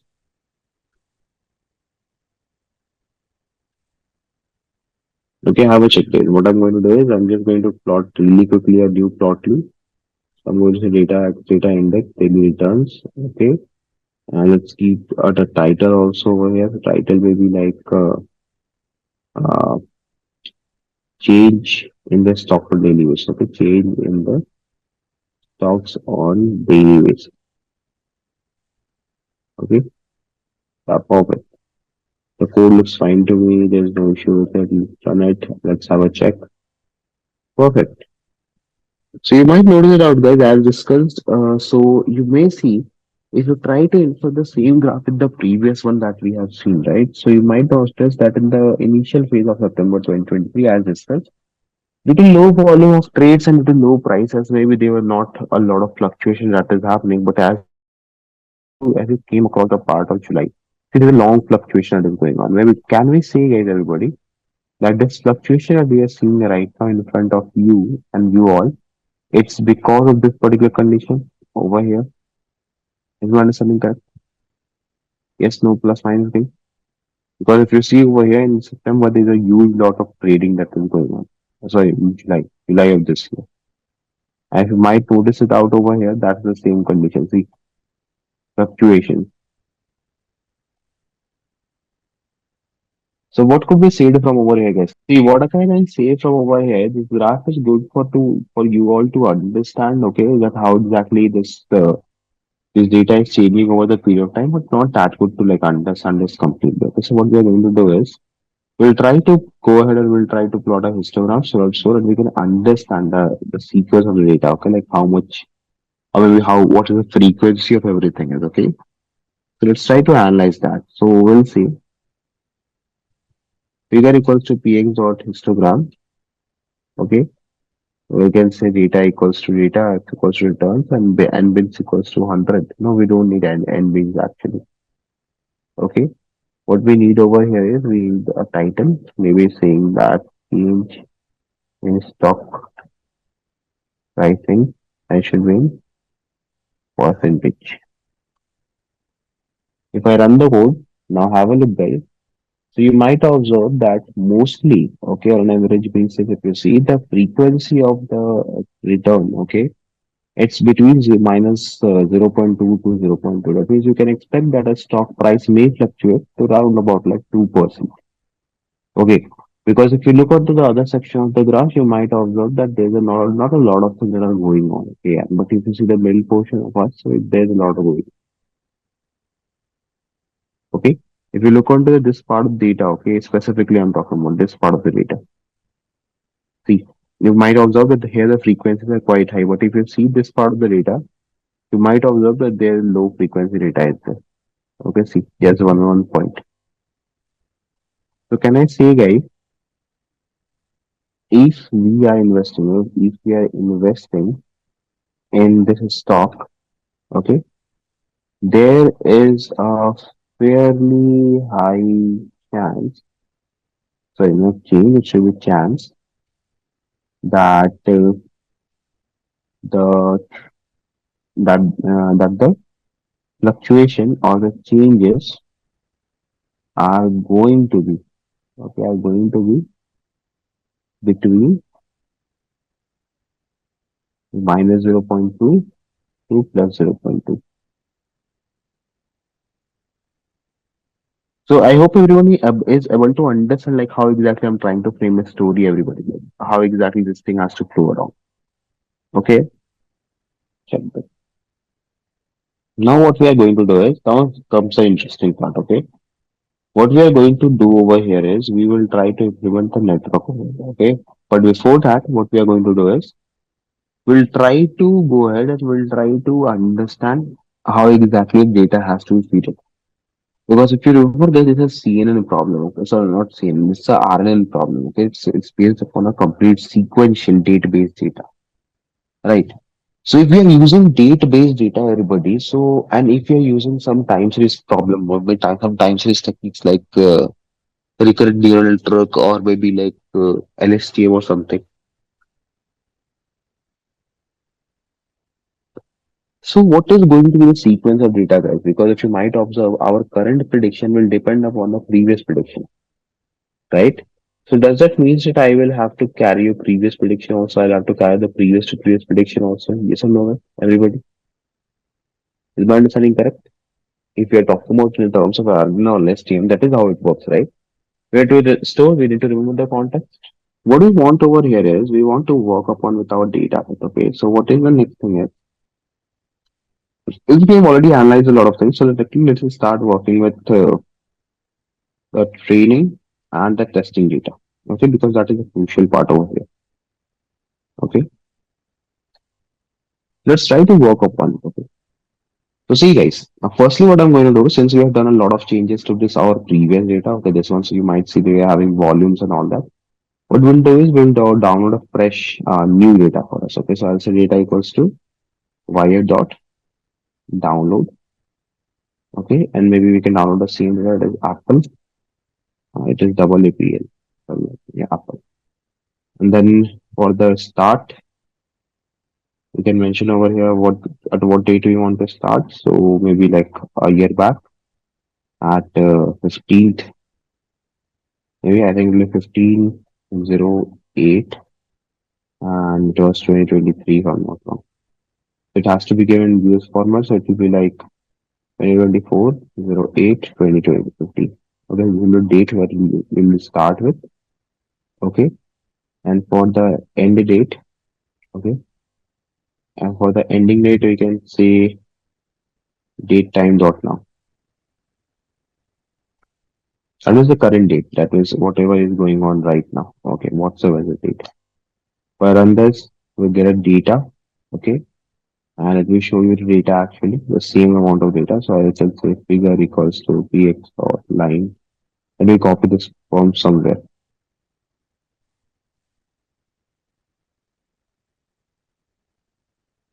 And this might work for us. I go a bit down, even if I just plot it out. So I'm just throwing my data inside it. Now, if you might notice the same data actually that we are going to print, which we are going to work on. Okay, it has not taken data in consideration. Why, so, sir? Why you have not taken data in consideration? So data, okay, it's only having one data. Okay, 2024 it is into our 2023. Perfect. Yeah, now it is fine. September 2023 to July, August. Perfect. Now what we are going to do is, firstly, what we will do is we will try to create a separate, okay, data frame, okay, that will only have the target column over here, okay, target column for prediction. Okay, because obviously we are going to work with the close, like how much, and we are going to actually forecast the value for close. So we'll try to keep it in a different data frames, but whatsoever experiment we want to do, we can do over here. So as a df close equals to data close. Okay. In df close, we'll have all the values of this close column, and we put it in a data frame order. So we'll have this double braces, and it will give us an error now. So let me just quickly sort that error. Not long, it won't give you. This is a df close column that will handle everything. Well, let's take a length of it. Okay, what is the length of this df close?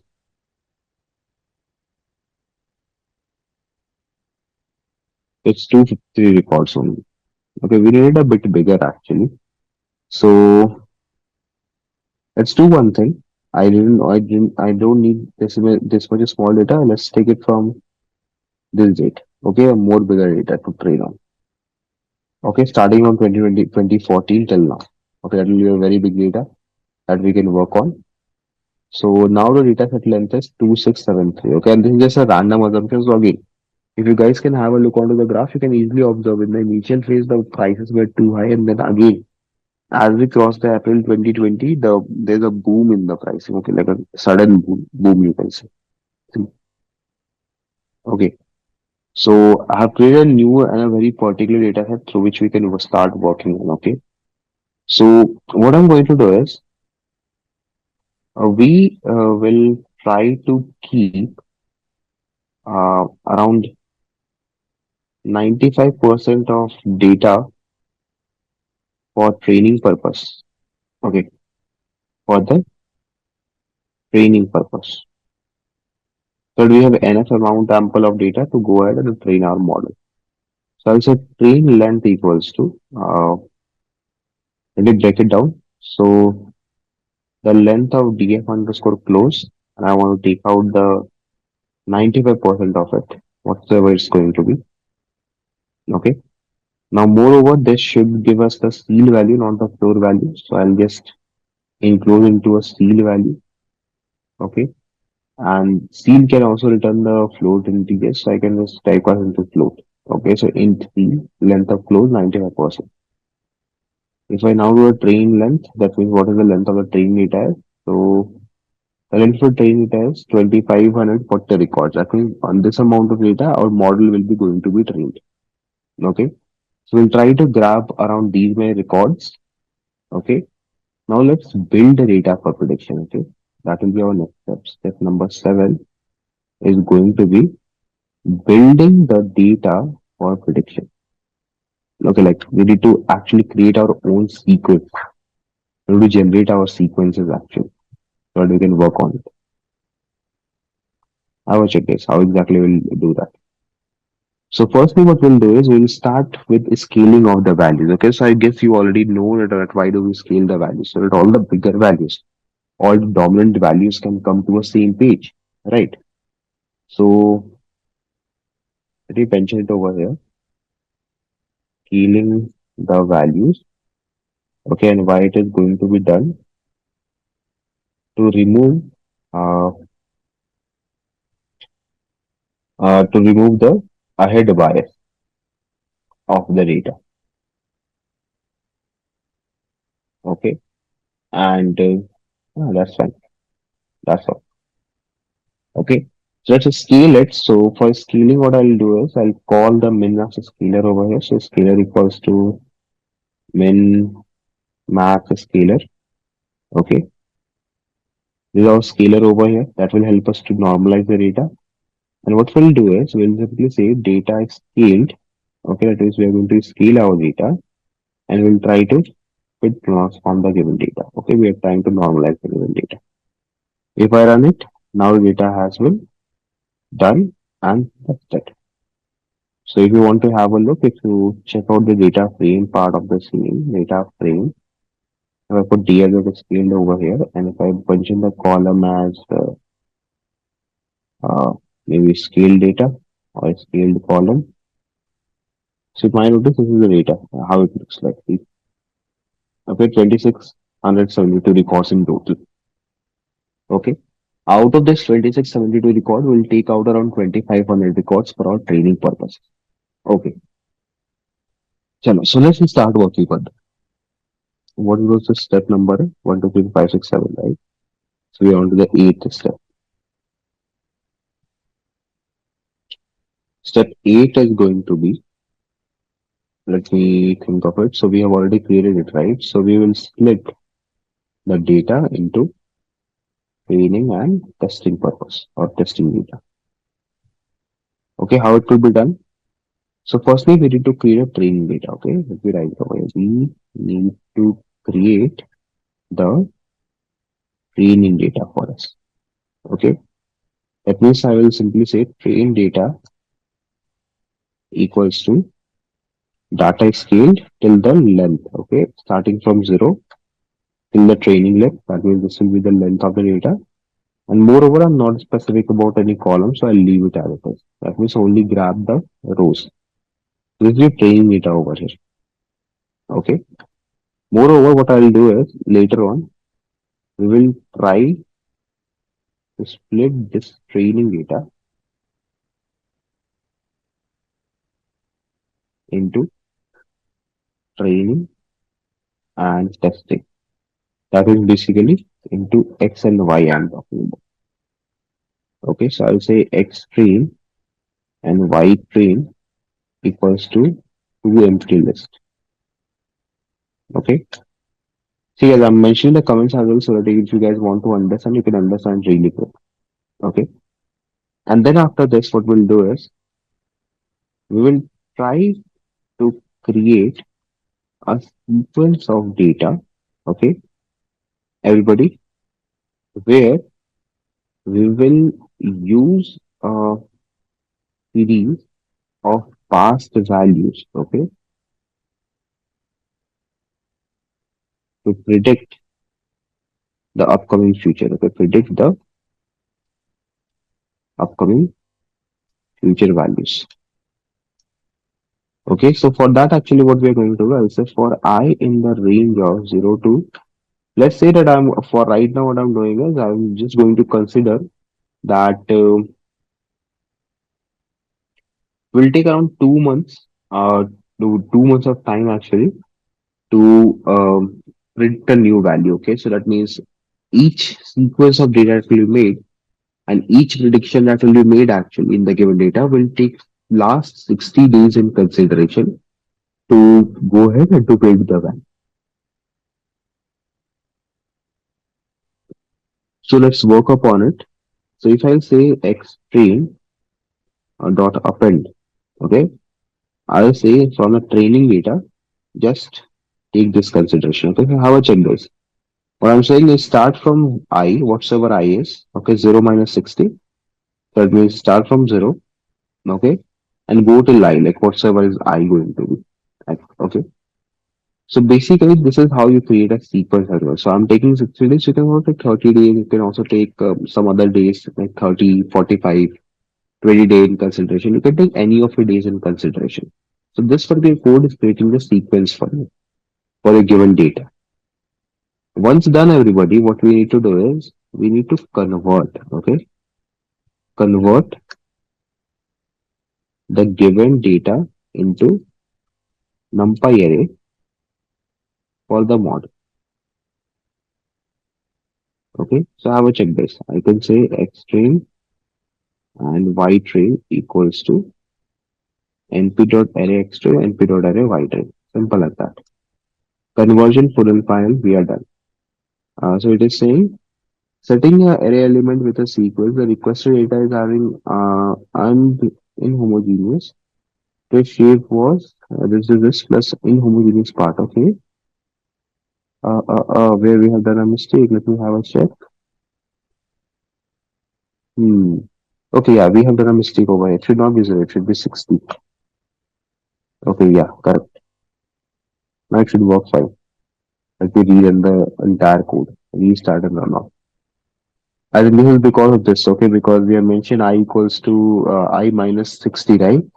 So if it is not 60 over here, 60 minus 60 will obviously like 0 minus 60 will be minus 60. So it won't be able to create the sequence thereafter, right? And that will be an issue.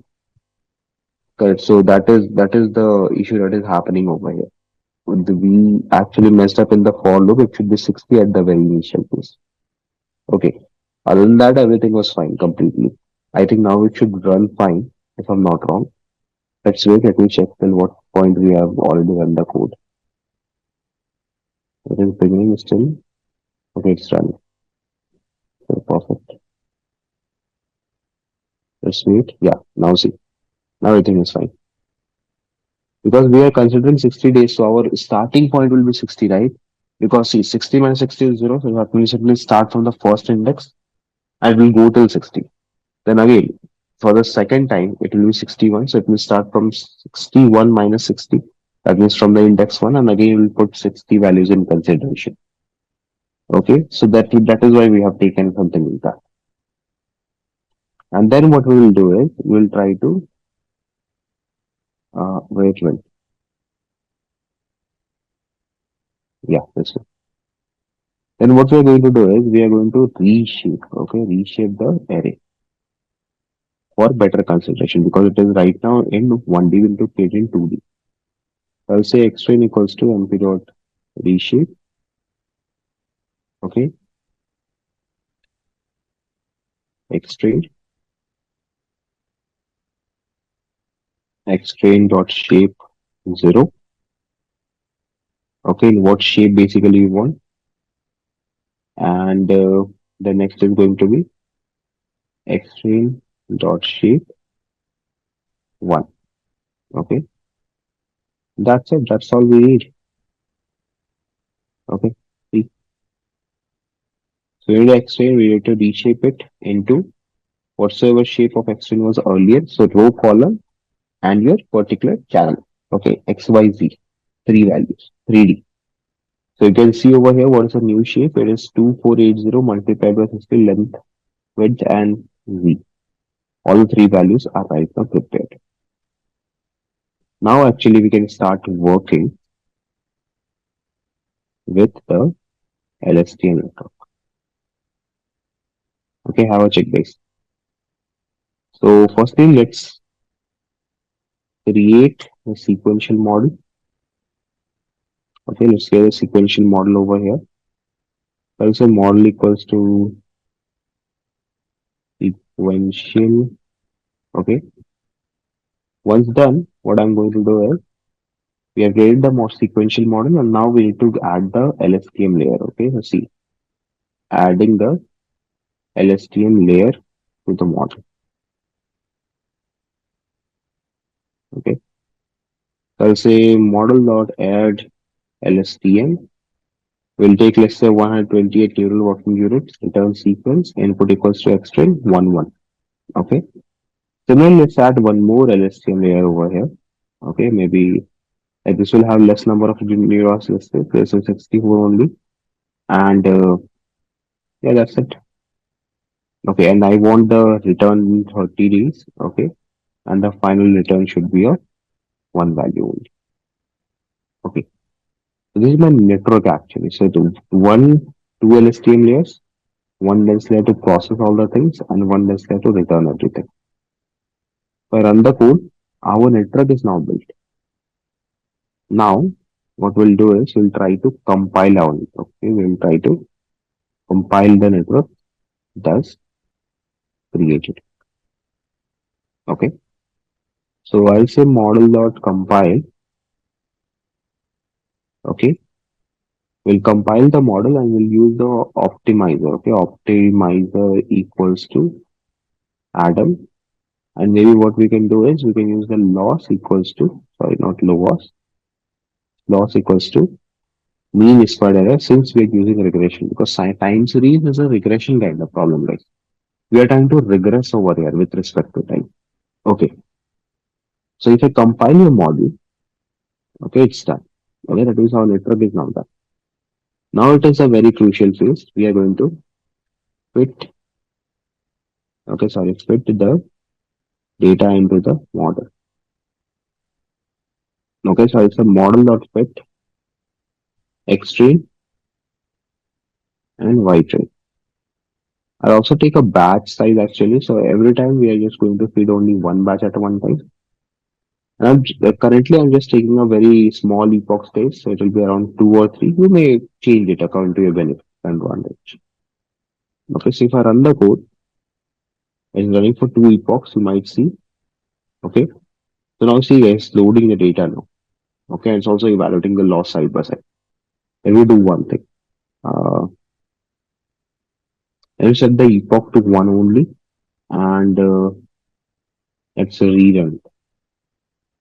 Maybe with some different advantage, maybe with using a GPU. It will start fitting and will do its job. Now, yeah, while it is doing its job, let's focus on our job. So once our particular model is fitted, what we want to do is we want to create a testing data, okay? So that we can test the model. So I'll write test data creation. Okay, we'll try to create test data and do exactly the same way, okay? So I'll say test data equals to uh, data is scaled training minus 60. Like whatsoever is after 60 is going to be our testing data. We'll take that in consideration. Okay, and just still like going ahead. Like a loss is quite low, I can see over here as such. Okay, and then after this, what we are going to do is we are going to create the subset, or you can say the sequence for testing data as well. Okay, so again, the same thing for I in the range of 60. That means we are taking 60 days in consideration. So the length of data and everything has been done. I will check it. It will be X test. We have not created the sequences of X test. Let me create that as well. It will be X test equals to an empty list, and Y test is going to be df dot and df underscore closed actually, because this is our testing data, right? So we can take it directly. There is no issue with that. This df close, and we'll take dot values actually over here, dot values. And what was this? The previous close, I think C was capital if I'm not wrong. Yeah, perfect. Test data is not defined. Okay. We have already defined a test data. This is already defined. Why it is not grabbing it out? Uh, I'm facing a difficulty over here. Maybe like saying the length of test data. It is saying over here test data is not defined. This data has to be defined. Ah, perfect. Okay. So we have created the subsequence of testing data also. So now let's again same thing convert into a NumPy array. Okay. So converting into a NumPy array. Okay, so that we can have all the things into one particular consideration. I'll say x test equals to np dot array x test. Okay, and then what we can do is we can reshape it this as well. Okay, so reshape the data. So I can say x test equals to np dot reshape. Perfect. So it is basically x test 0, 1, 1, and we need to write over here. So check for all done. Now what we can do is we can simply predict. Okay, we can work with the prediction part.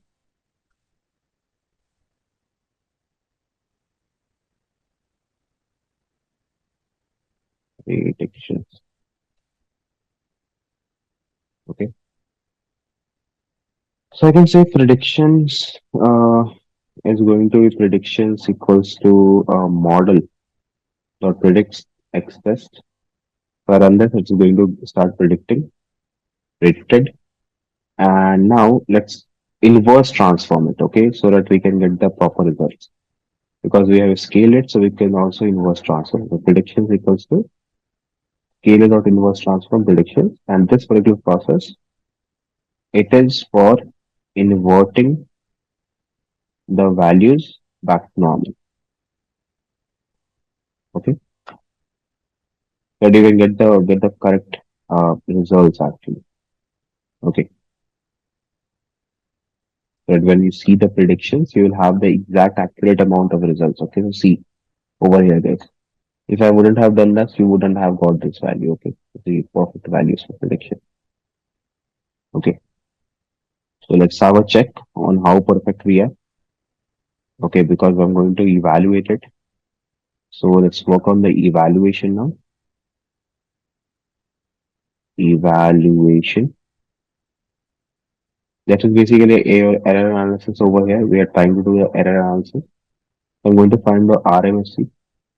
I'm going to say that np dot square root of the mean of the predictions, okay, minus whatsoever prediction has been made. Actually, it won't be predictions firstly, it should be y test firstly, y test minus prediction, okay.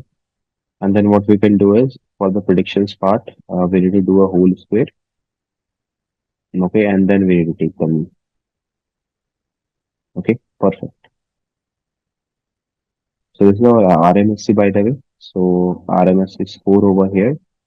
It's going to be RMSC itself. Let's have a check. The RMSC came around 6, guys. So is this error too high or is it error like a normal error, everybody? Do let me know, please. Is this error too high or is it a normal error, like normal amount of error? Everyone, Devrita, Jeet, uh, Saket. I guess, guys, this is a normal error. This is not a very, very, very high error, I guess. Six, I think, equal square value is like okay kind of thing, right? So let's now try to visualize this thing so that we can understand how good our model was in predicting these all stuff. So what we'll do is, since we are having two different data, that's our training and testing data, what we'll try to do is we'll try to combine them. Okay. So I'll say train equals to df close train data and test data. I will check it. Without train data and without test data. Okay. And then what I'll do, I'll make a prediction data for us. Okay. I'll try to make a prediction data for us.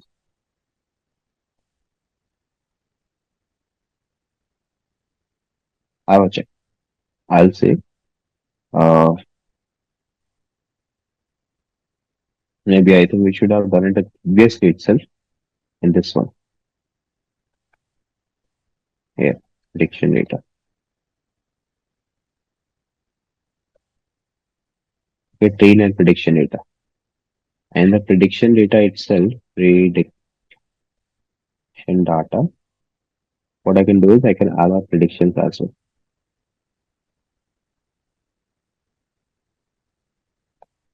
Okay, see.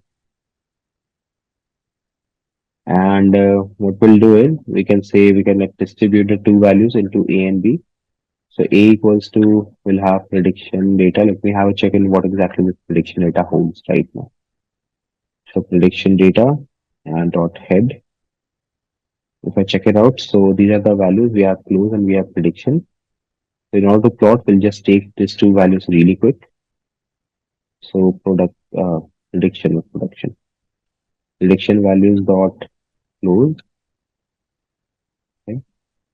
And B, we can have prediction values dot prediction. Okay, both the entities in the same. And I think we should have taken the values in consideration rather than just simply taking the columns. Perfect. Now it will be easy for us to just visualize it. Okay. See.